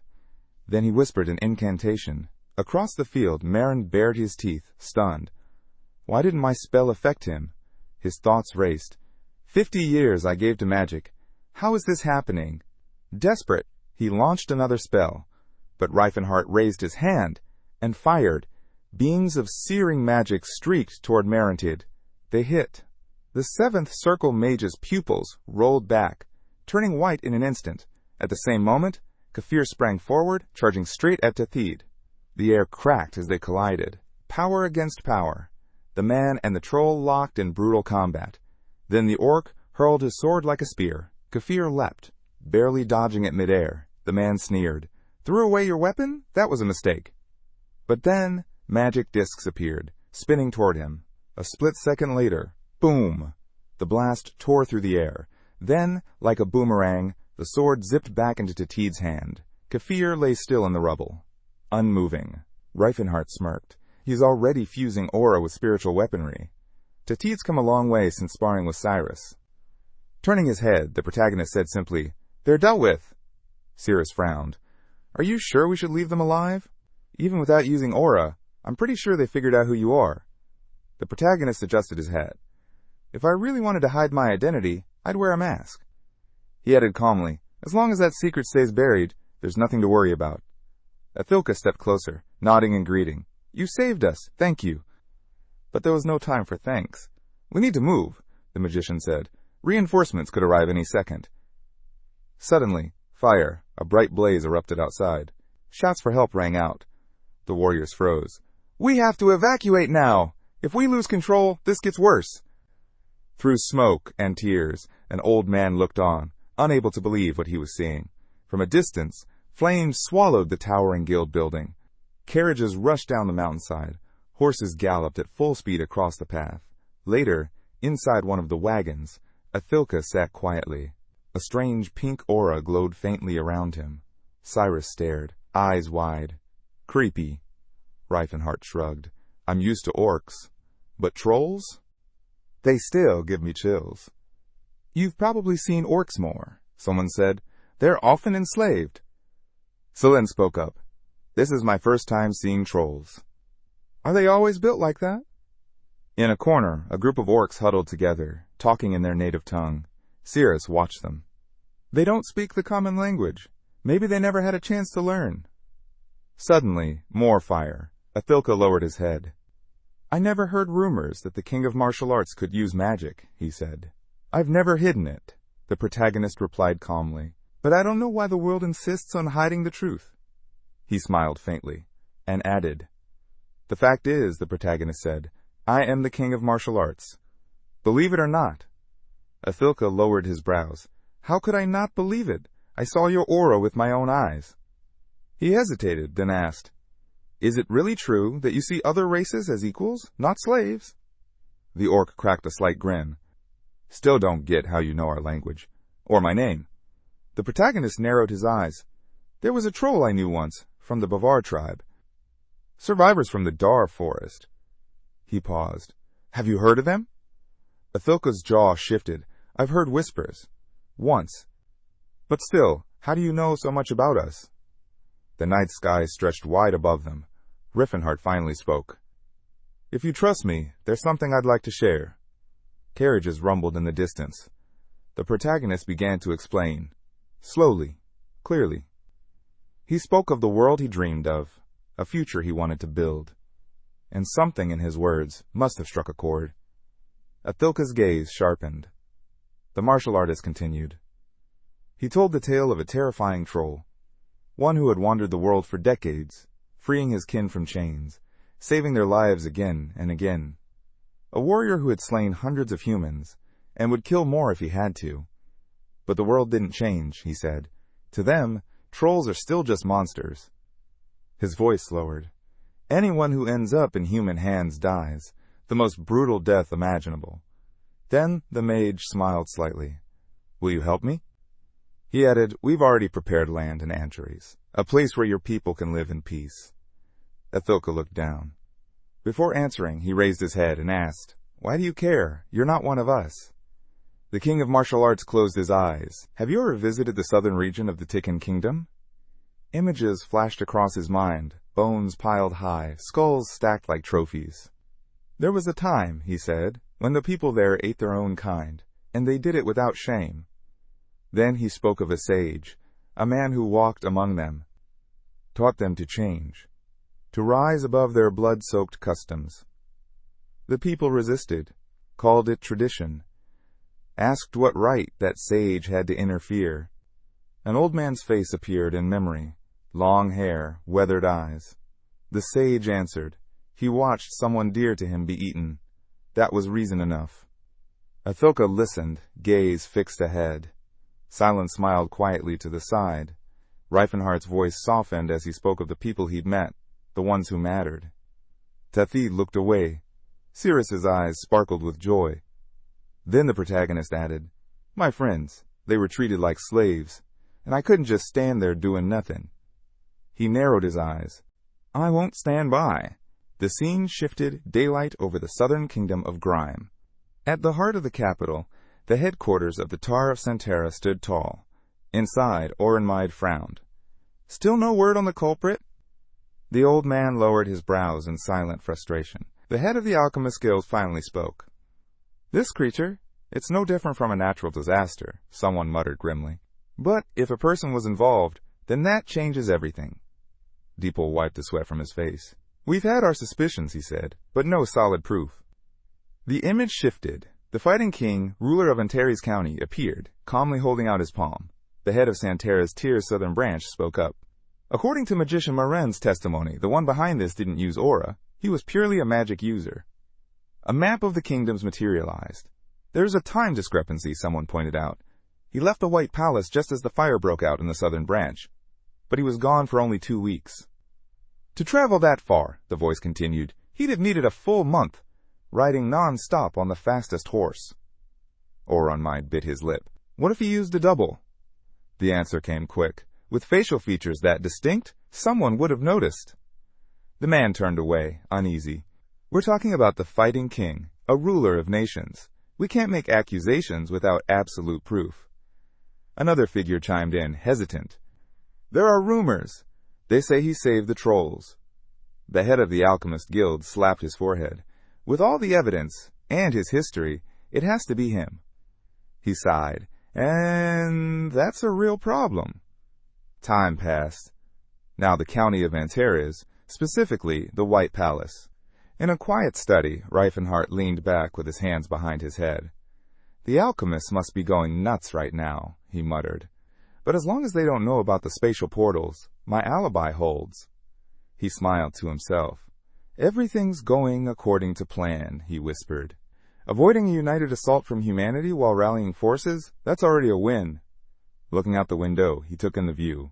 Everything's in place. As orange leaves danced in the wind, the magician asked himself, is it time to get serious? The scene shifted again. Minecarts rumbled through tunnels, echoing deep underground. Dwarves clutched their pickaxes tightly. A whip cracked. Quit slacking! A worker barked. If you've got energy to whine, then dig faster. A dwarf, scowling, muttered insults under his breath about humans. His partner replied grimly. They're holding my family hostage. What choice do we have? A younger worker frowned. Any sign of adamantium or orichalcum? They say Kelburn's furious, he added, so we better move. Suddenly, shouts. The boy turned toward the noise, just in time to be knocked backward. A dwarf stepped forward, hammer in hand. If it were up to me, I'd crush you where you stand. But I'm just a hired hand. I don't know you. He lowered the weapon.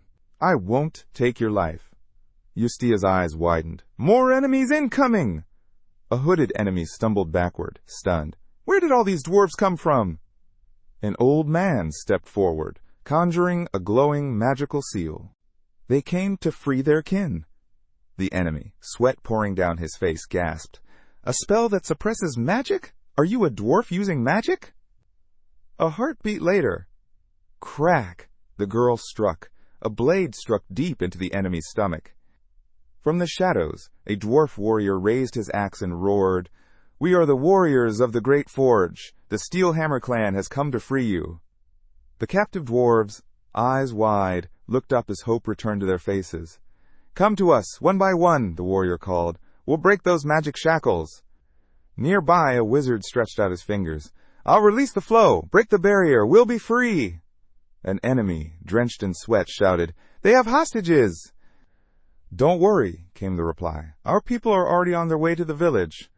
Suddenly, thwack! Tilla swung her axe hard and struck down another attacker. A dwarf gasped. "Grandfather!" Hethos raised an eyebrow, stunned, and then smiled. "Tilla, what are you doing here?" She ran to him and hugged him tightly. "Lord Rifenheart sent me." Hethos nodded. "Then we'll save everyone. It's finally time to leave this cursed place."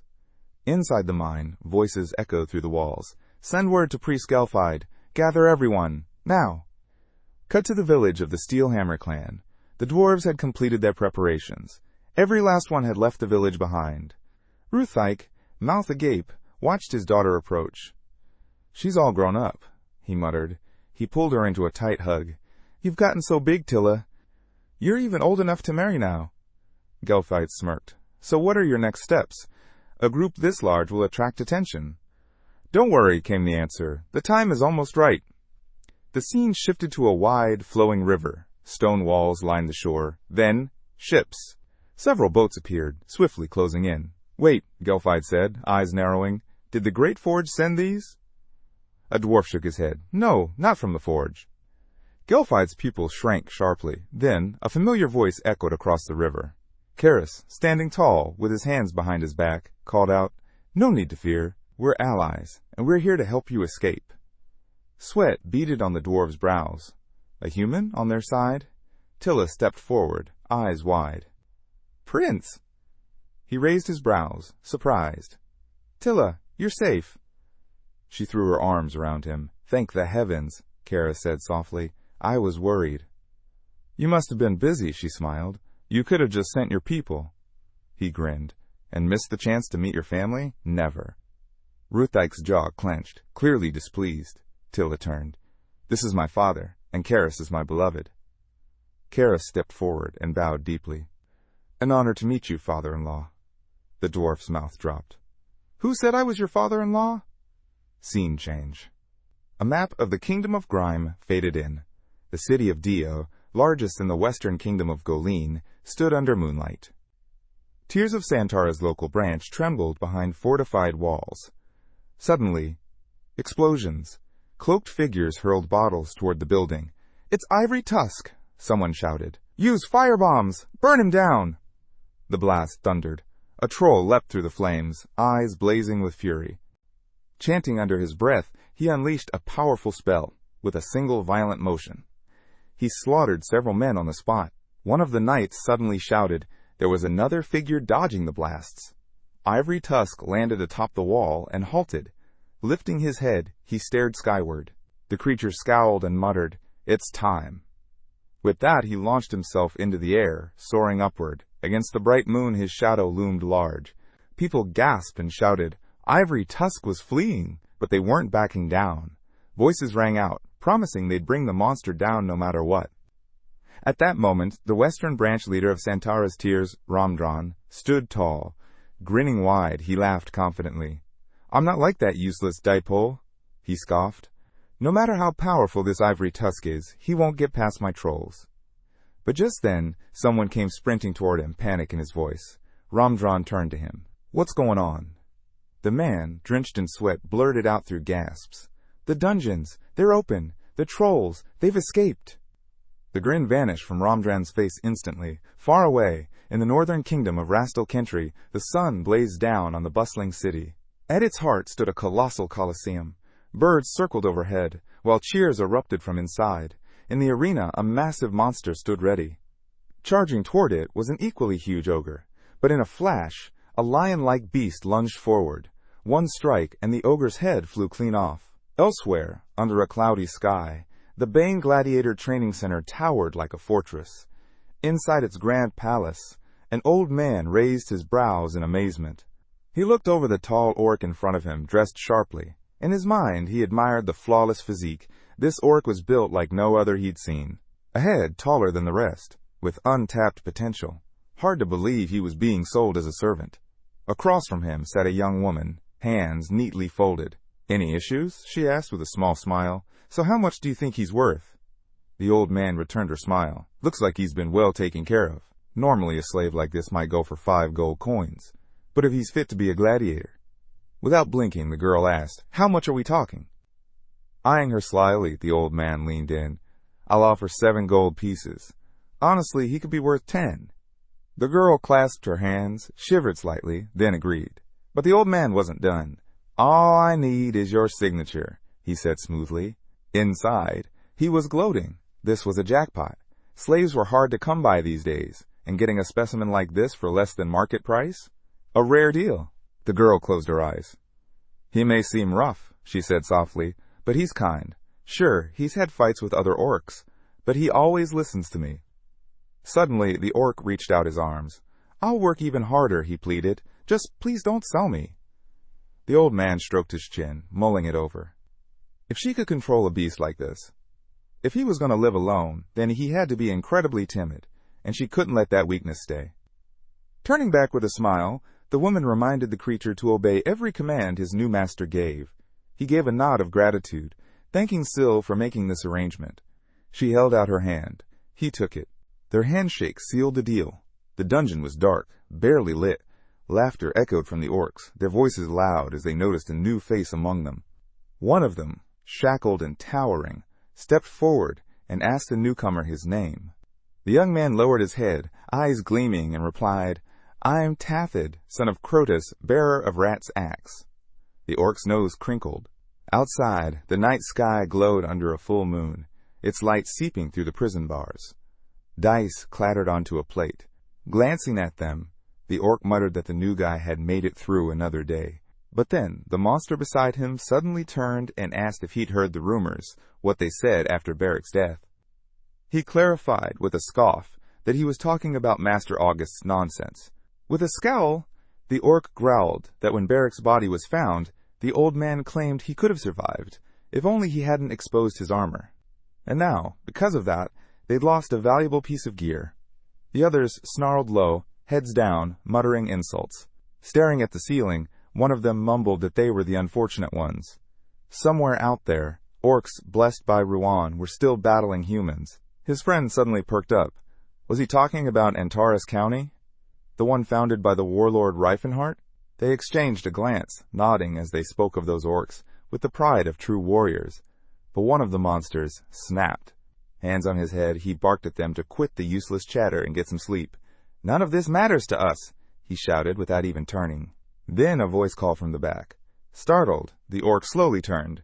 In the corner, a prisoner sat with his head bowed. Lifting his gaze, Tathid calmly asked, "What if we could be like those orcs from Antares?" The orc glared. "What are you talking about?" Tathid clenched his glowing fists. A bright light burst from his body. Chains snapped and clattered to the floor. The other orcs reeled back in shock. "He's got an aura," one of them screamed. "He's a real warrior." Rising with power in his voice, Tathid declared that he came from Antares to lead them. Raising his palm, he called out to his adopted brother, Dar. The dungeon trembled. Stones cracked and scattered. Above Tathid's head, a luminous sword took shape. The orc gasped, recognizing it instantly. "A spiritual weapon! Only true warriors can summon one." His expression hardened. With a roar, he turned to the others. "Well? What are you, warriors or bleeding livestock?" He shattered his own chains. "If there's even one drop of warrior's blood in your veins," he shouted, "then rise! Take up your blades and fight!" Elsewhere, one of the orcs was in the Huron Mountains. Silent and the orc traveled toward the kingdom. The moon hung high above the palace, casting its glow on a brutal scene. Blood soaked the halls. Walls and floors drowned in crimson. Knights raised their weapons, shouting, "These orcs are nothing but filth." Massive, furious beasts charged them, roaring back with just as much fury. They charged forward, ready to rip everything apart. Under a nearby table, a male servant trembled, paralyzed with fear. But to his horror, an orc yanked the cloth away and spotted him. The orc's eyes gleamed with bloodlust, raising his weapon to strike. But before he could, a blinding light flashed, knocking the weapon from his hands. Growling, the orc turned to the warrior and demanded, "Why'd you stop me?" The warrior stood firm. "He's just a servant," he said evenly. "He's still a man," the orc shouted back, refusing to back down. But Tatid's eyes flared with intensity. "What do you want?" he barked. "Freedom or revenge?" The words hit hard. The orc froze, then slowly turned away. "I get it now," he muttered. Tatid faced the others. His voice rang through the hall. "We don't spill blood unless we must. Spare one man, and 10 more will defend him, but kill one, and 10 will chase us down in vengeance. If we truly want to be free, we must show them mercy." Suddenly, Augustus burst into the room, face red with rage. "You ungrateful beasts!" he yelled. "How dare you act like this after all I've done for you? You're nothing but animals who don't even understand gratitude." An orc narrowed his eyes. "And what about you? Should we show you mercy too?" Tatid shot him a side glance. "Mercy means nothing if it's constantly abused." That's when a hulking monster stepped forward, towering over the old man with a chilling smile. "I've been waiting for this moment," he said with a laugh. From behind a column, a hidden magician whispered to himself. No matter how strong they were, all he needed was one mental spell to end it. He began chanting. Mass paralysis surged through the air. Suddenly, a burst of light flared.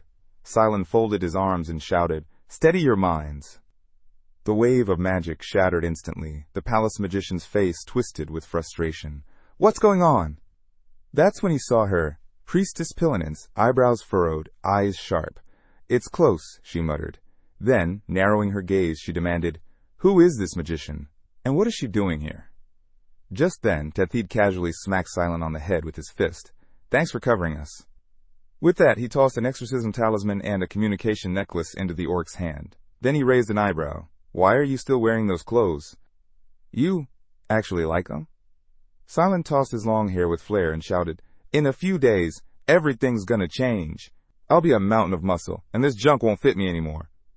Behind him, the orc stared, whispering, "Who is this guy?" one asked. "Is he really one of us?" Tatid turned and nodded. "He's a young saintess, from Antares." Another orc gasped. "Wait, isn't he the one rumored to be dating the Battle King?" Cylon's eyes shot wide. "That's a lie," he yelled, now furious. "What other nonsense?" Word of the rumor had spread far and fast. Nations were already whispering about it. As quickly as news traveled of Cylon supposedly being the beloved of the Battle King, so too spread the reports of the many races fleeing the kingdom of Ailey. In the barren lands of Berk, dark clouds loomed over a massive palace. Inside, a crowd buzzed with activity. With a grin, a man turned to Berkheap and praised the extravagant banquet, saying such spectacles were rare even in the capital. Spreading his arms, he added, "My eyes can't get enough of this view. So many elven girls in one hall." Berkheap simply placed his hands behind his back and replied, "I'm glad you're enjoying yourself." On the table, the candle flames flickered. Tiny sparks leapt from the wicks, and then suddenly, the fire exploded. A furious dragon erupted from the candlestick and soared across the room, sending guests scrambling. The glass windows shattered as Cyrus emerged from the flames. Gasps filled the hall. Stretching out her hand, the elf called out, "Salamander! Ignatus! Burn away the lies! Let them see the true flame!" The terrified maids dropped to their knees, pleading for mercy. But Cyrus approached calmly and said, "I'm here to save you. From this moment on, you're free." She raised her hand again, commanding the earth beneath them to obey. The floor cracked open. An earth rift burst forth, scattering stone shards everywhere. Drawing her blade, Cyrus glanced at the maids and asked with a smirk, "Would you mind following my lead for a bit? We'll talk more once we're out of here." Still shaken, the elven girls nodded quickly. "Of course!" they cried and hurried after her. As they fled, Cyrus thought to herself, they didn't yet understand what freedom really meant, but once she brought them home, things would change. Behind them, angry shouts rang out, "Don't let them escape! That elf killed the varlet!" The knights turned sharply, spotting someone ahead. "Is that one of her allies?" they barked. A mage stood in their path. The crowd screamed, "Don't let him cast! Attack him from every side!" But the mage closed his eyes calmly and activated a sensory field that blanketed the kingdom. "I can feel every living being nearby," he muttered. He turned slightly, analyzing the data from the field. With that, he could pinpoint locations, predict their movement paths, and map out where they'd intersect. His thoughts honed in on the next step. Mark, aim, fire. He extended his arms. A blinding magic beam shot forward, tearing through the knights. They dropped instantly. Nearby, a boy watching trembled. "Spells like that? They actually exist?" he asked in disbelief. Rifenheart stretched out his hand, a wicked smile curling his lips. Outside, the sky was clear. Huge stones floated overhead, casting moving shadows below. The ground beneath the kingdom gleamed under a strange light, fragments of stone continuing to crumble. An old man looked out over the scene. "It's been a long time since we last met," he said, gritting his teeth. "But this time," he continued, "we've got a rather interesting topic to discuss." Turning to the others, he declared, "Let's begin." Looking straight at the old man, another voice added, "Since the Silver Sages exist to protect humanity, it's time we talked about the matter of the Battle King Rifenheart."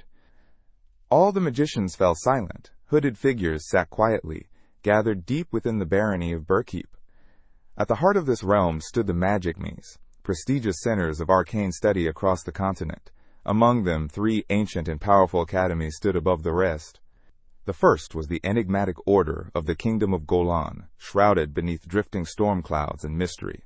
The second, bathed in golden sunlight, was the Sun Tower of the Sacred Empire of Vashelin. And lastly, the most revered, the towering Marigrand of the Kingdom of Grime. Its spire stretched so high, it pierced the clouds themselves. Known across the lands, this academy frequently announced breakthroughs in magical theory and relics unearthed from the Silver Age. Inside its hallowed halls, a man stood before a large audience. With one sweeping gesture, he began to speak. The stands were packed, and all eyes were fixed on him. The Archmage of the Ninth Circle looked over the crowd and shared the fruits of his research. "In my investigation of the Peat Dungeon and its artifacts," he declared, "I've made progress." Up in the stands, Teslon sat stiffly, his expression like stone. "I never imagined one of the continent's brightest minds would appear here," he muttered. "The Tower of Marigrand really is shining right now." A man beside him turned. "What's that supposed to mean? Are you saying Marigrand is in decline?" Teslon shook his head. "That's not what I meant." In his mind, he pictured the towering spire, once unmatched, now stained. Its reputation had faltered. And all because of one thing. Delia, a subordinate tower under Marigrand's name, had produced the most infamous mage in history, the ruler of a dark empire. Still watching the stage, Teslon's thoughts deepened. The tower must have felt unjustly blamed. After all, that man would have become great no matter which academy he'd joined. He pictured a younger man, a bag slung over his shoulder. He had left the Tower of Delia with nothing more than 6th Circle mastery at 27 years old. A shockingly low level for someone with such immense potential. The mages at Delia had feared him. They'd refused to train him past the 4th Circle. But once Rifenheart stepped into the world beyond, his power surged like a storm. Teslon remembered him clearly, his past life's main character. Year after year, Rifenheart shattered, record after record. By 30, he had already become an Archmage of the 9th Circle. Had he been properly trained?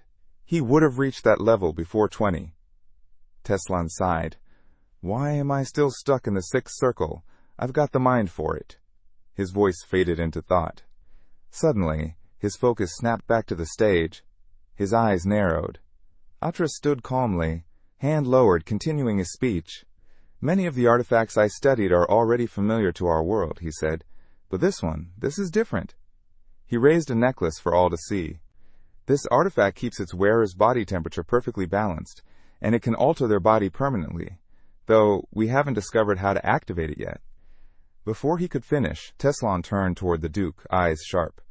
"Is that it? The forbidden item?" The Duke gave a slow nod. "Correct." Teslon kept his gaze locked. Something wasn't right. "That's the same artifact he used in the Frozen Lands," Teslon said quietly, then asked, "Will you let me speak openly about it?" Illard shot him a sideways glance. "Artris is a 9th Circle mage. His sudden death would raise far too many questions," he said bluntly. "And if things don't unfold exactly as planned, someone might uncover the Silver Sages." He frowned, pausing before adding, "He doesn't know much yet, so there's no need to silence him. Not now." With that, the man handed the artifact to Teslon. One more warming necklace won't hurt us. Teslon took it, then noticed an object shaped like a mirror. His brow lifted. Is that the window of truth? The one that reads emotional states through body reactions? The answer came with a nod. Exactly, and you should memorize the faces you see now. Odds are high one of these people is wearing a warming necklace. Images began to flicker in the mirror's reflection, people's faces appearing one by one. As they exited, Teslon looked over at the man beside him. Your whole Silver Sage's strategy seems wildly inefficient. The man didn't flinch. You, of all people, should understand. Fooling a handful of people for a moment is easy. Fooling the entire world forever? That's something else entirely. Approaching a large door, he added. It's only because of our caution that the world still knows nothing about us. The Duke opened the door, shooting Teslon another glance. And we intend to keep it that way, because if the world ever found out there's a group watching over them, humanity would collapse under the weight of it. Their footsteps echoed through the long corridor. Iranad's voice remained steady. The Silver Sages aren't rulers, and we're not tyrants. We protect from the shadows. That's our role. Teslon narrowed his eyes. Then why is the warming necklace considered forbidden? It doesn't seem that dangerous. Walking ahead, the Duke replied, You're not wrong, but we can't allow magic that alters the human body. Without looking back, his voice grew sharp. That path leads directly to the temptation of immortality. Teslon clenched his jaw. He knew there were limits to what he could learn right now. But still, his thoughts wandered. How did the sages maintain such a vast information network? At first, he assumed they had spies in every nation, or that the magic towers were feeding them intel. But they knew things even about people with whom they had no known contact. His mind returned to the man presenting the warming necklace. Even the sages hadn't stopped that reveal. Their network was vast, almost unbelievable, but not flawless. Still, it irritated him. He had infiltrated their organization, yet they continued to treat him like an outsider. Far from the island where the kingdom stood, floating stones hung suspended in the sky. A massive barrier surrounded the entire area. Inside, a man stood before an assembly. It's been a long time since we last gathered, he said, surveying the room. This time, he continued, we've got quite the fascinating issue to address. With purpose, he placed his hands on the chair. The room fell silent as the speaker stepped forward and declared, As the Silver Sages, guardians of humanity, it's time we address the matter of eliminating the martial king, Rifenheart. Schutlin crossed his arms. He's a rat, he spat, poisoning the order of this world. Archlight raised a hand, a slight smile tugging at his lips. Hardly fair to call an aura wielder like him a rat. Across the table, the Daos laced his fingers together. The Martial King is no ordinary fighter. He's a well-known aura master, and when someone like that gains influence, especially among Ninth Circle archmages and other elites, it gets messy. If we're not careful in how we handle him, people will start asking questions. He leaned forward. Perhaps it's best we start by dismantling his circle. Take out those around him first. Archlight chuckled. Funny hearing that from the one who let Sage Leon into our ranks. The old man glanced over at him. Leon already knew we existed. No sense in denying someone who already aligns with our values. Raising his palms, the keeper added, No one's saying you were wrong, just pointing out the irony. A voice cut in sharply. One of the hooded men looked up and warned, Mind your words, we're not discussing just anyone. This is Rifenheart. The tension thickened. The Daos nodded. At first I thought the Martial King was just another eccentric, but no, his behavior, it's calculated, intentional. A woman added, He's not someone obsessed with other races. That much is clear. He has his own vision for the world, and he's committed to it. The Guardian turned his gaze aside. He's young, but his convictions are strong. Clear, beliefs like that don't come from nowhere. He paused, brows furrowed. You only reach that level of clarity through deep thought, rational structure, a system. The old man's eyes widened. Wait, are you saying the boy had a mentor? Someone taught him these ideas? Looking around at the other Guardians, the man added, Then we should find that mentor too. From beneath his cloak, he pulled out a small object. Rivenheart has already made his mark on this continent. He placed 2 hemispheres on the table. One of the Guardians stood. We can't afford to wait any longer. Archlight placed his hand over the object. Schutlin looked up. Have we reached a decision? The room grew still. One Guardian's lips curled into a smile. Eyes narrowed across the table. The women frowned, locking onto the center. The old man froze, fear flashing across his face. Archlight smirked. The older woman stared forward. One girl smiled faintly. A guardian's expression twisted into a grin. Beneath one hood, a delicate face remained hidden. A young girl beneath the cloak. From the dais, a voice finally said, "It appears we have." Without looking up, Shutlin spoke with finality. "In the name of the Silver Sages, the protectors of humanity, I declare the Battle King Rifenheart a threat to be eliminated." Instantly, the spheres erupted in a burst of light. Shutlin continued, and with him, anyone and everyone tied to him. Far away, the Holy Empire of Ashland's banner fluttered. Its symbol shimmered beneath the brightening sky.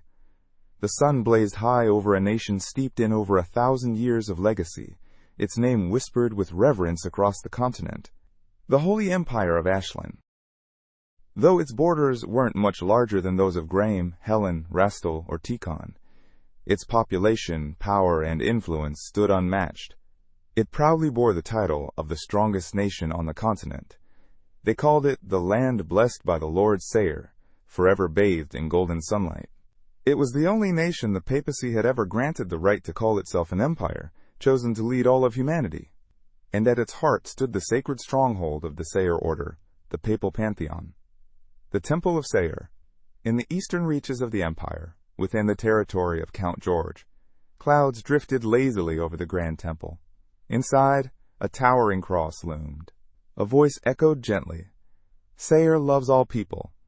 Confess and be forgiven." Sunlight filtered through tall stained glass windows, casting colored light on the polished stone floor. "I've sinned," a soft voice said. A young man sat quietly, head bowed. The priest responded without emotion. "What is your sin?" The boy looked up. "I fell in love with an elf. She served my family." His voice trailed off. His head dropped again. Then a soft smile crossed his face. "Even if she's an elf, she's the kindest, most beautiful girl I've ever known." Her voice, like a nightingale's song. Candles flickered quietly around them. The priest finally spoke. "Desire for an elf is not something to take pride in. But youthful impulses, they are difficult to suppress. You recognized your sin, and in the name of Sayer, your sins are forgiven." But the boy lifted his head, eyes steady. "I don't think it's a sin."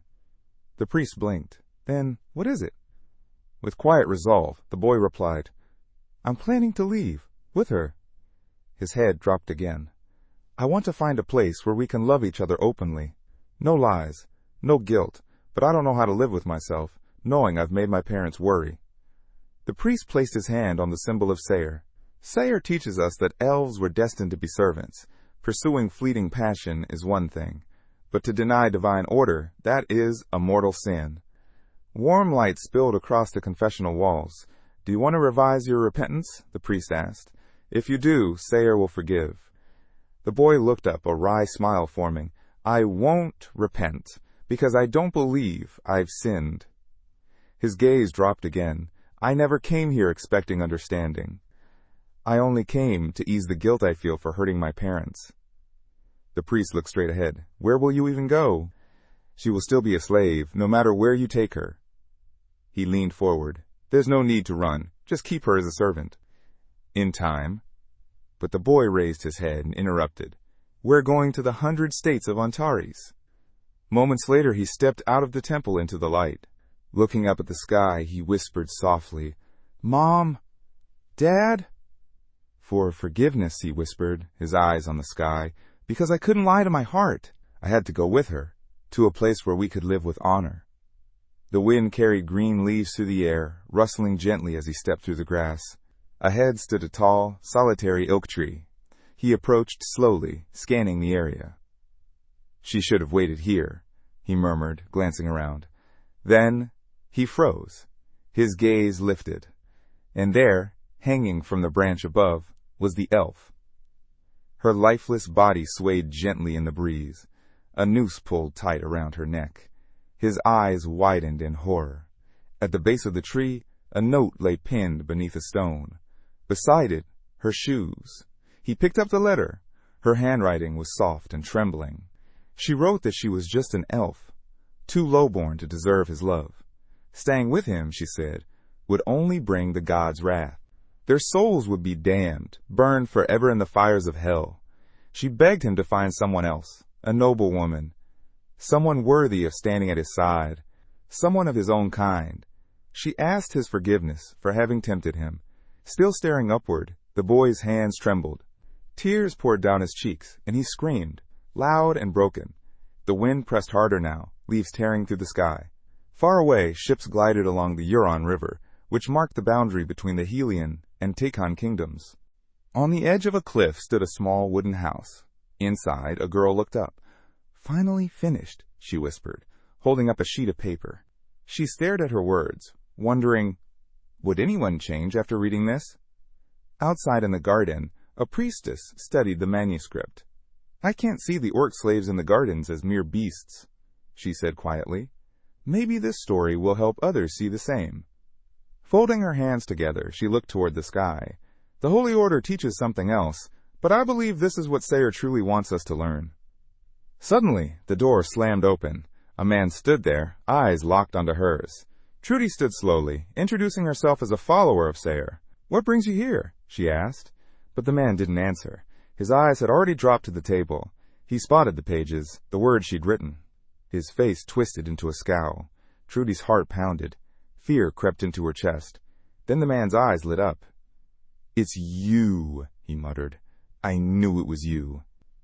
In that moment, fire erupted. Flames consumed the house, walls, roof, everything. Trees nearby caught instantly. Within minutes, the blaze reduced the home and the girl inside to ash. Clear skies still stretched above. Floating stones hovered over the kingdom's borders. In a distant chamber, shelves overflowed with magical spheres. Bright bulbs lined the walls. The laboratory buzzed. Flasks simmered and lights flickered. A body glowed on a central screen. Suddenly, thick flames appeared on the display. Smaller monitors spun around it, flashing data. A hooded figure stared ahead. "This will take time," he muttered. "Too many have been influenced by the Fighting King." Archlight gave a faint smile. "I feel for them," he said. "Those sacrificed without ever knowing why." All of it, he told himself, was for the good of humanity. His eyes remained fixed forward as he reflected on one of the Silver Sage's greatest tools, the Eyes of Sayre. This artifact operated through the divine powers invoked in Sayre's name. Every prayer, every blessing, every whispered plea passed through its unseen network, feeding information straight to the Silver Sages. It was the Eyes of Sayre that allowed them to manipulate the world without ever stepping into the light. Still facing forward, the Keeper spoke calmly. "All the priests and followers of Sayre across the world, they're sending us information without even knowing it." He lowered his gaze. To compare it to the power of a god wouldn't be an exaggeration. But then he paused, his voice dipping lower. "We've got nothing on the Martial King. No reports, no signals. Is there really no one around him who believes in Sayre? Does he outright reject the Holy Order?" Before he could dwell further, a voice called out from behind. Archlight turned. It was Siren. She approached with a gentle smile. "Just passing through," she said. The Keeper narrowed his eyes slightly. "Any updates on the mission?" Before she could answer, Saralina stepped forward. "I sent my younger brother," she said, her tone steady. "Rifenheart may be powerful, but he's just an ore wielder. He's no match for someone armed with ancient spells." Archlight glanced toward her, confused. Something about her demeanor had changed. Saralina calmly approached the control panel and placed her hand on it. Instantly, a girl appeared on the screen, screaming in agony. Her body began to break down, dissolving into particles. A young man on the display activated a magic seal, his voice firm. "I'm the one breaking this flow, and I'll bring it all to an end." The Guardians watching the screen blinked in disbelief. "He's using magic," one whispered, stunned. Then the boy on the screen leapt into the air. "Run!" he shouted. Elsewhere, in the towering Gloatin Mountains, an entrance carved into solid rock marked the gateway to the Chloe dungeon, a remnant from the Silver Age. Its colossal doors glowed brilliantly before swinging open. Tathid stepped through, leading a group of orcs. Looking around, one of them blinked in confusion. "Wait, where are we? We were just somewhere else." Silent turned to him. "Maybe we should consider keeping this portal secret. Too many people know about it now." Tathid answered calmly, We don't have a safer way to move everyone. This is it. The Chloe dungeon had once been overrun. Monsters and demons filled its halls. But now, it was silent. Thanks to the dwarves, the dungeon had been cleared. Strategically, it was priceless. The only safe crossing from the outside world into Antares. Sunlight spilled across the stone entrance. Around it, a fortress had been built. Tents lined the inner walls, and voices echoed throughout the camp. The orcs, dripping with sweat, gripped their weapons tightly. Their commander raised his arm and bellowed, "Forward, Skander!" Suddenly, the sword buried in the earth began to tremble, then shot into his hand with incredible speed. Gasps rang out. The orcs stood frozen, jaws slack. They had just witnessed the true power of a warrior. The commander drew his blade high into the air. "There is no such thing as impossible," he roared, "because I am just like all of you, and if I can do it—" "There is no shame in starting fresh," the commander declared, hands planted on his hips. "These weapons in your hands now, they are your only real friends. Forget the old ones. They won't serve you here." Just then, a fellow warrior stepped up behind him. "They've been pushing themselves hard," he said. "Even the elite fighters from my tribe would struggle with training this intense." The commander turned, a faint grin on his face. "They're used to it. Arena fighters don't quit, not when they've got something worth fighting for." And now, for the first time, they had hope. Hope for freedom. Walking among them, the orc raised his voice. "Trust your weapons. Feel their rhythm. Hear the echo of your soul. Become one with your blade." He slung his sword over his shoulder. "Let it carry your strength." At that moment, Tethid approached from the side. "I brought some new faces." The commander turned to them and bellowed, "Welcome to the lands of freedom." Silence stepped forward. "Is Rifen in the castle?" The orc shook his head. "He's gone to the battlefield." Silent raised a brow. "Another war already?" Black smoke curled into the sky. Knights thundered across the land, shouting, "The Barlant's orders! Wipe out everything that breathes!" These were the Locust mercenaries, an obscure but deadly group from the southern Croynes border and northern Vasily. Known for accepting any job, they never left it unfinished. Bodies lined the streets. Survivors knelt, weeping, begging for their lives. The mercenaries smiled as they struck them down one by one. One of them approached a trembling girl holding a child. "You're pretty," he sneered. "Pretty for a peasant. Guess that makes me lucky." She begged him for mercy. He laughed cruelly. "Sorry, mercy ain't in my dictionary." Before he could finish, his head dropped to the ground. Eyes wide with shock, the girl and child looked up to see Cyrus standing there, sword in hand. "Run," she said softly. The mercenaries turned in rage. "Who the hell did that? Was it the elf?" Cyrus lowered into a fighting stance. Only then did the mercenaries recognize her. This was the elf who had ended countless knights during the Croyne Civil War. One of them stepped forward, eyes narrowing. "What kind of savage group is this?" Rifenheart clenched his fists. "Your sins won't be washed away, not even in blood." Bright flames surged around his hand. The knights backed up, fear in their eyes. He raised his arm, then fired a blazing cannon shot. The blast sent them flying in every direction. Cyrus stepped forward, extending her blade. "Fill it," she said to the boy. The knights scrambled back onto their horses, shouting, "She's just an elf, nothing to be afraid of." Cyrus didn't flinch. She waved her weapon, and from it Galen was released. Her spirit. Galen snapped her fingers and launched forward. Cyrus smiled. "Thanks." With one smooth motion, she swung her blade, cutting down multiple knights in a single sweep. The rest turned and ran in panic. Cyrus lifted her hand again and unleashed Torridus, a massive force of power. He commanded the soldiers to block the path, slamming two swords into the ground with force. Cyrus raised her voice, invoking Widar in an ancient oath. The monster lit up with a brilliant glow, its aura surging, then swiftly eliminated its enemies. One man, stunned, turned and shouted, "Since when can a new moon swordsman cast spells?" Heavy, fast footsteps pounded the earth. Rifenheart stormed in, fury in his eyes as he watched the fleeing enemies. Sword drawn, he leapt forward and growled. "Aura or not, he's still just a man. Stab him and he'll bleed like the rest." But the blade twisted uselessly against the protagonist's armor. Looking down at him, Rifenheart scoffed, "You really think I'm ordinary? My body's tougher than steel." He pulled his fist back, suddenly engulfed in flames. Terror washed over the knight's face. In a flash, the protagonist unleashed Zero Strike. Blood sprayed through the air, splattering the other knights. He gripped the defeated man's head, ignoring his plea for mercy, and crushed his skull before he could finish a word. The remaining knights threw up their hands in panic. "We were just following Barlant Cheetah's orders." Grinding his teeth, the protagonist snapped back. "And you think that excuses the blood on your blades? The cries of the innocent?" The road ahead cleared. Moments later, fresh blood splattered the dirt. Turning slightly, Rifenheart muttered, "Barlant Cheetah has truly lost it. He's working with filth now." Cyrus glanced away. "He knows exactly who he's dealing with," she said quietly. In his mind, the protagonist pictured Barlant Cheetahs and Barlant. It was a power struggle between two noble houses. Once Cheetahs recruited thousands of mercenaries, he wasted no time invading Barlant's land.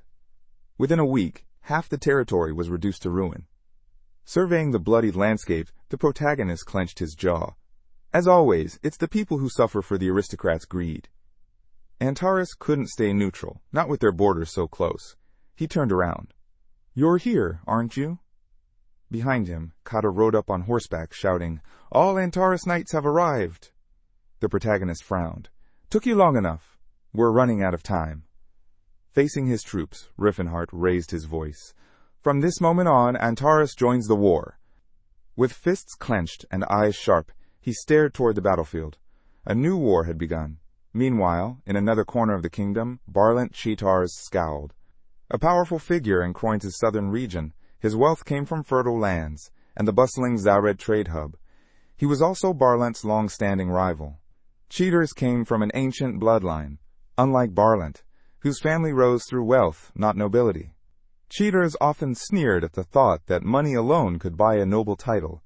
He glanced sideways at his rival, irritation simmering. Their rivalry had reached a breaking point during the kingdom's fight for the throne. House Barlant had thrown their support behind Prince Yuval from the very beginning. Barlant Cheetahs, on the other hand, stayed neutral. His loyalty was with Sir Grandard. Only later did he pledge his support to the prince. Berlin, heir to House Barlant, smiled to himself. "Let's see them act high and mighty now." Jack, the heir to Cheetahs, clenched his jaw. "Arrogant little worm." What started as insults between the two heirs turned into a full-blown argument at a noble gathering in Kroin. Things quickly escalated, until they agreed to settle it with a duel. Jack misjudged Berlin, and it cost him his life. Berlin's sword pierced straight through his chest. Prince Yuval tried to step in and calm the situation. But his authority as the newly crowned king wasn't enough. Barlant Cheetahs erupted in fury. With rage blazing in his eyes, he roared that he would cleanse these lands of filth. He called upon thousands of mercenaries and launched a brutal assault on Barlant's territory. Smoke and blood choked the streets. Barlant turned to his allies, but none moved. They feared one man, Sir Grandard, the Lord of Ora, who now served under Barlant Cheetahs. One by one, they turned their backs. Desperate, Barlant attempted peace talks. He let go of his pride and offered everything he could, but every proposal was tossed aside. His lands were crushed. Sitting with his head in his hands, the Barlant found himself teetering on the edge of despair when a miracle appeared.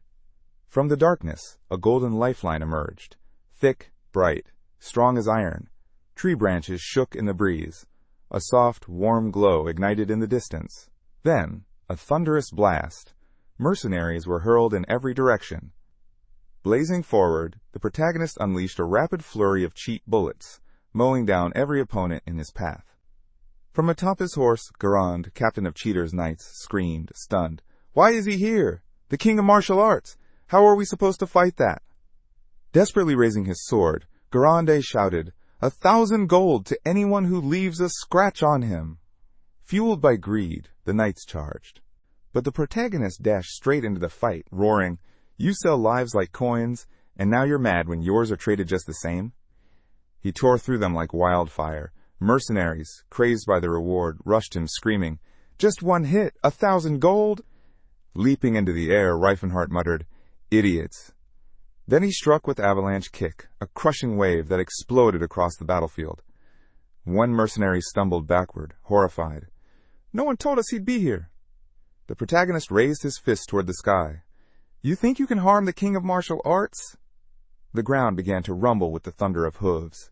Chetar raised his blade. "Antaris Knights, cut down everything in front of you."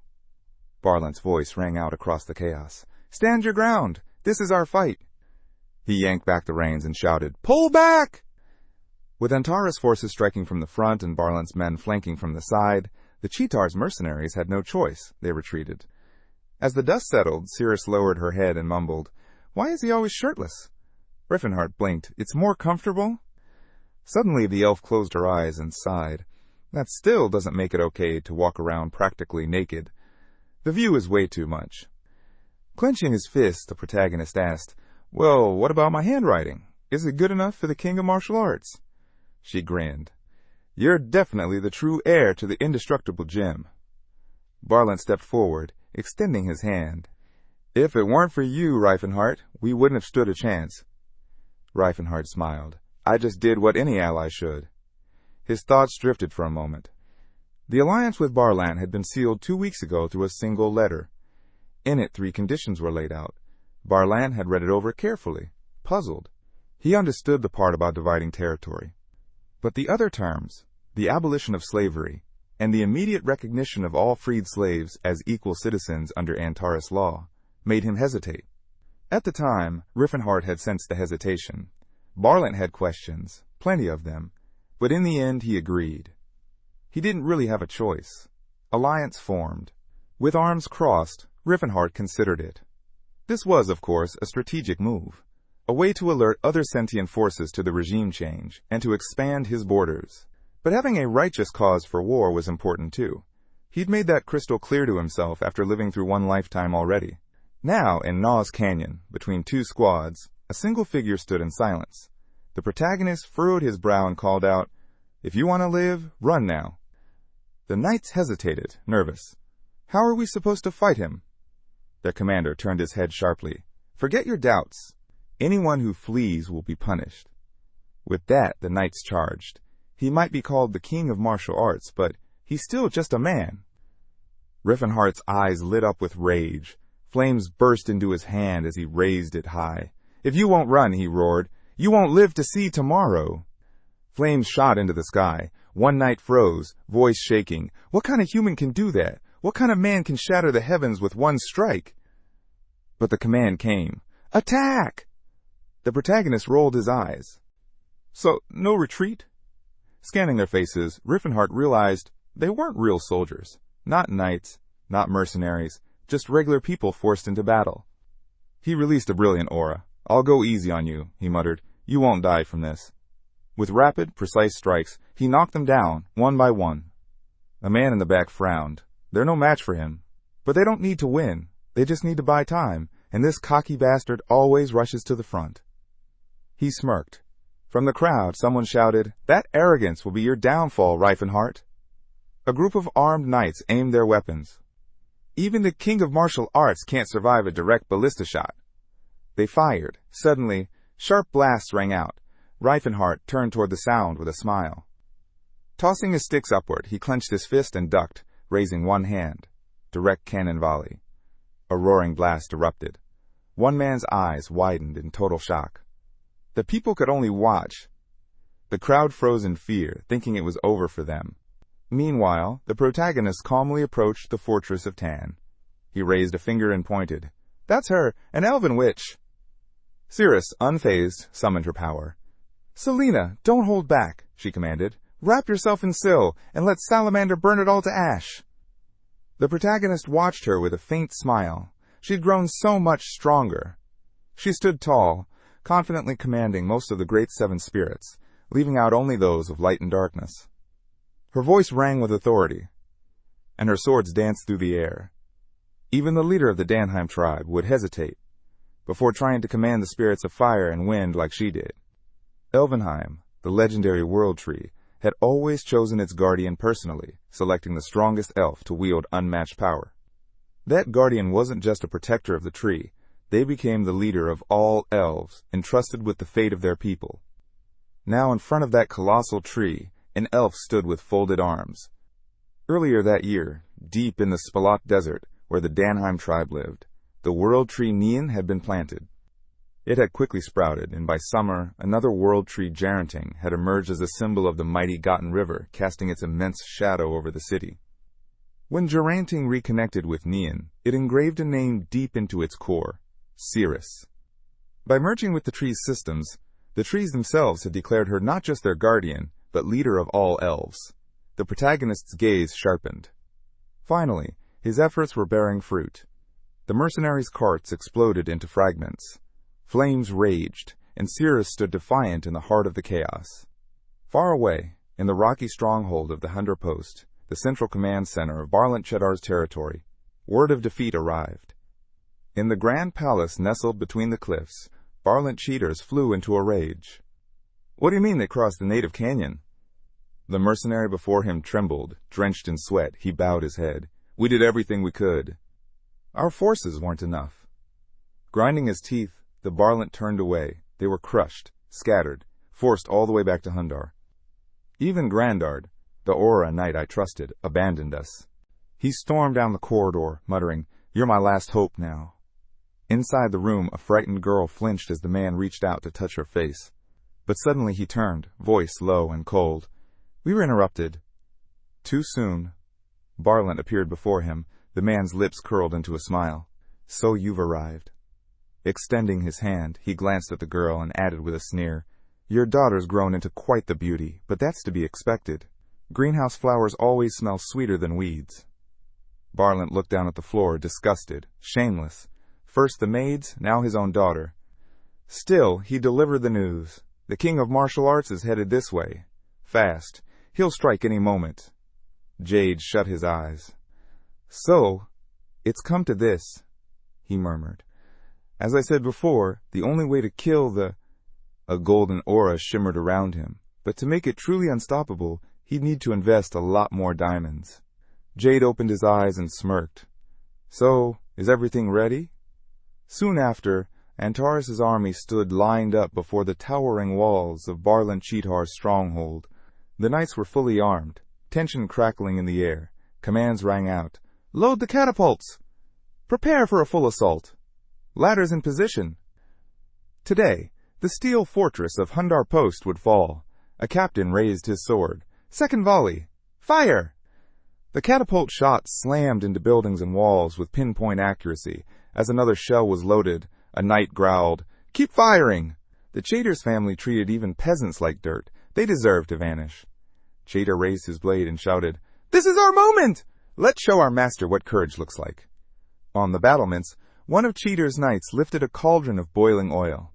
Exactly what I expected from the king of martial arts lackeys. So easy to read. He dumped the scalding oil down. Below, a boy narrowed his eyes. "Nymphia, come to me." The spirit darted forward, ready to strike. Cyrus turned sharply. "Is the swordswoman of the new moon nearby? Watch out!" Off to the side, a knight sneered. "Too much honor for a worthless elf." Cyrus spun around in horror, just in time to dodge a searing beam of light. A seventh circle light punishment spell had been cast. Dropping lower, she gripped her weapon tightly, eyes scanning the distance. Was that a seventh circle spell? Hovering in the air, the enemy sneered. "The contract only asked me to kill Rifenheart, but taking you out too? Consider it a bonus." He raised his hand and unleashed a burst of photon light. Cyrus didn't flinch. "Terrarius, shield, now!" The spirit rushed forward, blocking the attack. The enemy raised an eyebrow. "So that's spirit magic? Impressive." Cyrus frowned. It was close. Too close. They never expected an enemy this dangerous to show up. A crooked grin formed on his face. Then he began chanting something under his breath. Rifenhart's expression shifted. He shouted, "Cyrus!" Lifting his head, he cursed. This was supposed to be a clean conquest. Where the hell did this guy come from? Suddenly, he spotted a catapult nearby. Sprinting up to the operator, he asked, "Can you launch me?" The knight blinked. "You can't just ride a catapult. It's not meant for humans. It can't handle more than 100 kilograms. Stripping off his armor, Rifenheart shouted, "Good thing, I've been cutting weight." As the enemy's chanting continued, he launched a wind bomb and weight distortion spell toward Cyrus. In a flash, he appeared behind her, palm glowing with light. Cyrus whirled around, just in time to see a blinding ray of energy coming straight at her. She shouted, "Ignatius!" A wall of blazing fire erupted, encasing her in a protective inferno. The attacker stumbled back. She blocked that too? His shocked expression faded into another sly smile. But Cyrus wasn't done. She slashed forward and commanded, "Salamander! Ignatius! Attack!" Activating a glowing magic seal, she launched a combined elemental strike. The enemy countered. "Winds of the north! Form blades and pierce them all!" He extended his hand. Blades of wind closed in, forming a deadly cage. In an instant, they tore through Cyrus's summoned spirits. She gritted her teeth, fear creeping in.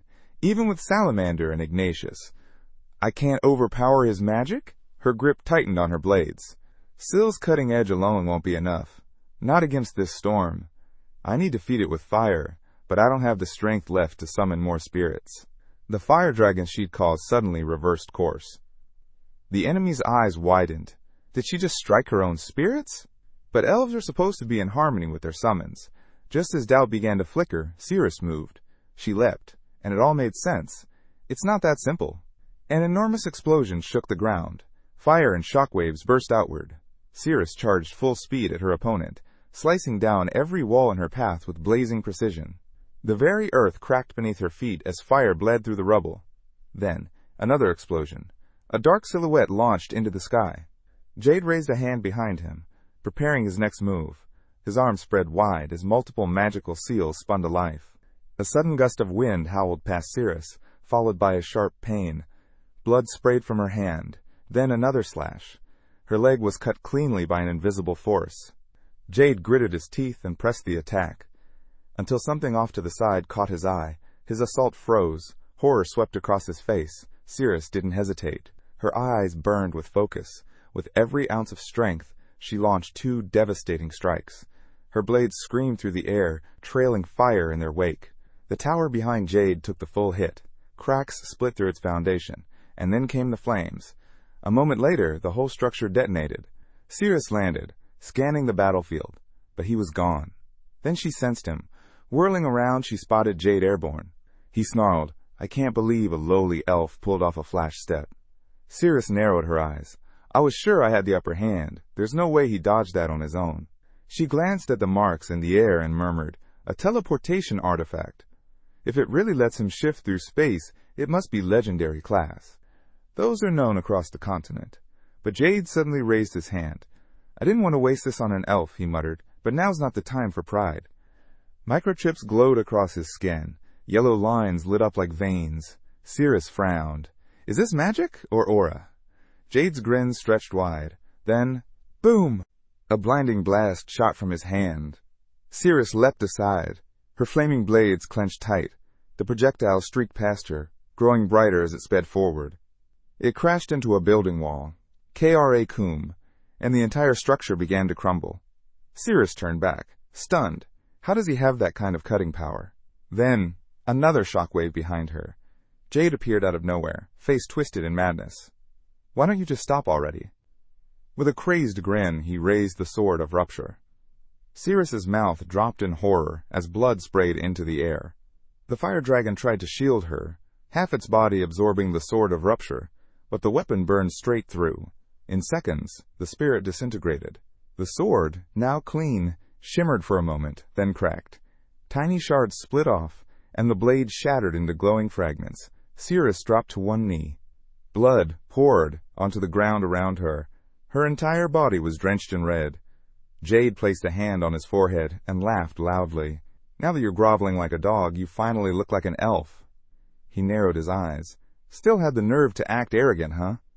Watching her struggle to stay upright, broken sword still clutched in her hands, he smirked. "And you dared to dodge my magic?" He raised his hand toward the sky, where a fire seal ignited above them. "Let's see. How do you like fire?" Sweat dripped down Cyrus's face. Her eyes went wide. Jade suddenly turned his head. A blazing beam of magic came screaming through the air, crashing into the building behind him. Smoke exploded upward in heavy clouds. The entire battlefield was engulfed in flames. Cyrus froze, eyes full of fear. Then, arms wrapped around her. Rifenheart caught her mid-fall. "You okay? Don't move. You're bleeding out."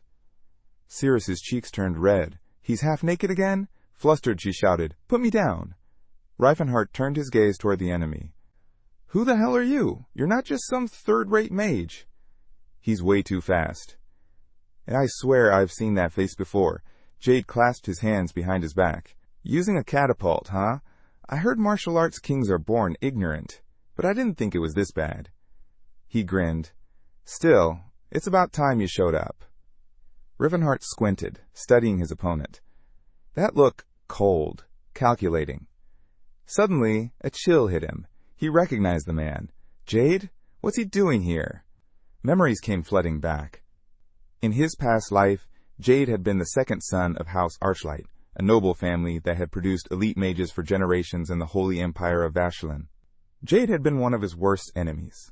A relentless force backed by an army of mages from across the continent, a light mage blessed by mana itself, said to be the strongest spellcaster alive. He remembered watching Jade unleash that terrifying power, arms outstretched, radiating unmatched magical force.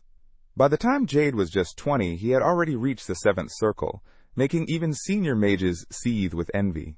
Outsiders barely knew him. He rarely left the Tower of the Sun, but within magical circles, his name echoed with weight. Still, Rifenheart remembered how Jade's fame eventually faded. After turning 30, the world seemed to forget him. And now? What's he doing on the battlefield? It's not for money. His family's loaded. He was a rising legend. So why? From the heights of the Sun Tower, Jade extended his hand and smirked. A contract is a contract. That means you have to die. Rifenheart narrowed his eyes. Seriously? Is he really out here just trying to make some quick cash? But money or not, he was trying to kill Cyrus. His thoughts flicked back to the past. He remembered Jade grinning back then, boasting about banishing that vicious dark elf to another world, claiming she was no match for his magic. He killed Cyrus in my past life, and now he's here to finish the job all over again. Without another word, Jade launched a fire cannon. Rifenheart dropped into a stance, blocking every blast as they came. This is insane, he shouted. You really think this will kill me? Jade's smile never faded. He reached behind his back and charged. His hand sliced through the air, unleashing the Severance Sword, a cutting wave that raced forward. Rifenheart's eyes lit up. He raised his hand behind him, then swung it forward, summoning a circular defense. The two magical forces collided in midair. But Rifenheart's eyes went wide. No way. The cutting magic tore right through his defense. It smashed through the barrier and slashed across his side. The force kept going, slicing through part of the towering structure behind him. He glanced at the gash on his body, stunned. That just cut through my circle. Could it be an artifact from the Silver Age? That was as strong as Eldrin Yuce's ultimate technique. Eldrin's Light. Jade stepped forward, his hand glowing. Even a Battle King's helpless against ancient relics, he said coolly. Rifenheart stood, jaw tight. It activated instantly. That glove, could it be stronger than Eldrin's? But I don't remember Jade ever having an artifact like that. Without hesitating, he threw a punch, unleashing a flurry of rapid-fire bullets. Jade responded instantly, his palm outstretched. A shimmering anti-gun barrier formed, stopping every shot. But in the next instant, a foot came flying at his face. Try this instead, Rifenheart roared. The kick hit like a cannon. A powerful shockwave rippled through the battlefield. Jade was knocked airborne. As he tumbled back, Rifenheart caught a glimpse of something glowing on his opponent's feet. Movement boots. Where did he get those? His mind flashed back. A mysterious killer, cloaked in black. Not particularly strong, yet unstoppable. Neither Cyrus nor Tethid could beat him. He moved, using artifacts no one had seen before. Back in the present, Rifenheart's focus locked on the boots. Teleportation. Short range. That's how she lost. Just then, Jade let out a laugh. A warrior will never beat a mage, especially one who keeps his distance. With his eyes glowing and hand raised, Jade chanted. With a flick, he summoned a storm of ice blades, hurling them forward like a blizzard of daggers. Rifenheart didn't flinch. Fire exploded from his arms as he burned through most of the incoming blades. Jade watched calmly. Didn't work, he said, eyes gleaming. The elf and her spirits, sure, they were dangerous. But the Battle King? There's no way he can dodge this. Jade raised his sword again, Severance, and unleashed another fierce arc of power. Without hesitation, Rifenheart lifted his hand, teeth clenched. I didn't want to use this. This is my domain, he muttered. And I don't let intruders through. Magic sigils began to glow around him. A deep purple aura surged, wrapping around his body like a storm about to break. At that moment, he activated the spell. The powerful magical wave exploded outward. The ice blades hurtling toward him froze in mid-air, then changed color and crumbled into fragments. Severance's sword strike kept coming until the aura touched it too. It froze, shifted color, then shattered into shards. Jade's eyes widened in disbelief. What? Did you just alter my spell? Cold sweat ran down his face. No, impossible. A fighting king using magic? Rifenheart stood tall, one hand still raised, bathed in magical light. He frowned. I didn't want to go this far. A fighting king using magic draws too much attention. But something worse might happen if I don't. Suddenly, his body rippled. In the blink of an eye, he was right next to Jade. He struck fast, but Jade reacted just in time, teleporting backward and forming a summoning net. Rifenheart turned and shouted, "Cancel!" The nets dissolved instantly. Jade gritted his teeth, stunned. He responded with chains of light, glowing restraints above Rifenheart's head. He slammed his palm to the ground, casting a sticky, viscous trap. But Rifenheart threw his arms wide, shattering every spell around him. Jade stared, horrified. Is he just canceling everything? Is he insane? Or is the world just upside down now? Eyes burning, Rifenheart charged again. Jade launched multiple severance swords, slicing the air toward him. Rifenheart chuckled. Powerful, I'll give you that, but they're light-based. He held up his hands. Mirror reflection. The attacks rebounded off an invisible barrier and flew back, tearing through the battlefield. Jade braced himself, deflecting his own technique. This brainless jock is using more advanced magic than me, and I'm a seventh circle mage. What followed was pure chaos. A furious clash erupted, two masters of magic in open combat. Explosions tore through the battlefield as the sky lit up with blinding flashes. Terrified mercenaries scattered until a searing blast engulfed them from behind. Fire, wind, and magic turned everything to dust. Rifenheart, blood dripping, pushed forward through the chaos. That damn artifact. It's a problem, he thought. In my past life, I'd have crushed it with a shockwave. But this time? He clenched his fist, eyes glowing. I don't care. His hand ignited with fierce, magical energy. He hurled it into the air. Dispersal blow! Jade grit his teeth and screamed. Is he really throwing? What kind of insane ability was that? Jade barely had time to think. Rifenheart was already above him. He looked up, and in that instant, teleportation magic flared around him. From above, Rifenheart smirked. So, you can hop around. Neat trick. Jade teleported to the top of a nearby tower. But before he could even catch his breath, shock filled his face. Rifenheart had already targeted the location. With a roaring avalanche blow, he obliterated the entire area. Doesn't matter where you run, Rifenheart thought. I'll just destroy everything within your radius. Boom. A massive explosion ripped through the landscape, flattening everything within reach. Mercenaries were blasted backward. Cyrus shielded her face as debris flew. Jade, caught in the shockwave, screamed in agony as flames lashed his body. His artifact flew off, smoke trailing behind it. Out of the thick smoke, Rifenheart emerged. Cyrus always said she had a lot of flaws, but fighting me is worse. He narrowed his eyes. Anyone unfamiliar with the boots of movement wouldn't have lasted even this long. Jade collapsed against a pile of stone, gasping for breath. I've always kept aura users at bay. My spells, my distance. That's how I win. He looked up at Rifenheart in disbelief. But you used the same strategy against me. Rifenheart thought back. Of course. That's exactly what Jade used on Cyrus back then. She had those same boots. He recalled how after the assassin incident, Cyrus began using the boots of movement, and every time she activated them, Jade bombarded her with large area spells to keep her pinned, so I flipped it. Just as the thought finished, Jade was suddenly behind him, poised to strike. But then, horror flashed across his face. His legs, gone, were flying through the air. Rifenheart turned with his arms still extended. Still trying to be a nuisance? He stepped forward. Not like you'll be using those boots again. Jade hit the ground hard, teeth clenched, eyes wide with shock. Rifenheart bent down and picked up the boots of displacement. I was going to let him die, he thought. But now, I'm disgusted. If these were originally mine, then that killer from my past life must have been connected to the Archlight House. The memories surged. Back then, I had gear I'd never even seen before, stuff I didn't understand, even with all my dungeon experience. But after breaking it down, I created 10th circle magic. That assassin gave me the clue. This time, that clue's still alive. Rifenheart stepped closer, hand outstretched. I won't kill you. Not yet. I've got some questions first.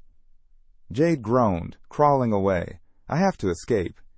I can't let this end here. I only managed to steal 3 of them, with my brother's help. I can't afford to lose one now. He pulled out a shimmering feather of return. It pulsed with blinding light. This'll teleport me to the preset location.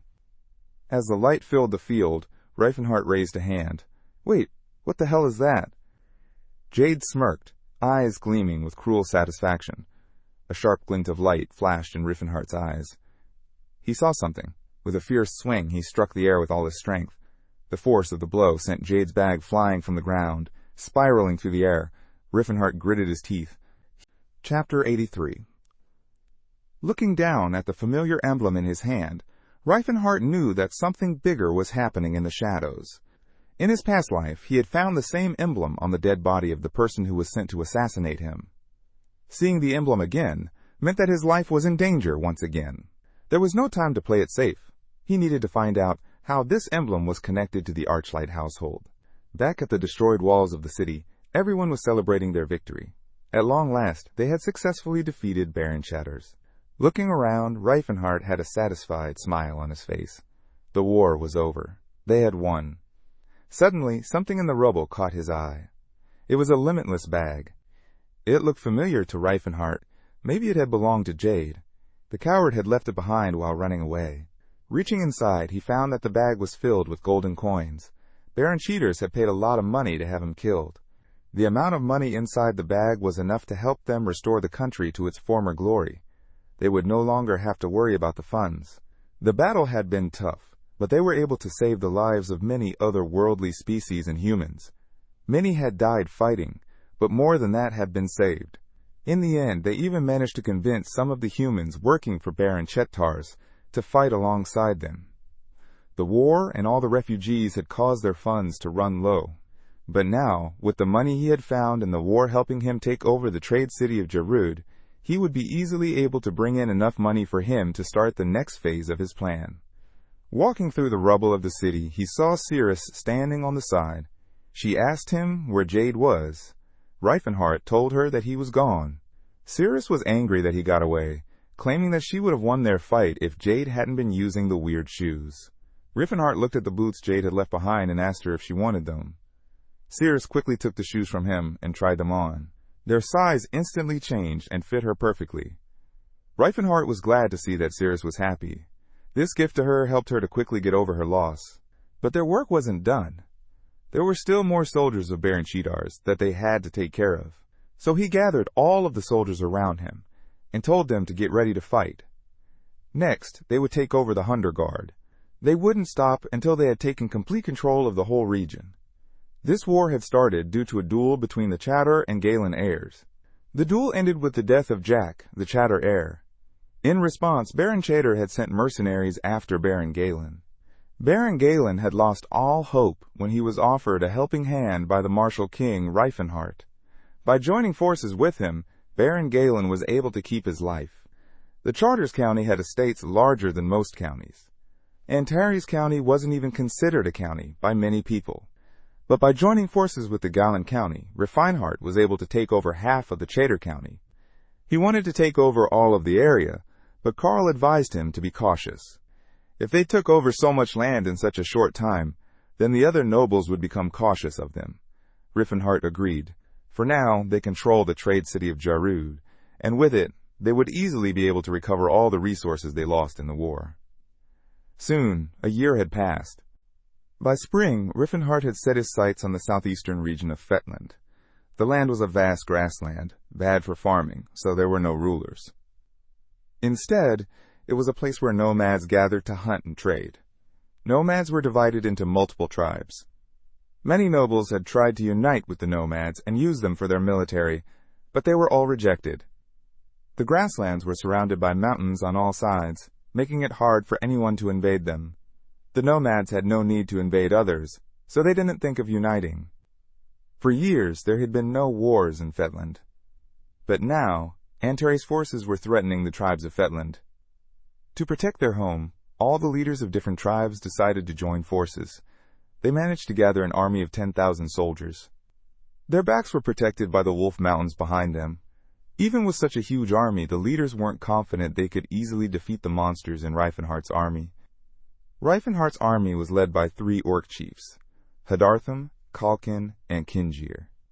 Cyrus gave the tribe's people a chance to surrender, but when the leaders declined, Kalkin raised his great sword and charged forward on his dire wolf. He used aura to easily cut down multiple of his enemies. He cleared a path for his army to attack. The leaders of the grassland tribes were surprised. They had heard rumors that 3 orcs in Rifenheart's army could use aura, but it was still a shock to see it in real life. Quickly, they ordered the mages in their army to use a spell to put them to sleep. The mages gathered together and used their wide-ranging sleep spell, Mass Sleep. Soon, all the orcs in Rifenheart's army were asleep on the battlefield. To their shock, a shout came from the other side of the battlefield as the dwarves on Rifenheart's side used divine power to protect the minds of the orcs from the sleep spell. The leaders were left shocked as everyone knew the orcs didn't believe in a god. Kalkin charged forward again, ordering his men to take down their enemies as a sacrifice to their ancestors. The Blue Bear Orc tribe was the first one to start expanding in the grassland. They were soon joined by the leaders of the Brown Bear and the Greyhawk tribe, once they were asked to help by Kalkin. Seeing them make progress and take control of the land so quickly, the White Wolf and Black Coyote joined them as well. The leaders of the grassland tribes had tried to ask the nobles for help. It wasn't unusual for the orcs to attack the grassland. In the past, the nobles had lent a helping hand, but now the orcs were fighting under the flag of the Antares. There wasn't anything the nobles could do. The situation wasn't looking good for the tribes of the grassland. Even if they had more soldiers, the nomads weren't used to war and were quickly being defeated. Their mages had fled, and their people were being killed. Far away on top of a mountain, an elf watched the battle take place. She watched in awe at the power of the martial king, Rifenheart. That night, all the soldiers of Rifenheart's army gathered together around a bonfire and celebrated their victory. They all drank and ate. They shared wine and alcohol to celebrate their victory. The orcs gave large glasses to the human warriors who had helped them win the battle. The humans quickly became full, and the orcs made fun of them for having weak stomachs. Kinjir tried to give another glass to Russ, but he refused. His stomach was filled with too much liquid. Kinjir took the glass back and drank it himself. Kingle stepped forward and offered meat to Russ, but he refused that as well. Azrael came up behind them and told the orcs that he would share a drink with them. Azrael was the only one able to keep up with orcs' speed of drinking. Kinjir was impressed by this and tried to punch him on the shoulder. His attack was stopped by Russ. He reminded Kinjir that humans weren't as strong as orcs, and Azrael could have been badly injured. Kinjir apologized before the duo felt a strange aura coming from the mountains surrounding their camp. Someone was calling out to them. Another aura was in the area, and they needed to check if they were friendly or would cause trouble for them. The 3 orc warriors and Russ gathered their weapons and went to check who it was. They made their way to a cave in the mountain and called out for the aura user inside to come out. They were shocked to see a warrior elf walk out from the darkness. Elves were peaceful creatures, so to see a warrior elf was rare. Suddenly, the elf took out her sword, engulfed in a white aura, and attacked Hadartham. The attack was blocked by Kalkin. Russ tried to jump into the battle but was stopped by the other 2 orcs. They told him that the elf and Kalkin were engaged in a duel, so there wasn't anything they could do to stop them. Russ asked if they should worry about her being an enemy, but Kinjir said it was possible she was just passing by when she crossed paths with them. Russ anxiously watched the battle between the 2 aura users. The elf was easily able to deflect Kalkin's serial attack. He wondered if he would be able to learn something new from their fight. Kalkin was impressed by the elf. She was able to easily keep up with him. She deflected his attacks with ease, as if she knew where he was going to attack from next. She moved around with grace. It didn't look like she was fighting. It looked like she was dancing around him, the cold dance of an assassin.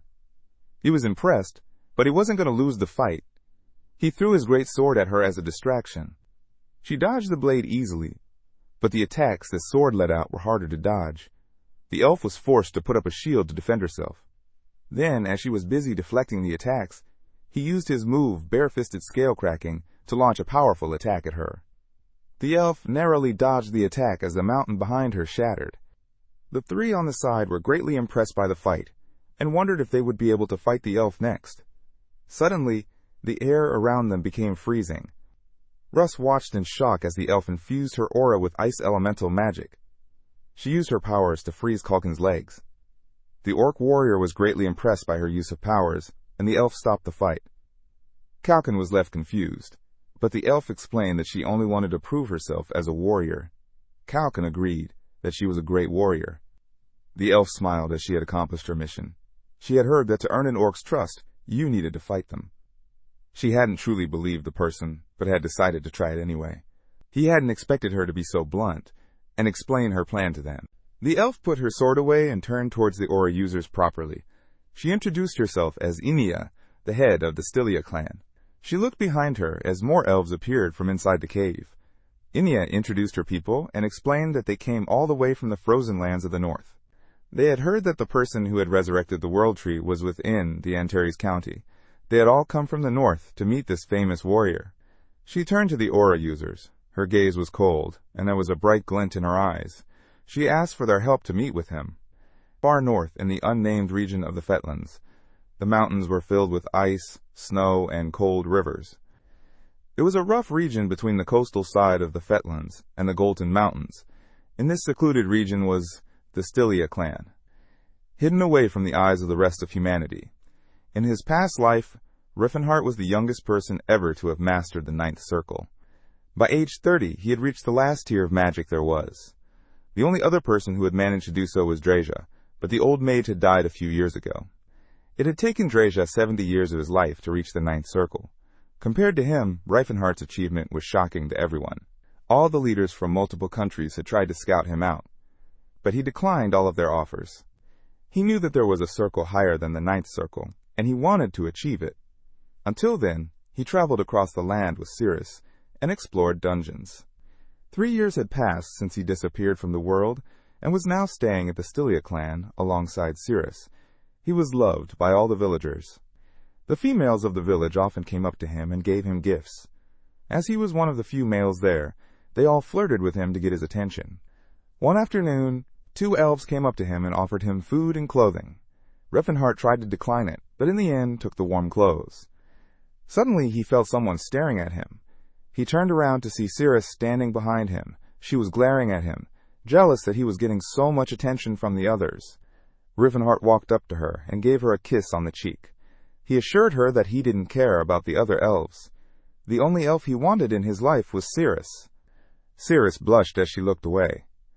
Rifenheart saved her from the embarrassment and asked her where Tetheed was. She told him that he was still training. Just then, Inia silently came up behind them, scaring the two. Rifenheart told her that if she was done, she could have called for him to come to her. Inia explained to him that it was the task of the person who had the job to go and ask for help. She saw that they were surrounded by the villagers, who were staring at Rifenheart. She glared at them until they went away. She glared and accused him of corrupting his people. Rifenheart tried to explain that he hadn't done anything. Inia didn't listen. Instead, she wondered what her people saw in him. He was too skinny for her to take an interest in him. Rifenheart told her that not everyone looks like her. She ignored his words and asked him if he could resurrect the World Tree. Rifenheart smiled as he took out a seed of pure light. He explained that it was Generos. It was taken from the essence of the World Tree. It would help them create hope and restore the World Tree. Now, in this new life, Rifenheart admired the World Tree that he was able to restore. He walked around the newly built town with Cyrus. They both discussed how far the elves had come since the tree was restored. But unlike his last life, the female elves were intimidated by his huge figure and ran away as he approached. Cyrus made fun of him for not being liked by the elves. An elf named Shylan walked up to him with her kids. She tried to introduce them to Rifenheart, but the kids ended up being scared of him and started crying. Suddenly, a messenger came rushing towards him. He greeted Rifenheart and explained that he had received a message from Culkin. Rifenheart already knew that they had won the battle against the nomads. The messenger told him that there was more as well. Kalkin had met a group of elves that he had never seen before. The elves were a part of the Stylian clan. The messenger gave him a letter to him and explained that the details were in it. Rifenheart asked if the leader's name was Enia. The messenger was shocked that he already knew the name. Even Cyrus was confused. Rifenheart quickly explained that he had met the other elf in his past life. He told Cyrus to get ready to head back to the county. The next day, Rifenheart was helping Cillian and Carl exercise as he waited for the time of his meeting with Enia. Cillian was struggling to hold the weights up. Meanwhile, Carl was quickly lifting the weight in an up and down motion. Rifenheart was impressed and disappointed that he was using the momentum to help him. He told Carl to stop and lifted some weights to show him the proper technique. Before he could start, there was a commotion behind him. Turning around, he saw Enia walking towards him. A servant tried to stop him and told her that Rifenheart would come and meet with her soon, but she dismissed the servant. She was here for business with Rifenheart, so it was her responsibility to go to him. Seeing her arrive early shocked him, but he didn't tell his servant to take her away. Instead, he told Cillian and Carl to leave him alone for his meeting with her.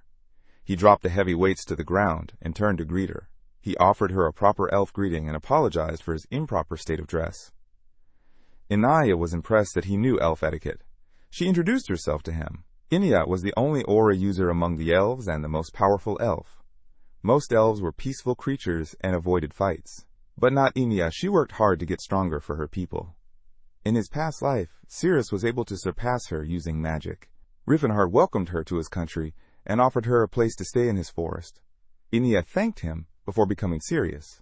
She told him that her people had felt the resurrection of the World Tree. They had even seen it on their way to the county. Seeing her be so serious was scary to Rifenheart. He still wasn't used to the leader of the Stylia clan being so cold. Enia had a question regarding the World Tree for him. She asked him if he was the one who resurrected the World Tree. She knew that it was only possible to do so if the person had large amounts of magical power. She stepped up to him and stared into his eyes. To her, he looked like a strong warrior and not a mage. Rifenheart slowly raised both of his hands. One was covered in aura, while the other was covered in magic. He let his powers run around his body and explained to her that he was a warrior and a mage. Enia stared at him in awe. She stepped forward and touched his chest. She had finally found someone who was a powerful warrior and had the knowledge of a mage. Rifenheart looked at her in confusion. He didn't understand what she was saying. Suddenly, Enia looked up at Rifenheart shyly and asked him if he was married. Rifenheart stared at her. He didn't understand her request at first. But once he did, he shouted in shock. For Enia, all the men of her clan were too skinny. For her, it didn't look like they trained hard enough. She never understood why the other elves liked them so much. They were all beautiful. They had long hair and sleek, gorgeous faces. Enia liked men, but as an Ori user, she didn't care about their looks. She only cared about how strong-looking a person was. Because of this, she likes orcs. They were all tall, muscular, and powerful. But she didn't find their faces attractive enough to like one. She also hated anyone who was stupid. The elves in her clan were all like that. For her, the ideal man was someone who was smart and strong as well. Finding someone who fit her ideal was hard. And so she had spent decades living alone. But now, standing in front of her was the perfect man.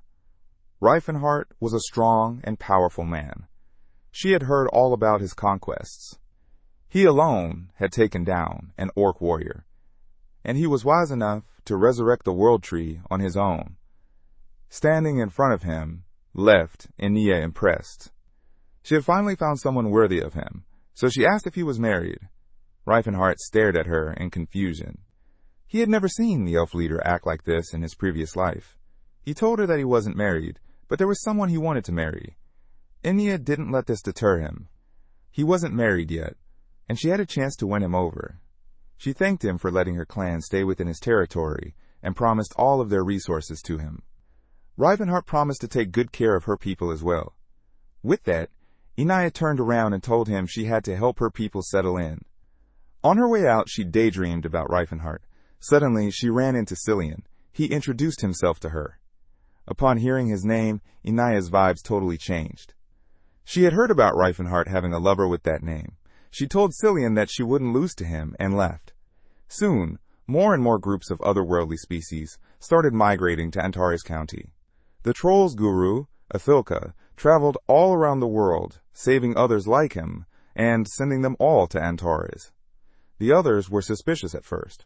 They had all been treated badly by humans in the past. But Athilka was famous among all the trolls for saving them.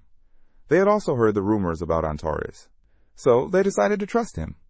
Slowly, hundreds of trolls moved to the Golden Mountains. Over time, the trolls made a village for themselves and called it Trolliad. Rifenheart was going around the village, showing Enya and Cyrus everything. Cyrus was impressed by everything around her. She had never seen so many buildings using glass. In Antares County, they only ever used glass in their temples and castles. He explained that the trolls had advanced skills when it came to working with dirt.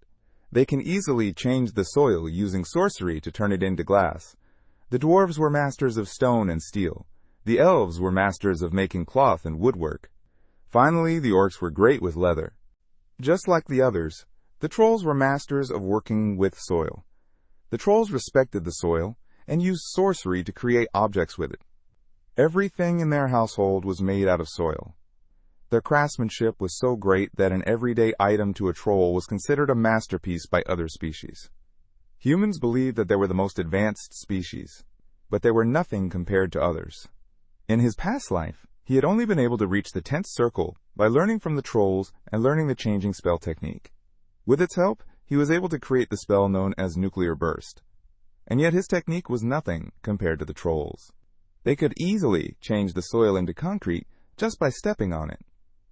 They walked around town as Rifenheart explained the culture of the trolls to the two elves with him. Enya hugged his arm and told him that she was impressed that he knew so much about other cultures. Rifenheart was still confused. He didn't know why she was being so friendly to him in this life. Cyrus watched them from the side. She was angry at the other women for being so close to Rifenheart. But there wasn't anything she could do about it. She had no claim over him as she wasn't dating him. She remembered introducing herself to Enya yesterday. As soon as she had said her name, Enya had called her the one that Rifenheart saw as a sister. The words were shocking to her, a little hurtful too. But there was no way for Cyrus to correct her, not without revealing her feelings for Rifenheart. But that didn't mean that she couldn't be jealous of Enya stealing all of Rifenheart's attention. Suddenly, a troll came up to them and informed Rifenheart that the ritual of birth would begin soon. He asked Rifenheart to join as well. Rifenheart agreed, and all of them slowly made their way towards the ritual ground outside the village. The area was filled with trolls, all excited for the birth ritual to take place. Rifenheart warned the two women with him to be respectful. Being invited to a birth ritual was a high honor. It meant that the trolls considered them friends. They didn't want to ruin this chance to bond with the trolls more. Suddenly, the trolls started playing drums. The shaman on top of the pyramid started calling out to the female trolls and the gods. Athilka slowly made his way to the top as the others watched him with awe. Once on top, he slowly lay down on the stone table. The shaman stepped forward with a blade in his hands. Slowly the other trolls started chanting. Suddenly he brought the knife down and stabbed Athilka in the chest. Cyrus and Enya were left shocked. They couldn't believe that the trolls had killed Athilka, the one that had saved and brought them here. Rifenheart stared at it all with a neutral face. Cyrus and Enya tried to step forward and stop the ritual, but Rifenheart stopped them. He explained that life and death were the same. And between the two, there was hope. The hope becomes the future, and lights up the dark path ahead. They stared as Athilka's heart rose up into the sky and transformed into a ball of energy. Slowly, he began explaining the birth ritual to the two elves. The trolls had powerful regeneration. This made it hard for them to have children. The fetus inside a troll doesn't have regeneration powers, so it wouldn't be able to survive being born. But if a powerful troll sorcerer sacrificed his heart to bless the fetus, then the baby could safely be born. In ancient times, trolls gave birth by eating the hearts of their husbands. But now they knew how to use sorcery. They no longer needed to rely on sacrificing their husbands. This, however, had a side effect. In ancient times, trolls could give birth to 7 or even 8 children, but now they could only give birth to 1 or 2 at a time. Even after his explanation, Cyrus looked at the trolls with caution. She thought it was a bad choice if they had to sacrifice a powerful sorcerer every time. Rifenheart told her to keep watching the ritual. Suddenly, a burst of magic came from Athilka as a new heart formed and slowly lowered itself into his body. Cyrus watched, shocked, as the powerful regeneration of Troll came into effect in front of her. Rifenheart told her that this level of regeneration was only possible for a Guru Troll. It was nearly impossible to kill a Guru as powerful as Athilka. Only after eliminating his regeneration power or by chopping him into multiple tiny pieces would someone be able to kill him. There were legends that a Guru could resurrect from the ashes of his own body, but Athilka wasn't at that level yet. In his previous life, Rifenheart had killed Athilka using a powerful move called the Spiral Guard. Rifenheart hadn't had to kill him in this life, and for that, he was glad. Suddenly the shaman shouted from on top of the tower that the ritual was completed and they could now celebrate. Inia let out a sigh. He told Rifenheart that she had been worried for the Guru. Rifenheart told her that it was normal to mistake the birth ritual for a sacrifice ritual. Just then, Athilka came down and greeted the trio. Athilka thanked Rifenheart for attending the ritual. The martial king called it an honor. The Guru was shocked that he had been so understanding of their ritual. He knew how the troll's customs looked to those who weren't used to it. Rifenheart laughed nervously as he remembered that he had called the ritual barbaric in his last life. He made an excuse to Athilka that he had heard about the ritual before. Cyrus stepped forward and said that she had been left shocked at what she saw. She got angry at Rifenheart for not warning them on time. He explained that he wanted them to experience it for themselves. What he didn't say was that he wanted to suffer as he had. Just then, Inia stepped forward and introduced herself to Athilka. She offered a cloth called the Snow Elven Silk to Athilka as a gift for their clans to get along in the future. Athilka happily took the gift. Watching his reaction, Inia knew she was doing the right thing. If she wanted to be close to Rifenheart, she first needed to get on the good side of all those around him. Athilka looked to the side and saw Cyrus standing there sadly. He turned to Rifenheart and offered to let him come and listen to the song of the trolls. The song warned Rifenheart, the fire, about getting too close to Inia, the snow. There were better options around him than her, but Rifenheart didn't understand it at all. The next day at the castle, Inia offered lots of food for Rifenheart to eat. He quickly and easily ate all the food. Inia told him that she had brought lots of food to prevent him from eating less. She tried flirting with him by flaunting the cooking, but Rifenheart instantly recognized Thalia's cooking. He asked Inia to thank her. Inia looked at him in shock as he completely ignored her flirting. Just then, Cyrus walked in, holding more food for him. Rifenheart asked her to bring it over, and invited her to eat with him. But when Cyrus saw Inia standing next to Rifenheart, she became angry and quickly left, saying that she wasn't hungry. That afternoon, Inia walked around the castle with her advisor, Serfel. He asked her if she really liked Rifenheart so much that she lost sleep over him. Inia didn't hear him properly. She had to find a way to get Rifenheart to like her. Serfel advised her that using someone else's cooking wasn't a proper way to get noticed. Revengard was a warrior. If she wanted him to notice her, then she needed to find a way for Rifenheart to see her as a warrior as well. Inia liked his idea and asked how she could be recognized as a warrior by him. Serfal told her that Rifenheart struggled with wrestling. If she could help him improve, then Rifenheart would notice her. In an indoor arena, Russ and Rifenheart were getting ready to start their match. Russ dashed forward to try to grab Rifenheart from the waist and throw him down. Rifenheart dodged the attack and the second one that Russ threw at him at the last moment. Instead, he grabbed Russ from the back and started lifting him up to throw him onto the ground. Russ twisted his body in the air and escaped the hold. The two continued to wrestle. They grabbed at each other to try to throw the other to the ground, but they were both evenly matched. In the end, they called off the match and stood to catch their breath. Russ congratulated Rifenheart for improving so quickly. There was a large gap between their strengths now. He had taught Rifenheart everything he had learned as a knight. There wasn't anything else he could teach him. Rifenheart asked if he was ready to go against Teslon. Russ explained that Teslon knew proper ground techniques, so he wasn't sure how good Rifenheart would do against him. He advised him to learn a few techniques before fighting Teslon. Rifenheart wondered if he could hire a professional to teach him. Suddenly, Inia called out to him from behind. She explained that she knew a few grounding techniques and offered to teach him. She offered to show him her skills in a fight. Rifenheart wasn't sure if he should take her offer. He was much larger than Inia, which would give him an advantage. Enya assured him that it wouldn't matter. Even Russ encouraged him to fight against her. Reluctantly, he agreed and stepped into the middle of the arena to wrestle. The two aura users activated their auras as they got ready to fight. Rifenheart wasn't sure what to expect from Enya.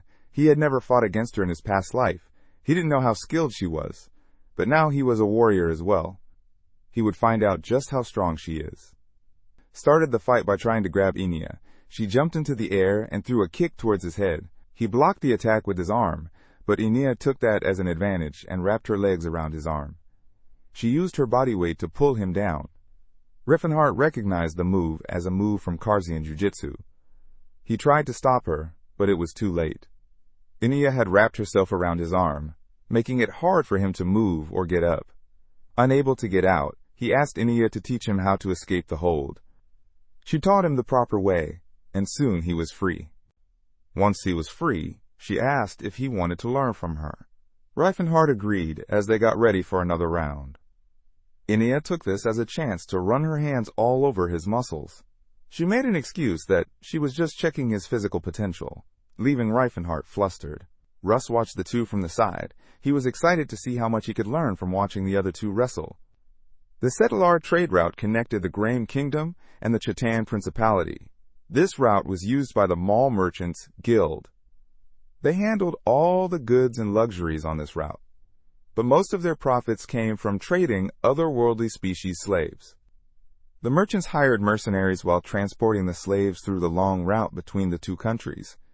They didn't want anything to happen to their valuables. As the mercenaries made their way through the forest, a shout came from behind. The noble who was traveling with them told them to hurry and quickly leave the area. The mercenaries explained to him that traveling with slaves took time. The noble didn't care. He didn't want to spend a night in a forest full of bandits. But the mercenary wasn't worried. Their forces were so large that no bandit group would try to attack them. Not even the Frisian Freers. They were a group of otherworldly species bandits that appeared in the Settlar Mountains a few months ago. One of the other mercenaries turned towards their leader. He had heard that the group of bandits was very skilled and had taken down many renowned mercenaries. The leader didn't understand how a group of slaves had turned into such powerful bandits. The group was very skilled and quick to get away. Neither of the two countries had been able to catch them. They never left any traces behind after an ambush. Inside the carriage, the two nobles were discussing the martial king.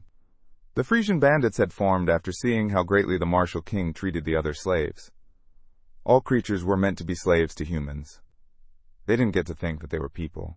They should be thankful that the humans fed them and gave them a place to live. But due to the martial king, they all now wanted freedom as well. Suddenly, a shower of arrows came down from the sky, killing many of the mercenaries. They looked around, trying to find where the attack had come from. As his men fell around him, the leader was shocked to see the arrows hitting the weak spots in the armor. He knew that only someone with elite training would be able to shoot like that. One of his men pointed towards the tree. There, he found multiple elves with bows standing on the branches. He was shocked that an elf could shoot a bow like that. Just then, another shout came from his right. A group of orcs and dwarves charged towards him.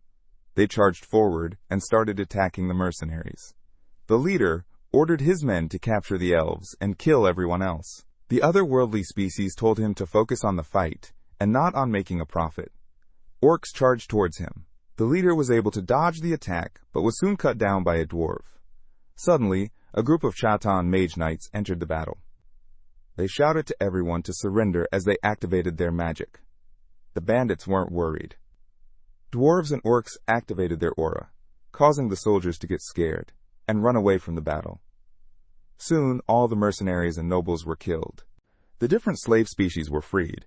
The orc turned towards the others and told them that they could live freely now. They all looked at him in confusion. Slavery was everything they had known all their life. They didn't know what freedom was, or what it meant. The orc knew what they were feeling. He had been a slave once as well. He knew it would take time. But then a kid jumped towards his mother and started cheering. The other creatures also followed his example. Soon, all of them were celebrating their freedom. They wouldn't have to be treated poorly anymore. They would be able to live happily now. Far away in a research facility, a mage looked towards the body of Jade inside a large tube filled with liquid. They had been able to recover his body and heal him back to his full strength. Soon enough, he would wake up and would be able to go back to missions again. The mage hadn't expected the Martial King to be so powerful. She had expected that Jade would be able to successfully assassinate him. But they had been proven wrong. They hadn't expected him to be able to use magic too. The emblem that Jade had taken with him was given to all their assassins, so they would be able to kill their targets in a single strike. It didn't matter if the opponent was a mage, an aura user, a saint, or something else. They weren't a match for a Sage of Silvers. But someone who uses both aura and magic like Rifenheart is rare. They wouldn't be able to take him out using a single or even two assassins. They would need to use multiple assassins at once. But that option wasn't possible. If the plan failed, they would be put at risk. Rifenheart also had other aura users in his army. It would make their plan even more difficult. This assassination would be impossible for the Sage of Silvers to do on their own. They needed the help of another organization. She needed to find Sage Leston. Far in the forest, Teslon was practicing his latest moves. He used the move, Spiral Blade, to shoot a beam of fire into the air at full speed. Felena praised him for mastering the move so quickly. If he kept improving at this speed, then he would be able to defeat the Martial King soon. Teslon didn't pay her much attention. He couldn't stop now. He needed to improve so he could take down Rifenheart before he reached the 10th circle. He had found Rifenheart's weakness during their last fight, but he still hadn't been able to defeat him. Instead, he had taught Rifenheart about the weakness as well. Now, he had no other choice but to improve his skills. Teslon held up his blade again and concentrated his aura around it. Slowly, a ring of energy formed around the sword as he used Calamity Storm. Putting more energy, he added another ring to the sword, completing the second layer. The move was powerful, strong enough to defeat most of his enemies, but he needed to be stronger so he could take on Rifenheart, so he put even more energy into the blade, slowly forming another ring. But just as the last ring was about to complete, the energy bounced back towards his hand. The sword was sent flying away to the side. Teslon stared at the sword in anger. He couldn't believe that this weak body was unable to perform a simple, triple-layer sword technique. Felena tried to calm him down and get him to relax. She told him that it would take time for him to improve his skills. But this only made Teslon angrier. He didn't have time. The longer he took to improve, the larger the gap between him and Rifenheart would become. Suddenly, a girl approached them. She introduced herself as Caroline. She told him that the Sage of Silvers needed his help. Back at the Antar's castle, Rifenheart was put into another chokehold by Enia. He tried to escape it, but was unsuccessful. Enia took this opportunity to ogle and touch all of his muscles. From the side, Cyrus angrily watched the two wrestle. She had heard that the leader of the Stylian elf clan was harsh and cold, but with Rifenheart, she acted so open and warm. Suddenly, Tilla came up to Cyrus and asked her why she was so angry. Cyrus tried to deny it, but Tilla already knew the truth. She told Cyrus to hurry because Rifenheart was very popular. One day soon, one of the other girls would become his girlfriend. Tilla explained that he was the perfect man in the eyes of the elves. The orcs also liked him because of his muscular body. The maids of the castle were also impressed by him. Even Cillian was working hard to become like him. This caused Cyrus to wonder if he really was that popular. Tilla told her to hurry, or else she would regret losing Rifenheart to Enya. This made Cyrus angrier as she tried to come up with a plan to get Rifenheart's attention. Seeing her plan work, Tilla stood up and told Cyrus that she had to leave for her date with Carl. Tilla was impressed at how much Carl had improved, and how much muscle he had gained. Cyrus didn't understand why she liked muscular men so much. Their nation already had a bad reputation. But with the orc warriors Carl and the Warrior King, they were now known as people obsessed with combat arts. Tilla ignored her and wished her luck before leaving for her date. She told Cyrus not to lose. Those words ignited the competitive spark inside Cyrus. She would not lose to Enia. That evening, Rifenheart was meditating in his room. His mana had greatly improved, but he still wasn't strong enough to reach the 8th circle.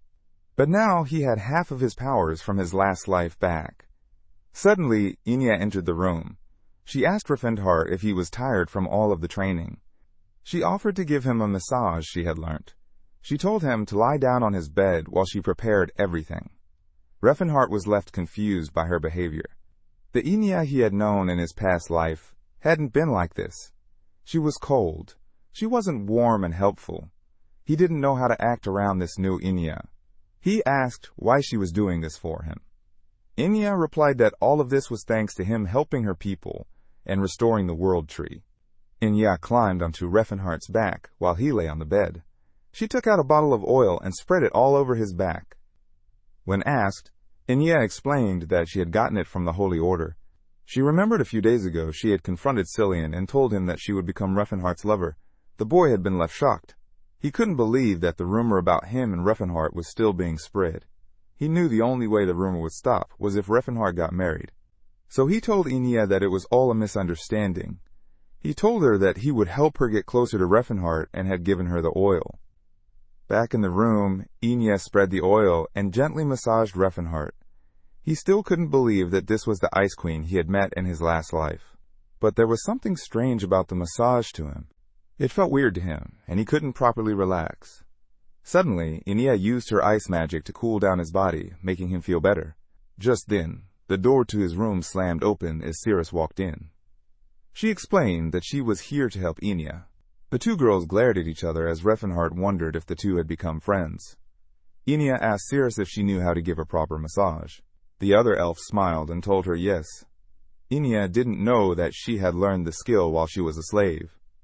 Outside the door, Cillian watched all of it happen. He didn't care who became Rifenheart's wife. He just wanted the rumors about him to end. The scene inside didn't improve. The temperature of the room dropped as the two elves continued to glare at each other. Both silently dared the other to make a move on Rifenheart. The Martial King was oblivious to the fight going on behind him. Back at his estate, Teslon poured tea for himself and for Caroline. Caroline told him that she needed a reason to go after the Martial King.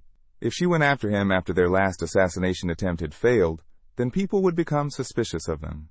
Teslon already had a feud with the Rifenheart, so it would be easy to go after the Martial King under his name, so she had come all the way here to ask for his help. Teslon was glad to see that the Sages of Silvers were finally taking action against Rifenheart. They needed to end the threat as quickly as possible, even when he wasn't at his full power. The Sage of Silver would need more than one assassin to defeat the Martial King. They didn't know about his past life. They didn't fully understand how powerful Rifenheart could become one day. Behind them, his group was working hard to become stronger. Caroline turned towards them and asked if his friends would be enough to take on Rifenheart. Teslon stared at them. Eustace and Stefan were borrowing power from magical items. Their own powers were low. It would take them time to improve. Christine was unskilled compared to the others, and she didn't properly fit in with their group. Their final member, Felena, was the most trustworthy. At her young age, she was able to reach the 6th circle. She was a genius among mages. Yet she wasn't strong enough to go against Rifenheart and his group. Teslon explained that they had already lost once against the Martial King. The skill gap between the two parties was too wide. Even with artifacts, they wouldn't be able to defeat them. They needed time to train and become stronger. But they didn't have time. Soon, Rifenheart would reach the 10th circle. Once he gained that power, he would be unstoppable. They needed to defeat him before then. Teslon remembered that in his past life, the Sage of Silver was unable to do anything against Rifenheart. It was all due to the skill he acquired by becoming a 10th circle mage. The magic that the Sage of Silver feared wasn't the nuclear blast that could destroy a whole mountain range. It wasn't the meteor fall that could bring the stars down from heaven. It wasn't even the realm of hell that could summon thousands of demons from the underworld. No, it was the move amp shockwave that had been the downfall of the Sages of Silver. The move made all the magical artifacts, no matter how ancient, useless. And for an organization that relied on artifacts as its main source of power, it had been its downfall. Soon, Rifenheart would be going after banned artifacts.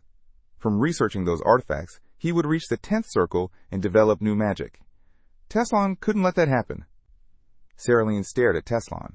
His group wasn't strong enough, and they didn't have strong artifacts either. This group was strong enough, but they were also her best option for defeating Reinhardt. So she made Teslon an offer. She would give them artifacts if they agreed to help her. She took Teslon along with Eustace, Stefan, and Felena. She left the trio in the main hall as she asked Teslon to follow her. She assured him that the others would be given proper artifacts while they waited for him to return. Teslon stared at everything around him in shock. He had never seen something as advanced as the inside of the Sages of Silver's headquarters. He was left awed.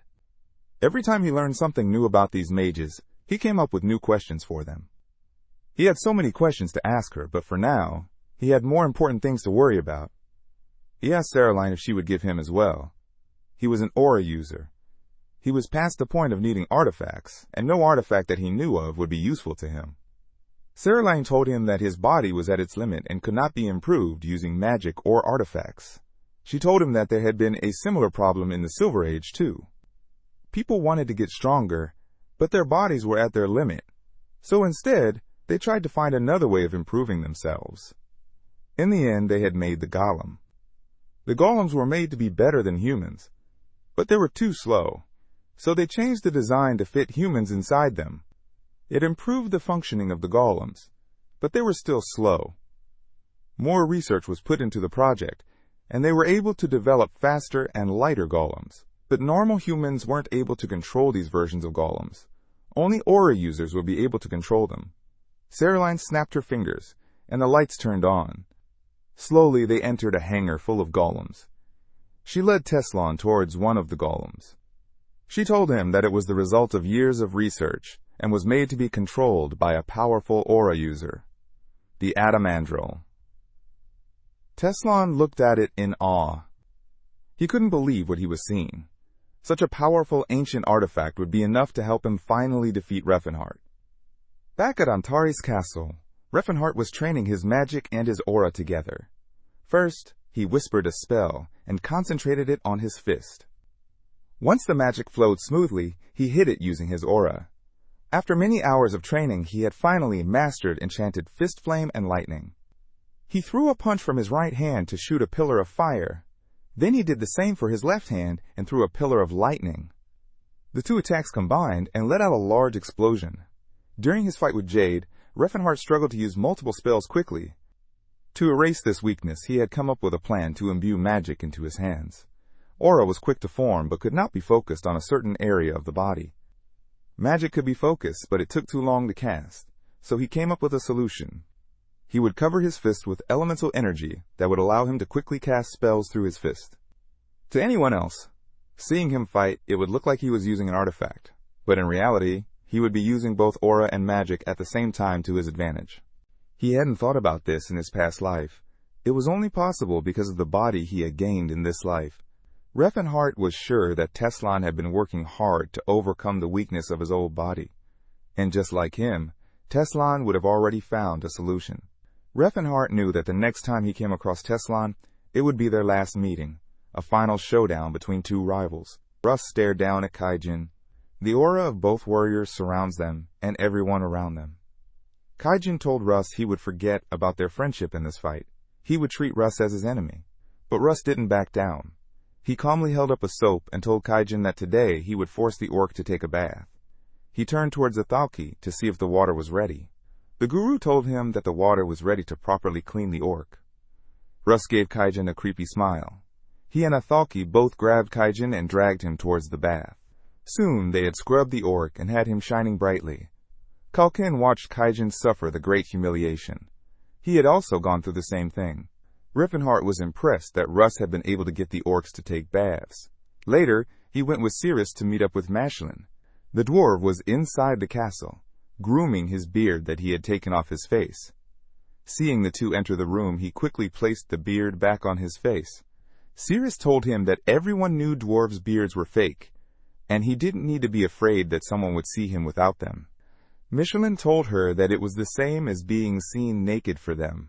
He asked Rifenheart why he had come to see him. Rifenheart explained that it was time for them to attack the kingdom of Chatan. Chatan was the continent's best commercial nation.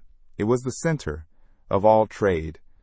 Everything common, precious, valuable, and priceless passed through the city. Its capital, Zeppelin, was responsible for the majority of the slave trade happening around the continent. If they were able to capture Zeppelin, they would be able to double their population of otherworldly species.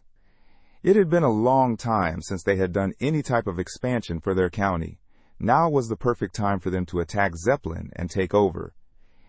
If they took control of the Zeppelin, it would affect the slave trade all over the continent. Rifenheart explained that his last action before starting his empire was to take over Chatan. The events of his past came to him easily. He easily explained everything to his most trusted people. They didn't judge him for his actions. They only supported him. Even now, Michelin was more concerned about helping him take over Zeppelin than he was about Rifenheart's past. They needed a plan to attack Zeppelin and free otherworldly species like them from a life of slavery. Rifenheart explained that he knew, in his mind, where everything in the city was. He explained that there were 6 different elf-slave auctions, 12 orc auctions, and 7 dwarven auction houses. There was only one alchemist guild in the city, but it was large. It would easily contain 50 or more trolls. Athilka had also researched the guild, but he wasn't able to say anything about what he found. The mission was too dangerous for him to go there on his own. Zeppelin wasn't an easy target for them. All the auction houses were located inside the city. The city was filled with 100,000 soldiers and mercenaries. There were also 10,000 elite knights and mage swordsmen who were a part of their army, but they had an advantage against the soldiers. They had no discipline. They didn't take orders from anyone.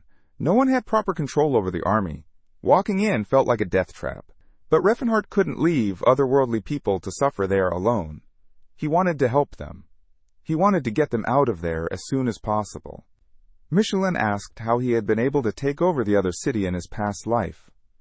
Rifenheart laughed as he remembered he had thrown a whole meteor at the city and its leaders.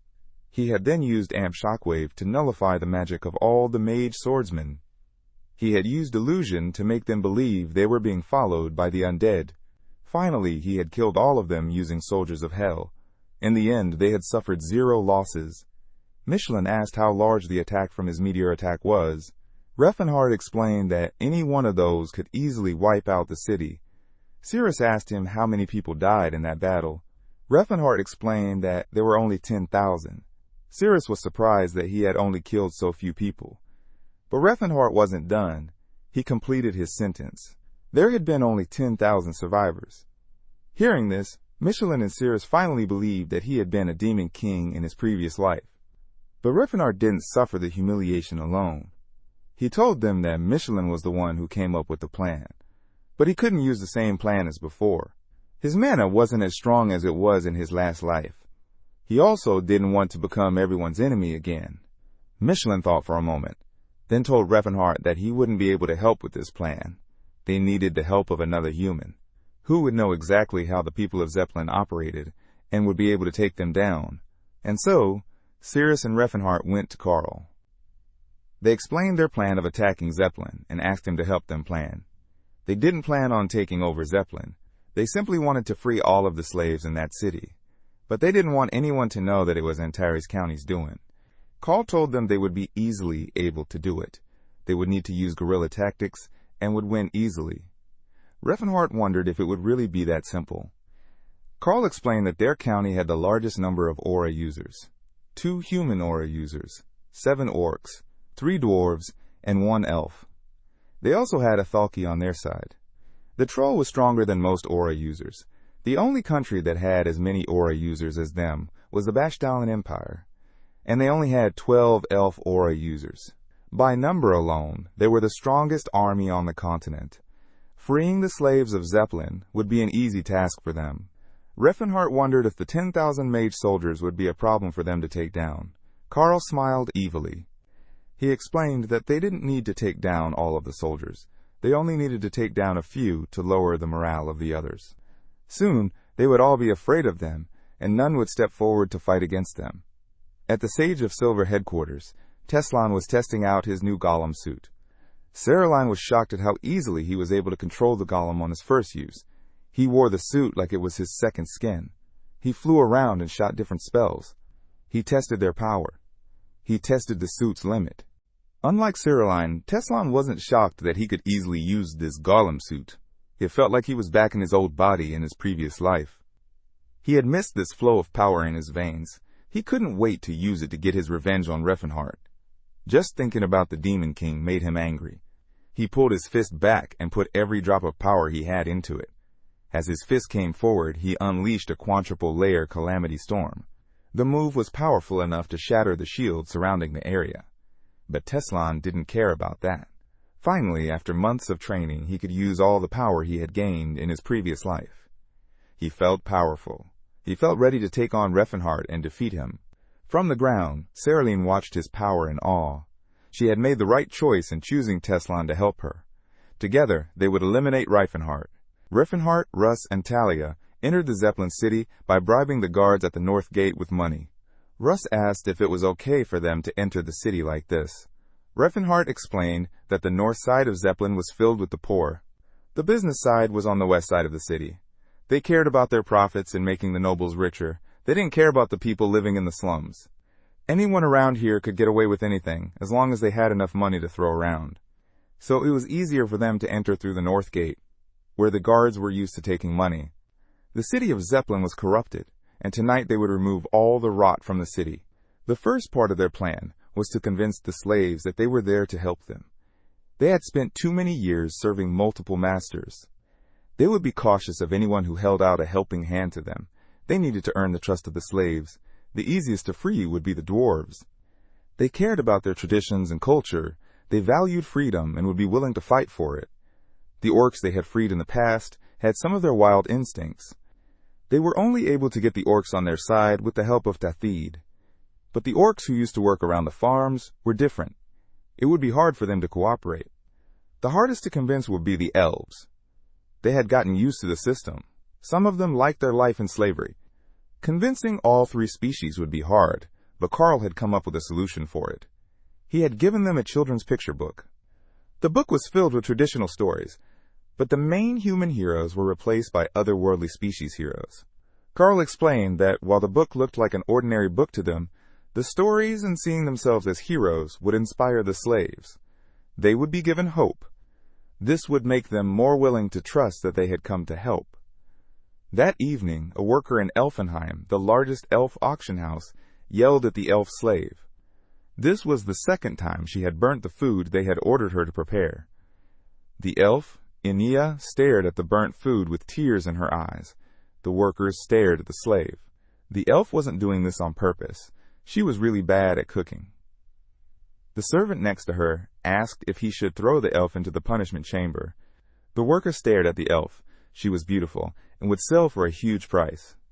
If they sent her to the punishment chambers, then she would gain marks. Marks on the body lowered the price of slaves. Instead, she told the worker to starve the elf slave for the night. The servant nodded and pulled Inia along with him to bring her back to her cell. Inside, she was greeted by Cyrus. Cyrus congratulated her on failing the tasks given to her by the workers. Then she decided to tease Inia. Cyrus had been a slave once. She knew how to act around the workers in an auction house. She was more worried about Inia. She didn't think Inia would be able to sabotage all of the work given to her. But to her shock, Inia had been good at it. So good that it made her suspicious. So she asked if Inia had burnt the food on purpose, or if it was because she didn't know how to cook. But that couldn't have been right. Cyrus had seen Inia make food for Rifenheart before. Inia was left embarrassed. She couldn't let Cyrus know that she had been right. So she quickly changed the subject and pointed towards the high moon in the sky. She asked Cyrus if today was the day they would all be escaping this place. At Cyrus's confirmation, a group of elf slaves stepped forward. They asked the duo if they would really be saved that night. The slaves didn't want to get their hopes too high. But if this was their chance to escape and start a new life in Antares, they would happily take it. Inia turned to the scared elves and assured them that they would be saved soon. Above ground, Rifenheart, Russ, and Talia were slowly making their way towards the castle in the middle of the city. Rifenheart had used his move Infravision to help them see in the dark. Talia was left impressed by this new type of magic. Rifenheart explained that it was a type of magic used by elves, so humans didn't know about it. He led the trio forward, and soon they came across multiple guards standing outside the path to the castle wall. Most of the Zeppelin guards were standing on the path. They were all ready to stop any intruders and take them down. Russ asked Rifenheart if they should attack the guards now, but Rifenheart stopped him. The guards all had a magic signal on them. It would go off if the guard were killed. Luckily, Rifenheart knew a spell to defuse the signal. Tilla tried to stop him because there were barriers around to detect if any magic was used. Rifenheart smirked and told her they would never be able to detect his magic. He used a mana force field around the enemy guards. The force field would disrupt the mana flowing around and hide all of their tracks. The move was a powerful move that he had learned after mastering every type of barrier there was in this world. Once the barrier was set, Rifenheart turned towards Russ, and together the two charged towards their enemies. All the enemies had fallen to the ground before they could even blink. The trio repeated the process a few more times until they safely reached the castle walls. Their next goal was to get to the other side of the walls without using aura. If they used aura, they would immediately be detected. They also needed to avoid the knight's captain, who was also an aura user. Rifenheart assured the two that they didn't need to go to the other side of the wall. Their job was to cause a distraction, and he had the perfect thing to make it happen. He pulled out a few small rock statues from his pocket. Tilla stared at them in confusion. She didn't know they could help. Suddenly, Rifenheart pulled his arms back and threw the rock statues to the other side of the wall. Tilla stared as Rifenheart threw the rock statues to the other side of the wall. She asked him what the statues were. But as always, Rifenheart remained mysterious. He simply told her to watch. Suddenly, a large wall of red flame erupted from the other side. All the soldiers were thrown into chaos. They all ran around frantically as the rock statue turned into the great demon Sophiathan. A moment later, another rock statue transformed into Zetharau, and the last one transformed into Fiend. The soldiers were shocked as the demons started killing everyone around them. Only an archmage would be powerful enough to summon a demon. But to the soldiers' confusion, there were no magic circles left by mages anywhere. They couldn't figure out how the demon had been summoned there. They were all running around frantically, trying to fight for their life and survive. They were up against 3 great demons. There was no way for them to win. Tilla asked Rifenheart how he got his hands on such powerful monsters. Rifenheart explained that he had found them in one of the dungeons they had raided. They were too powerful for him to control, and too dangerous to sell. So he put them to good use by unleashing them here. Suddenly, Rifenheart turned to the side when he felt a massive amount of aura being used. He stared as the knight's captain used his aura to summon a large amount of energy around him. He converted this energy into a large blood rain attack. The attack hit Sophiathan head-on and caused it to stagger. Rifenheart was left impressed by the knight's power. The attack had been destructive and impressive. Clath called for all the knights to get into formation. He ordered the 1st Battalion to evacuate the royals. The 2nd Battalion would lead all the soldiers. The final battalion would follow behind him into battle. Clath was better than Rifenheart had expected. He asked Russ if he would be able to defeat Calth. Russ was confident he would be able to defeat the knight in a one-on-one battle. As Rifenheart watched the mage knights attack the great demons, he was reminded of the reality of Chitan's knighthood. They were all prejudiced. They only cared about turning a profit over honor. They preferred magical gears over actual training. They thought anything that wasn't a human was inferior to them. All creatures were mindless slaves to them. Since they all shared the same mentality, no one expected the only knight in the country to be any different. But Clath wasn't like the rest. He valued honor and hard work. He trained hard every day to become an aura user. He didn't rely on any equipment to help him. He was proof that a person was more than where they came from. He was the strongest knight in the Chitan country. The only reason he was rejected from the Zeppelian Knight was because he refused to use magical equipment to his advantage. Even now, he was easily fighting against a great demon. He slashed his greatsword downwards and left a huge gash on the demon's arm. This infuriated Sophiathan. The great demon summoned all of its energy and released a huge wall of flame. Rifenheart turned to Talia and Russ. This was their signal to leave. From this point on, the demons would be too unpredictable. They couldn't stay and watch as it all happened without being caught in the fight. The 3 quickly turned and ran away. Far away, a soldier outside the orc slave auction house stared at the wall of fire rising high in the sky. He was confused about what was happening, but he couldn't leave his post to check. Suddenly, the door behind him opened as Kanji stepped out. The soldier told the orcs to go back inside. He didn't want to punish them.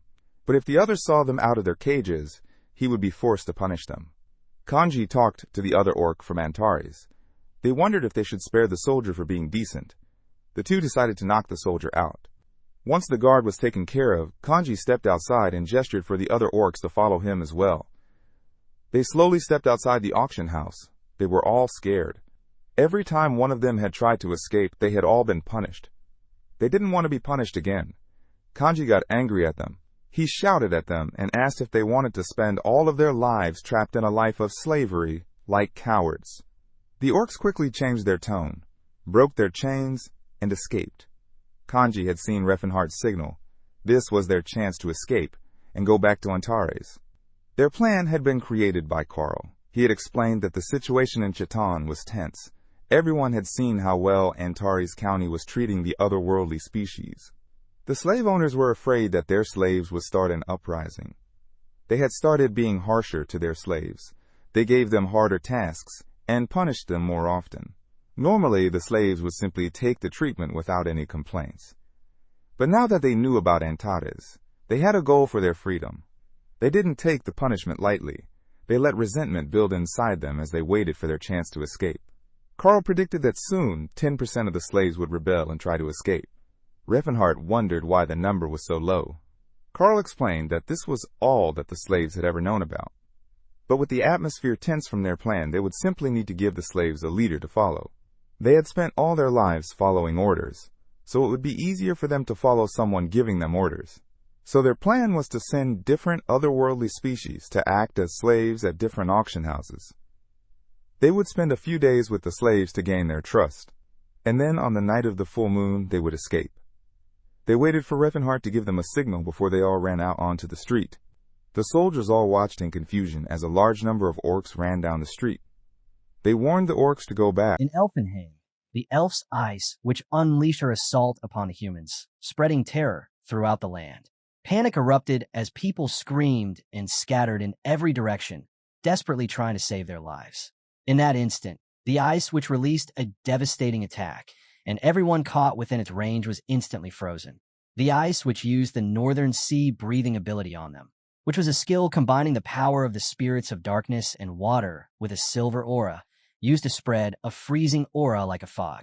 Handling this type of mana was not easy for anyone, and even Russ experienced a hard time trying to accomplish it. But it was a fact that Ania could use such a high-level skill, which showed that she had already become proficient at aura consumption. The servants there all screamed for help, but were frozen in no time. It was a horrific moment for them. Ania was looking at them and told her subordinate why were the human beings so emotional and screaming all around, as they won't die even if they got frozen. But the elves that were accompanying her told her that the humans were made differently from them, and they actually die if we freeze them like they were doing it.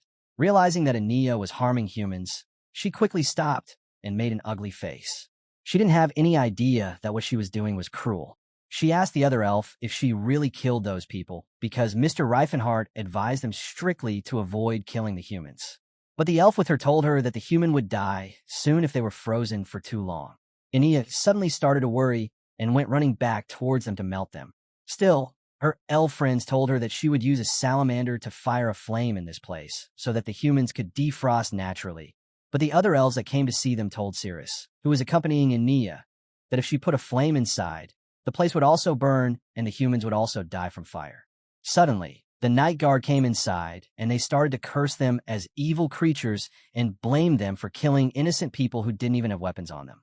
The knight warned them and told them that they would kill all the elves there because they were all guilty and asked them to kneel and surrender. Suddenly, the elves kneeled in front of them, but Ania and Cyrus looked at them, and with only one blow, Ania made her move. The night squad leader who asked them to kneel suddenly saw Ania growing, but when his comrades told him to look toward his legs, he realized that they were cut off with the ice, and Ania told him that he would be the one to kneel in front of others for his whole life now. She told him that the main character had strictly told them not to harm any human, so she would not kill them and would show mercy to them. In no time, she started to tear their arms and legs simultaneously and didn't kill them, and she thought that if she only cut off one of their arms or legs, they wouldn't be able to attack her and her team, and they had to carry their captain away from here. She also thought that her action would be seen as barbaric, but there was no other choice. As they all were finishing handling the humans, an elf maid came in and told them that she was Darana and that she had promised to guide them on the path. As they all went behind her, Darana told them that they should all be relaxed, as humans would be focusing on the fire first and no one would look for them. Darana told them on the path that, like them, all the other slaves were gathering in the auction house. Darana was an elven maid who was specifically trained to help the owner in his work. She also had gotten the training that Rifenheart had taught everyone 2 years ago. 2 years ago, the main character told the elves and the orcs that he would teach them how to read, write, do arithmetic, history, and, in the end, philosophy. He even shared the knowledge about medical and herbal sciences. At that moment, humans looked down at him for teaching the salves and asked why he was doing that for them. Humans, in the end, allowed it, but they criticized the idea and said that the slaves would understand the teaching as he would, but in the end, it would be like teaching animals like dogs or cats. But as soon as the teaching started slowly the roles changed. Despite being slaves, they were able to understand a lot and learn how to be generous and learned etiquette and manners. Darina also realized that she could do everything that a normal human could do, but also feel whatever humans felt. She even questioned herself about what the main difference was between humans and herself. This was a question that was too small in the beginning, but later on started to grow bigger and bigger, and soon she started to hear that there was a civil war in Crovence. Soon, she started to hear stories of her type, in which she heard that elf witches were killing humans and destroying their land. In no time, the question got even bigger, as others were also fighting with the humans. Now, she was not the only one with the question that everyone who was once a human slave asked themselves. Several slaves who were in the Zeppelin had already started to gather and share their thoughts. While the chaos was going on, some slaves were brought to a room filled with weapons. They were all glad to hold a sword in their hand after such a long time, and even told each other that the swords were not actually that bad, even though they were made by humans. Some of them were so huge that the sword fitted in their hands, but the armor was too small for them, and someone told them to only wear the armor on the shoulders and chest. Elf Arnie, the Lather merchant, a guilt lower-ranked accountant and storage manager, was the one who had guided them on the path towards the weapons, and she was glad to help them, and she was sure that the other weapon storerooms would also be open for the other slaves to get weapons out of them. As the chaos was going on, the main character was looking at the chaos in the place. He thought that the ones who always wanted to escape the place were finally running there for their freedom. He realized the history was changing, and he screamed that the ones who were crazy would now feel the change as well, while his comrades looked at him and thought that he had gone crazy. Russ thought that the main character had always done things that were not getting into his mind. While all this chaos was going on, the humans were scared and looked inside. Even the children who were curious were told to close the windows and stay inside. Now, the secret gathering the slaves had been holding for questions before was for something much bigger. They were now planning for a revolution. The city was all in chaos, and the fire was spreading all over. The orcs that were running for their freedom were tired of running, and a few of them complained that they were out of breath. But the ones who were still energetic assured them to stay strong and wait for a while. Some of them even told that the moon was in position, and it told them that it was time, and they needed to hurry if they wanted to get out and get their freedom. One of the elves told Karagar Hadartham, the leader of the orcs, that they needed to slow down because many people in them were slowing down, which could cause them to be left behind, but he told them that it would be a disaster if the army were released, and they had no time to waste. The elves still tried to persuade him by assuring him that there was still some time left, and they should take a rest. Still, the leader was not convinced. He didn't want to waste a single second just to slow down his freedom, but then the army blocked their path. The knights told them that there was no way for them to go, and they should surrender if they wanted to live. They even taunted the slaves that if the army was tricked so easily, it would let them leave. Karagar thought that he felt something was coming in their path, but still he didn't believe his senses and knew that it was an army or someone else. He thought that there were a lot of people in the city, and only 100 soldiers were in front of them, and only 20 archers were on the building. He challenged the army. Did they think that they could stop them with only 100 men? And also told them that even if they saw through their plan, what could they do to stop them? He told the soldiers that now they were standing in front of him and decided to fight, so they should be ready to be killed by his hand, while he used his aura and changed his appearance to grow stronger. He asked the soldiers if they had any fighting spirit in them. The captain of the army was shocked as he recalled that he had only heard that there was an orc who used the aura, and now he was standing in front of him to fight. The Zeppelin Knight assured themselves that more than 1,000 men were coming to surround the area, and they had the situation under control. Knights even warned the slaves that whatever the matter was, and even if they were a lot stronger, they could not protect everyone, and so they should just surrender so no lives could be wasted. Karagar, upon hearing the warning, asked them when the 1,000 men were coming to help them. While the main character knew that no 1,000 men were coming to save the knights this time. In the castle, Carl was standing alone while his elven wife was worried about what he was thinking and not getting sleep, but Carl told her that many people were risking their lives on a Zeppelin, and there was no chance that he was sleeping tonight without worrying. He said that he learned that things never work in someone's life as he wants them to work. And if his plan had worked before as he wanted, he would have been the king, but he didn't have confidence in himself. He said that this time he did some work under the table, so the enemy could not work as they wanted to work, and their plans were shattered to pieces. Listening to Carl, her wife was confused. Carl said that he had bribed the Zeppelin army and also all the higher-ups, while the knights in front of the slaves were terrified because there was no support coming for them, and they had no idea what was causing it. Russ told his comrade that he heard that the higher-ups took some money under the table to not support the army, and it looks like the entire army had sold out their nation.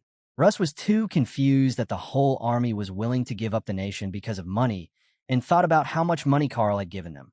While Carl's wife told her that even if he had given money to the army, they still had a duty and questioned whether they would ever ignore the orders. But Carl was in a good mood and knew that the Chadan Principality was rotten, and it was not easy to do something like that. So his wife asked if he knew all this, then why did he waste the money? But Carl told her that he was not the one who gave the money, but it was the merchant's work. In reality, the troops that were guarding the Zeppelin were already getting money from the merchants, and when Carl requisitioned these merchants with money to give them, it boosted the amount. Then, because of this, all bribery and money giving, thanks to Antari's country, took a large hit to its treasury, and so it became a reason that Carl kept saying that there was no money. Now it was assured that the merchants gave money every time to the army and the administration to avoid certain laws, and as the troops stationed at the Zeppelin had already established a money route, Carl just used the route in his favor. Carl wrote a letter requesting that he obtain some information that something bad would happen on the Zeppelin, and he couldn't do much as a merchant but only worry about his family. He wrote that the army should check in on his family if something happens, and asked them to just come by the place and watch them for a few days. He said that there would be no problem because only one person would have to come to the place to watch, but if he still got into trouble, he would help him get out of the way. Carl then told his wife that telling someone that he was the only person is used as a surefire way to persuade someone onto the corrupt path, and so the nation is totally rotten. Listening to the whole story, she was in shock and thought, how did her people win against this man? Her wife thought that she should just take care of him for the future of her people, while the knights were still screaming about the reinforcement. But the slaves and the others were already prepared to work as they had planned and decided to get rid of the army. While this was all happening, Graham's Golden Knight arrived there and thought that his nation was totally rotten, and he attacked the orcs and other slaves. Russ saw him and thought that he would be dangerous, while Graham told Russ that it had been a long time since they last saw each other. The Golden Knight also realized that the Martial King was also here and spoke that the Sayer had blessed him. Russ told him that if he was here, the Teslon would also be somewhere near.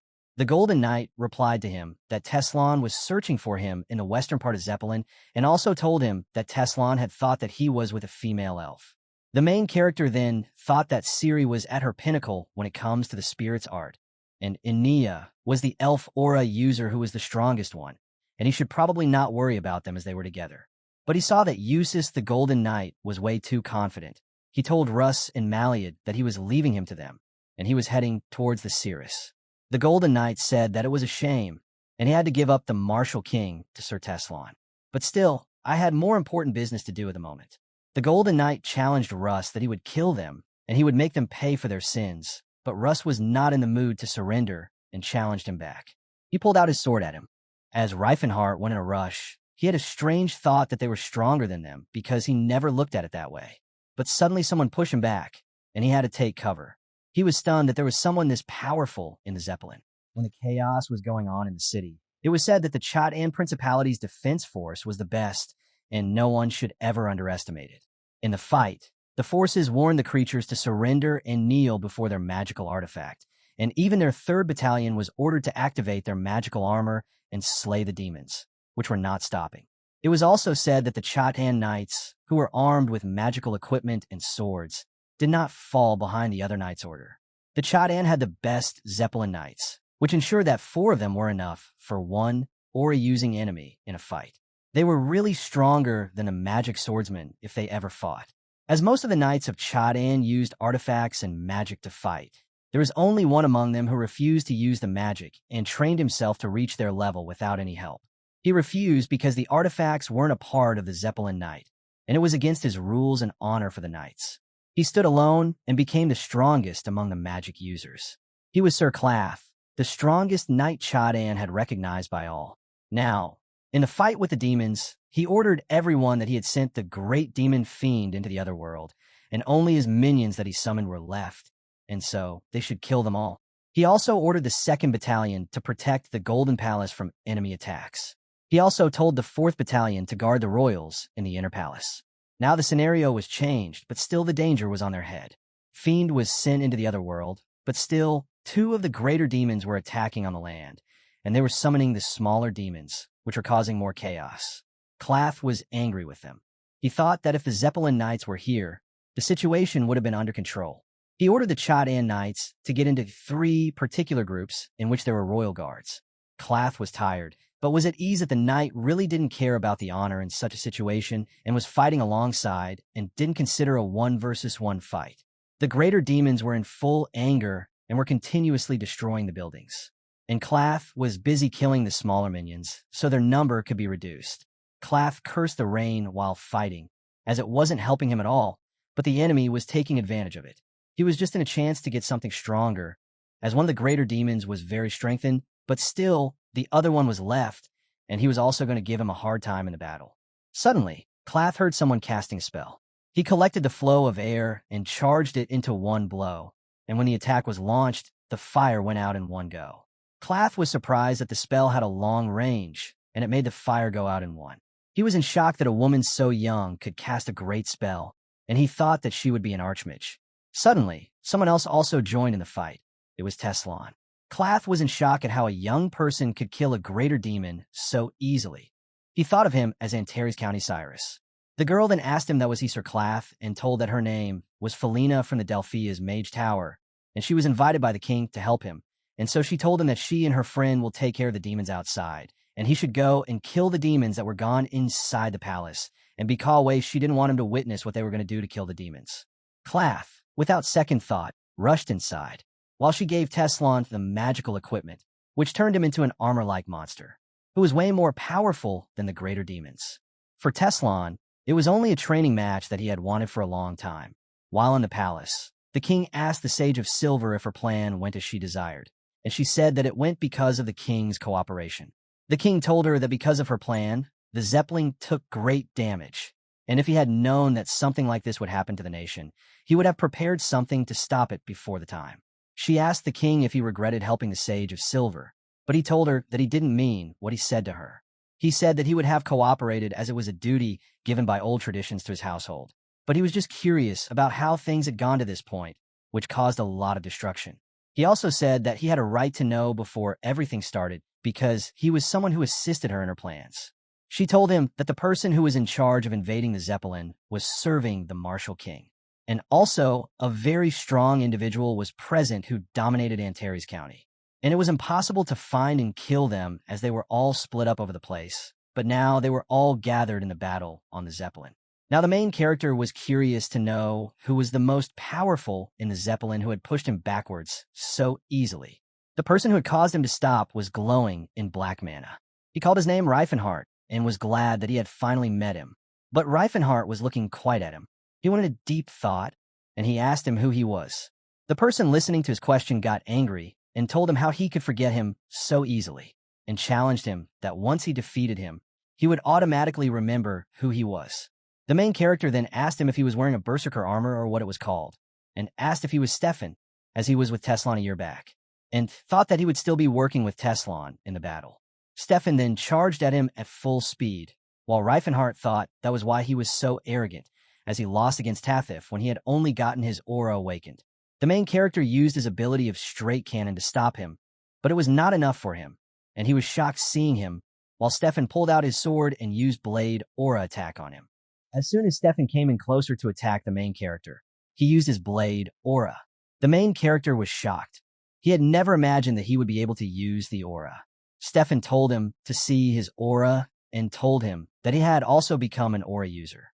As they both hustled, the main character thought that it was never supposed to happen like that. But in reality, Stefan had awakened an aura. As the main character dodged his blade, he also tried to punch him with all his strength, but still wasn't getting the idea of defeating him. Stefan had become a lot stronger then at his last meetup. They both were moving with a lot of speed and even landing punches on each other. Mostly the punches were landed on Stefan by Rifenheart. But even after throwing blood all over the place, Stefan was energetic and more egoistic than before. There was no stopping him at the moment, and the main character was getting exhausted because of him. Stefan looked at him and started to laugh, and he screamed that he could do it all day and endure his attacks, as many as he could lay on him. While he mocked the main character, he started to use more and more aura and turned himself into a fully armored human being. He was in so much rage that even the main character had doubts that he could defeat him. The main character only thought the armor that he was wearing was a special grade 1 and was similar to Eldred armor. But still, he didn't believe that it was getting power through magic at all. The main character believed that Stefan was using some other technique to give power to his armor and reminded himself that he couldn't in a million years manifest aura by using his magic. While Stefan was ready for a round 2 and screamed at him that he would kill him today, and as soon as he charged up his aura, he attacked on him with full power, without even noticing that there were also innocent people around who could get hurt, which caused them to run in chaos for saving their life from them. And they even called him a monster. Stefan heard the chaos of the people and complained about why it was so loud, while the main character managed to avoid his attacks and attacked him with rapid-fire bullets, causing even more chaos in the area. The main character called out Stefan and asked what he was up to and questioned him that he wasn't a knight, and there's a rule among knights that they would never kill innocent people. Listening to him, Stefan was even more out of his senses. He asked him what he was saying and where the people were.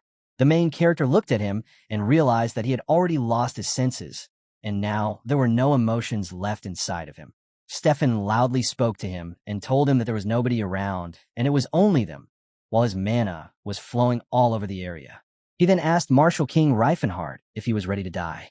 But now the main character told him that he was going to take him seriously, and after finishing, he also charged up his mana around him. Stefan looked at him and laughed as he thought that nobody was left to stop him, and even covered his face with the armor and attacked him with full force. While the main character's aura was turned from yellow to purple, as he had already started to charge his ability of Lightning Fist to attack Stefan. As soon as Stefan got closer to him for his attack, the main character used his Lightning Fist on him and then his Fire Fist on him simultaneously. He knew that his attacks weren't enough to stop him, but they could only slow him down. They both dodged and attacked each other simultaneously while they blinked from building to building, destroying whatever came into their path. They both were just unstoppable for the time being. The main character was doing his best. He knew that if he wanted to defeat Stefan, he had to penetrate his armor first, and for that, he punched him a lot, but nothing was affecting him. He thought that what his armor was made of, and Stefan was fine after getting pinched so many times by him directly. He was just too frustrated with the effort he was putting in against Stefan. While Stefan did his best to attack him and even used his blade simultaneously at the main character, nothing was happening. There was not a single scratch on him, which was not acceptable to him. At that moment, they both were a perfect match for each other, as their powers rivaled each other. Suddenly, the main character looked for an opening in the armor of Stefan and charged his attack and used his rotation power into his fist for a single blow at Stefan. He made sure that he focused all the energy in one place so he could penetrate the armor of Stefan. As soon as Stefan came closer to him to deal with his attack, the main character saw the opening and punched him with a rotation charge, which caused Stefan's armor to break from his side and send him flying away into the wall. He thought that the gem Unbreakable has plenty of skills that are only used to attack inside of an armor, but it was not easy as the condition were to build up a move, but it was a move that allowed to attack only the inside the armor using aura power, but it worked through the strongest as well as the thickest armor. And so when you're fighting with someone who uses gem Unbreakable at mean armor is nothing at the person. Steven then got up from the attack and said that it didn't even hurt him and there was no pain on one side of his face, where the armor was broken and his mouth was bleeding, but still, there was devilish laughter. Suddenly, he blinked in front of Rifenheart, and the main character was caught off guard. He didn't have any idea that Stefan was this fast, even after he got hit by his powerful attack, which even broke his armor. After the main character used his gem Unbreakable ability on Stefan, he was successful in landing a huge amount of damage on him, which even caused one side of Stefan's armor to break, but it was not enough to stop him.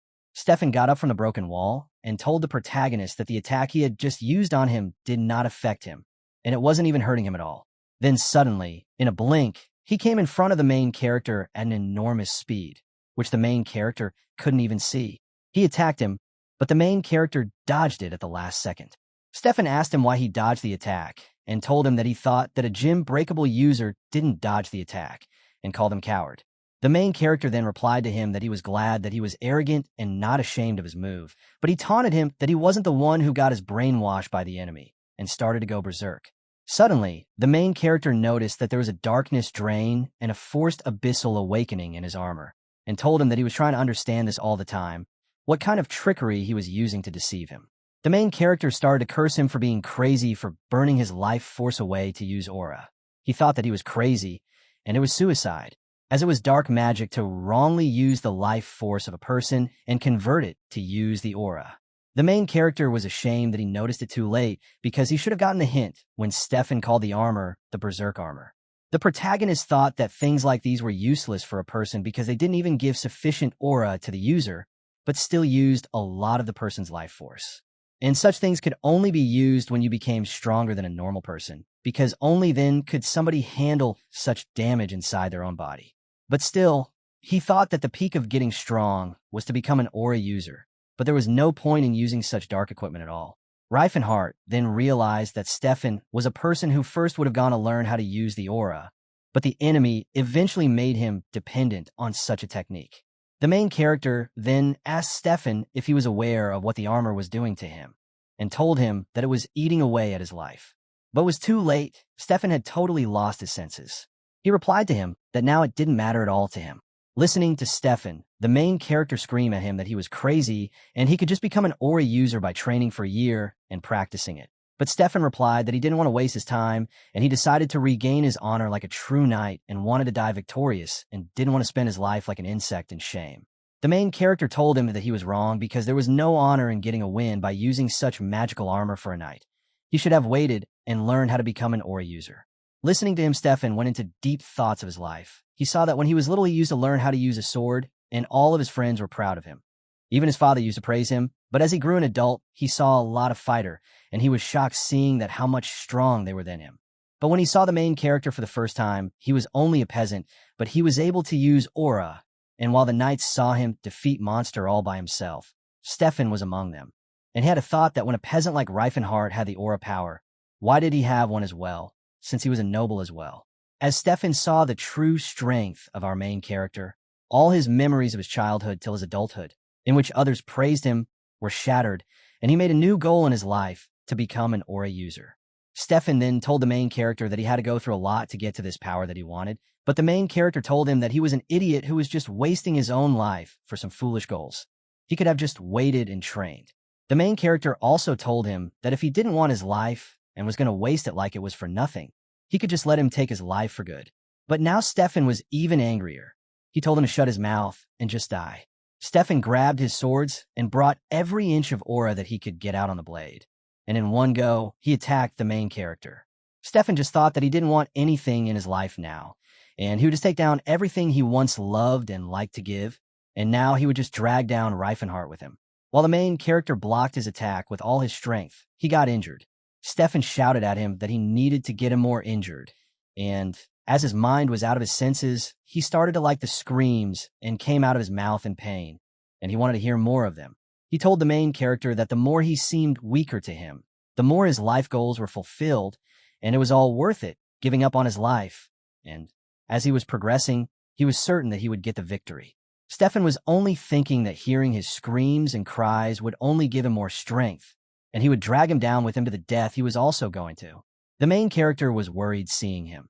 He knew that his organs were getting messed up from the earlier attacks, but still, his movement was quite fast and precise, which made him realize that his body was half dead. They both simultaneously attack each other, and the aura around them was flowing. While the main character knew that it was no use now, as his aura manifestation had no meaning left, and suddenly Stefan realized that his attacks were now useless, and they were doing no damage to the protagonist. The protagonist then told him that he was still using aura, but because his aura was from the magic, it was not free and randomly flowing, which was easy to understand for him. The main character is now starting to push Stefan back from his attacks, and he told Stefan that as time passed, he had understood how his movement worked and his aura reacted to the berserker armor he was using, as loopholes like this have their own weakness, even if someone goes through their own life to get them. The main character then used the Gastrizian skill on Stefan and kicked him away from him, which caused even more damage internally. But still, the main character thought that Stefan had left with monstrous strength because he was already talented, and now it was all in vain. Still, Stefan was standing in front of him, and the only word he was uttering from his mouth was to kill the protagonist. Rifenheart's expression darkened the moment he saw Stephen standing there again, steady, unshaken, and completely ready to continue the fight as if nothing had happened. The sight brought him no satisfaction, no thrill of dominance, only irritation. For a fleeting second, he considered ending it decisively with Calamity Horn. The thought flashed through his mind like a spark ready to ignite. But just as quickly, he extinguished it. Wasting that much aura on Stephen would be foolish. Teslon still awaited him beyond this clash, and that battle would demand everything. Strength had to be preserved, not squandered. There was another reason holding him back. Stephen had already endured zero impact once. That alone meant most conventional strikes would amount to nothing. Repeating the same destruction would not yield a different result. So Rifenheart shifted his approach. Instead of calling upon Calamity Horn, he invoked Del Oda, Arcane Force. The principle flowed through him. Whatever moves shall become strength. The ground answered immediately. Stones cracked with sharp echoes, splitting apart, as if the earth itself obeyed his will. Fragments lifted and began to circle him like a violent current, forming a river of shattered rock that revolved around his body. A deep purple aura burst outward, spreading in waves that swallowed the battlefield. It wrapped around him tightly, pulsing like a living thing. His fists ignited with concentrated light, glowing with compressed force as he prepared to drive them forward. Across from him, Stephen did not retreat. He stood firm, posture unwavering, and then a faint smile crept onto his face. It wasn't a grin of confidence. It was colder than that. Sinister, almost demonic. Rifenheart's thoughts sharpened. This ability had first taken shape in his mind while he was refining Lightning Fist. Back then it was only a theory, a way to turn motion itself into accumulated power. Now it was no longer theory. Now it was real, and it was working. He surged forward. Stephen reacted instantly. The moment Rifenheart closed the distance, shooting cross erupted from Stephen's hands, cutting through the air with precise, deadly intent. Rifenheart had never confined himself to magic alone. While perfecting the fusion between spells and martial techniques, he had also forged his body relentlessly through the unbreakable disciplines. Again and again, he had attempted to push Calamity Horn beyond the fifth layer, yet every effort ended at the same invisible wall. No matter how he refined his aura, no matter how he hardened his frame, that barrier refused to yield. The frustration had grown over time, shaping something close to resentment within him. The flaw was obvious. Calamity Horn did not permit restraint. Once activated, the aura detonated outward in unstoppable shockwaves. There was no delicate control, no measured application of force. A user could not decide to release only one layer or two, depending on necessity. The destruction followed inevitably, swallowing everything in range. The martial kings before him had never hesitated to unleash it fully, even if the land itself paid the price. But Rifenheart was not like them. At his core, he remained a mage. Where the former martial kings saw overwhelming output as virtue, he saw inefficiency. Valkenschut, the first, Calbrain, the second, Rastal, the third. None of them had questioned the cost of their own devastation. They had wielded power as a blunt instrument. Rifenheart sought precision. And now, as purple force coiled around his fists and shattered stone revolved like a living storm, he prepared to prove that strength without control was nothing more than noise. Rifenheart knew better than anyone what it meant to lose control over one's own power. There was a time he had unleashed nuclear burst, and the aftermath of that single decision had branded him across the continent as its official demon. Power without restraint did not inspire awe. It inspired fear. Calamity Horn was already complete, polished to its final form. Altering a perfected technique was like trying to rewrite history. Possible in theory, nearly impossible in reality. So instead of forcing change upon it, he created something new. What he wielded now was that answer. It devoured almost the same amount of aura as rapid-fire chi bullet. Its raw destructive force could not rival Calamity Horn, but that was never the point. It expanded his reach. It gave him precision.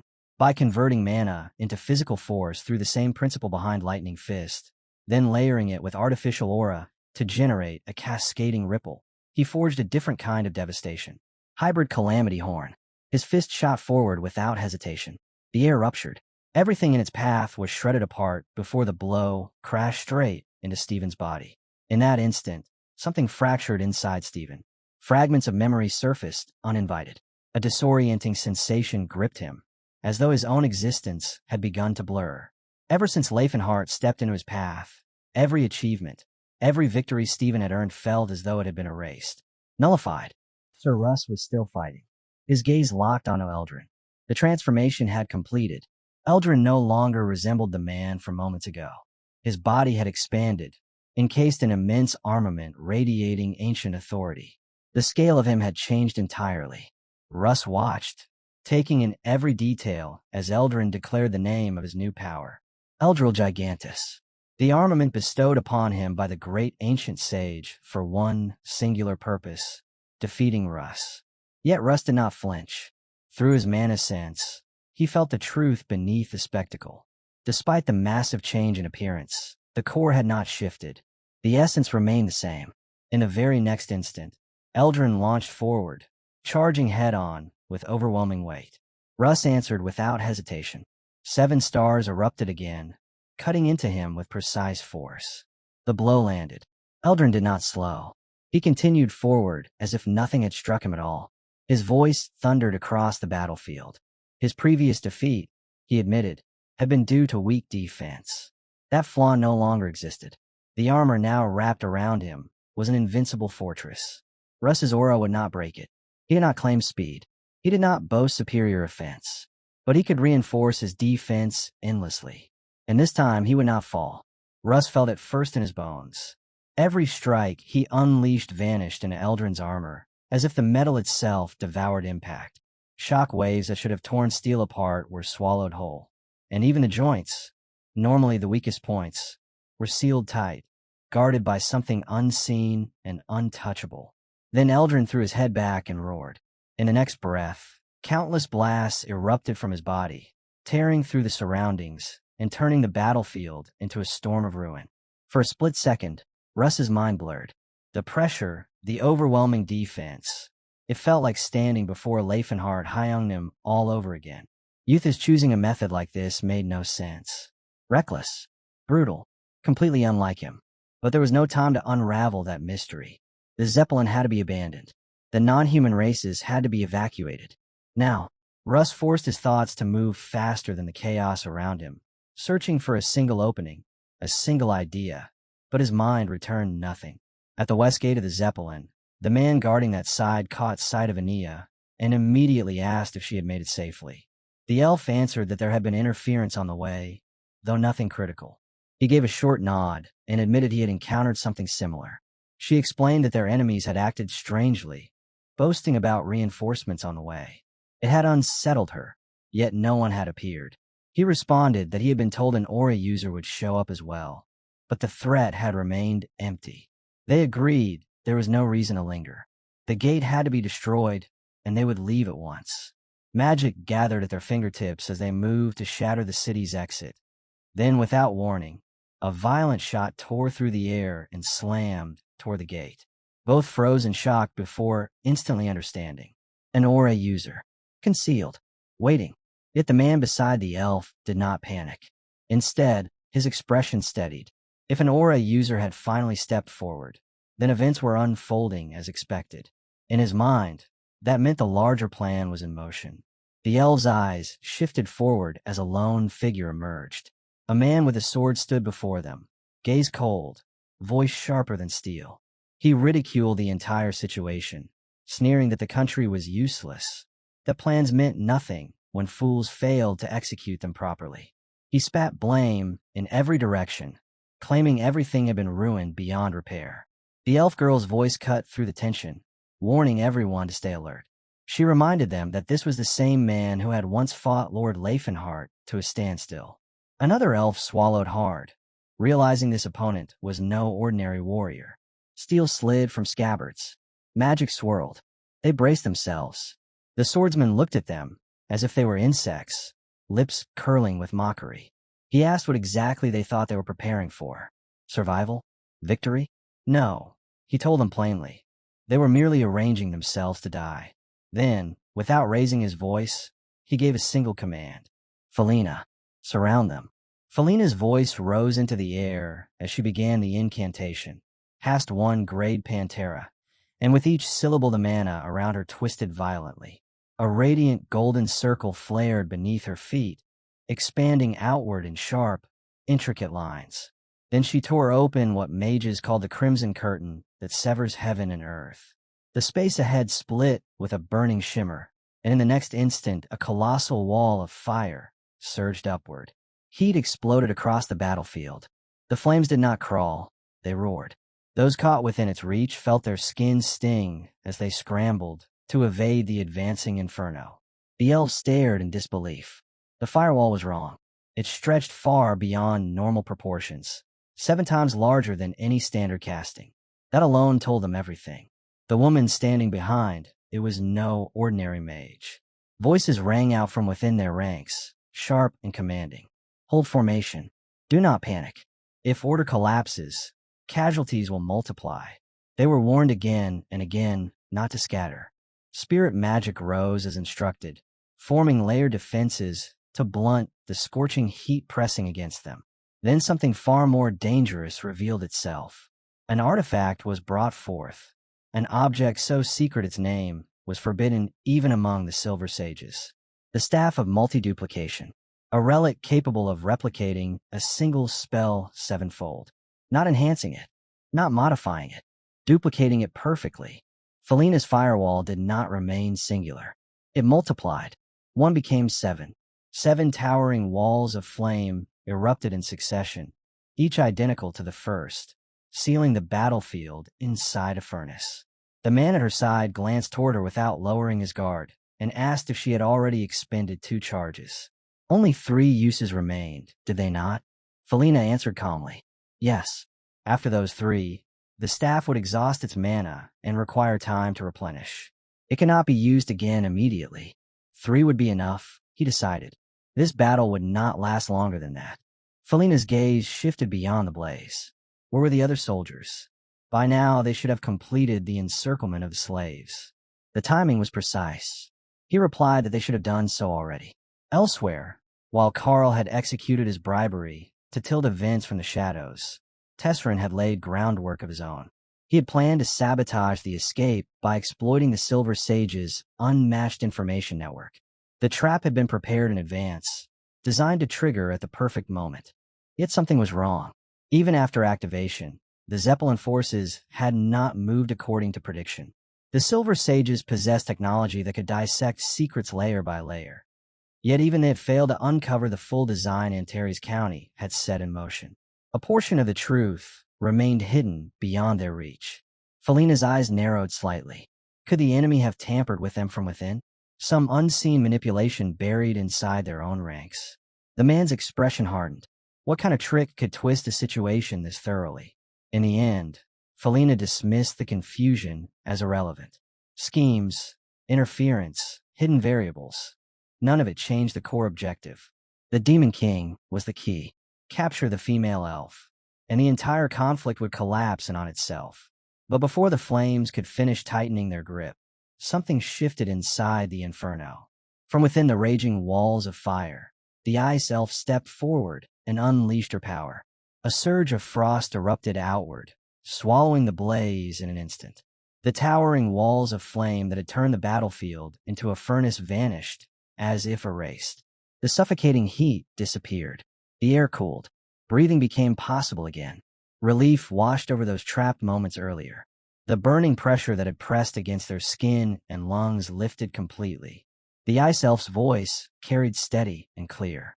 She told them she would shield them. No one was to scatter. No one was to flee. If they broke formation now, they would hand the advantage back to the enemy. They were to stand their ground. Her frost continued to spread across the scorched earth, sealing the lingering embers and reclaiming space from Felina's magic. Then her gaze rose to the swordsmen blocking their path. She and the man beside her reached the same conclusion without needing further discussion. The city gate meant nothing while he stood there. If they wanted to break through and complete their mission, they would have to defeat him first. Only by cutting down the obstacle in front of them could they move forward. With no path left open, Haltron and the others surged forward. Hesitation had already cost them enough. The Ice Witch Elf moved at the front, advancing straight toward the swordsman without the slightest pause. Steel and frost gathered around her as she closed the distance. The man did not retreat. He stood with his sword lowered at his side, expression steady. Then, in a single fluid motion, he activated Spiral Blade. Air twisted. The ground split. The attack spiraled outward with crushing force. Behind the front line, another elf remained in position and raised her staff. Mana flared as she summoned her sworn companion, Teratus. The massive creature manifested beside her, anchoring itself between allies and the expanding shockwaves. She had anticipated the collision. The clash between the ice elf and that swordsman would not remain contained. It would detonate outward. When their blades met, the impact erupted like thunder. Frost and compressed aura tore through the air in violent ripples. She shouted toward them to restrain their force, warning that if they fought recklessly, they would slaughter their own side before the enemy even needed to lift a hand. Her voice carried sharp mockery. If they were not careful, they would end up killing everyone they were trying to protect.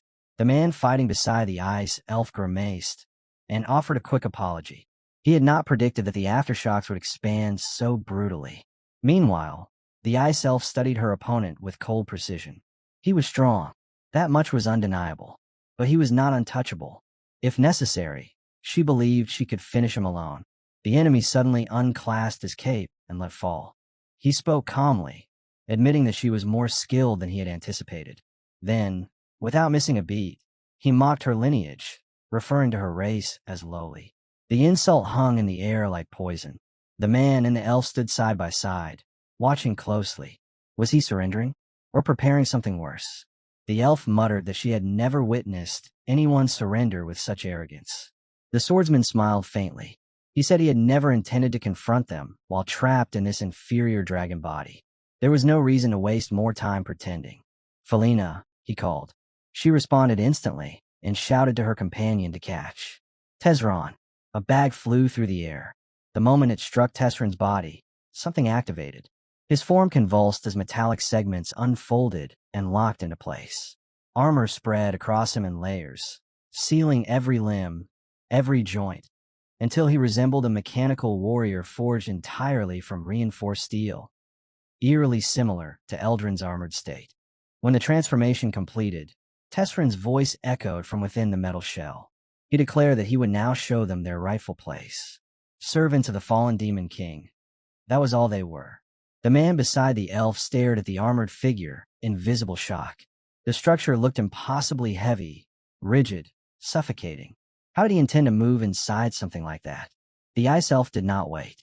The moment Teslon's transformation completed, she shot forward, blade cutting a frozen arc through the air. She aimed to crush him before he could adapt to that monstrous armor. Mid-strike, something felt wrong. Teslon did not brace. He did not shift his footing. He simply stood there. Then his body moved. Spiral guard unfolded in a seamless rotation, steel and aura turning as one. Her blade collided with a rotating defense that absorbed and redirected the force effortlessly. The impact dissolved as though swallowed by a vortex. A murmur rippled through the elves.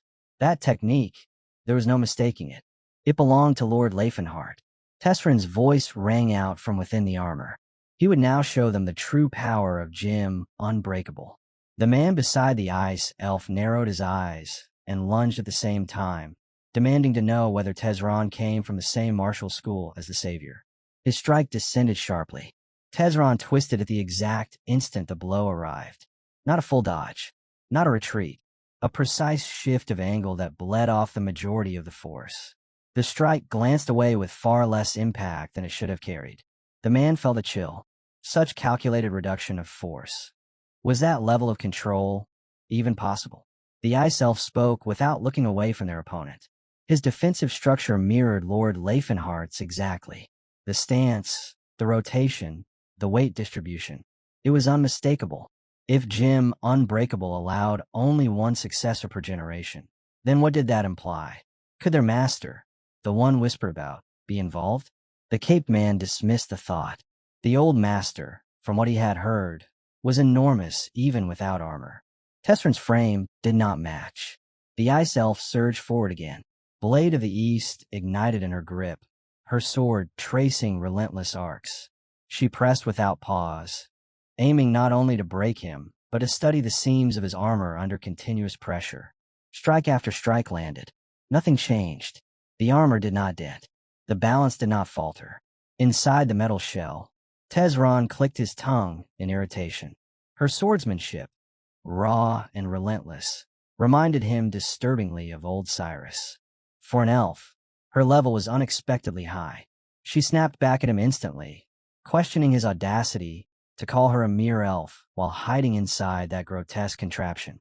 Teslon replied evenly that this fight would not proceed as simply as she imagined. Light flared. Chain of light shot outward, wrapping around her limbs in luminous restraints. In an instant, her arms and legs locked in place, stiffened by invisible force. Her muscles responded, but her body refused to move. Shock flickered across her face. He wielded magic as well. Teslon stepped in, rebuking her arrogance as he closed the distance. Even bound, she forced her body to shift, straining against the chains to evade. But the restriction dulled her timing. His fist drove forward. The blow landed cleanly. Blood spilled from her lips as the impact sent her reeling, the sound of metal and flesh colliding echoing across the battlefield. In that suffocating instant, she felt it clearly. Death closing in, cold and merciless. And the only thing that stabbed deeper than fear was regret.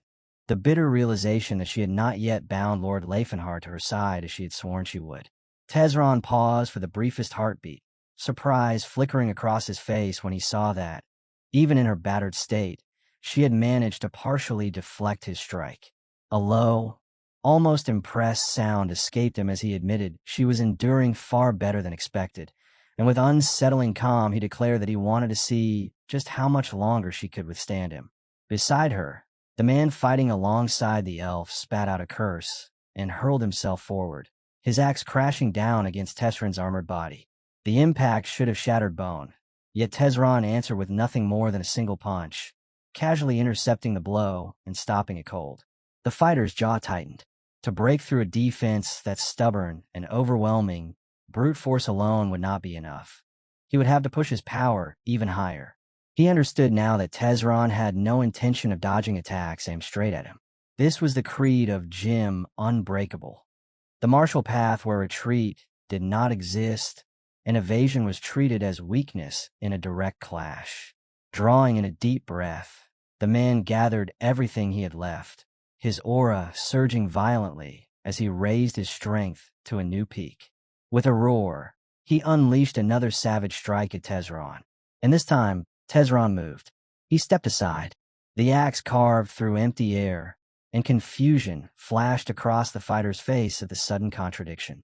The man who refused to dodge had just evaded him without hesitation. In the next breath, Teslon lunged forward, closing the distance in a blink, his voice carrying a twisted approval as he said he preferred attacks like that, straightforward, head-on, honest. The fighter gritted his teeth, thinking that those who inherited that martial school always behaved the same way, unyielding, extreme, and bound to their own brutal code.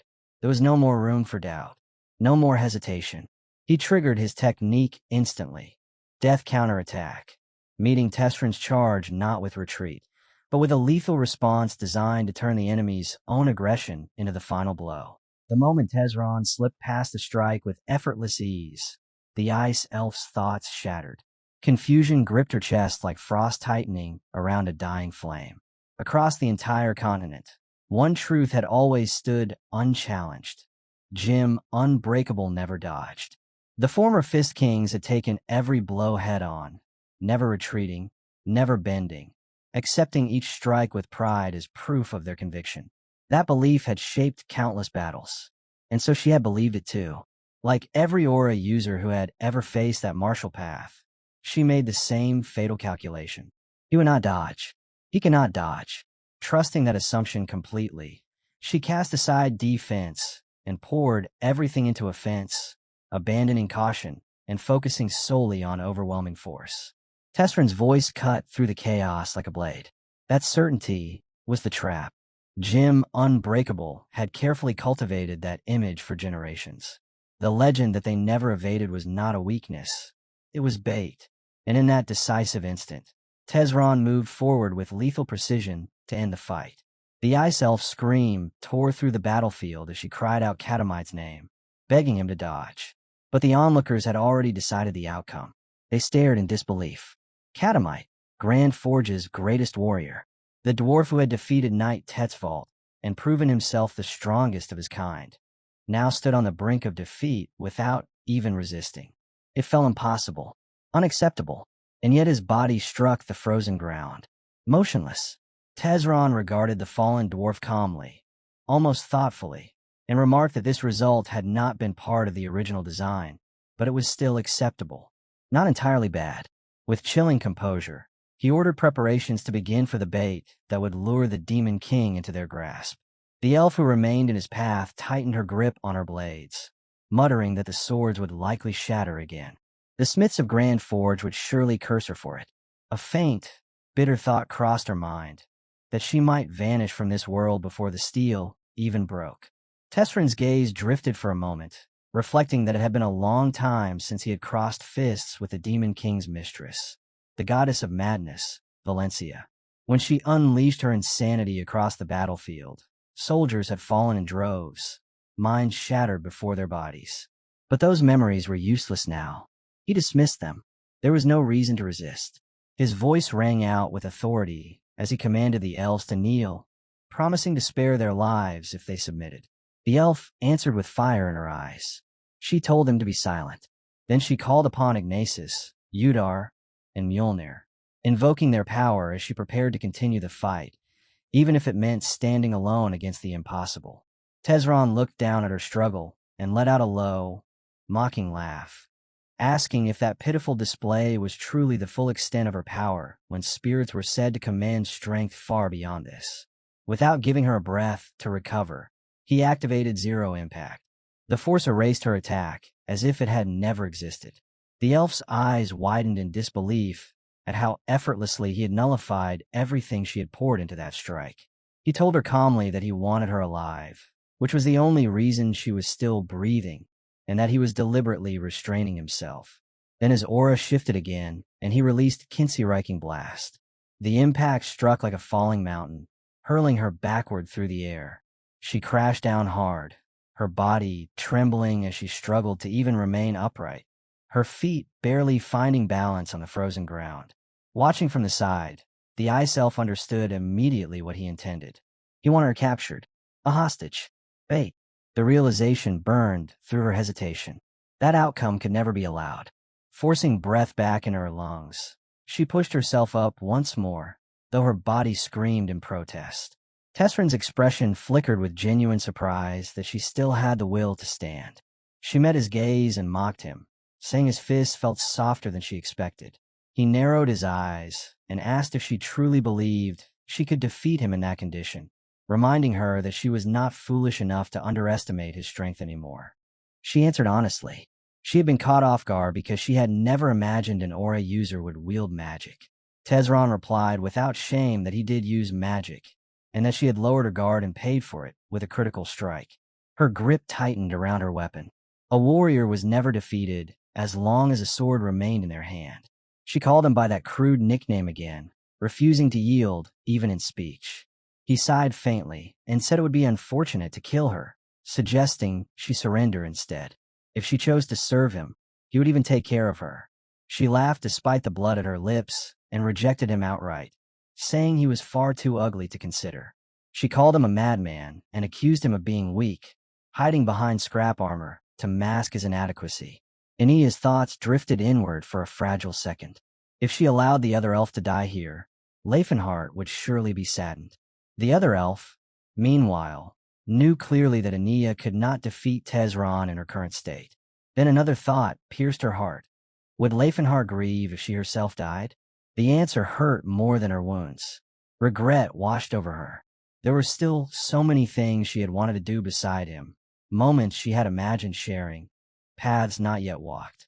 And now everything was narrowing toward a single, final exchange. She understood perfectly that she could not win like this. But if she had to fall, she would not fall empty-handed. Even if it cost her life, she resolved to take one of Tesrin's arms with her before the end. Teslon felt it before he fully saw it. The sudden rise of her aura, controlled with a precision that made even him narrow his eyes. This was no reckless surge. It was deliberate, refined. Thousands of pulses began forming within her, the very molecules of aura colliding, merging, separating, repeating in perfect sequence.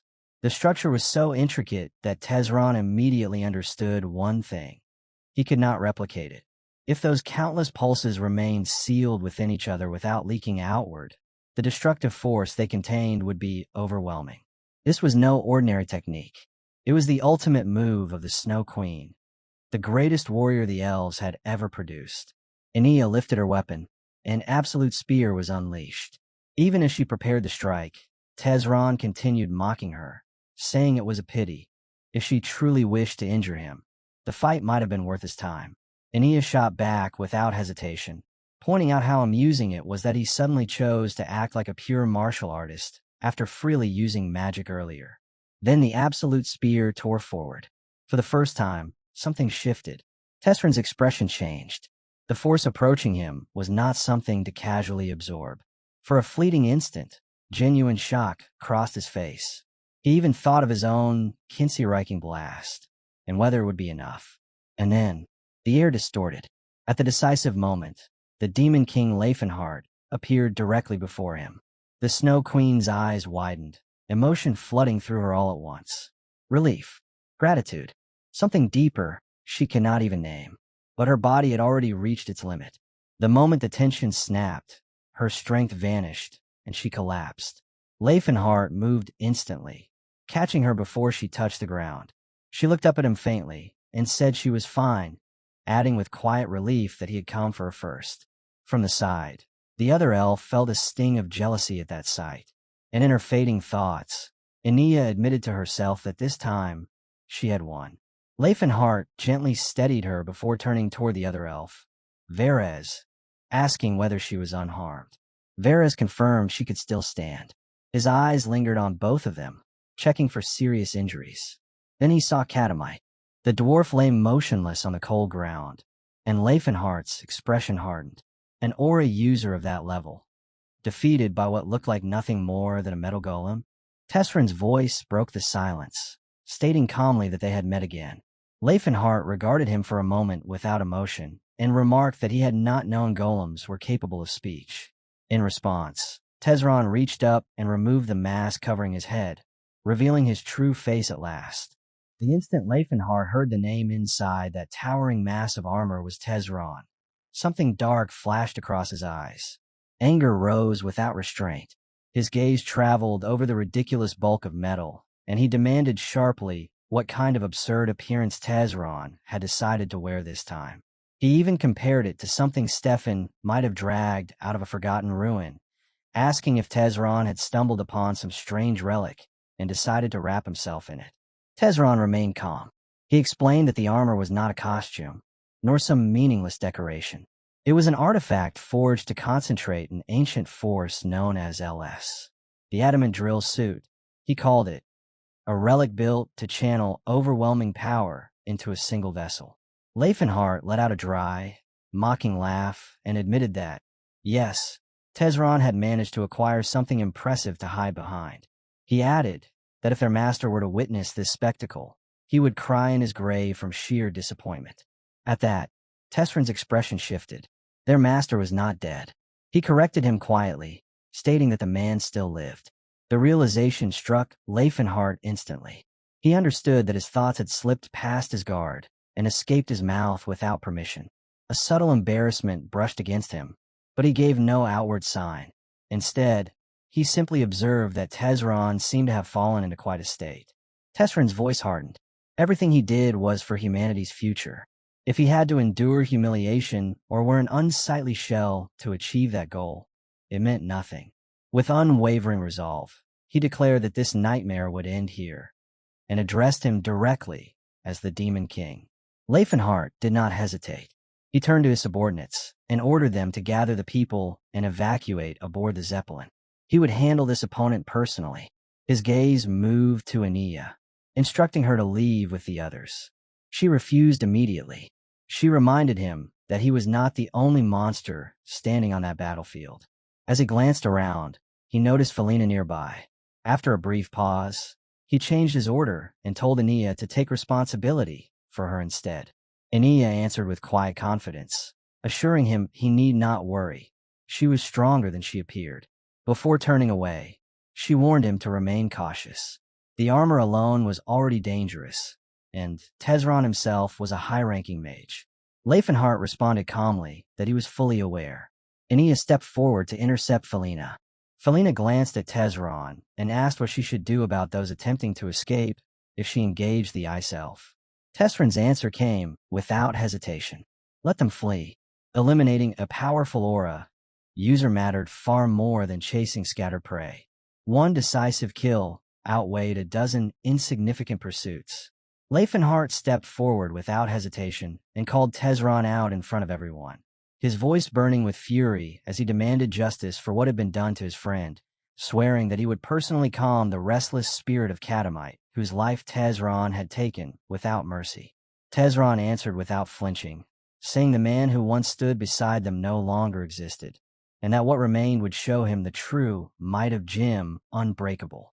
They moved at the same instant, closing the distance in a blur, and when their fists collided, the impact exploded through the air like a cannon blast. Teslon's eyes sharpened as he studied every fragment of Rifenheart's motion, measuring the angle of each strike, the balance in his stance, the precision in his timing, and he had to admit that even though Rifenheart was known as a mage, the raw force driving his physical blows was far from ordinary. Respect flickered in his mind, but it only fueled his excitement. Each time Rifenheart attacked, Teslon intercepted with exact control, blocking at the final inch, and with every successful defense his confidence swelled until silent mockery crept across his thoughts. Without warning, Teslon invoked Gastrizian. The air twisted around his arm as the technique ignited. Rifenheart understood instantly that retreat would only invite disaster, so if he was to be struck, he would strike as well. He released Gastrizian at the same moment. Teslon laughed coldly and told him he was still incomplete as a martial artist, that he should have calculated the difference in their heights before clashing head-on. Those words pierced deeper than the blow itself, dragging up an old memory of being told that as a disciple of Jim Unbreakable, he should have grown beyond 2 meters, towering like the others. Yet he remained smaller, forever reminded of it. The sting of that past humiliation barely had time to settle before the present collision erupted in pain that drowned everything else. Even so, Teslon admitted the timing had been flawless. Rifenheart halted several incoming strikes and suddenly drove forward with a straight cannon punch. Teslon responded with calm clarity, explaining that straight cannon excelled against multiple enemies, not in a direct duel. He formed a spiral guard, dispersing the force with practiced ease, noting that because the destructive energy was not focused at a single point, it was far simpler to defend. From there, the battle transformed into a mirror. Technique answered technique. Guard met guard. Their arms blurred as they attacked and blocked almost simultaneously, each reading the other's rhythm as though facing a reflection. Then, in a sudden shift, Rifenheart was blasted backward, his body cutting through the air before crashing down. Teslon remarked that spiral guard could be countered by another spiral guard and, with biting sarcasm, suggested their master should have taught him something so basic. Rifenheart searched his memory and realized he had never learned such a counter. A brief silence followed before Teslon himself understood the truth. That refinement had been his own creation, forged through solitary effort rather than inherited instruction. Standing once more, Rifenheart accepted the reality settling over him. Even among those who carried the same name of Jim Unbreakable, the gap in mastery could stretch wider than blood or lineage could ever bridge. He measured the situation in silence, concluding that Teslon might carry the memories of the first king, but he himself carried something far heavier: decades of lived battle, relentless discipline, and mastery carved through blood and isolation during the era when he had truly been that king. His gaze returned to the artifact. Teslon had nearly become the first king reborn, yet the body he stood in now was still inferior to Terran's former vessel. The adamant drill suit radiated crushing hardness and brutal force, but it was still beneath the flesh Teslon once possessed, back when he had stood among the continent's absolute peak. Teson narrowed his eyes and asked whether Rifenheart found his attacks amusing. Rifenheart answered calmly that his laughter had nothing to do with that. Inside, his thoughts sharpened. He had not drifted aimlessly in his previous life. He had stood as the greatest mage of his era, reaching a realm of magical mastery Teson had never touched. Though his current reserves were lacking, though his present body could not yet support that former scale of power, he had once been capable of facing the continent's 5 strongest figures at the same time and surviving. The realization steadied him. Radiant song ignited. Light swelled around him as he advanced. The rotating chariot of fire roared into existence, its blazing wheels splitting apart mid-flight to strike from multiple angles. Before the impact faded, he chained into a flare. Teson answered with prison offense, erecting layered resistance to crush the incoming spells. But Rifenheart did not slow. Flame ignition erupted, and with precise timing he threaded each spell through the seams of Teson's defense, merging trajectories, adjusting impact points, driving every layer deeper until the structure collapsed from within. The explosion thundered through the chamber. Teson's body slammed into the wall behind him. Blood rose to his lips as he forced himself upright, shock flickering through his expression. How could spells that simple carry such overwhelming force when executed with such ruthless coordination? His mind raced. He realized something was wrong. Rifenheart had cast without forming hand signs. Confusion hardened into disbelief. Rifenheart answered before he could speak. He had rewritten them. Traditional gestures were inconvenient in close combat, so he had dismantled the somatic foundations of each spell and rebuilt them to align with the movements of Jim Unbreakable itself. Teson froze. The fundamental motions of their martial school, breathing patterns, pivots, thrusts, guards, had been converted into the casting framework of high-tier magic. The idea clashed violently with everything he understood. Martial forms as incantation, punches as somatic triggers, footwork as spell structure. The concept struck him harder than any blow. Somatic gestures were never arbitrary movements. They existed to lock mana into exact values, to shape invisible currents with mathematical precision. Every magical school refined its own system of hand signs according to elemental alignment, density, circulation speed, and conversion efficiency. Those patterns were not invented casually. They were carved through centuries of trial, error, sacrifice, and theory. Generations of archmages had spent lifetimes polishing angles of wrists, spacing of fingers, the rhythm of breath between motions, all to squeeze the highest efficiency from mana flow. And yet before Teson stood one man who, within a fraction of that time, had dismantled those accumulated traditions and rebuilt them from the ground up. Not refined, rewritten. Rifenheart had taken forms designed for martial destruction and converted them into casting matrices. He had overwritten centuries of orthodoxy with personal logic. Every strike carried calibrated mana ratios. Every pivot regulated flow. Every guard restructured output pathways. The foundation of magic itself had been bent to synchronize with Jim Unbreakable. Teson felt the impact of that realization settle deep in his chest. Shock came first, cold and sharp. Then something darker followed, grim satisfaction. The being before him was no ordinary opponent struggling for strength. He was a distortion in the structure of power itself. In that instant, Teson reached a final conclusion. Rifenheart's continued existence was not a rivalry. It was a catastrophic threat to humanity. Rifenheart raised his voice and declared that he was coming.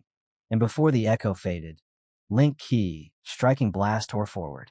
He closed the distance in a flash, layering explosion and ice in seamless succession to restrict Tesron's movement, then released our tear-frozen orb without the slightest delay. The chain was so tight, so perfectly timed, that Teson felt as though every step he might take had already been rehearsed and anticipated. One instant of freezing would be enough to decide everything. Darkness dropped. Barrier of dark swallowed his vision. Teson identified it immediately as a low-tier interference spell meant to cloud sight, and he refused to be shaken. Aura perception did not rely on eyes alone. Blinding him would not decide the exchange. Rifenheart had already calculated that. Hide mana stream activated. The surrounding currents went silent. The usual tremor of circulating mana vanished from Teslon's senses. It was not merely darkness now. It was absence. For a martial lineage to weaponize concealment and misdirection with such refinement, while layering high-speed spellcraft into close combat, struck Teslon as both unusual and disturbingly deliberate. Flame cannon roared out of the void. At the same time, Gastrizian ignited. The two forces interlocked into a fused assault that pressed against him from overlapping vectors. Continuous pressure. No breathing space.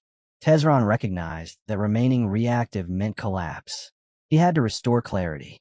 Dispel magic burst outward, tearing through the obscuring veil and reopening his perception to the mana flow around him. In that exact instant, Rifenheart's voice cut through the air, rebuking him for daring to use magic in his presence. Double cancellation spell followed immediately, striking at Teslon's attempt to stabilize. Rifenheart advanced again, fists driving forward without hesitation. Teslon realized he had been cornered the moment his side had been taken. A brief lapse had cascaded in a disadvantage. Across from him, Rifenheart assessed the adamant drill armor with cold precision. The structure was dense, brutally resilient.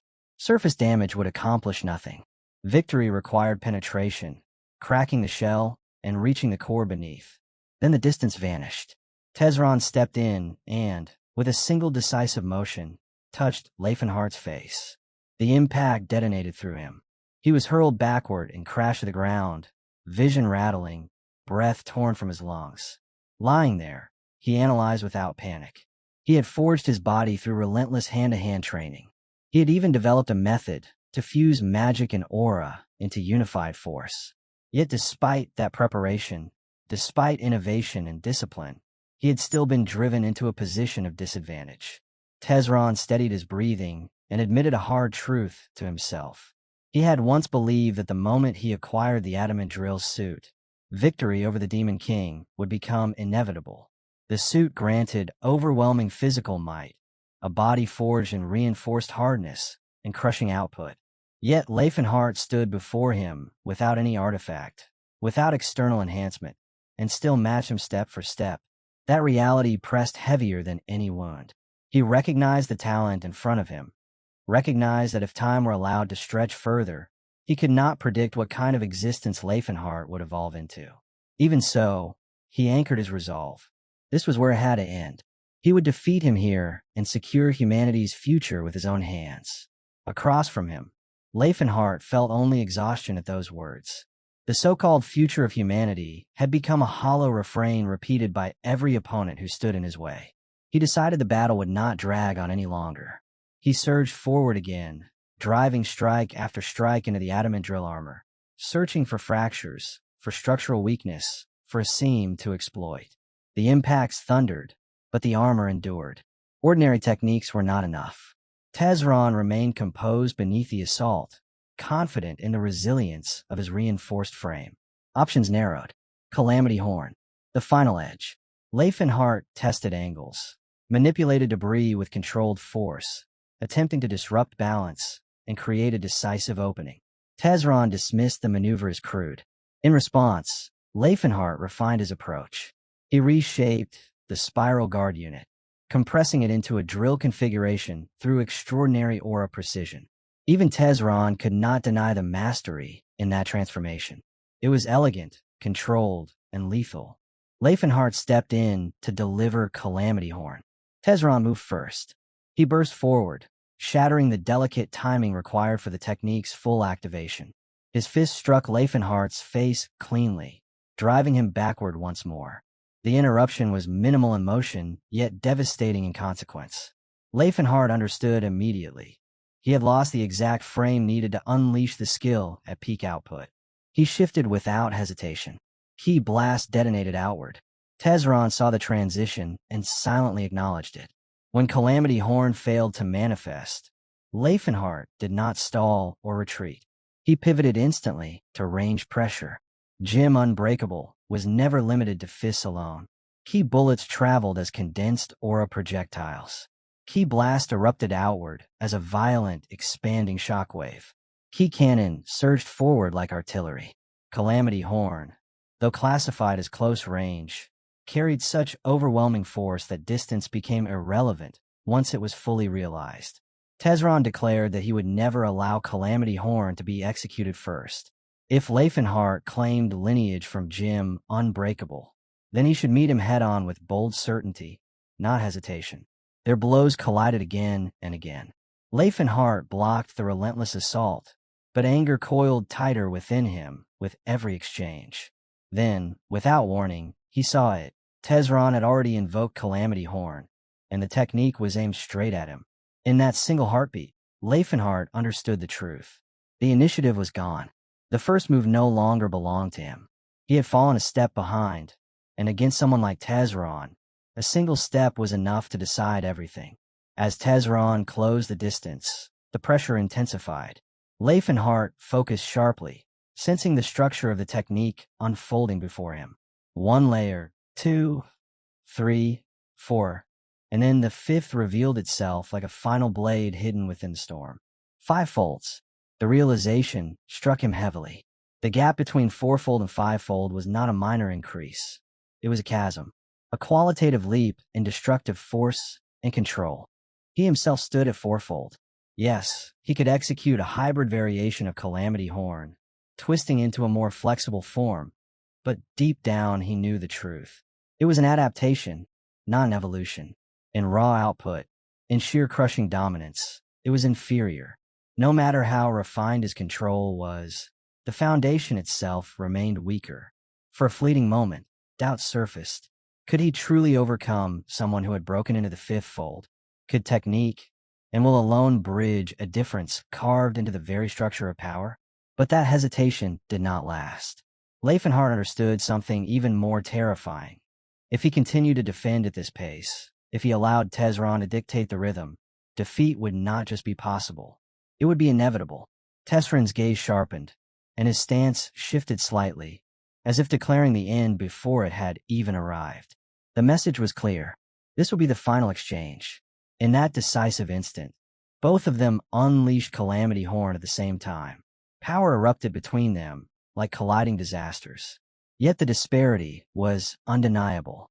Tesron's 5-fold roared with overwhelming force, layered and complete, while Rifenheart's 4-fold strained under the pressure. The difference in their realms manifested openly, and the crushing superiority of the 5th fold became impossible to ignore. Teson and the protagonist released Calamity Horn at the exact same instant, and 2 disasters took shape in the air before slamming into each other head-on. The collision detonated with such overwhelming force that the entire battlefield split apart under the strain. The ground fractured in jagged lines, stone erupting upward as if the earth itself were screaming. The air shook violently, compressed, and then blasted outward in waves that tore through everything in reach. Destruction rippled in every direction, leaving nothing untouched. When the shockwave cleared, Rifenheart's body was already airborne. He was hurled backward without mercy, crashing hard into a solid wall that shattered on impact. Dust and debris swallowed him as cracks spidered across the surface where he struck. Teson, in contrast, remained standing at the center of the devastation. His cloak fluttered, his stance firm, but his eyes narrowed slightly. He understood how close that exchange had truly been. In that critical heartbeat before impact, Teson had reacted on pure instinct. Magic had wrapped around his body in a defensive layer, reinforcing his flesh and bones against the incoming annihilation. He had not hesitated. Survival had demanded immediate action, and he had obeyed. As the echoes of the clash faded, a realization settled in his mind. If Rifenheart could somaticize and harmonize every other movement with his power, aligning body and force as one seamless flow, then there was no reason that same mastery could not extend to Calamity Horn itself. Teson knew the truth. He had not won through superiority alone. He had narrowly escaped instant death. And a narrow escape was not safety. It was only a postponement. Amid the ruins, Rifenheart lay against the broken wall, pain spreading through his entire body. Each breath felt heavy, scraping through his chest as though weighed down by stone. Slowly, he lifted his gaze toward the sky, and within that haze of agony, something stirred. A strange sensation, unfamiliar yet immense, began to rise from deep inside him. It was the lingering presence of destruction itself, the horn that shatters all things. The Calamity horn. In the distance, the remnants of their collision still burned and twisted. He replayed the moment in perfect clarity, the instant his fourfold Calamity horn had met Teslon's fivefold force. The structure of the impact, the layering of power, the imbalance, every detail returned to him with terrifying precision. Then happened. A surge of understanding crashed through his thoughts. He remembered the gift his master had once mentioned, the fragments of the broken headstone. In his memories, he saw them again. Countless scattered pieces engraved with incomprehensible letters, mysterious symbols that had once seemed meaningless. Now, inside his mind, those fragments began to shift. One by one, they aligned. Edges connected. Patterns emerged. What had been chaos started forming a complete design. The disciplined memory of a mage cataloged each fragment, arranging them with careful logic. At the same time, the instinct of a martial artist read the inscriptions without resistance, accepting their meaning beyond words. Two paths, arcane precision and warrior intuition, merged seamlessly within him. His hands began to glow, light gathering around his fingers, as if responding to a newly awakened truth. The power flowing through him no longer felt incomplete. He understood at last what his master had left behind. This was the true inheritance. Not a weapon, not a technique, the complete form. Fivefold's Calamity horn. Rifenheart forced his trembling body upright, muscles screaming as broken stone fell from his shoulders. He had barely steadied himself when Teslon moved. No hesitation, no pause. Teslon shot forward like a blade released from its sheath, intent on ending everything before the shift he sensed could fully manifest. He had felt at the moment Rifenheart rose. Something had changed. In the heart of that life-and-death exchange, enlightenment had taken root. Teslon's eyes hardened. The Demon King should have relied on magic alone, the precise and disciplined sorcery he had displayed before. That was predictable, containable. But this was different. Something deeper had awakened, something that did not fit neatly within the boundaries Teslon understood. Even so, Teslon did not waver. Persistence was admirable, but he refused to mistake it for destiny. The previous clash had ended with Rifenheart still breathing, but a Teslon that was nothing more than fortune bending briefly in his favor. Luck did not repeat itself. The next exchange would not be generous. Across from him, Rifenheart drew in a long breath. Aura gathered around his body, thick and oppressive, spiraling inward as though the air itself were being compressed into his core. The fivefolds began to form, layer upon layer, stacking with deliberate precision. Power condensed until the atmosphere grew heavy, strained under the weight of what was about to be released. The fivefold's Calamity horn took shape once more, sharper, denser, more complete than before. Teslon observed the structure carefully, even as he advanced. Yes, the stacking appeared identical in number. 5 layers, 5 converging forces. But realms were not defined by appearance alone. The domain contained within Rifenheart's power would not match his own. Teslon's confidence rested in purity. Uncompromised strength honed to its peak. He would crush this awakening with overwhelming force and end the illusion of parity. Then Rifenheart moved again. He invoked magic fist unification, enchanting his technique at its core. The moment the spell fused with the 5 folds, the structure expanded. A 6th layer erupted into existence, stabilizing what should have been impossible. 5 became 6. The Calamity horn evolved in his hands, its shape more refined, its pressure heavier. Even the color of his aura deepened, shifting into a darker, more intense radiance that distorted the space around him. Teslon saw it. He registered the transformation clearly, and he did not slow. To him, it was a sudden blessing, an irregular surge born from desperation. Nonsense. Power was not validated by spectacle. It was proven through dominance. Without hesitation, he unleashed his own Calamity horn and surged forward.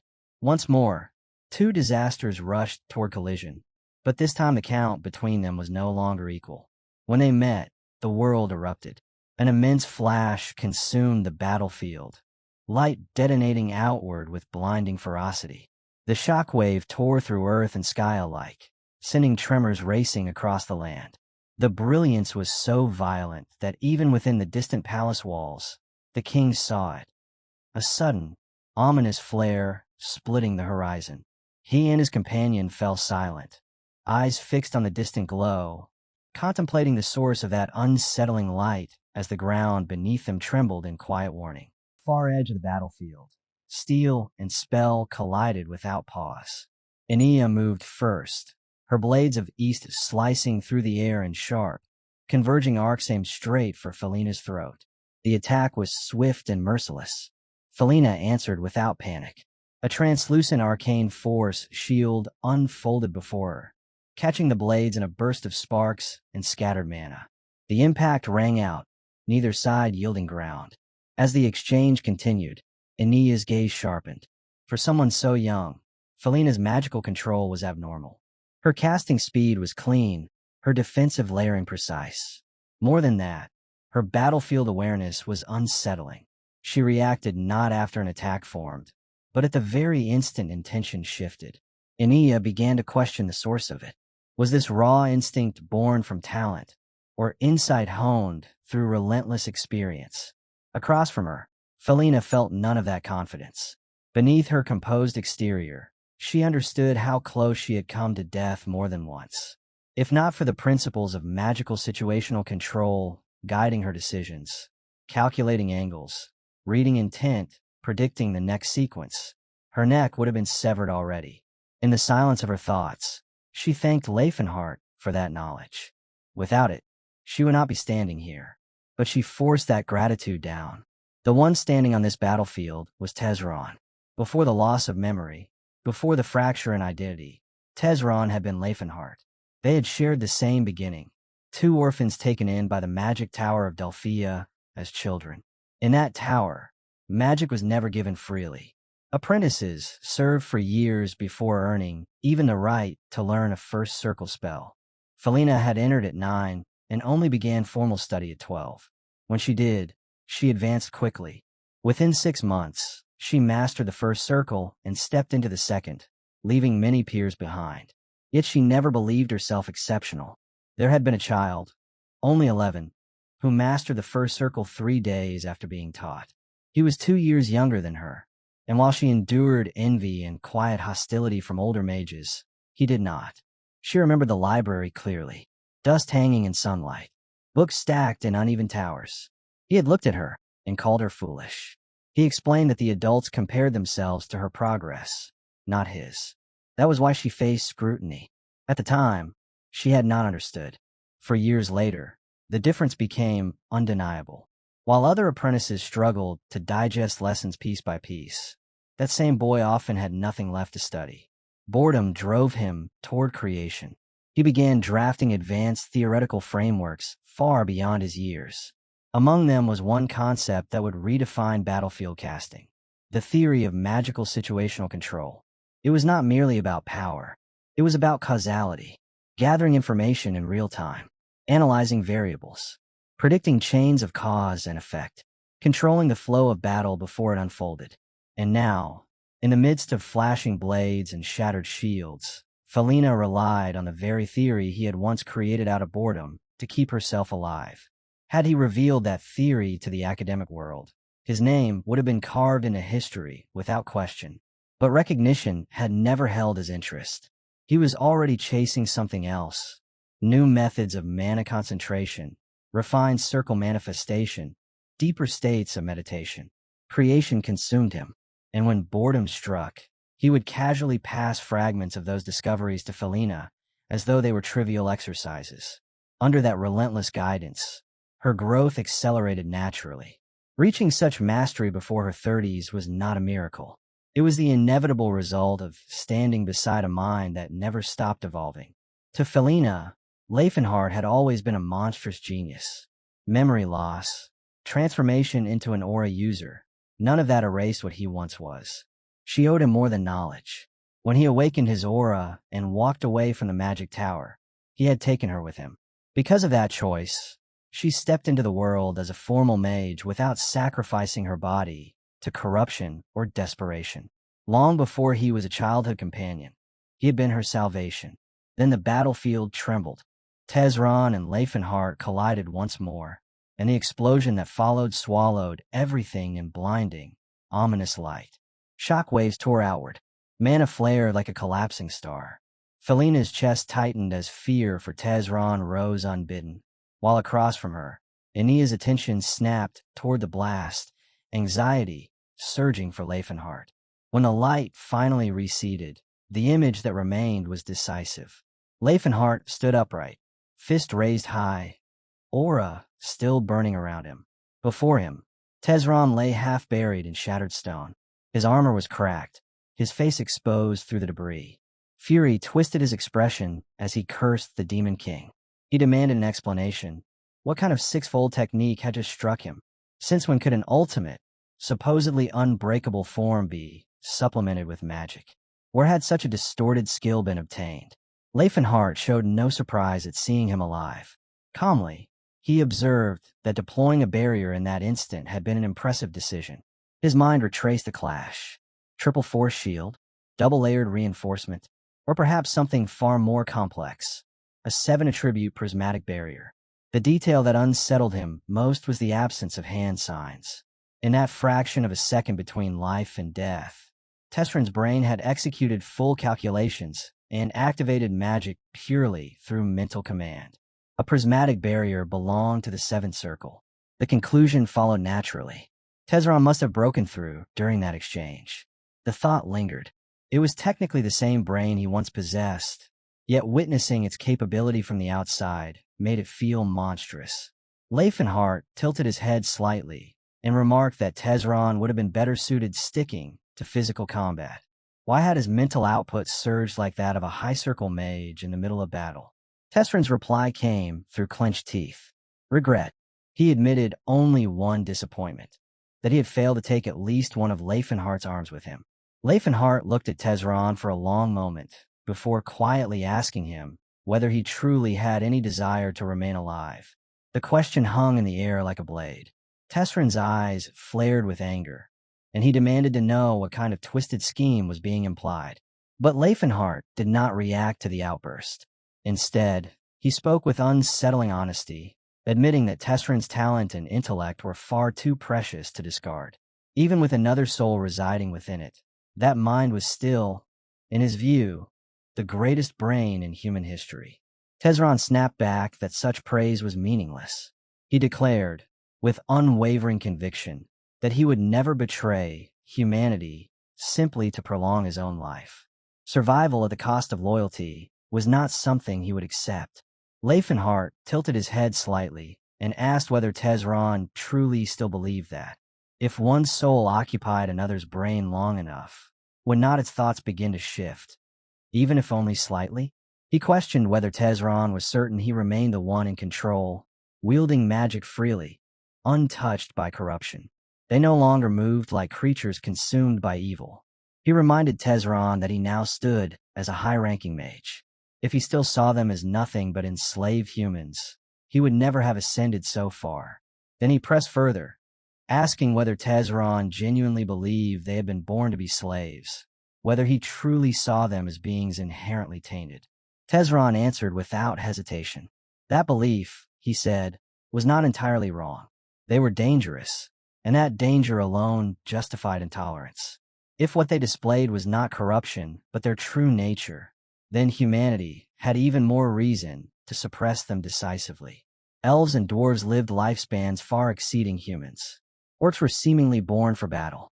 Trolls possessed strength and regenerative power no human could rival. In his eyes, eliminating such threats before they matured was not cruelty, but necessity. Rifenheart stared at him in disbelief and demanded to know why his thoughts could only move in that direction.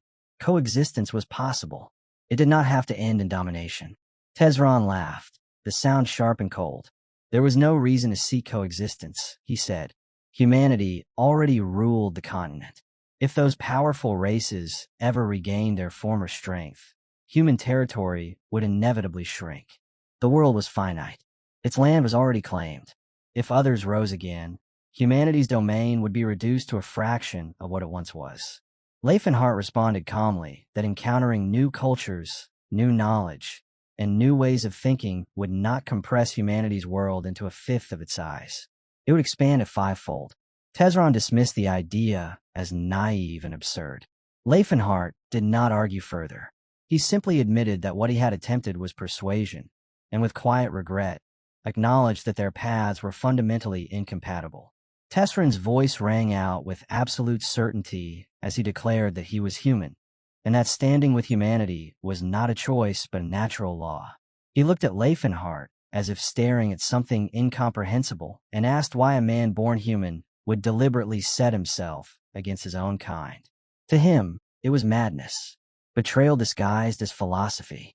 Rifenheart did not flare up.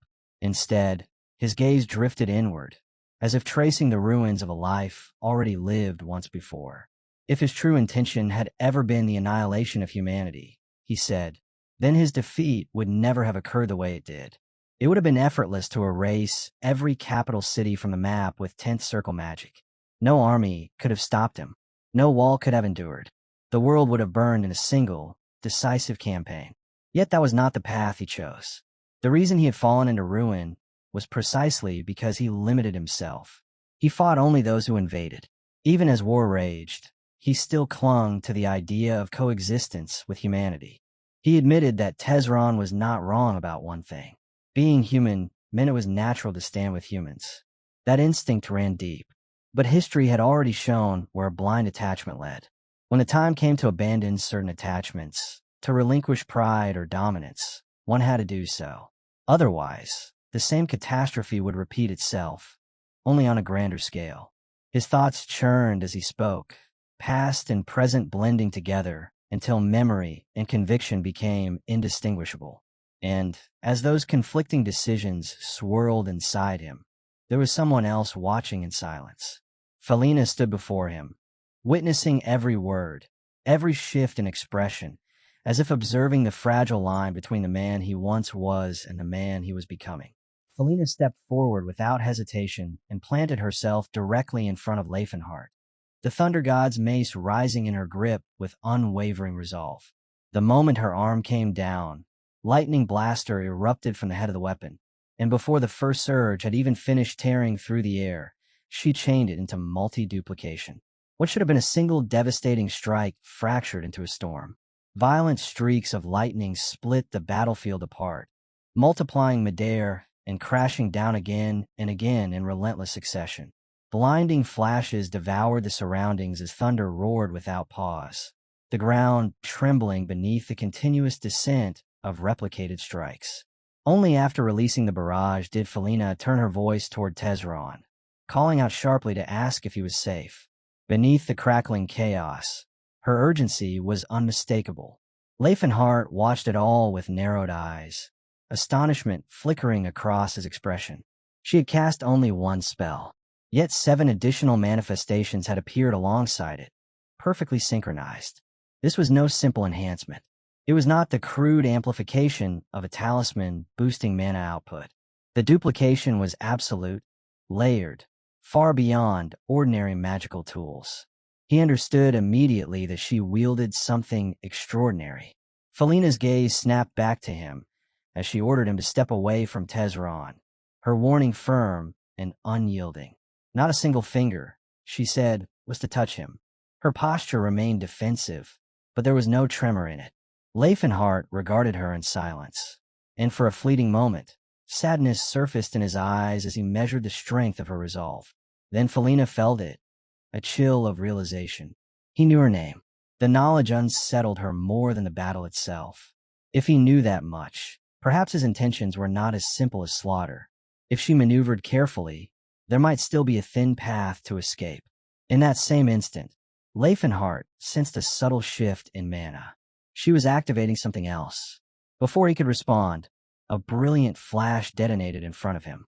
Light swallowed his vision, pure and overwhelming. When the radiance finally thinned and the air settled, Felina was gone. Teslon had vanished with her. Enia, who had observed the entire exchange, stepped forward with frustration burning in her voice. She demanded to know why he had not eliminated the man when the opportunity had been so clear. She admitted her own fault in missing the mage earlier, conceding that if she had finished him then, this outcome might have been avoided. If Rifenheart had struck decisively, the rescue would never have occurred. Again she pressed him, questioning his hesitation, wondering aloud whether he had intended to persuade Teslon instead of ending him on the spot. Rifenheart stood in silence, unable to produce a clean answer. His thoughts refused to align, fragments colliding without order, until at last he settled on a thin excuse. Teslon's talent, he said, was rare beyond measure. Destroying such a mind would be wasteful. Enia regarded him carefully and mentioned that she knew the story of Chancellor Karl. Once an enemy, later an ally. If a man like that could change sides, then perhaps this was the same intention. Perhaps Rifenheart had sought to persuade Teslon, just as Karl had once been persuaded. Rifenheart's expression hardened. He reminded her that Teslon had killed Calamity, that she herself had died by his hand as well. Enia turned her back to him, her voice calm and unshaken. As a swordsman, she said, defeat carried frustration, but not injustice. Calamity had been a proud warrior. He would not have blamed the one who struck him down. She admitted she had only been curious about Rifenheart's attempt at persuasion. In that moment, she wondered, had Calamite's death crossed his mind?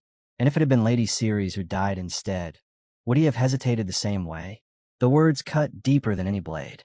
Anger flared across Rifenheart's face as he confessed that he had indeed acted foolishly before her. Enia watched him in silence, and the more she observed, the stranger he seemed. His tone, his hesitation, the fracture in his gaze. It felt as though two different wills coexisted within a single body, struggling for dominance beneath the same name. Far to the south, in Zeppelin's downtown district, Russ clashed fiercely with Eldrin. Eldrin's voice carried mockery as he demanded to know how long Russ intended to keep dodging without daring to face him head-on. Russ clicked his tongue in irritation, calculating how much longer Eldrin's magical reserves could possibly endure. He made his move at last. 7 stars burst forth in a sharp, disciplined sequence, followed immediately by gigantic blade, descending with crushing force. The technique struck with precision and strength, yet the outcome remained unchanged. The power dispersed without carving any real advantage. Frustration surged. Russ called out to youths within Eldrin, criticizing the way he fought. Where had all that refined swordsmanship gone? What stood before him now looked less like mastery and more like brute savagery. Youths replied evenly that swordsmanship had always been a means to one end, victory. If this approach secured that result, then it was the correct one. Russ scoffed, accusing him of boasting while leaning entirely on the strength of an artifact. To depend so completely on borrowed power, he implied, was something a true swordsman should feel ashamed of. Youths brushed off the accusation and told Russ to stop talking nonsense. If he intended to condemn the use of tools, then he should discard his own sword first. The logic was simple and merciless.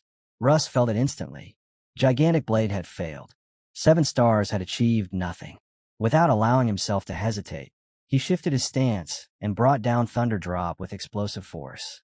Youths watched and commented coldly that Russ had begun to rely on meaningless flailing. The result proved him right. Thunderdrop struck, yet its impact was even weaker than the previous techniques. Russ understood the truth in that instant. He could replicate Sir Cocken's form, but without the body forged through the same brutal discipline, the technique was hollow. Power required foundation. He had imitated the shape, but lacked the substance. There were still lessons from Hyungnim and Sir Cocken's that he had not fully absorbed. He calculated quickly. Sir Malroyd was locked in battle against the Zeppelin Knights. Reinforcement would not come. That left only one crude, but partially effective option.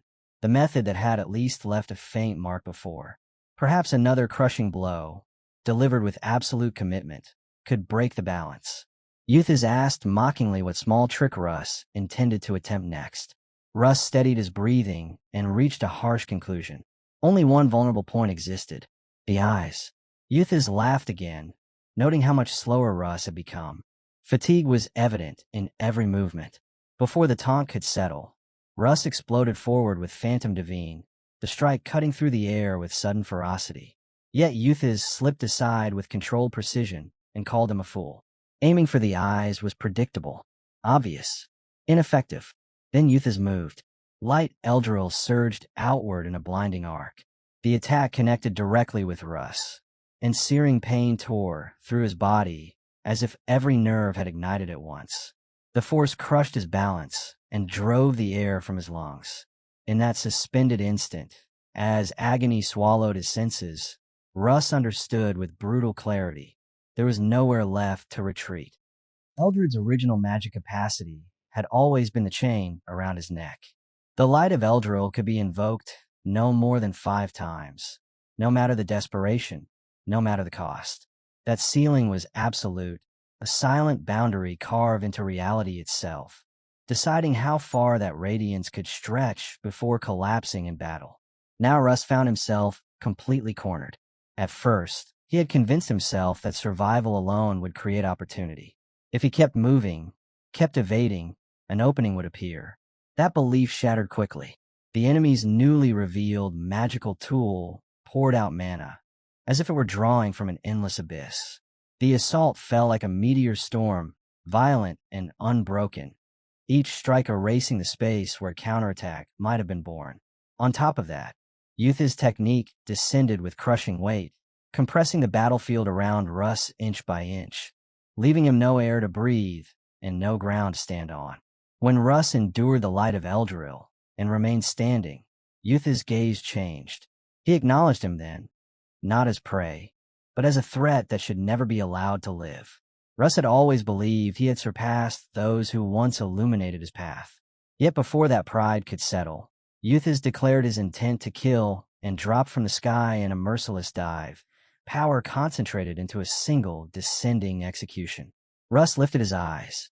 The figure above him felt less like a man and more like pale moonlight filtering through dense mist. And in that suspended heartbeat, memory struck. The technique, the one he had never managed to replicate, the most refined expression of aura he had ever witnessed. His thoughts returned to the North Sea breath, to the day Aeneas explained its principle with calm certainty. Water becomes ice. Water becomes vapor. Form shifts. Essence remains.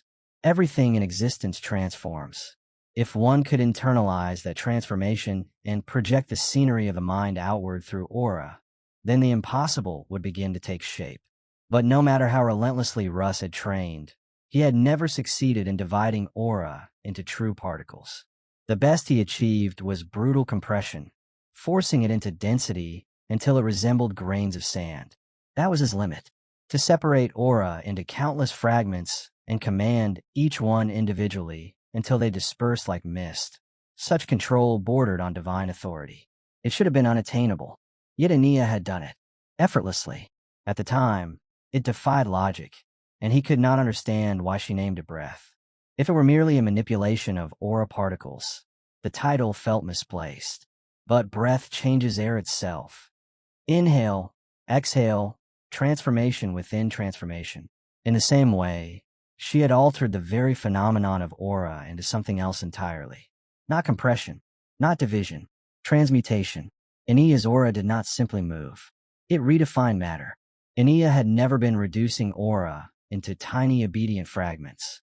That assumption had been his mistake. She had altered its state entirely, turning raw aura into mist itself.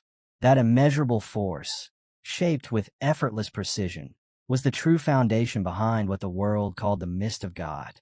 Among the 3 domains magic could never completely dominate: time, space, and matter. She had stepped into the boundary of matter and forced it to yield, using nothing but aura. No ritual, no artifact, only will. Euthys descended again, killing intent unshaken. This time, Russ did not retreat. The revelation struck him with brutal clarity. Phantom Divide had been flawed from its very naming. A technique's name anchors its image. The image anchors its power. He had envisioned a phantom blade, something that deceived perception like a mirage. That was weakness disguised as cleverness. What he truly sought was not illusion, but authority. A sword that did not trick the eye but interfered with space itself. He did not want to appear in many places. He wanted to exist in all places. Euthys closed the distance, intent on finishing him. Russ understood it fully now. A blade that was nowhere and everywhere at once. A sword like the void, untouched by armor, indifferent to walls, skipping across distance to strike the core directly. If perfected, it would not be fast. It would not be precise. It would simply be unavoidable. Russ invoked Void Sword Horizon. It was not a swing. It was decision. The blade cut the instant he willed it to cut, and passed like light when he chose not to. Space did not resist it, because it did not travel through space. A sword that transcended distance was something no defense could meaningfully confront. Even as that understanding settled in him, he restrained the rise of arrogance. When a clash ended, Yuthiz lay collapsed on the ground. He demanded death. He spat curses. His pride refused to bow even in defeat. Russ stepped forward and leveled his sword at him. He declared that their long and bitter connection ended here, that the time had come to sever it completely. The blade moved, but instead of taking his life, Russ sliced away Yuthiz's head covering. The cloth fell. His face was revealed. "I will not kill you." Yuthiz stared, unable to process the words. Mercy was incomprehensible. Russ stated the reason plainly. Eldred carried healing magic engraved within it. It could not restore a severed limb, but it would prevent death from blood loss. Yuthiz's wounds would not claim him. Rage ignited in Yuthiz's eyes. To be spared felt worse than execution. Russ made it clear. This was not forgiveness, not compassion, not sentiment. He was leaving him alive for the sake of the Tense family. Russ looked down at Yuthiz and reminded him what his death would mean for the woman waiting behind him. If he truly carried the dignity of a noble, he should understand the weight that would fall on his sister-in-law's shoulders. Russ had heard he abandoned the family years ago, leaving her to live like a grass widow while he chased pride and grudges. Now, both his legs were severed. He would never chase anyone again, so he might as well return home, fulfill his duty, and produce a nephew. After all, losing his legs did not interfere with what mattered at night. Yuthiz answered with venom. He swore he would kill Russ one day, even if he had crawled to do it. Russ turned and walked away.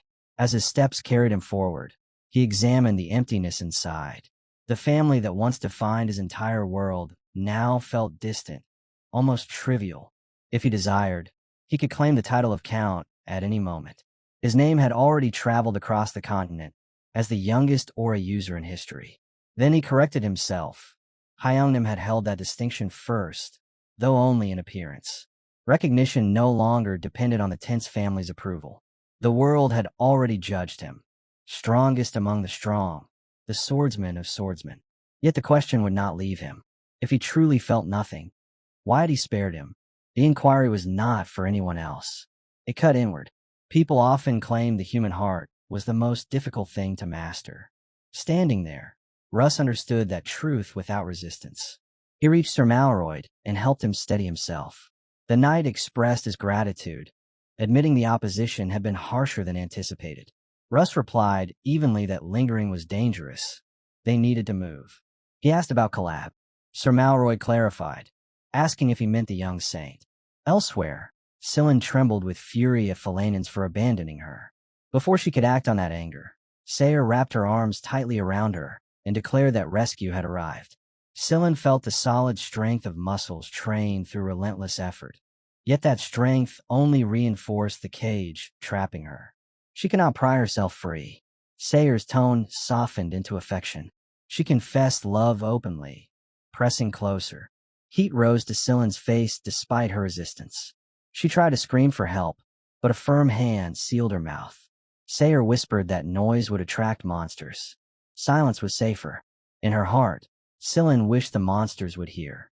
Sayer spoke cheerfully about returning to their love nest. Scylla searched her memory and found nothing resembling such a place. From her perspective, this was not rescue. It was abduction. A sudden shift in the air broke the tension. A troll lumbered into view, its heavy gaze locking onto them, and it spoke with crude reverence, calling Scylla their young saint. The title froze her blood. Sayer's expression hardened instantly. The warmth vanished from her eyes, replaced by sharp, territorial fury. She turned her glare toward the troll, silent but lethal, as if daring it to take another step closer. Scylla struggled within the iron grip, trying to force out a cry for help. Her body twisted, Her lungs burned, but Sayer's hand remained sealed over her mouth, smothering every sound before it could escape. Scylla twisted against the grip, forcing air through her lungs, trying to shape words through the barrier of flesh and fear. She needed the troll to understand. She was not an ally. She was being taken. Someone had to be called. Anyone. But the sounds that escaped were broken, swallowed before they formed meaning. The troll's heavy stare only deepened in confusion. Scylla feared it had misunderstood entirely, assuming they were enemies confronting each other. She tried to signal that inside the Zeppelin, every being except non-humans was labeled an enemy by default. Had the troll realized that yet? The troll's expression shifted slowly. It ordered the other human girl to release the young saint. It stepped forward toward Christine. Scylla strained harder, urging Christine with her eyes to retreat and call reinforcements immediately. Christine, instead of fleeing, studied the creature with open disdain and questioned how something like this could exist within the city at all. She mocked the absurdity of useless beings running wild where they did not belong. Then the pressure over Scylla's mouth vanished. Air rushed in. Words followed. Run. She told the troll to leave at once. Sayer moved to strike, but the troll reacted without hesitation. Its body expanded, muscles swelling as it kicked toward the junior green forest with explosive force. An enchantment formed in the air around it. In response, Sayer flung Scylla backward to clear the space. Christine flinched in shock, immediately demanding to know if Scylla had been injured, insisting she had not initiated the attack. Even as the troll laughed, low and unbothered, the troll introduced herself. She was Atilka's Paguru, Titama. The word struck Scylla's memory. Paguru, successor. In troll language, it meant the one chosen to inherit the path. This was not merely a wandering shaman. Titama was Atilka's successor. Scylla's thought sharpened. Trolls did not worship gods.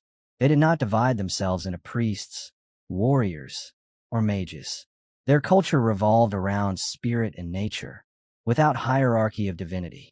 Among them existed only gurus, shamans who pursued perfect harmony with the natural order. Every structure they built, every birth, every harvest depended on shamanistic power. A guru was healer, priest, high priest, warrior, and chief combined. And Titama was not just a guru. She was heir to a great one, respected even among her own kind. To stand as Atilka's successor meant strength far beyond the ordinary. Titama stepped forward again.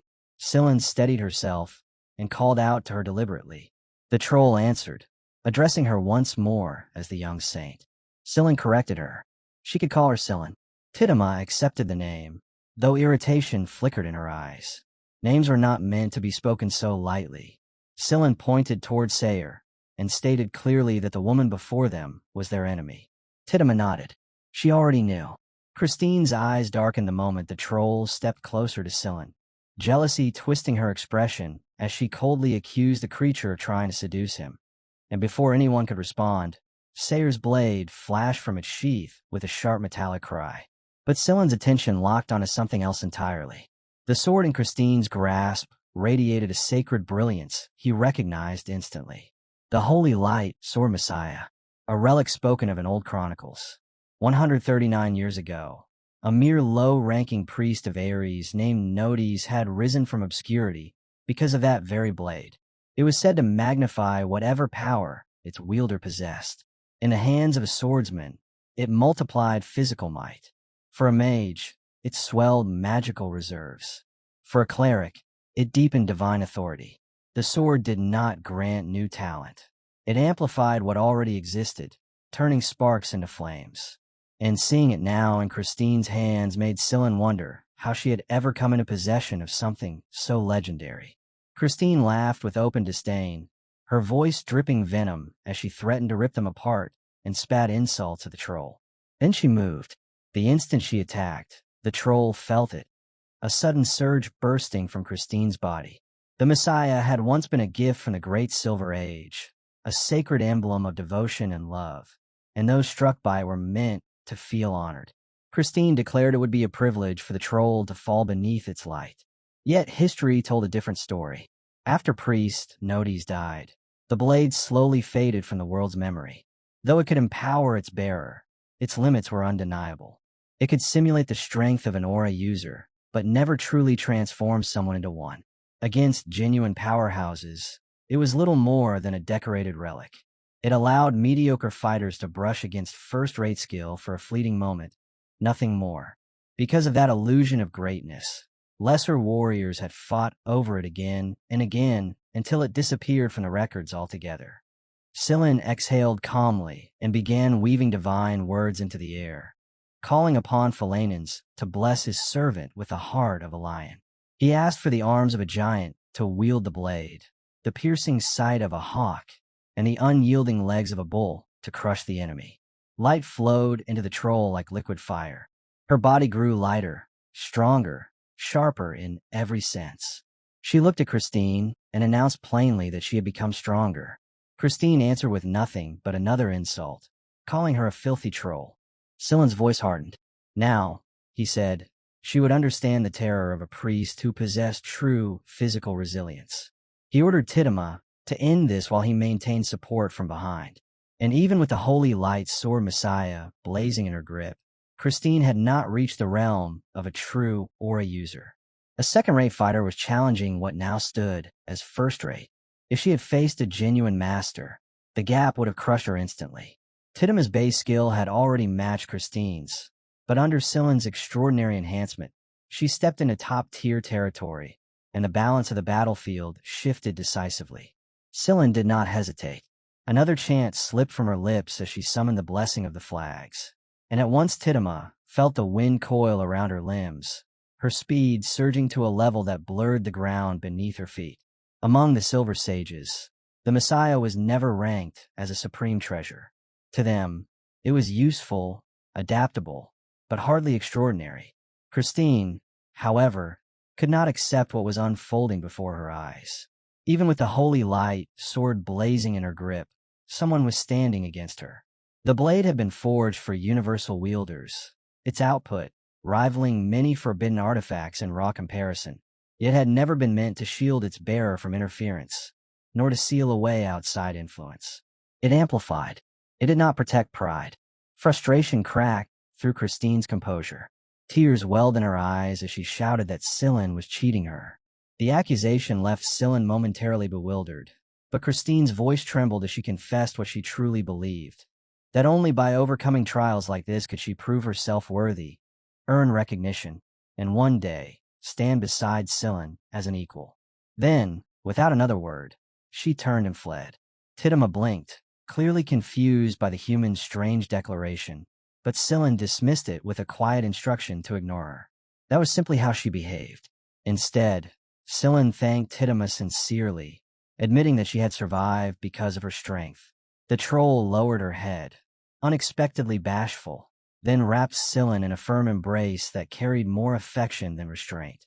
Scylla stiffened, clearly uncomfortable, and urged them to move at once. The others had likely already abandoned the Zeppelin. Tidima offered her back without hesitation. The sincerity in her eyes made refusal impossible. Scylla climbed on, then whispered another prayer to Philanens, asking that her servant be watched over and granted the endurance of a mountain goat. Power settled into Tidima's muscles, steady and unyielding. In the next heartbeat, they vanished from the perilous sight, speed tearing across the landscape.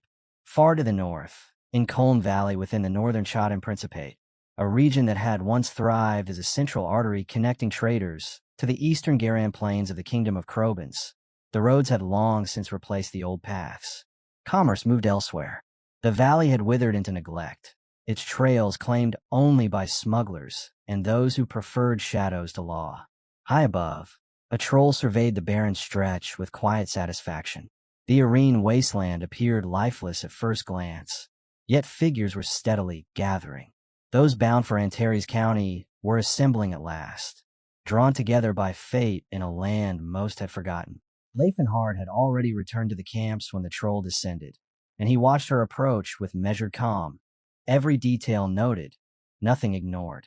She stopped before him and gave a report, addressing him as a Tilka. All 107 of their captured kin had been freed, not one left behind, not a single death among them. Rifenheart inclined his head slightly. The number of losses might appear small when counted on paper, he said, but blood was never light. Even the smallest stain carried weight. His voice did not rise, yet the burden of leadership pressed through every word. The troll then bowed her head and called him the White King. She asked permission to sing a song handed down among her people. When he allowed it, her voice rolled out low and steady, echoing through the camp like distant thunder. The tears scattered by the sky awakened the seeds of the earth. The seeds that never sprout become nourishment for those that do. The ant devours the grasshopper. The cicada burrows through a lifetime beneath the soil. Life is exhausting, yet it remains beautiful. One comes to know life by living it, yet it is death that guides its course. What pride or emptiness exists within that current? When all that blooms and fades follows its own will to live and to die. Only then does everything converge toward a single point. Silence lingered when the final note faded. The troll looked at him and asked whether he had understood even a single word. She mentioned the kings of humans and their own king in the same breath, then announced that she would take her leave. Rifenheart did not answer.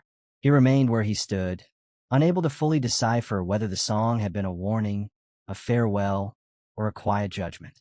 Elsewhere, Russ caught sight of Teslon and rushed toward her without hesitation, worry written plainly across his face.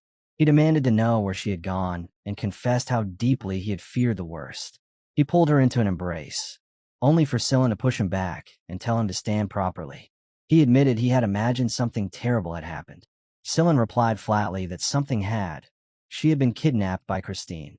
Russ stiffened at once, the implications turning his expression pale. He then noticed the figure standing nearby, watching them with steady eyes, and asked who had been staring at them since the reunion. Teslon introduced Tidima, explaining that she knew little about her beyond the fact that she was said to be Atilka's successor. Tidima added, with faint irritation, that this was already the third time she had introduced herself. Before the conversation could drift further, Rifenheart stepped in, reminding them that there was no room for personal exchanges. Everyone had regrouped. Preparations to move were already underway. Teslon answered that she had no intention of delaying and would be ready immediately. The count of inhuman slaves who had broken free from the Zeppelin had swelled to nearly 10,000. Saving them was only the first step. Feeding them, clothing them, moving them safely toward Antares County, that demanded organization on a scale few could comprehend. Wagons, grain, dried meat, tools, blankets, medicine. It was no longer a battle of swords, but of supply lines. Aibali, head of the two and trade union, had overseen the preparation of mountains of provisions. Without that network, the rescue would have collapsed under its own weight. Soon after, a man approached Rifenheart with official documents in hand, confirming that every shipment had arrived as arranged. He requested a signature to finalize the transfer. Rifenheart thanked him openly, stating that the entire operation would have been impossible without his cooperation. The man responded modestly, claiming he had simply done what any responsible merchant should. Rifenheart countered that agreeing in the first place had been unexpected. The risks were obvious. The merchant admitted he had wrestled with the decision, but in the end, he believed it was the correct path. His name was Cybolt. For years, he had dreamed of building a mercantile influence that stretched across the continent. Antares County's rise had accelerated the growth of the Tauban trade union beyond expectation. He confessed that he had even considered closing his affairs in Chaudan and withdrawing entirely. Trade unions, after all, were not bound by flags. They crossed borders, loyal to profit and opportunity rather than soil. Most of his members did not even originate from the Chaudan Principate, but from the Lost Isle Principate. Patriotism was not their foundation. He expressed his wish to settle one day in the kingdom of Krobans, trusting that the White King would protect them there as well. Rifenheart felt the weight of that trust, yet he warned that aligning too openly with him might invite accusations of siding with the Demon King, a label that had destroyed many lives. Still, this time, no one had spoken that cursed title aloud. That alone felt like a small shift in the wind. Before the conversation could deepen, a group of orcs arrived at a run, saluting him as the White King and reporting that a pursuit squad had departed from the Zeppelin. They had reached the valley at dawn. The leading knight surveyed the gathered masses with narrowed eyes and remarked coldly that those who could barely run had dared to stage such defiance. His gaze swept across the freed slaves, noting how composed they appeared. Too composed. As expected, Antares County's hand was visible in the operation. Where else could dwarves or orcs trained in aura techniques be found so readily? The golden pillar of light that had pierced the sky above the Zeppelin had been seen from afar, unforgettable. Even beasts recognized their master when treated with dignity.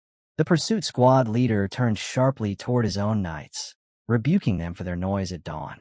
Prideful chatter had no place here. He ordered silence, demanding discipline before confrontation. The pursuit leader made it clear to his knights that obedience came first. Whether those before them were slaves or not was irrelevant. The Zeppelin's knights followed his command. He knew very well that several aura users stood among the opposition, and the soldiers gathered here were not rabble. He had anticipated commanding nothing but corrupt leftovers, men who took bribes, who arrived late, who avoided real battle.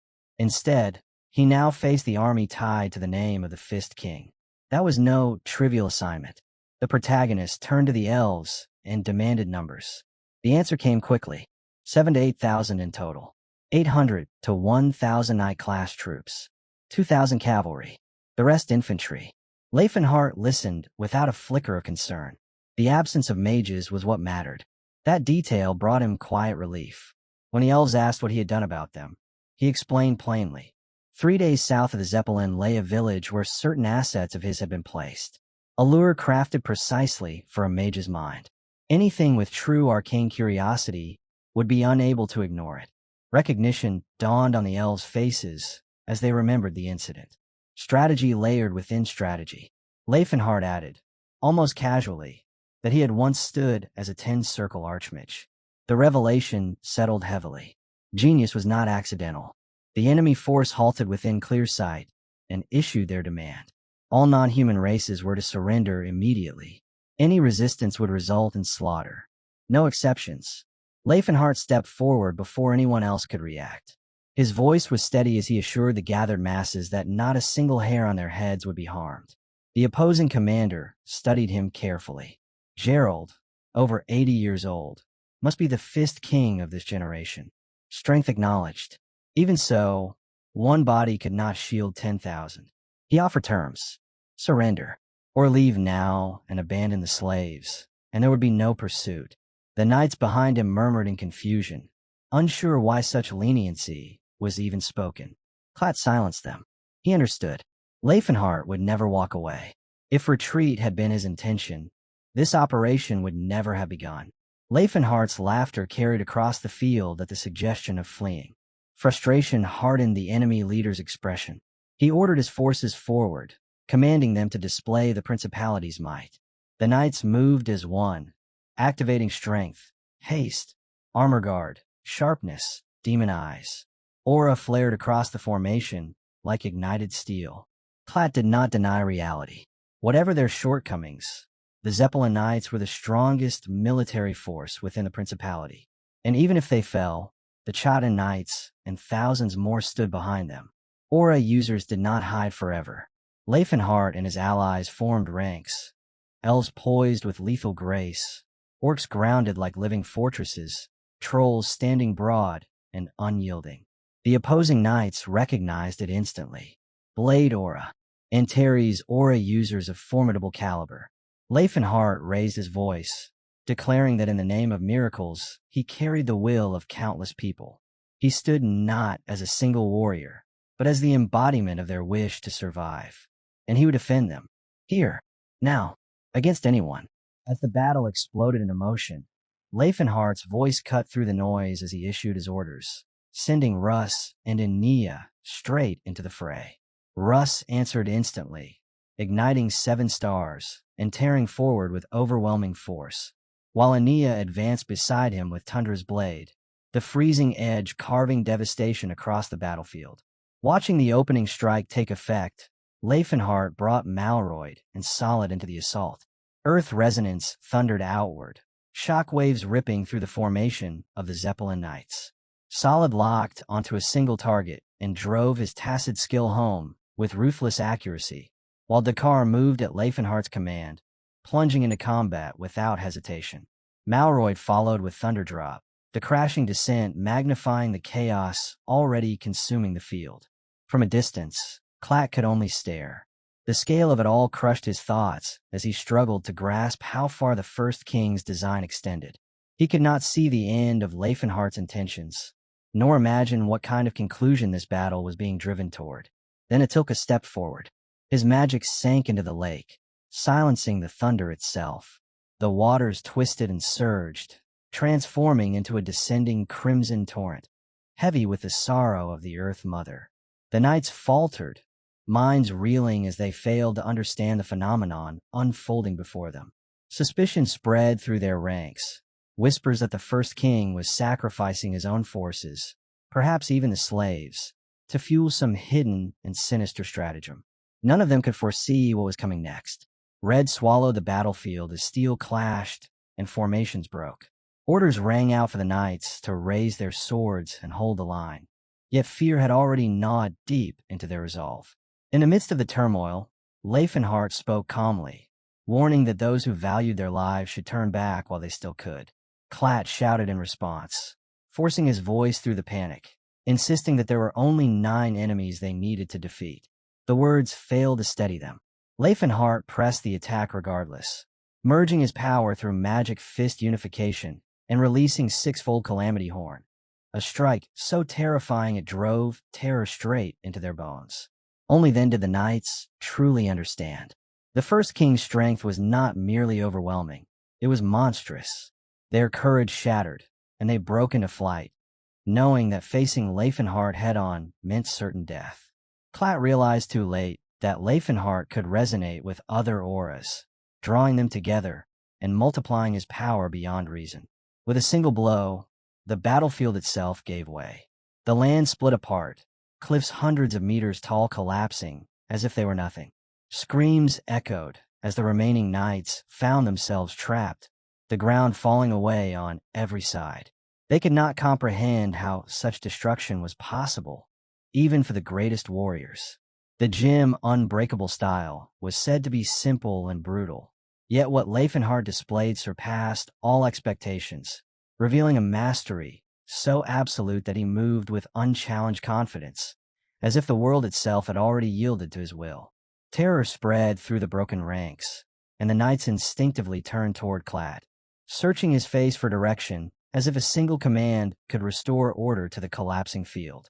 Before he could answer, Rifenheart's laughter rolled across the ruins, sharp and merciless, daring them to cross the shattered ground if they possessed even a fragment of courage. The challenge struck like a slap. The orcs, fired by their savior's confidence, gripped their weapons and stepped forward, convinced that victory was no longer a distant hope, but something within reach. The elves did not rush blindly, calm and precise. They targeted the canyon's fragile points already identified by the dwarves, cutting with deliberate intent to limit needless bloodshed and spare the land further scars. To wound the earth carried weight, and they understood that such a sin was not minor. What unfolded was not chaos without design, but destruction shaped by mastery. The dwarves bent the terrain with practiced understanding, guiding fractures and collapses exactly where they were needed. Rifenheart, who in his days as an archmage had reduced mountains to rubble, applied that same experience with ruthless clarity. Added to this was an uncompromising conviction shared among them all. If an obstacle stood in their path, it would be removed, regardless of its scale. The result was a spectacle both magnificent and horrifying, a calculated ruin forged from knowledge and raw strength intertwined. When the fighting ended, Rifenheart ordered a withdrawal. Even if a pursuit force dared to follow, the ravaged landscape would delay them for at least half a month, more than enough time to fortify and prepare. He declared with certainty that the kingdom of Krobans would soon understand the cost of provoking him. Word spread rapidly across the continent that the Lord of Antares, the First King Rifenheart, had struck Zeppelin and freed its slaves. Attention shifted toward this single act. The ruler who had forged the merging nation of Antares had defeated the wealthy power of Chadan, and the tale ignited the imaginations of those who longed to become heroes. Praise was not universal. Many condemned his actions as reckless and lawless, branding him little more than a bandit who trespassed without declaration and seized wealth at will. They warned that his ideology threatened the fragile balance of the continent. Freeing the slaves was one matter. Granting them citizenship directly challenged the foundations of established authority. Yet beneath the criticism, something changed. Commanders and observers who had long harbored silent doubts about slavery began to speak his name differently. Liberation Rifenheart. Opinions remained divided, arguments fierce, but one fact stood beyond dispute. The world had shifted, and the order that once seemed unbreakable would never return to what it had been. A full month had passed since the liberation of the Zeppelin, and within the White King's castle of Antares County, a man stood in silence, reading a letter line by line, as if weighing the future of an entire continent in his hands. None of the contents surprised him. As expected, the dwarves were the quickest to settle. Under High Priest McKellen's steady leadership, they had already secured their designated territory and begun laying the foundations of a new homeland. When the dwarves first faced the mountain range chosen for them, admiration overtook even their hardened expressions. The ridges were vast, the stone rich and promising. Talk immediately shifted from appreciation to construction. Questions rose about when work should begin. A few dwarves, unable to remain idle, asked whether there were mines nearby, their hands restless and their bodies craving labor. One elder advised restraint, reminding them that rest came first. He spoke of abundant deposits of cementarium rumored to lie beneath the range, and assured them that additional workers would soon arrive to support the grand undertaking. The promise of deep veins and coordinated effort quieted their impatience. The letter continued. The trolls presented no difficulty. Most of the scattered tribes across the continent had already placed themselves under Antares County's protection. Atilka and Tidima stood before a colossal tree and recognized it at once. Trollriad, their former home. They could feel the blessings of the world trees flowing through it, steady and alive. For trolls who had lost their tribes, there was no longer uncertainty. Only one had been captured by humans, a guru apprentice who had stepped beyond the village barrier in pursuit of training. The existing gurus accepted new members without hesitation. When the reunited trolls gathered, one approached Guru Hiruba and introduced himself as Guru Mandra, recently joined. Hiruba returned the greeting calmly and explained that from now on they would divide the heart extraction ritual into 2 shifts. The ritual was vital for ensuring safe childbirth among trolls, and with more capable hands available, there was no reason to turn anyone away. Their unity strengthened rather than strained their traditions. Further reports described the elves and orcs flourishing. The former slaves rescued from bondage were being integrated with deliberate care under the guidance of Cyrus and Tacit. Having endured chains themselves, they understood the wounds carried by the liberated and worked tirelessly to ensure that settlement meant dignity, not mere survival. As the man finished reading, another official arrived, delivering a summary of additional updates from each racial alliance. The listener nodded with measured approval and ordered that his gratitude be conveyed to all who had contributed. Beyond his elven secretary, nearly 30 capable administrators had been recruited, all former officials of the fallen Cheetah's barony, a land destroyed by domain war. Under new direction, even the remnants of a ruined territory were being reshaped into instruments of stability. The administrators had been selected for competence, not pedigree. In their former posts, they had gone unnoticed, lacking powerful patrons to elevate their names. Yet their discipline and governance had never wavered. Their loyalty was to structure and order itself. Given authority at last, they performed without hesitation. With much of the immediate burden lifted from his shoulders, the man allowed himself a rare breath of ease and considered stepping outside for physical training to clear his mind. Before he could move, the elf Flora entered and informed him that the White King had summoned him at once. A delegation from the Kingdom of Krobans had arrived, led by Count Leroy. The name alone stirred old memories. He prepared himself carefully, aware that Leroy had known him in another time. Flora, reading the flicker of concern in his expression, assured him that there was no cause for anxiety. As counselor, reshaped by new responsibility and bearing, he would not be recognized, not even by his own parents. In the grand hall, White King Rifenheart sat upon the throne with effortless authority. Before him stood a man who remarked that the counselor appeared far more refined than in the past. Though curiosity lingered about his true identity, Rifenheart understood that one entrusted with administrative command must carry such presence. He welcomed the envoy to Antares and asked after his condition. The counselor replied that affairs of state consumed his days, yet youth kept his body strong. He then presented a sealed letter. Rifenheart read in silence. His Majesty expressed great satisfaction with the White King's recent campaign and did not conceal displeasure toward the rogue state of Chadan. Gratitude and goodwill were to be conveyed. The letter went further, declaring disgust toward the Chadan Principate and openly praising the liberation. Should interference continue, enthusiastic support would follow. When Rifenheart asked how Chadan had responded, the counselor reported immediate outrage. Nathan II, King of Chadan, had issued a fierce denunciation of Krobans for allowing passage and tacitly endorsing the first king's actions. He demanded the return of the freed slaves, compensation for losses, and threatened war if justice was not delivered to his satisfaction. Yet the Principate itself treated the proclamation with limited seriousness. Certain hawkish nobles even welcomed the possibility of conflict, anticipating another clash with the formidable warrior of Antares. Rifenheart accepted the prospect without visible concern. If battle came, it would be met. As the counselor concluded his visit and prepared to depart, he conveyed that the majority of Krobans' nobility viewed Antares County favorably. Rifenheart acknowledged this calmly. At the present level of alignment, the kingdom of Krobans stood as a reliable ally.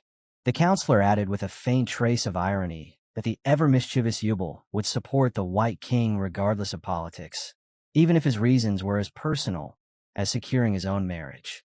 Power had lifted Yubel to the throne, yet he remained unable to hold a wedding, restrained by the authority of his father-in-law. Rifenheart stated that within 3 years, the obstacle should be resolved through the most humanitarian and peaceful means available. The counselor answered without hesitation that such persuasion could be achieved within that span. Attention shifted to the broader continent. When asked about the reactions of other nations, the counselor confirmed that the situation had been handled carefully. In the kingdom of Graham, whose capital stood at Tempierad, Viscount Perron returned from his mission and reported directly to King Hyde, El Graham II. The king questioned him about Antares County's stance. Perron replied that the White King, despite his fearsome reputation, had acted with measured reason. As proof, he presented the gifts sent from Antares, tokens of friendship acknowledging the disturbance caused by a neighboring power. The treasures drew visible astonishment. Their value reflected considerable effort and sacrifice. Murmurs spread among attendants, some remarking that even the famed Fist King seemed cautious before his majesty. Others scoffed that such conduct aligned with the martial school's unbreakable style, suggesting habit rather than submission. Perron clarified that while the initial actions had been rash, the matter was now sufficiently settled and unlikely to escalate further. The king weighed the situation. Antares County had triggered the escape of slaves and unsettled the continent, yet it had neither invaded the Chadan Principate outright nor claimed slaves for itself. One attendant observed that the hostility was directed solely at Chadan, giving Graham no cause to intervene or spill blood. The king considered the possible stance of the Silver Sages, though their existence could not be disclosed to those present. In the end, he resolved to leave events undisturbed, trusting that the Silver Sages would comprehend the reasoning behind his decision. Elsewhere, the counselor understood that gifts to Graham were not generosity alone, but strategy.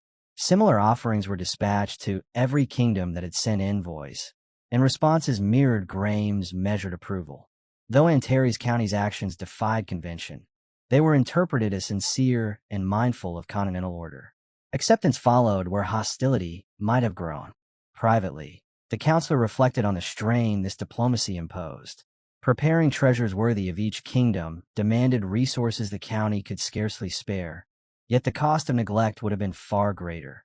Not a single coin of gold or bar of silver was needed, and that was precisely what made the gesture dangerous.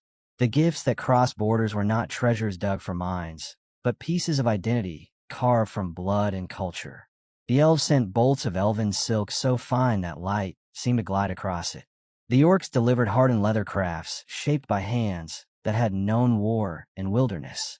The dwarves offered weapons balanced to perfection, and ceramics fired in ancient kilns that carried the weight of mountains. Within Antares County, these were ordinary goods, seen in markets and workshops every day. Outside its borders, they were rarities whispered about, but almost never touched. Gathering enough of them was no simple task, yet the effect they produced far exceeded the shallow glitter of precious metals. When Rifenheart heard the full design, a faint smile formed as though he were arranging pieces across a grand board. Antares County had publicly sworn to abandon wars of conquest. For now, that promise seemed small, almost naive, but he understood scale. A county could become more. Influence could spread quietly, and when it did, that pledge would carry weight far beyond its origin. With the counselors standing beside him, the old bitterness from former battlefields no longer pressed so heavily on his conscience. Memories from another life surfaced without mercy. Karl, who now ruled as Emperor of the Kingdom of Krobans, had once stood at the center of humanity's fractured alliances and forced them into unity. His talent eclipsed most. Though unmatched on the battlefield, his true strength had been political will. He was human to the core, yet he labored for the prosperity of other races without a trace of resentment. That alone set him apart. Karl only laughed when the matter of loyalty was raised, saying that with Miss Tilla at his side, the question itself sounded absurd. Rifenheart did not argue. As heir to the House of Fernan, Karl had once dreamed of a world where each territory thrived in quiet happiness. When the crown settled upon his head, that dream narrowed to the people of Krobans. Now it had expanded again. The races he once separated in thought had merged into a single word in his mind: people. His ambition was no longer confined to a kingdom, but to a world where all could stand without fear beside one another. Hearing that, Rifenheart felt the last thread of hesitation snap. Far away, in the imperial capital of the Holy Bastalon Empire, fury took a different shape. Emperor Land stared at the treasures sent from Antares County and ordered them thrown into the flames. To him, the gesture reeked of insult. He would not be bought like some petty lord dazzled by foreign trinkets. He declared the act beneath even beasts. As Emperor Keepold Prime Bastalonai, he vowed to crush any who dared imagine themselves kings while standing among creatures he deemed inferior. In the Holy Bastalon Empire, rage was no longer hidden behind ceremony. The king's temper flared openly at the mere idea that anyone believed wealth could bury intention. To him, gold was not diplomacy, it was camouflage. The thought that Antares County would neither bend nor correct its course was an insult layered upon defiance. Voices in the court rose in unison, condemning Antares without restraint. They argued that the county had cast aside the teachings of Sayre and willingly stepped onto a road of transgression. Sayre's doctrine was clear. Humans were shaped as masters of all creation under divine will. To ignore that principle was not simple disagreement. It was rebellion against the natural order the empire upheld. Such insolence, they declared, demanded correction. Some among the council pressed further, insisting that Antares must be guided back through Sayre's doctrine, even if that guidance required conquest. Yet not all were blinded by fury. Several ministers spoke with colder logic. The empire lay far from Antares County, and any military move would stretch supply lines thin. More importantly, aggression would almost certainly provoke the Kingdom of Krobans, a declared ally of Antares. A single strike could ignite a broader conflict. They also warned that other nations might interpret imperial retaliation as excess rather than justice. An empire that overreached risked weakening its moral claim to authority. Beyond imperial borders, the commercial giant Chadan continued to thrive under Bastalon's protection. Through layers of intermediary trade, the Chadan Principate accumulated staggering profit, siphoning wealth from every direction. Its prosperity was undeniable, but so was the resentment it inspired. No state remained untouched by its influence, and many felt quietly drained by its reach. Still, open hostility was rare, restrained by the shadow of imperial backing. When Antares struck at Chatan's standing, murmurs of satisfaction spread across the continent. Recognition of Rifenheart's actions did not stem from allegiance to Antares. It was born from shared disdain for Shatan's dominance. The kingdom of Talcan moved swiftly. Publicly, it expressed goodwill and dispatched return gifts, presenting a balanced face of diplomacy. Privately, the motives were less subtle. Cirrus, an aura user once tied to Talcan, had brought humiliation upon the kingdom. When the Chadan Principate refused cooperation in his arrest, and instead accepted his exile, relations between Talcan and Chadan fractured. Now that Antares had dealt Chadan a decisive blow, admiration came easily. Within the Imperial Council, another concern surfaced. The response of other religious orders could not be ignored. Antares County was not devoid of faith beyond Sayre. Priests of Ledantai and Philanans lived and preached within its lands. The Philanans order, in particular, kept a vigilant eye on the young saint who stood at the center of the county's influence. While the Sayre order remained the most powerful faith across the continent, humanity did not bow to a single current. Water alone did not command every shore. In several regions, Sayre's voice was no longer the loudest. Other religious orders had secured firmer roots, and those institutions, hungry for influence, saw no advantage in striking Antares County. Expansion required opportunity, not blind loyalty. The council even noted that the first king, once naive in matters of heaven, had now arranged events with deliberate precision, as though he finally understood the currents above as well as those below. Even so, the Majesty refused to concede. Antares County's conduct could not be acknowledged in silence. Sayre's gaze was ever present, and indifference would be interpreted as weakness. At that moment, Priest Evilness requested leave to speak. Permission was granted. He stated calmly that Antares had not declared formal war upon the Chadan Principate. They had stormed it. The distinction was deliberate. When pressed, he explained that Antares was not a sprawling nation with endless fields and countless subjects. It was compact, concentrated. Its strength lay in disciplined elites and a remarkable number of aura users. With such forces, a small unit could accomplish what armies required thousands to attempt. The Majesty weighed the words but dismissed the implication. The Empire's might dwarfed that of any county. Priest Evilness did not dispute imperial strength. Instead, he warned that mirroring Antares' method would conflict with Sayre's justice. To punish them by replicating their act would stain the Empire's claim to righteousness.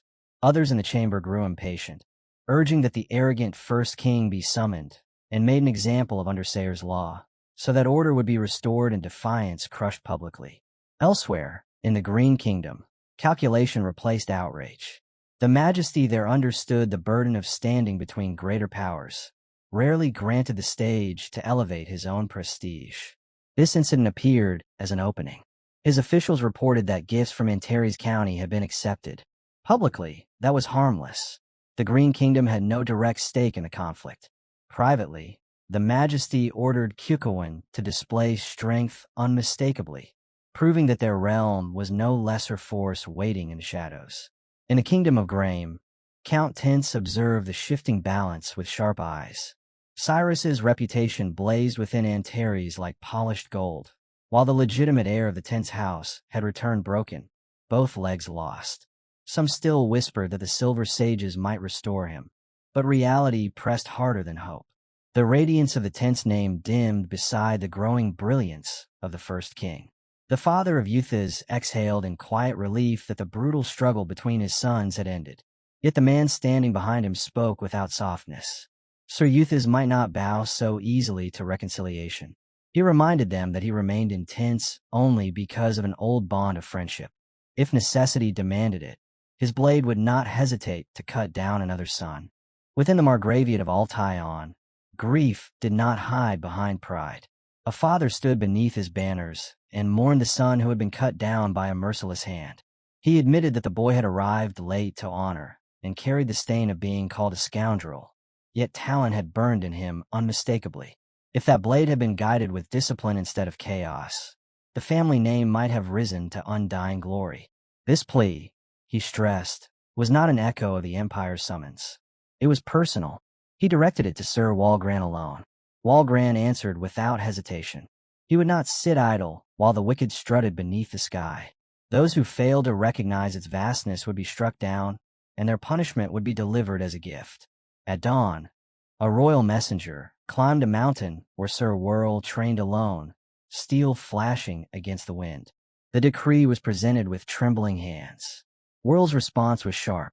He asked what the king had ever granted him beyond chains disguised as honor, recalling the pressure that forced him into the mantle of Knight Commander. He dismissed the servant with open contempt, warning that one more step might invite death. The man felt the weight of Whirl's aura pressing against his skin, even knowing that Sir Banatek commanded the expedition.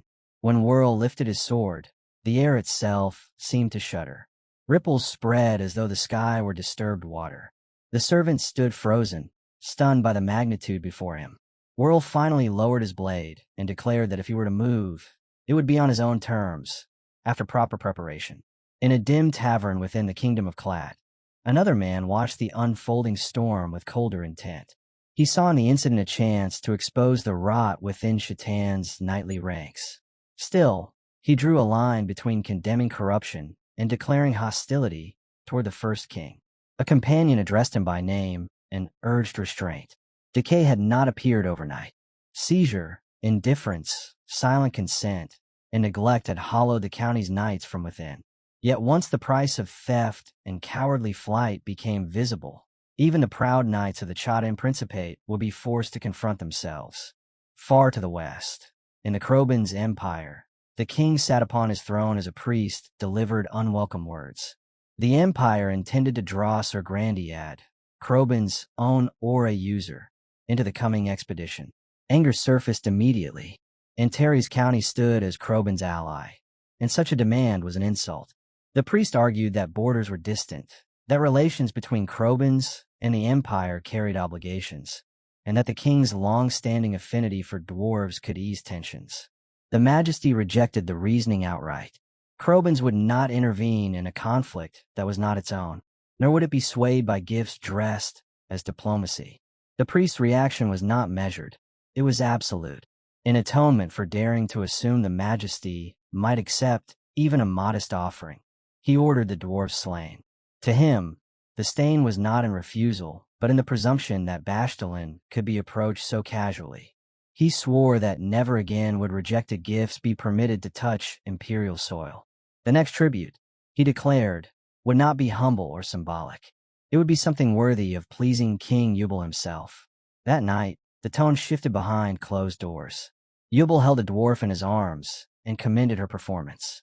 Before the court, he had played his role flawlessly, projecting distance and authority. She reminded him that such theatrics were unnecessary in her presence. Yet beneath the praise lay unease. The current of events was accelerating, threatening to exceed careful design. Even so, she remained confident that Sir Rifenheart would endure whatever storm gathered. Yubel admitted that until every matter was formally settled and publicly recognized, he would not truly stand as king in full legitimacy. Only then could their wedding proceed without shadow. Elsewhere, within the Vatican pantheon, authority flowed in solemn ritual. The Pope addressed the gathered faithful and entrusted complete control of the sacred mission to Guardian Tazril. In private, Tazril regarded the summons as minor in appearance, hardly worth his direct attention. Yet he understood that small sparks could ignite movements of lasting consequence. For the sake of the greater design, he accepted the mandate without hesitation. The county's king remained a disciple of Jatald, a link that ensured obedience, continuity, and a clear line of spiritual allegiance within their ranks. Inside the vast kitchens of Antares County Palace, steam curled into the air as Flora stood over the stove like a general commanding a battlefield, her patience thinning by the second, while she ordered Ania to add exactly 2 spoonfuls of sugar to the sauce, no more and no less. Ania, however, had already tampered with the recipe, calmly insisting that the flavor felt wrong and that she trusted her instincts more than measurements.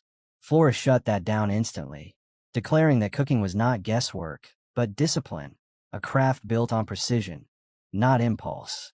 The moment she caught the faint scent of something scorched, she moved without hesitation, scraped the ruined portion straight into the bin, and told Ania to start over. Ania did not retreat. She simply straightened her posture and declared she would try again. Flora narrowed her eyes and demanded to know what experience she even had. Enia admitted she used to cook well, though that had been 10 years ago, back when she concealed her identity while traveling among humans. She reminded Flora that during those days, she had even been praised for her jerky.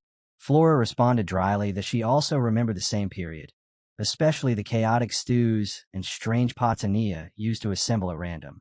Somehow, after days of hardship, those meals had tasted remarkable to exhausted companions.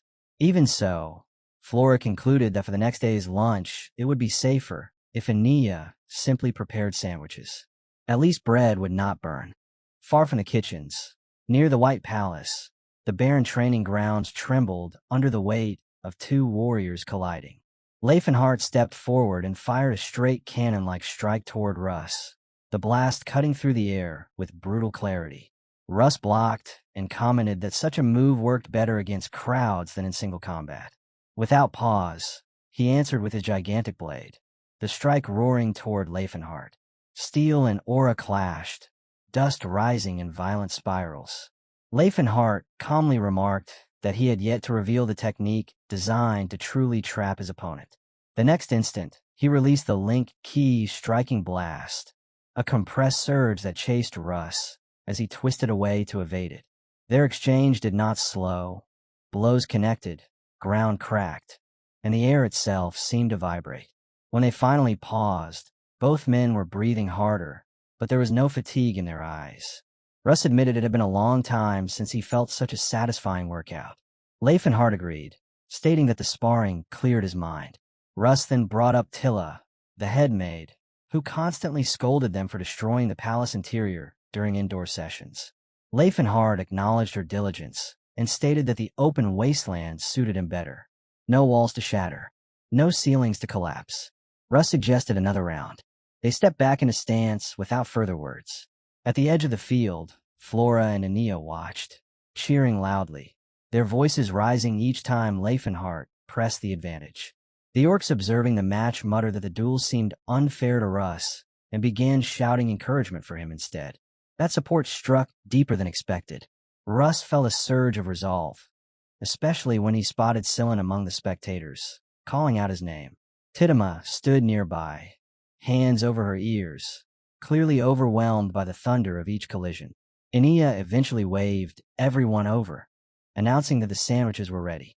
Even amid dust, shattered stone, and ringing steel, the smell of fresh bread drifted across the training ground, briefly grounding the chaos in something ordinary. Cyrus stepped forward with her own basket and calmly stated that she had brought food as well. Enia did not hesitate. She offered her share without reservation. Compliments followed, quiet but sincere, each acknowledging the effort behind the other's cooking. What had moments ago felt sharp and competitive softened into something unexpectedly warm. Still, not everyone remained unaffected. Some compared flavors silently, measuring texture, balance, and presentation, and a subtle rivalry flickered beneath polite smiles. Then he appeared behind Enia, without warning, eyes settling on the spread as though it were a battlefield assessment. He commented on the feast and reached straight into Ciri's basket to sample her food first. Enia quickly reminded him that she had prepared sandwiches too, her voice bright with expectation. Cyrus watched him carefully, wondering how such a refined archmage could act with such casual boldness, while Enia interpreted the same act differently, convinced that only a genuine man enjoyed food without pretense. As the group ate, Cyllin leaned closer to Russ and confessed that she had been genuinely afraid when she encountered Christine aboard the Zeppelin. Christine had acquired a messiah, forcing Cyllin to release her own power in response. Russ admitted that he had been just as unsettled, especially after witnessing Yuthiz brandish a bizarre artifact of his own. Rifenheart, overhearing, asked directly whether she meant the Holy Light Sword Messiah. Cyllin confirmed it, and added that the weapon was widely known. Rifenheart's expression shifted slightly. He explained that the Holy Light Sword Messiah had once been wielded by Ceres and questioned how it had fallen into Christine's hands. Cyllin repeated what she had been told. A member of the Silver Age had granted it. The name lingered. Rifenheart considered the pattern. Jade had also appeared with an artifact. Too many powerful relics were resurfacing at once. Coincidence felt unlikely. He said nothing further, but internally he decided that this required serious investigation. Time moved on, and far away in Aran Mountain, along a western tributary of the Gloaton Great Mountain, the rising city of Zodicalnif and Terry's County, city of 5 colors and runes, continued taking shape. Stone towers climbed higher each week, roads cut through what had once been untouched land, and scaffolding framed structures that promised permanence. When Rifenheart returned and looked upon it, satisfaction crossed his face. On his last visit there had been nothing but open field. Now it resembled a living city. Carl explained that the pace of construction exceeded expectations because skilled hands were abundant. Talent and manpower had aligned perfectly. Dwarves, freed workers, craftsmen of various races, all contributed without hesitation. As they walked, Rifenheart paused before a bronze statue. It depicted Calamity. Carl explained that it honored a dwarven hero who had fought for the liberation of slaves. Rifenheart regarded the figure carefully and agreed that it stood as a symbol of liberty. He then observed that those who had been rescued were no longer merely surviving. They had settled, started production, and stabilized the city's finances. Carl added that exporting goods unique to different races not only filled budget shortages, but also spread the city's reputation abroad. Even now, Zodicalnif remained widely discussed and admired. Cyrus looked around at the rising structures and admitted that compared to Zeppelin, the transformation here was striking. Yet despite the visible success, Rifenheart's thoughts were not entirely at ease. The city had been built primarily by dwarven hands. Soon, elves would live within its walls. Stone remembered its makers. He wondered whether harmony would follow as easily as construction had. Aeneas stepped closer and asked him directly whether he intended to raise a world tree in this land. He answered without hesitation, stating that the third world tree will be planted deep within Aran Mountain itself, hidden from careless eyes, its roots secured where no outsider would easily find it. The elves would settle there quietly, protected not by spectacle, but by secrecy. As they moved through the city, the orcs paused in their labor when they noticed the White King walking alongside the Chancellor. Whispers spread. Residents stared openly at the trolls, especially at Tilka, their guru, whose massive frame and formidable teeth drew both awe and unease. Tidima followed behind him, unnoticed by most, blending into the crowd despite her presence. Ceres walked calmly among them, the sword of the new moon in both reputation and bearing, while Scylla trailed nearby, recognized instantly as the young saintess. The attention irritated her. She had grown stronger, trained her body, sharpened her will, yet the gazes still lingered as though she were fragile glass. From somewhere in the crowd, a young girl shouted for Ania to hurry toward Rifenheart, while others tried to quiet the rising commotion. Order slowly returned, though the air remained charged. Carl then guided Scylla toward a massive structure still under construction.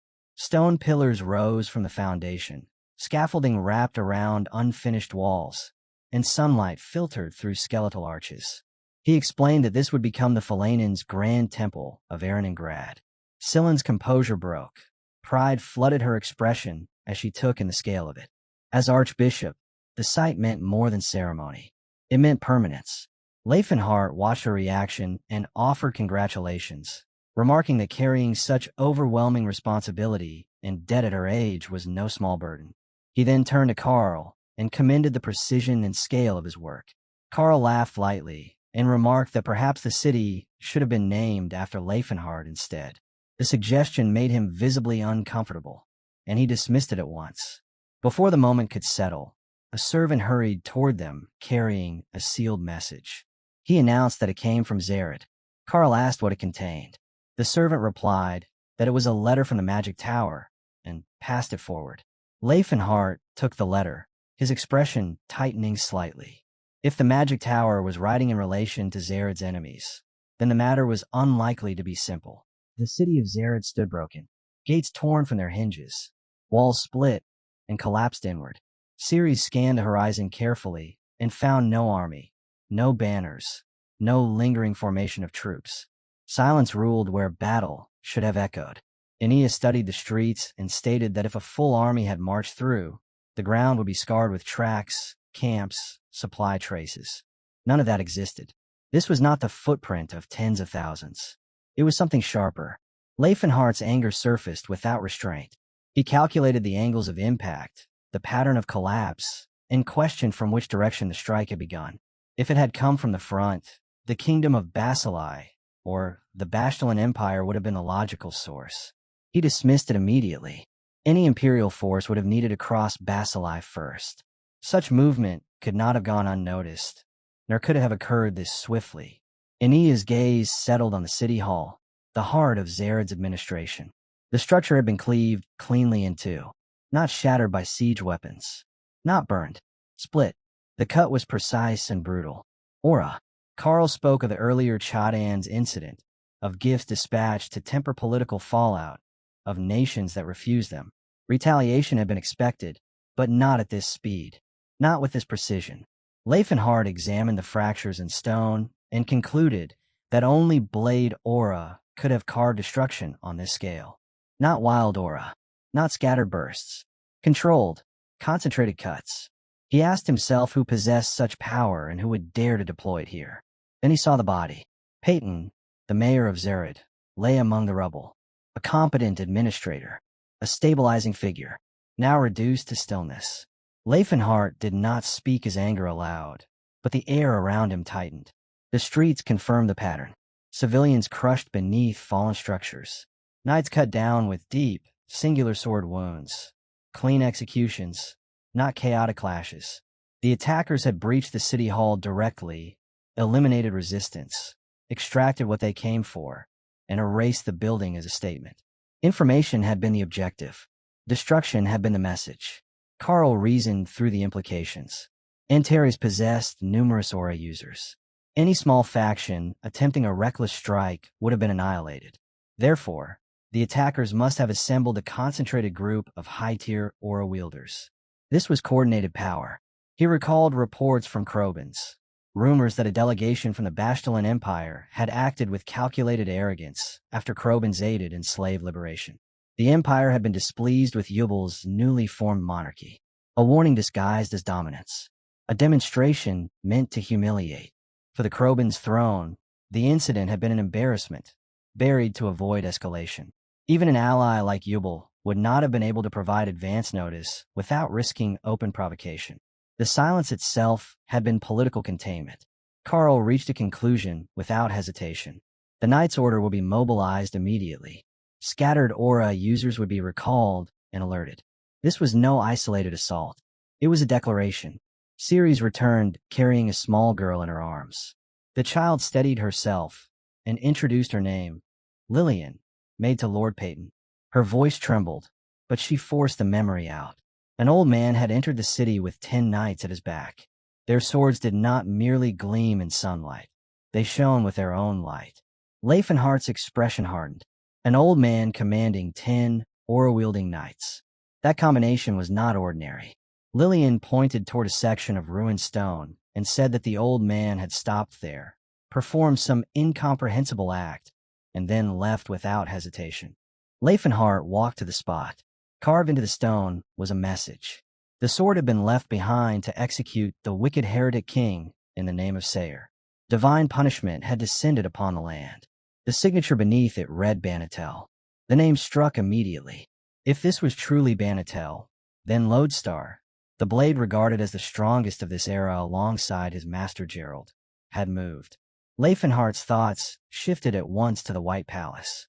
If Banatel had acted here, the next strike would not be distant. Inside the palace, disorder erupted. Soldiers ran through corridors. Orders overlapped. One man demanded clarity from Captain Israel, who relayed Sir Hunt's report that Sir Russ and Sir Tacit were engaged in uncontrolled combat. Russ corrected the misunderstanding the moment he heard it. It was not they who had initiated battle. Something else had forced the clash.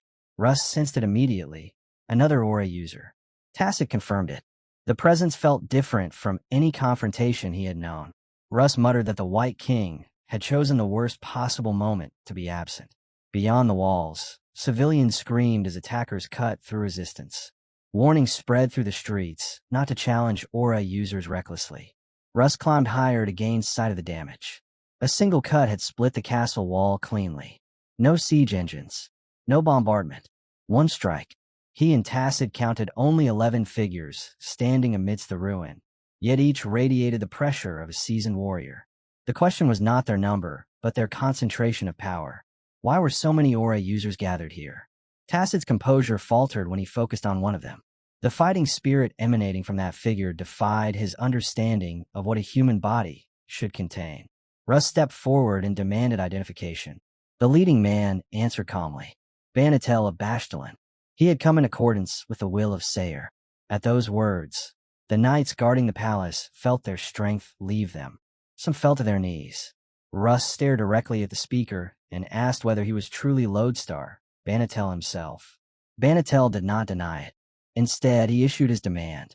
The White King of Antares was to present himself, kneel, and confess his sins in the name of Sayer. The audacity of the declaration froze the courtyard in stunned silence. Tacit, standing beside Banatel, narrowed his eyes and quietly read the battlefield, realizing almost at once that the White King was nowhere to be seen. That single absence changed the weight of the air. Around them stood the gathered aura users, each name carrying its own history of blood and steel. Cameron of the Kingdom of Haline, Walgran of Basilai, Jeblik of Graim, Merit of Talcan, Lukuan of the Green Kingdom, and Dekril, a knight born from Shatan's ruthless order. Behind them were Rikabn of Bastalon and Whirl of Telkan, their blades resting but their killing intent already rising. No one could state with certainty how many enemies hid within the White Palace, yet the sight of the Sayer Order and the Free Knights stiffened their resolve. With Sir Banatel himself stepping forward, standing idle was no longer an option. Some among the aura users let out low, incredulous laughs, muttering that it was absurd for such a small, newly founded nation to gather this many awakened fighters. Aston and Crodel of Basilai exchanged glances, remarking how strange it was that Antares, rumored across the continent as a slave paradise, was in truth so small and fragile in size. Their words carried both disdain and curiosity. Then Banatel's voice cut through everything. He did not wait for the so-called leader of the heretics to reveal himself. He ordered them to advance immediately, to crush what stood before them instead of wasting time in expectation. For a brief second, silence lingered. Many of these men had awakened their aura decades ago. For 20 years they had carved their names into battlefields, yet rarely had anyone spoken to them in such a commanding tone, not even their own fathers in their youth. And yet, instead of bristling, they accepted it. One by one, their expressions hardened. They would clear the immediate threat first. Pride could wait. Blood could not.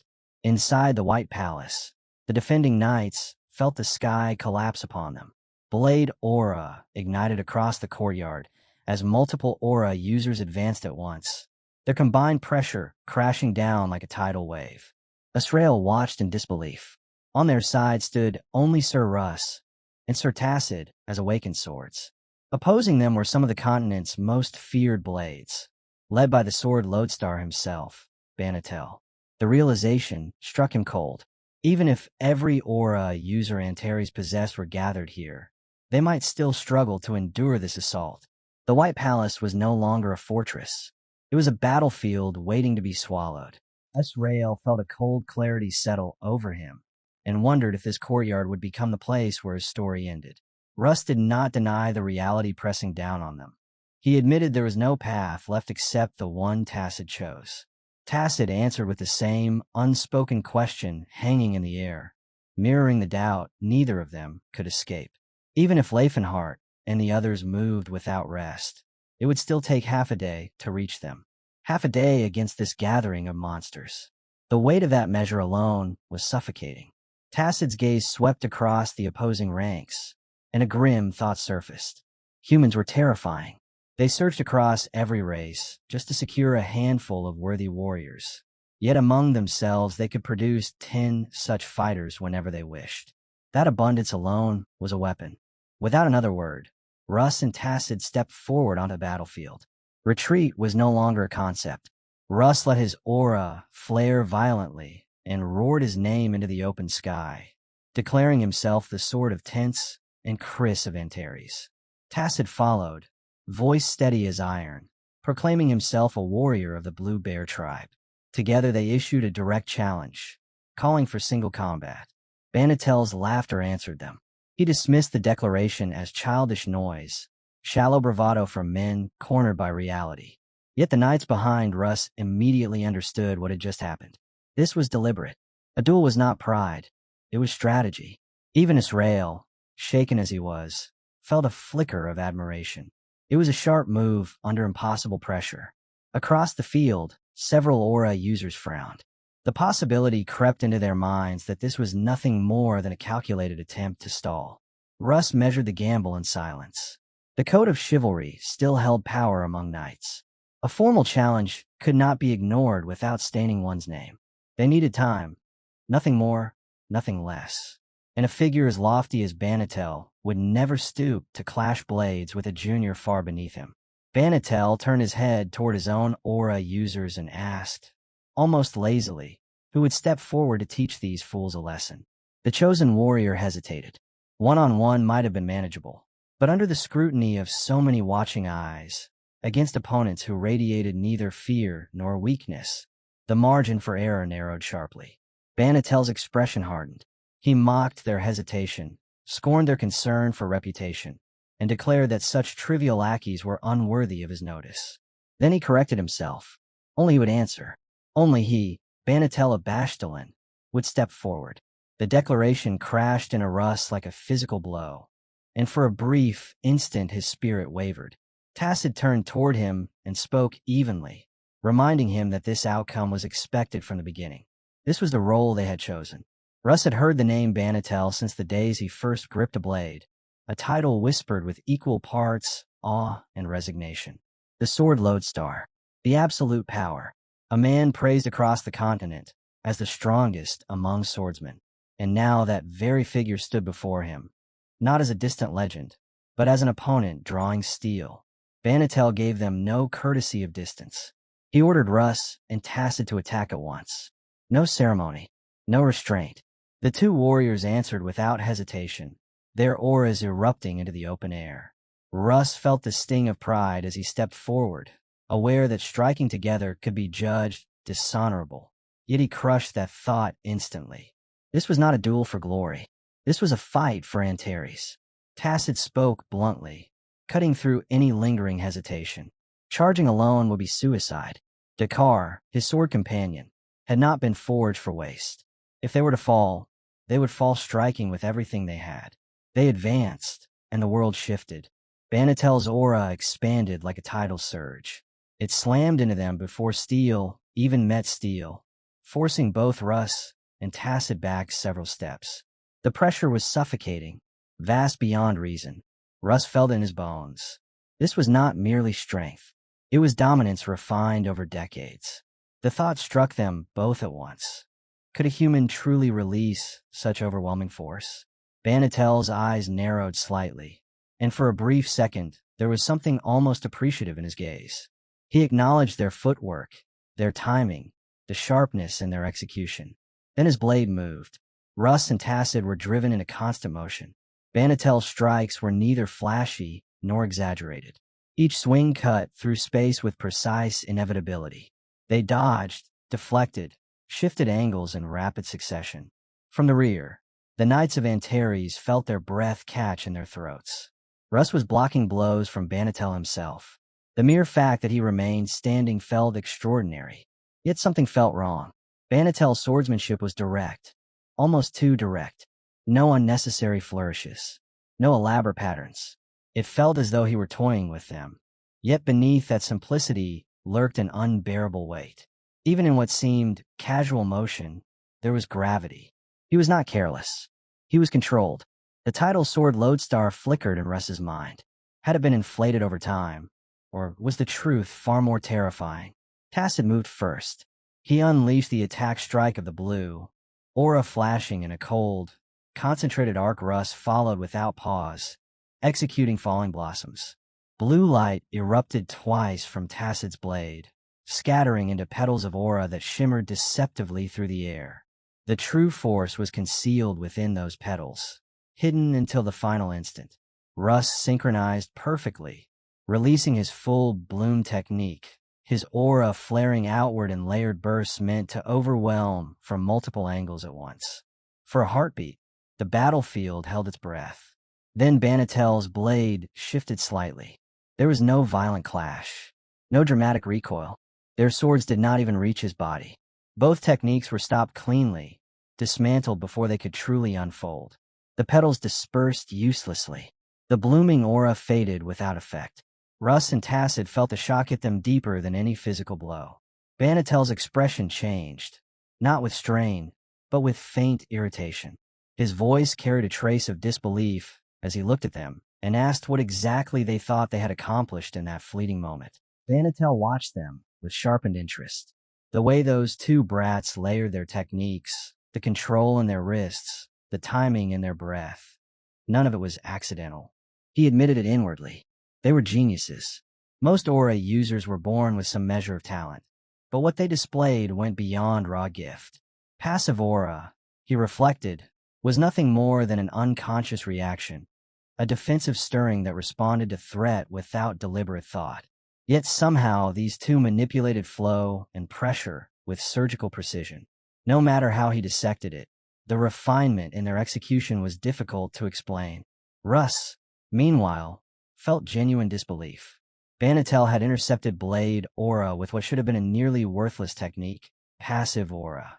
In ordinary battles, it was useful for deflecting tiny fragments, poison needles, stray shards of metal.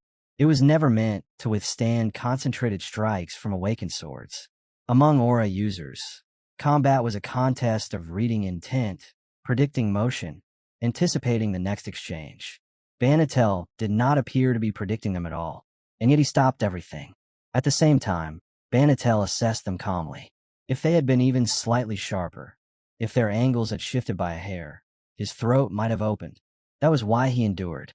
He absorbed every strike, allowed every technique to reveal its structure, then prepared to answer with one decisive return. The swordsmanship of the man called Sword Lodestar was almost insultingly simple. No unnecessary variation, no ornament. If they relied only on the techniques that earned them the title of genius, it would amount to nothing. He had never considered himself gifted, but the next move would prove otherwise. His aura rose. It did not flare wildly. It thickened, compressed.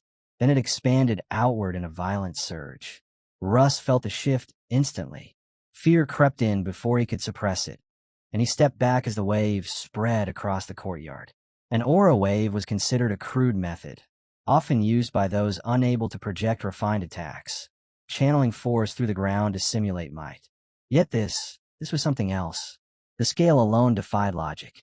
From atop the castle walls, the knights felt the pressure crash into them like a physical storm. Even Banatel's own allied aura user stiffened. Every time they witnessed it, the same conclusion surfaced. He was a monster. Familiarity did not soften the terror. Tacit planted his feet. Strength alone would not break them. No matter how vast the pressure, they would endure. Banatel noted it with quiet approval. Both had survived the first surge. He invited them to withstand another. The second wave erupted. Russ and Tacit held their ground again, muscles straining, aura grinding against the flood of power. Banatel allowed himself a thin smile. Their skill was undeniable. Their control over aura was exceptional. But refinement meant little when crushed beneath overwhelming force. Russ and Tacit felt the pressure deepen with every passing breath. Banatel did not slow. He did not waver. Aura continued to pour from him as though he had no limit, as though depletion was a concept that applied only to lesser men. The strain on their bodies grew heavier by the second. Across the field, the opposing aura users exchanged grim remarks. Such reckless output would tear the battlefield apart. Stone cracked. Sections of the courtyard collapsed. Those caught beneath falling debris were dragged away for treatment, blood mixing with dust. The knights stationed near the outer walls understood the risk immediately and withdrew deeper into the White Palace, seeking distance from structures that might crumble under the continuous shockwaves. The aura users watched with sharpened focus. This battlefield had become something else entirely. It was no longer meant for ordinary soldiers. It belonged to Aura users alone. Friend and foe alike stood within a space shaped purely by their level of combat. It suited them perfectly, yet confusion lingered among them. Banatel was not displaying brilliance or innovation. There were no intricate sequences, no layered deception. His methods were basic, almost primitive. He was not a genius, and yet he was undeniably monstrous. The sky itself trembled faintly as his attacks rippled upward, distorting the air in visible waves. Several Aura users had expected to witness techniques worth studying, hoping to grasp new insights from the Sword Lodestar. Instead, they found nothing to dissect. Only fundamentals. Only scale. Russ understood. Banatel's strength did not arise from complexity or refined manipulation. It came from something far more brutal. An atrocious quantity of mana. Overwhelming. Crushing.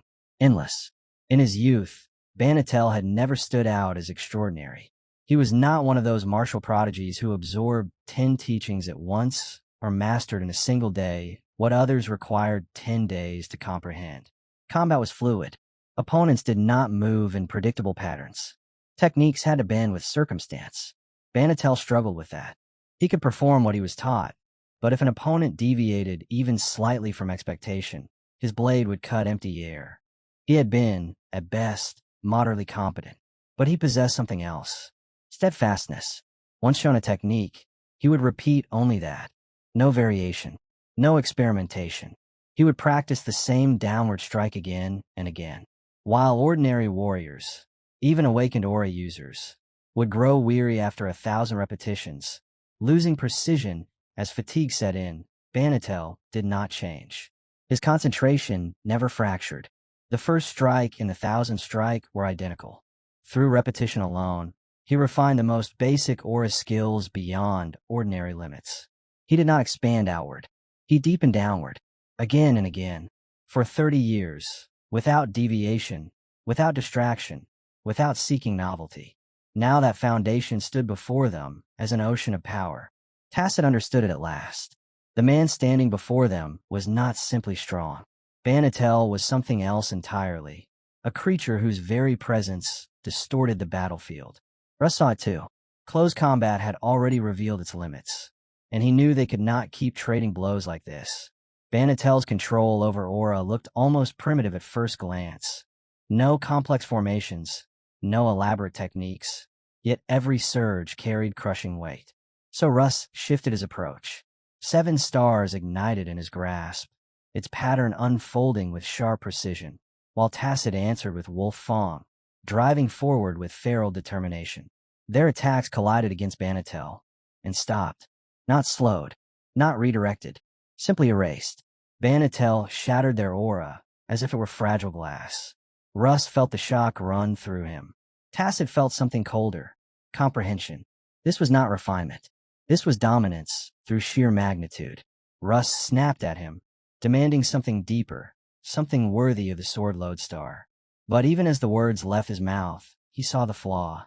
A profound technique would only give Banatel more substance to crush. Against that endless torrent of aura, complexity meant nothing. Distance offered no salvation. Ranged assaults dissolved before reaching him. The conclusion formed between them without being spoken. They would have to close in again.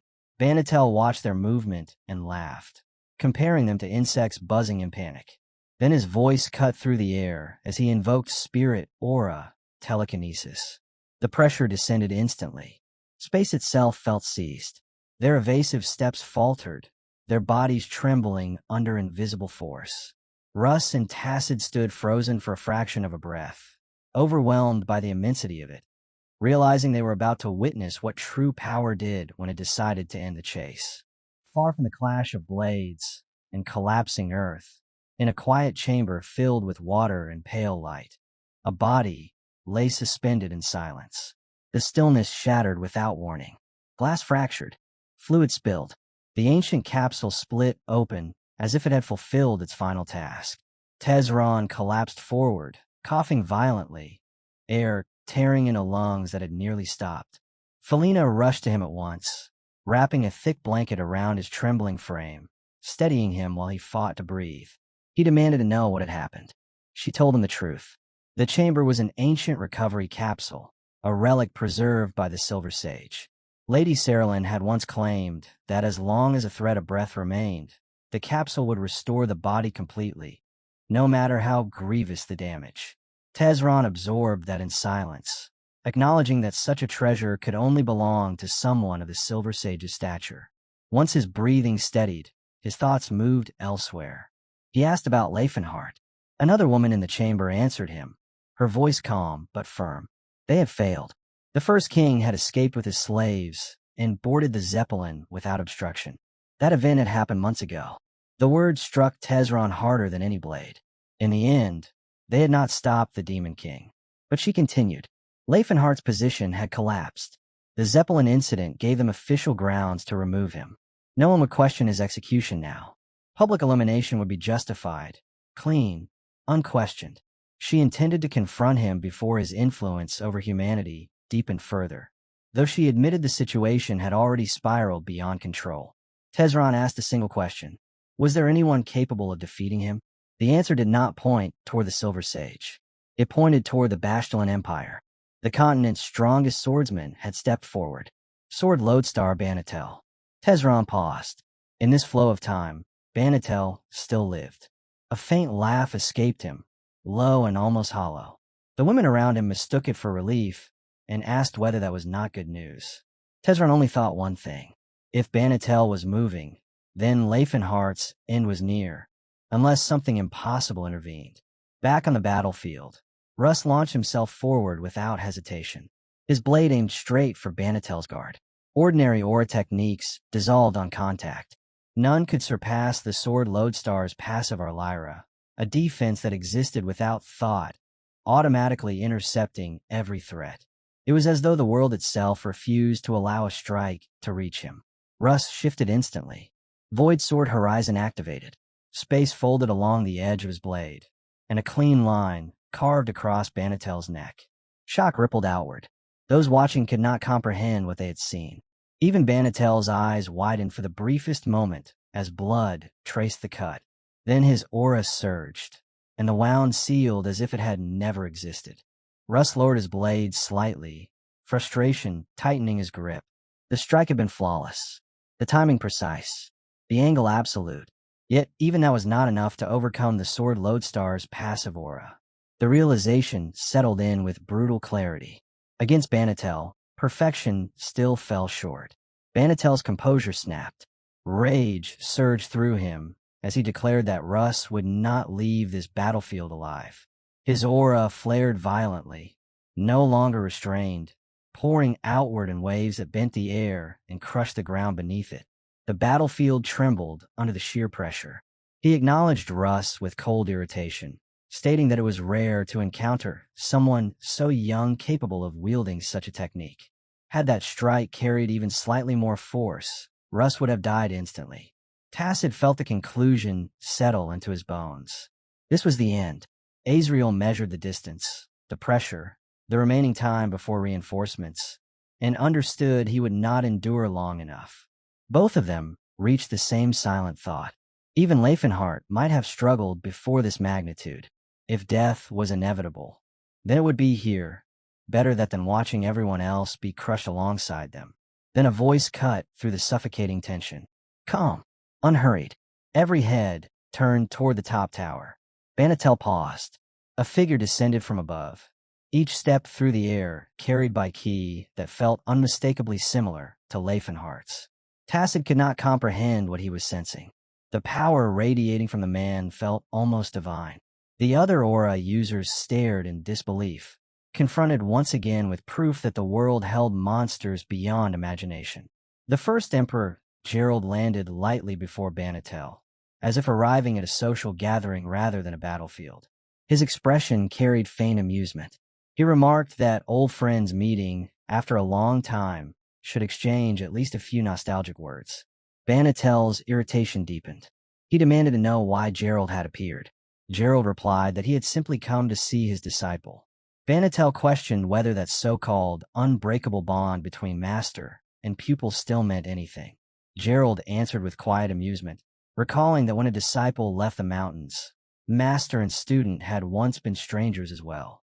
He shifted the conversation as though discussing ordinary affairs, suggesting he might as well conduct business while he was here and casually asking for Rifenheart.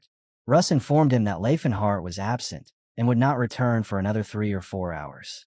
Gerald studied the boy for a moment, acknowledging his talent, but remarking that he was younger than expected. His gaze moved to Tacit. He asked whether the orc, newly awakened to aura, impressed him. Tacit could only stare at the towering human before him. The man's face carried age, yet his body radiated overwhelming vitality and force. Gerald then turned back to Banatel and mocked him openly. At his age, he said, displaying such hostility toward mere youths lacked dignity. Banatel shot back that dignity required appropriate clothing. Gerald laughed without restraint, flexing his powerful frame and claiming that maintaining such a physique at his years was a greater achievement than any garment. He accused Banatel of simple jealousy. Banatel denied it sharply, but the tension between them had already shifted. The battlefield, moments ago drowning in killing intent, now felt like the stage for something far greater. Banatel's expression hardened as he clarified his purpose. He was not here for pride or rivalry. He had come to punish heretics under Sayir's mandate. That was all. Duty, nothing more. Gerald answered with laughter sharp enough to cut steel. He reminded Banatel of the life he had led. Years spent inside the Empire's walls, obeying orders without deviation, refining his blade with disciplined loyalty. Gerald contrasted it openly with his own path. He had become the richest man in the kingdom of Bacilli, and half of that fortune had been poured into raising his disciple. Even so, he continued to mock Banatel, saying that no matter how glorious the title of Sword Lodestar sounded, a man reduced to guarding imperial interests for a salary could hardly call himself free. Banatel's eyes narrowed. He admitted that Gerald had always been intolerably persistent. Then his tone shifted into command. This matter belonged to the Bastillan Empire. Gerald would step aside, unless he intended to provoke the Empire itself. Gerald dismissed the warning without hesitation. He had only come to greet familiar faces. But he had no intention of standing by while his disciples' subordinates were slaughtered out of fear of offending an empire. A battle without blood, he said, would be terribly dull. The air thickened as his aura rose again, dense and immeasurable, rolling outward to meet Banatel's force head-on. The ground beneath them groaned under the collision of two overwhelming presences. Whatever restraint had lingered vanished. The confrontation that followed would not be symbolic. It would be decisive. That's where we'll leave it for now. If you want to catch the next part, make sure to like the video and subscribe so you don't miss it.